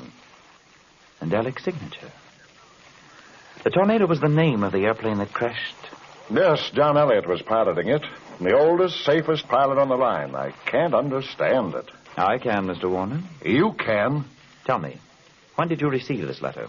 Not 5 minutes before the flash came that the tornado had crashed. He timed it very well. Yes, Did you make any effort to trace this letter? No, well, there was so much excitement around the office. Of course. And so what do you wish me to do? I haven't given this to the police, Mr. Saladin. The publicity, you know. People would think it's easy to smash one of our airliners. You understand? Yes. You wish me to find Ehrlich, to... What you do with him, Mr. Saladin, is no concern of mine, provided no more such things occur. Mr. Warner, I know Ehrlich of old. His life is forfeit 1,000 times older. But you yourselves have an old proverb. First catch your rabbit. You catch him, Saladin. It'll be worth your while. Yes. Yes, it will be very much worth my while, my friend. Can you get to work at once, Mr. Saladin? You can understand we're upset. I understand. I promise nothing, Mr. Warner, except that I will try. No man may do more. Oh, that's all that I can ask. You'll go after him, then? It is agreed. Good. You, have a cigar? What's this? Let me see that. Let me see it. How the devil did that get in my pocket? Read it yourself, Mr. Warner. Oh, yes. You have been very foolish to go to Saladin. Now your fate is sealed. I will destroy your airplanes one by one.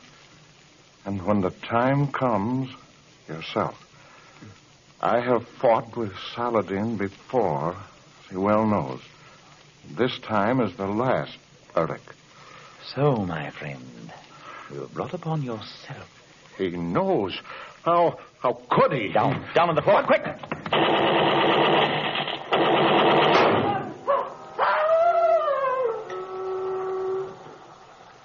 Score 1 for Saladin, I think. But what Our was... delightful friend, the window washer. I just caught sight of... Let us see what has happened. Good Lord, Saladin, do you think Observe. A crowd gathers in the street below. Morbid gazers on sudden death.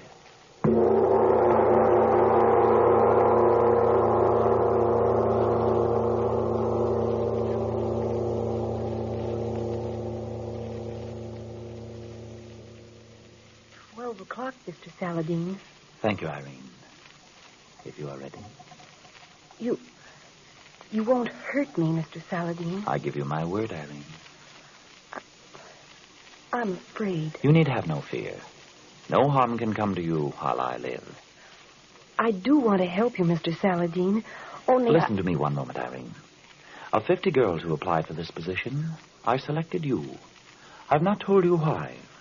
No, I never could understand. It was for one reason, Irene. You have the little, oh so very little, psychic spark that is lacking in all the other ones who came. You do not know it yourself, but Saladin knows. I must use you, but I shall not unless you consent wholeheartedly. I'll do it, Mr. Saladin. I trust you. You will not lose by it, my child. Look, then, we have a little time. Sit here. Sit comfortably. So. Now we begin. Look into the crystal. Look deep into it, my child. Say over and over to yourself. Early. Early. Early. Early. Early.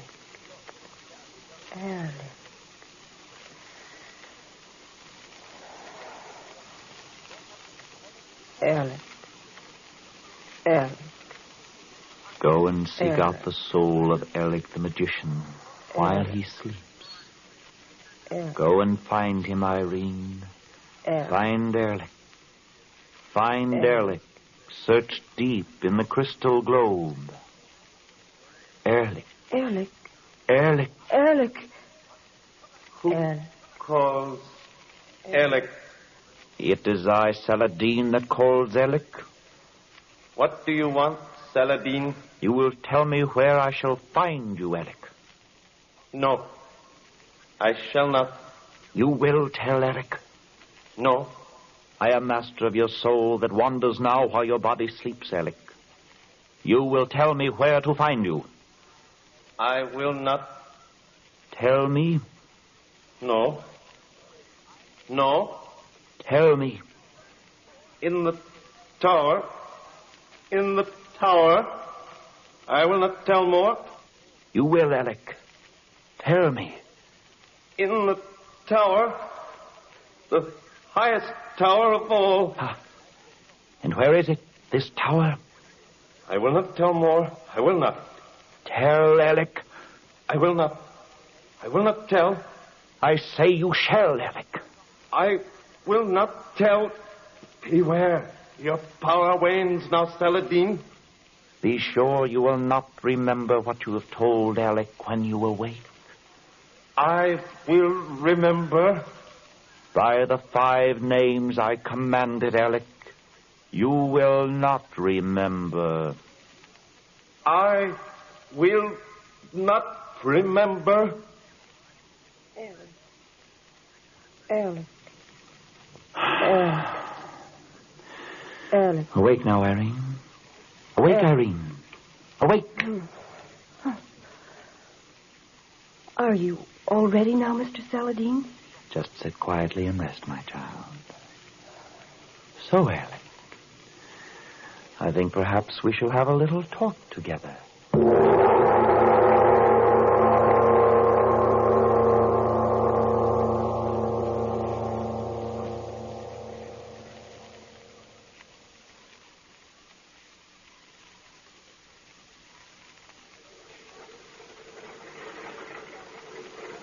Hello, LeBlanc in trip 5.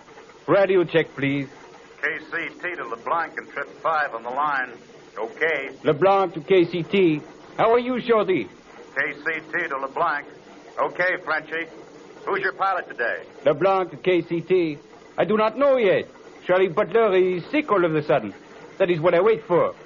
KCT to LeBlanc. Better see your records are straight before you take off, Frenchie. LeBlanc to KCT. That is not my business, Shorty, my friend. I am just co-pilot. I pull up the landing gear, sometimes land. I just go along for the ride.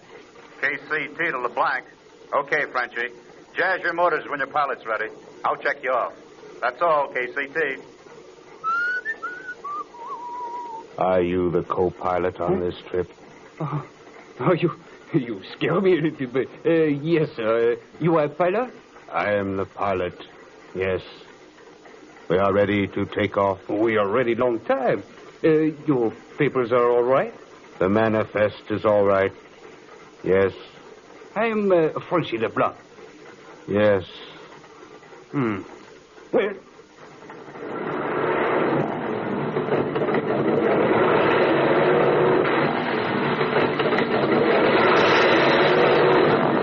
KCT to LeBlanc on the line. Okay to take off. Ceiling unlimited. Visibility unlimited. Temperature 44. Dew point 28. Barometer 29-90. Okay to take off. KCT to LeBlanc. Bye. LeBlanc to KCT. Merci, Shorty. I see you Thursday. LeBlanc to KCT. Bye. Happy landings, Frenchie.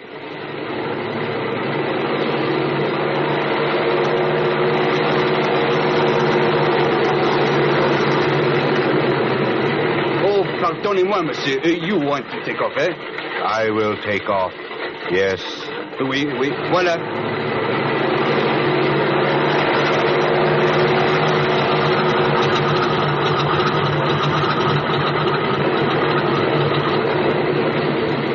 Up gear. Up gear, sir. You have checked everything, LeBlanc. Oui, I have checked everything. We are all right.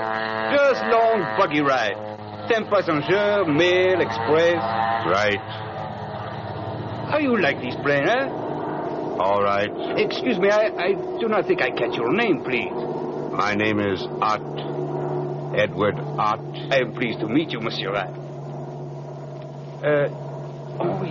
You know what? I think I remember that name. There was a pilot named Ott that died 2 weeks ago on east end of the line. Is that so? Oui, it is so. He is a relative of you, Monsieur Ott? No, he is not relative. So? You like me to fly her a little while? No. I am pilot of this ship. I will do the flying. Ça va, monsieur.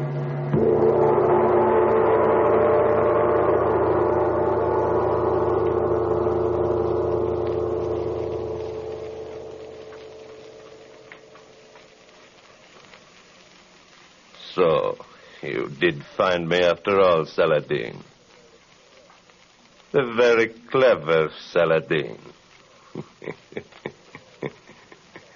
Well, I think this time the very clever Saladin has had his last adventure, no? I do not believe you will win, Alec.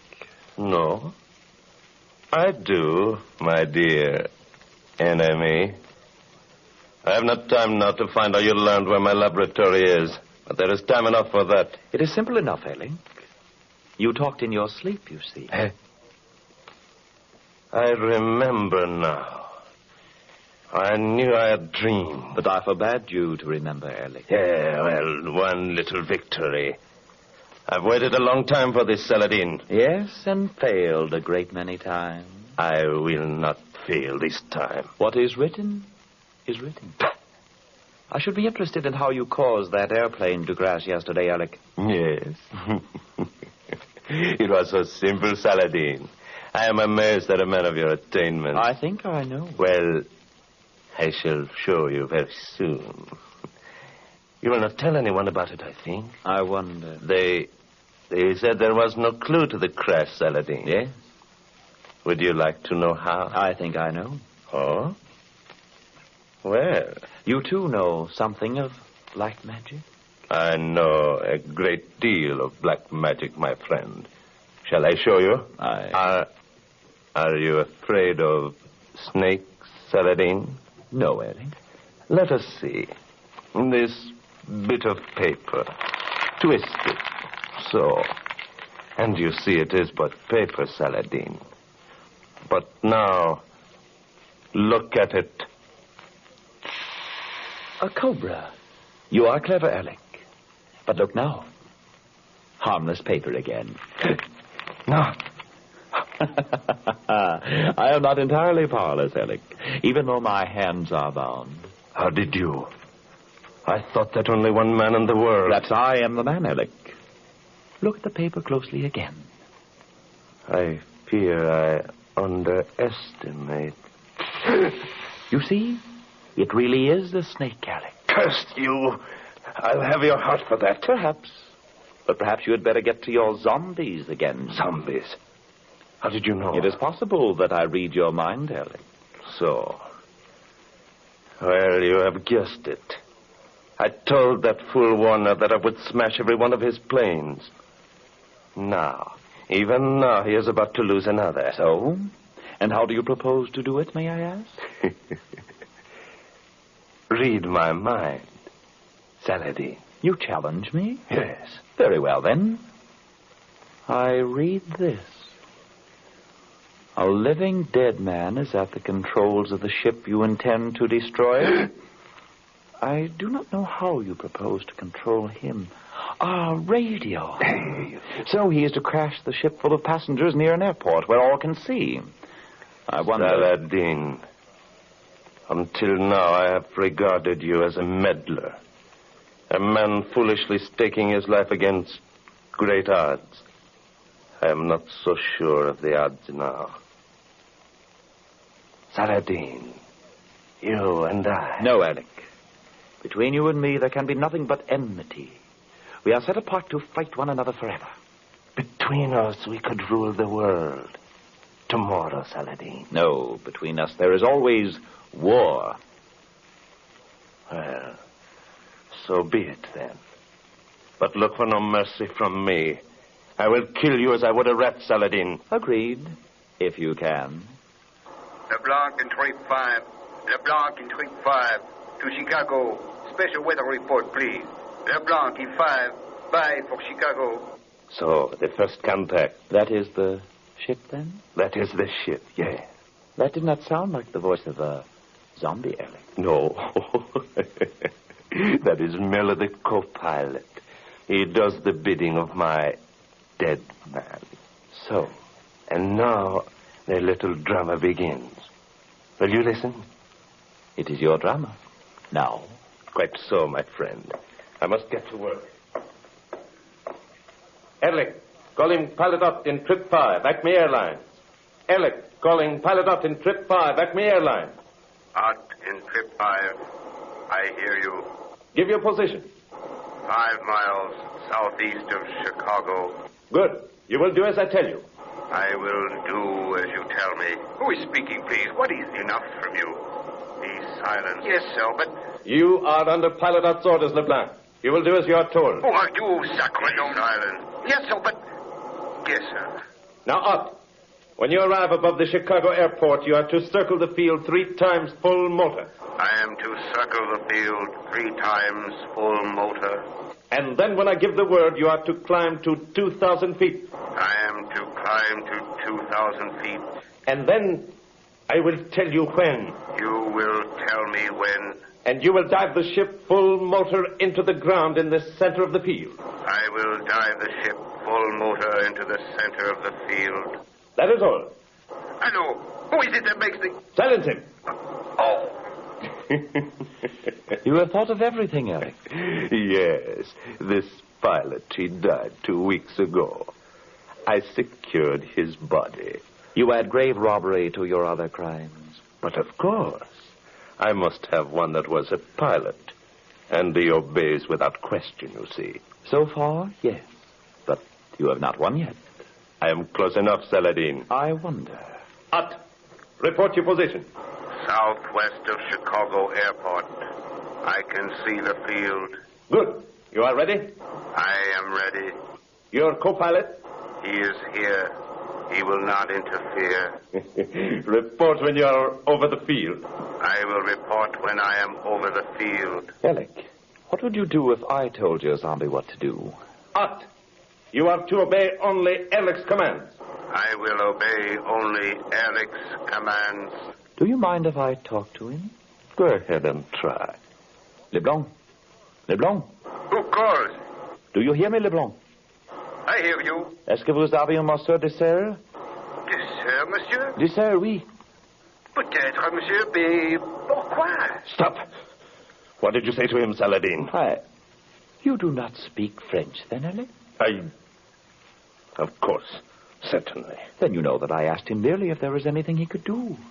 And he replied that he could not. Of course. But why did you... I'm afraid that you are about to win, Alec.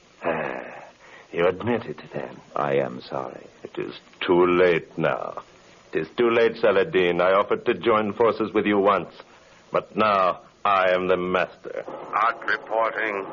I am over Chicago Airport now. Good. Begin your circle.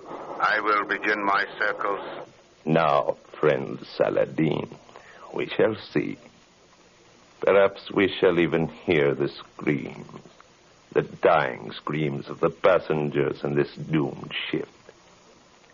It is a wonderful invention, this radio.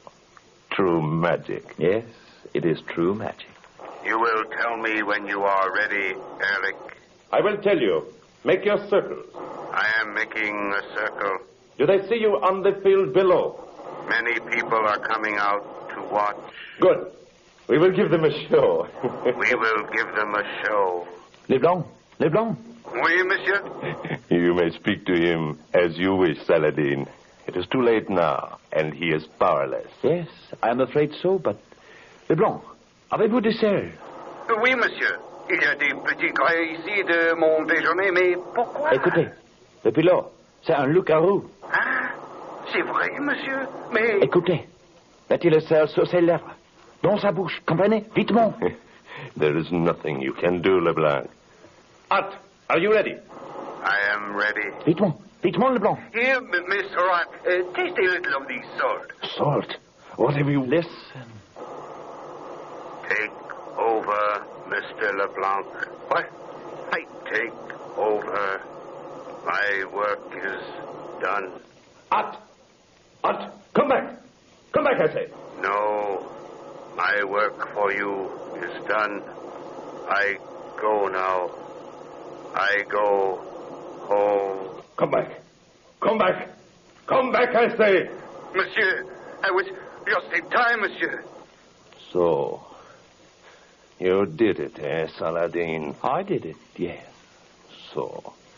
Well, you have beaten me again. But this time... It is too late, Alec. You think so? You do not know Alec. I know that... There he is, Barry! Fools, you will not take him! Stop him!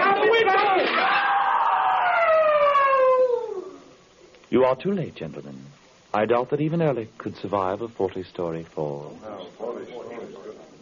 Monsieur! Where are you, monsieur? Where are you? I am here, Leblanc. What happened? Monsieur, when I did put the salt on his lips, as you tell me afresh, he did say to me, take over. Yes, we heard him. Is the plane all right? It is under control. I am circling. Where is Ott? Where is the pilot? I do not know. He left his seat and went aft. A moment. Somebody is not right. Leblanc, what is it? It is the cabin door. Someone has opened it. Oh! Leblanc, what happened? Monsieur Hart, the pilot, he jumped out. He is falling. He is going to land on the long runway. Oh. Leblanc, is your plane still all right? Yes. I am all right. But I cannot land now. You understand.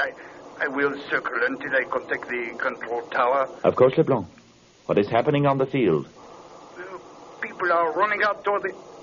Oh, mon Dieu, I... Quick, Leblanc, what is it? I do not believe what my eyes see. That broken dead body on the runway. Every bone in it must be smashed, but... Yes, Leblanc. What is it? That body, monsieur. It is crawling toward the cemetery that stands beside the field.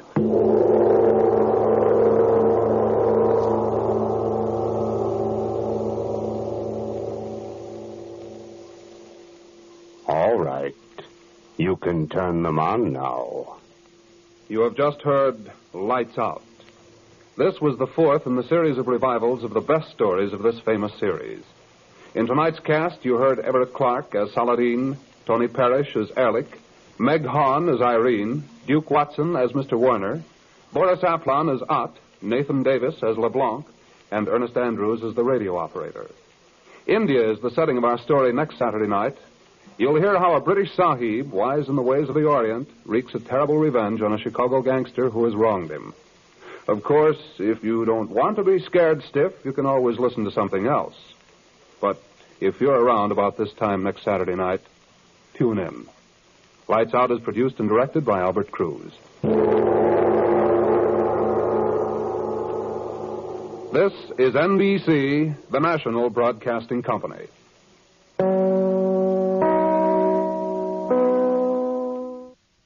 Once upon a time there was an engineer. Choo-choo Charlie was his name, we hear. He had an engine and he sure had fun. He used good and plenty candy to make his train run. Charlie says, love my good and plenty. Charlie says, really rings the bell. Charlie says, love my good and plenty. Don't know any other candy that I love so well. Arch Obler's Lights Out, everybody.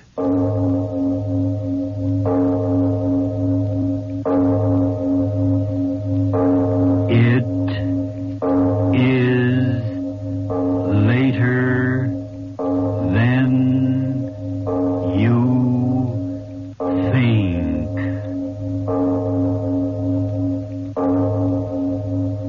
This is Arch Obler bringing you another in our series of stories of the unusual.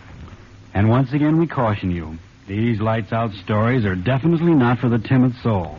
So we tell you calmly and very sincerely, if you frighten easily, turn off your radio now. Listen to me now, a few light years and generations ago, as I introduce to a very patient Lights Out audience my peculiar play, Special to Hollywood.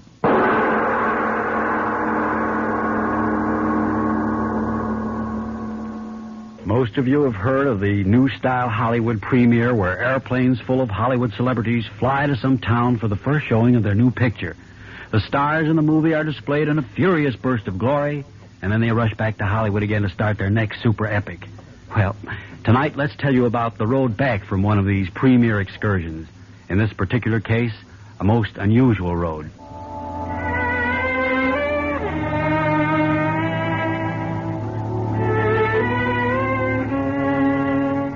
The scene?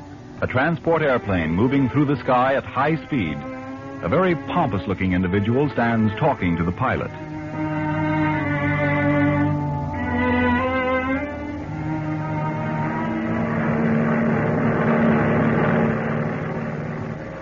Now, look here, pilot. Can't you make this thing go faster? Sorry, what'd you say? Take those infernal earphones or whatever they are off your head and listen to me.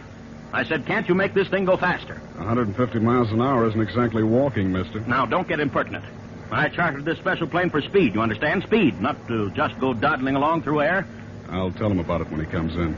Now, look here. Do you realize who you're talking to? Look here, mister. I'll be the first to admit you're a big shot, but when you're bucking a 50-mile wind and still making 150 miles an hour, believe me, that's pretty good. Why, you... Now, why don't you go back in the cabin and sit down and enjoy yourself like a good fella? Now, look here. You can't tell me what to do. You can't... Mark, come here. Mark, I'm talking to you. Coming, darling, coming. Well, for Pete's sake, Mark, where have you been? Do I have to spit a line every time I want to talk to you? All right, darling, all right. I'm here. Did you tell him to hurry up? Yes, everything's taken care of. Yeah, that's what you say. NC-19 calling Glendale. NC-19 calling Glendale. Well, Hello, Joe. How is it? I don't know why I went on this trip anyway. Yeah? Well, good publicity. Well, the farmers like it. I could sit in my own backyard and get all the publicity. Oh, yeah, everything's normal here. Don't Listen. loan the darling me. Just tell me, where can I get a drink? Well, what are you good for anyway? Now, Yeah. look here, if No, not for that's me, only where would two you of be? them. Yeah, you When the tell third me. guy Well, starts everybody in, in boy. Hollywood knows. Everybody? Who's everybody? Okay, tell them to get the studio brass band ready. We'll be setting down in a couple hours. Okay. NC-19 signing off. You heard what I said. How many times do I have to say it? You heard me the first time. If not for me being in it, that picture would stink so loud. The only way anyone could go see it would be with one of those gas things on their face. Oh, but darling, be reasonable. Any picture that nets $300,000 the first week. Because I'm in it, that's why. Because I am in it. Isn't that right, Bob? Huh? What'd you say? Oh, for Pete's sake, take your nose out of that racing form and listen to me, will you? Oh, listen yourself, beautiful. I'm busy. Mark, you tell me. How long do I have to put up with this lily imitation of a louse? Now, Lona, Oh, darling. it's all right, Mark. It's all right. I can take it.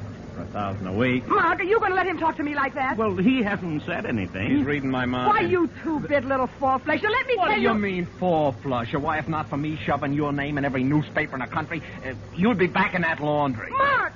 Mark, did you hear that? Now, Bob, watch yourself. After you all... keep out of this. Fire him, Mark! Yeah, sure, fire me. Go on. So I'll go to work for Warner's Fire tomorrow. him, Mark. Yeah, fire me. Then I'll have some decent pictures to go to town. Throw him out. Baby turkey. Turkey? Now, Bob, don't go too far. After all... Did you hear him? My picture's turkey.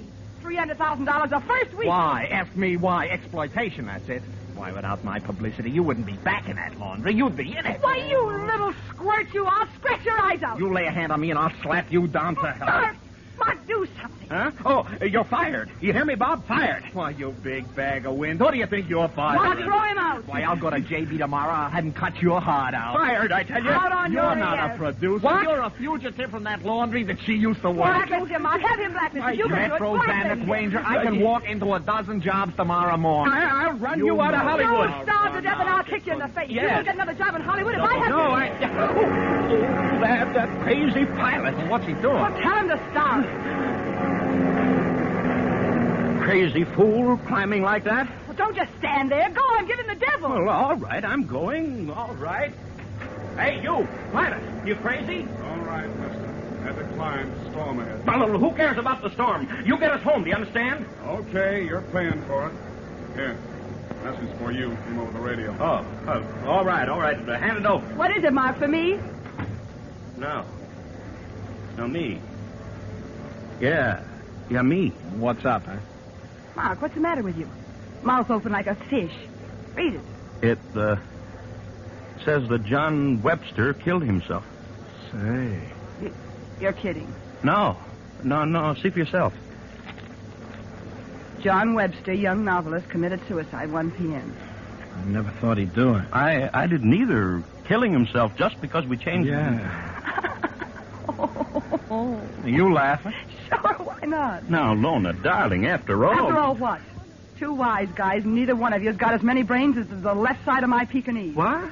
Okay, let's have it. You, the great Mr. Crane, the publicity wonder Cut boy. the needles, will you, and let's have it. Yes, Lona, what are you getting at? So he's dead. So instead of looking down your noses, you two ought to be standing on your heads. What? Oh, she's not. Oh, am I? The picture getting national release this week, and the sap who writes the words blows his brains out, and I'm supposed to cry, huh? Say, I get it. Call out the Marines. Lona, you mean that now he can't bother us with an injunction? Well, who's thinking about injunctions? He couldn't stop the picture anyway. You said yourself he signed away all the rights. Then why... Oh, Bob, you tell him. Oh, it's terrific. Mark, don't you get it? Huh? So we had the premiere in Chicago. So all right, it's done. Don't you start in that again. Okay. It wasn't your fault. The director was no good. The film was no good. The cutters got the story loused up. The critics all had bellyaches. What's the difference? What the reason was? The picture was a flopperoo. It laid eggs all the way up and down State Street. Get to the point. I passed it already. Huh? Don't you get it, Mark? The author of the novel we made the film out of blows his top. Why? Ask me why. I don't have to ask you. The kid told me yesterday right in the hotel. Ruined his life work, he said. Yeah, that's what he said. But that won't be what I'll say. Huh? What? Well, who did you... Oh, for Pete's sake, Mark, shut your mouth and listen to the guy. For the first time in a year, he's got a good idea. My idea. That's what you think. Now, listen, Mark. With this angle, we can turn the picture into a gold mine. Well, say it. I'll say it. The reason that crazy kid killed himself was because the picture was so terrific. He was done. Finished. Yeah. His life work comes to life on the silver screen, so the boy genius bows out. Don't you get it? But that isn't true.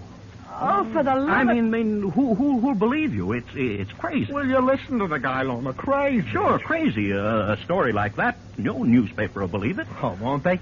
How about if you have a letter the kid wrote you just before he, did it?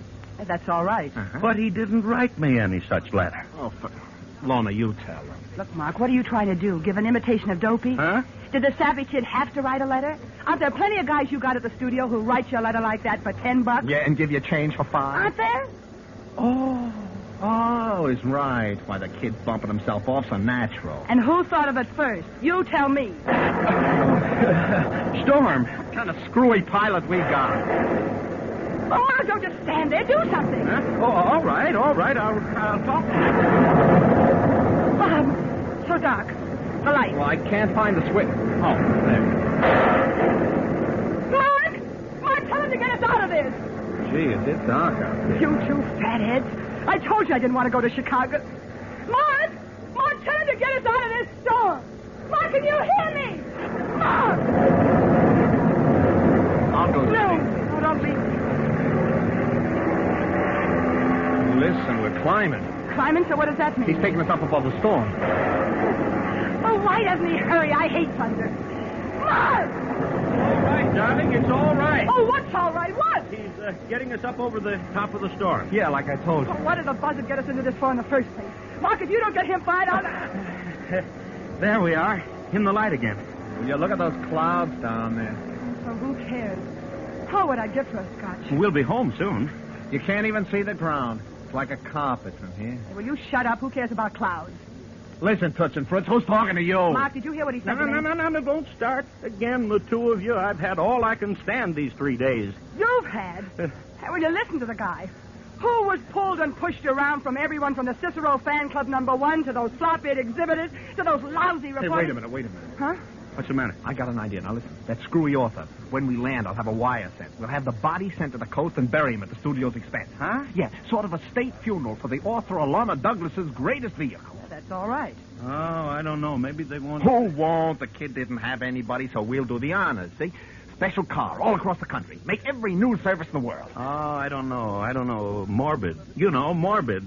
I don't know. Yeah, that's the trouble. You don't know. The first good idea this Lily's had. Now, wait a minute. And you Cut start this, getting Lily. artistic or something. Now, let me tell you.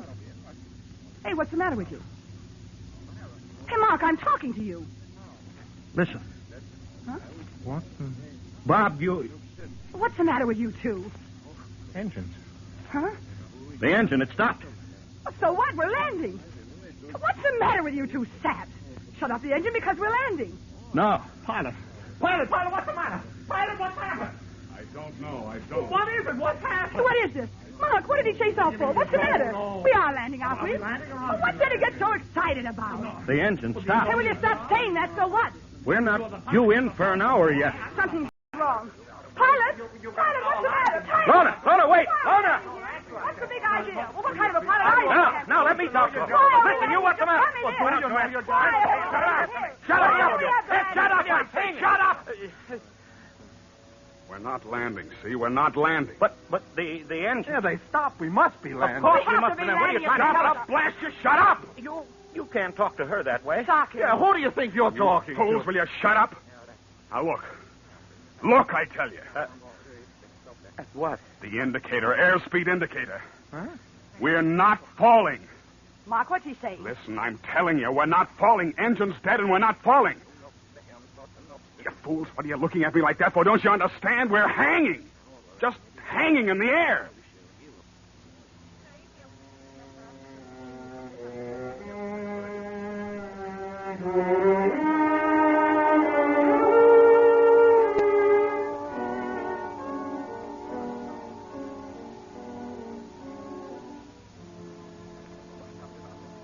Hanging. Air. You dirty-faced buzzard. What are you trying to pull? What are you trying to pull? Not dead. Just hanging in there. Hanging. Air. Listen, the three of them. I've been around. They pulled all kinds of fancy tricks on me. Well, if this is a gag, I don't like it.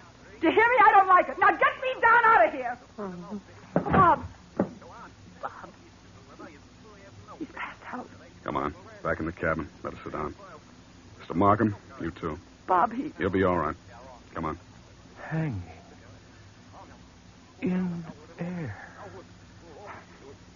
This is a gag, isn't it? Tell me, isn't it? We're moving. Oh, we've got to be moving. Don't blast you, Tom! Lady, my arm. Cut it out, will you? Well, then tell me what's happening. What? Bob passed out, Mark looking like...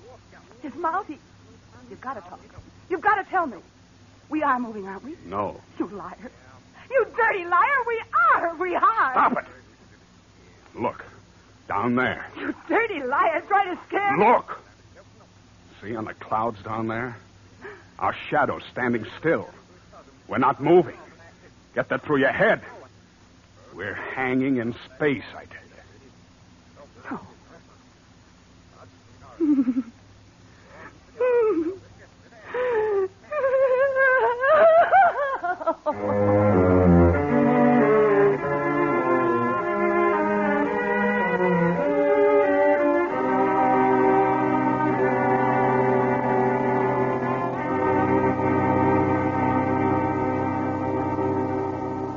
I'm all right. Just leave me alone. Hit your head. Leave me alone, I tell you. What are you all sitting around looking at me for? I passed out all right. You're all just as scared as I am. You know what you are. You, Mark, you're scared. Your face green. Answer me, you're scared, aren't you? Hanging in air. There, you see, he's off his nut. You, Lorna, you're scared too, aren't you? Why don't you shut up? Pilot, you're scared green too, aren't you? Not me alone, you. Answer me, you. Maybe I'd better shut you up. I'm scared. I'm scared. I'm scared. All right, Bob. All right. Oh, I don't want to. All right now. All right. Don't talk. Bury your head. Yeah, that's right. Pilot. Sam. Yeah? What time is it? 5. The radio? What's the use? Tried it 100 times.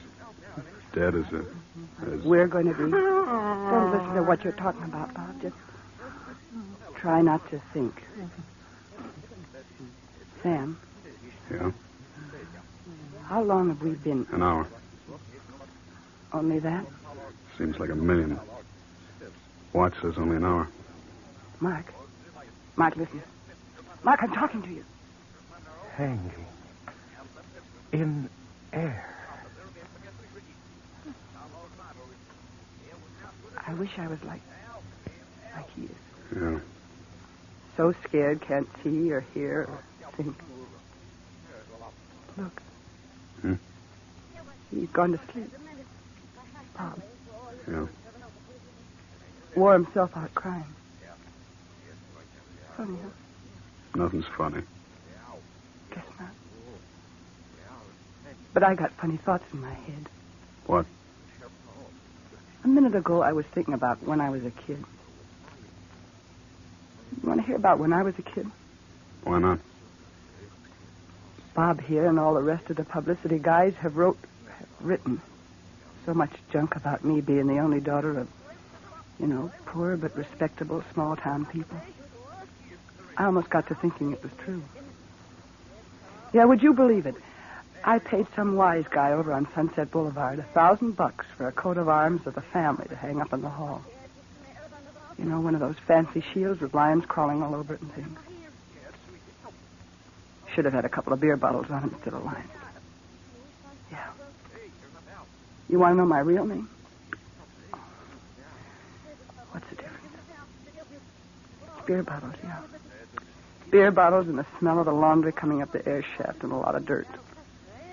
That's what I remember from when I was a kid. Sam? Yeah? I just wanted to hear you talk. What was I talking about? Oh, yeah. I was thinking something funny about when I was a kid. When it was hot at night, I used to lie on my back on the roof. Look at the clouds and make off. I was just sort of hanging in the air. Honest, Sam, I'd want that.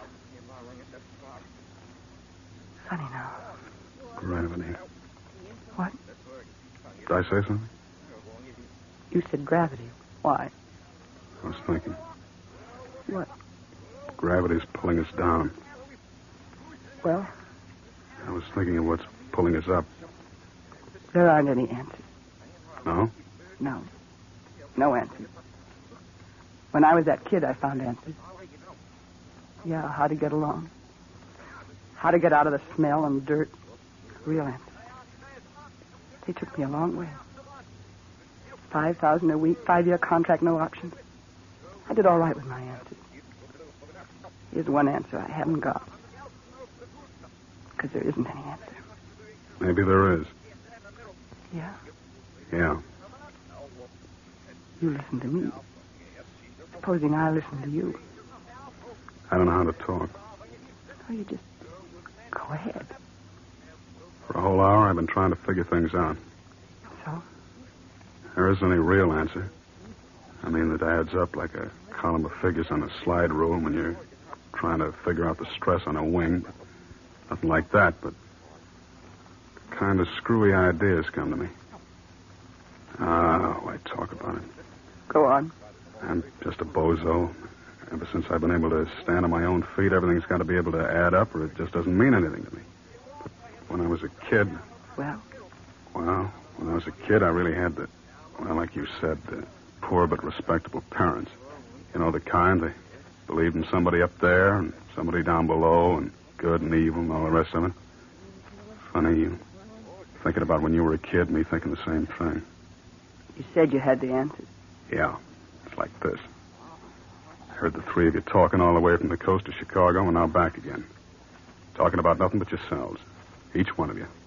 Nothing meaning anything but yourselves. If we weren't like this up here, I know I wouldn't be able to say this, but... Well, why not say it? You making more money in a week than the average guy with a family sweats out his insides for in a year. But instead of the money making you understand anything, it's made you understand less than a blind kid walking in the dark. Everything's for you. The world's just a big movie screen. Everybody in it just there to sit up and look at you. Yeah, I heard. Somebody wrote a book. You bought it, made a picture out of it. Maybe it was an honest book, but you didn't buy it to be honest. You bought it to make dough. So the kid blew his brains out, and even dead he couldn't get away from you. Yeah. You were going to use his dead body to make you more money. Yeah, dead or alive, nothing means anything to you. There's no world but your screwy world. Everybody all over the world can crawl on the ground, hiding from bombs, can be starved and watch their kids starve and die on barbed wire, fighting for something they don't know much about, and drown in the sea, and it don't mean anything to you. None of it. As long as each of you can hold on to what you've got. Yeah. The three of you acting as if you weren't made of the same flesh and blood as the rest of us. As if making a lot of money and seeing your name in the paper a lot and getting a lot of applause took you right off the earth. Maybe something or somebody decided you weren't fit for the earth. Maybe. You crying? No. You asked me. I told you. I was in a picture once. A girl got in a jam. She didn't know how to pray, but she started to pray. Well, that was in a picture. This is real, isn't it? Yeah. If anybody told me a couple of hours ago that all this... Mark sitting there out of his head, Bob. Me sitting here listening to the kind of thing you... You asked me. I told you. You told me. It was a lousy trick. About that kid who died. I'm sorry about that. Even thinking about it. The engine. We've started again. We're in a dive. I gotta get it. Mark, Bob. We're moving again. Mark. It's all right. Everything's all right. Oh, Mark, Bob, wake up. Snap out of it. You hear? Everything's all right.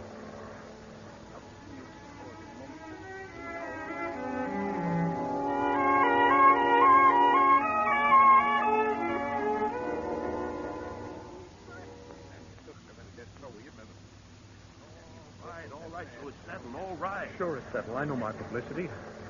Seems like this isn't good. It's bad. I'm not arguing with you. All right. Spread a screwy thing like this, and every reporter in the country be holding his nose.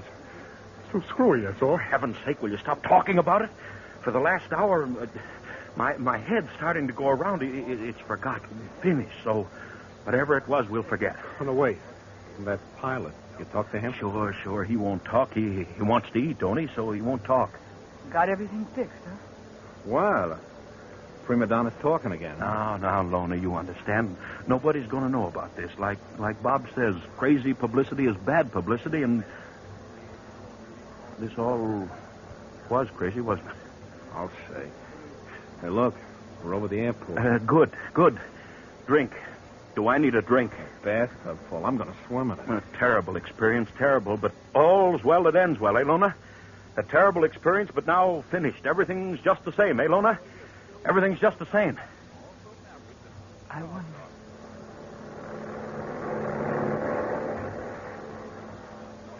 NC-19 coming in. NC-19 coming in. Hello, Joe. Yeah, I had a little trouble a while back. Yeah, engine trouble. Yeah. Everything's back to normal now. Yeah. Everybody okay. Everything's just the same. I wonder.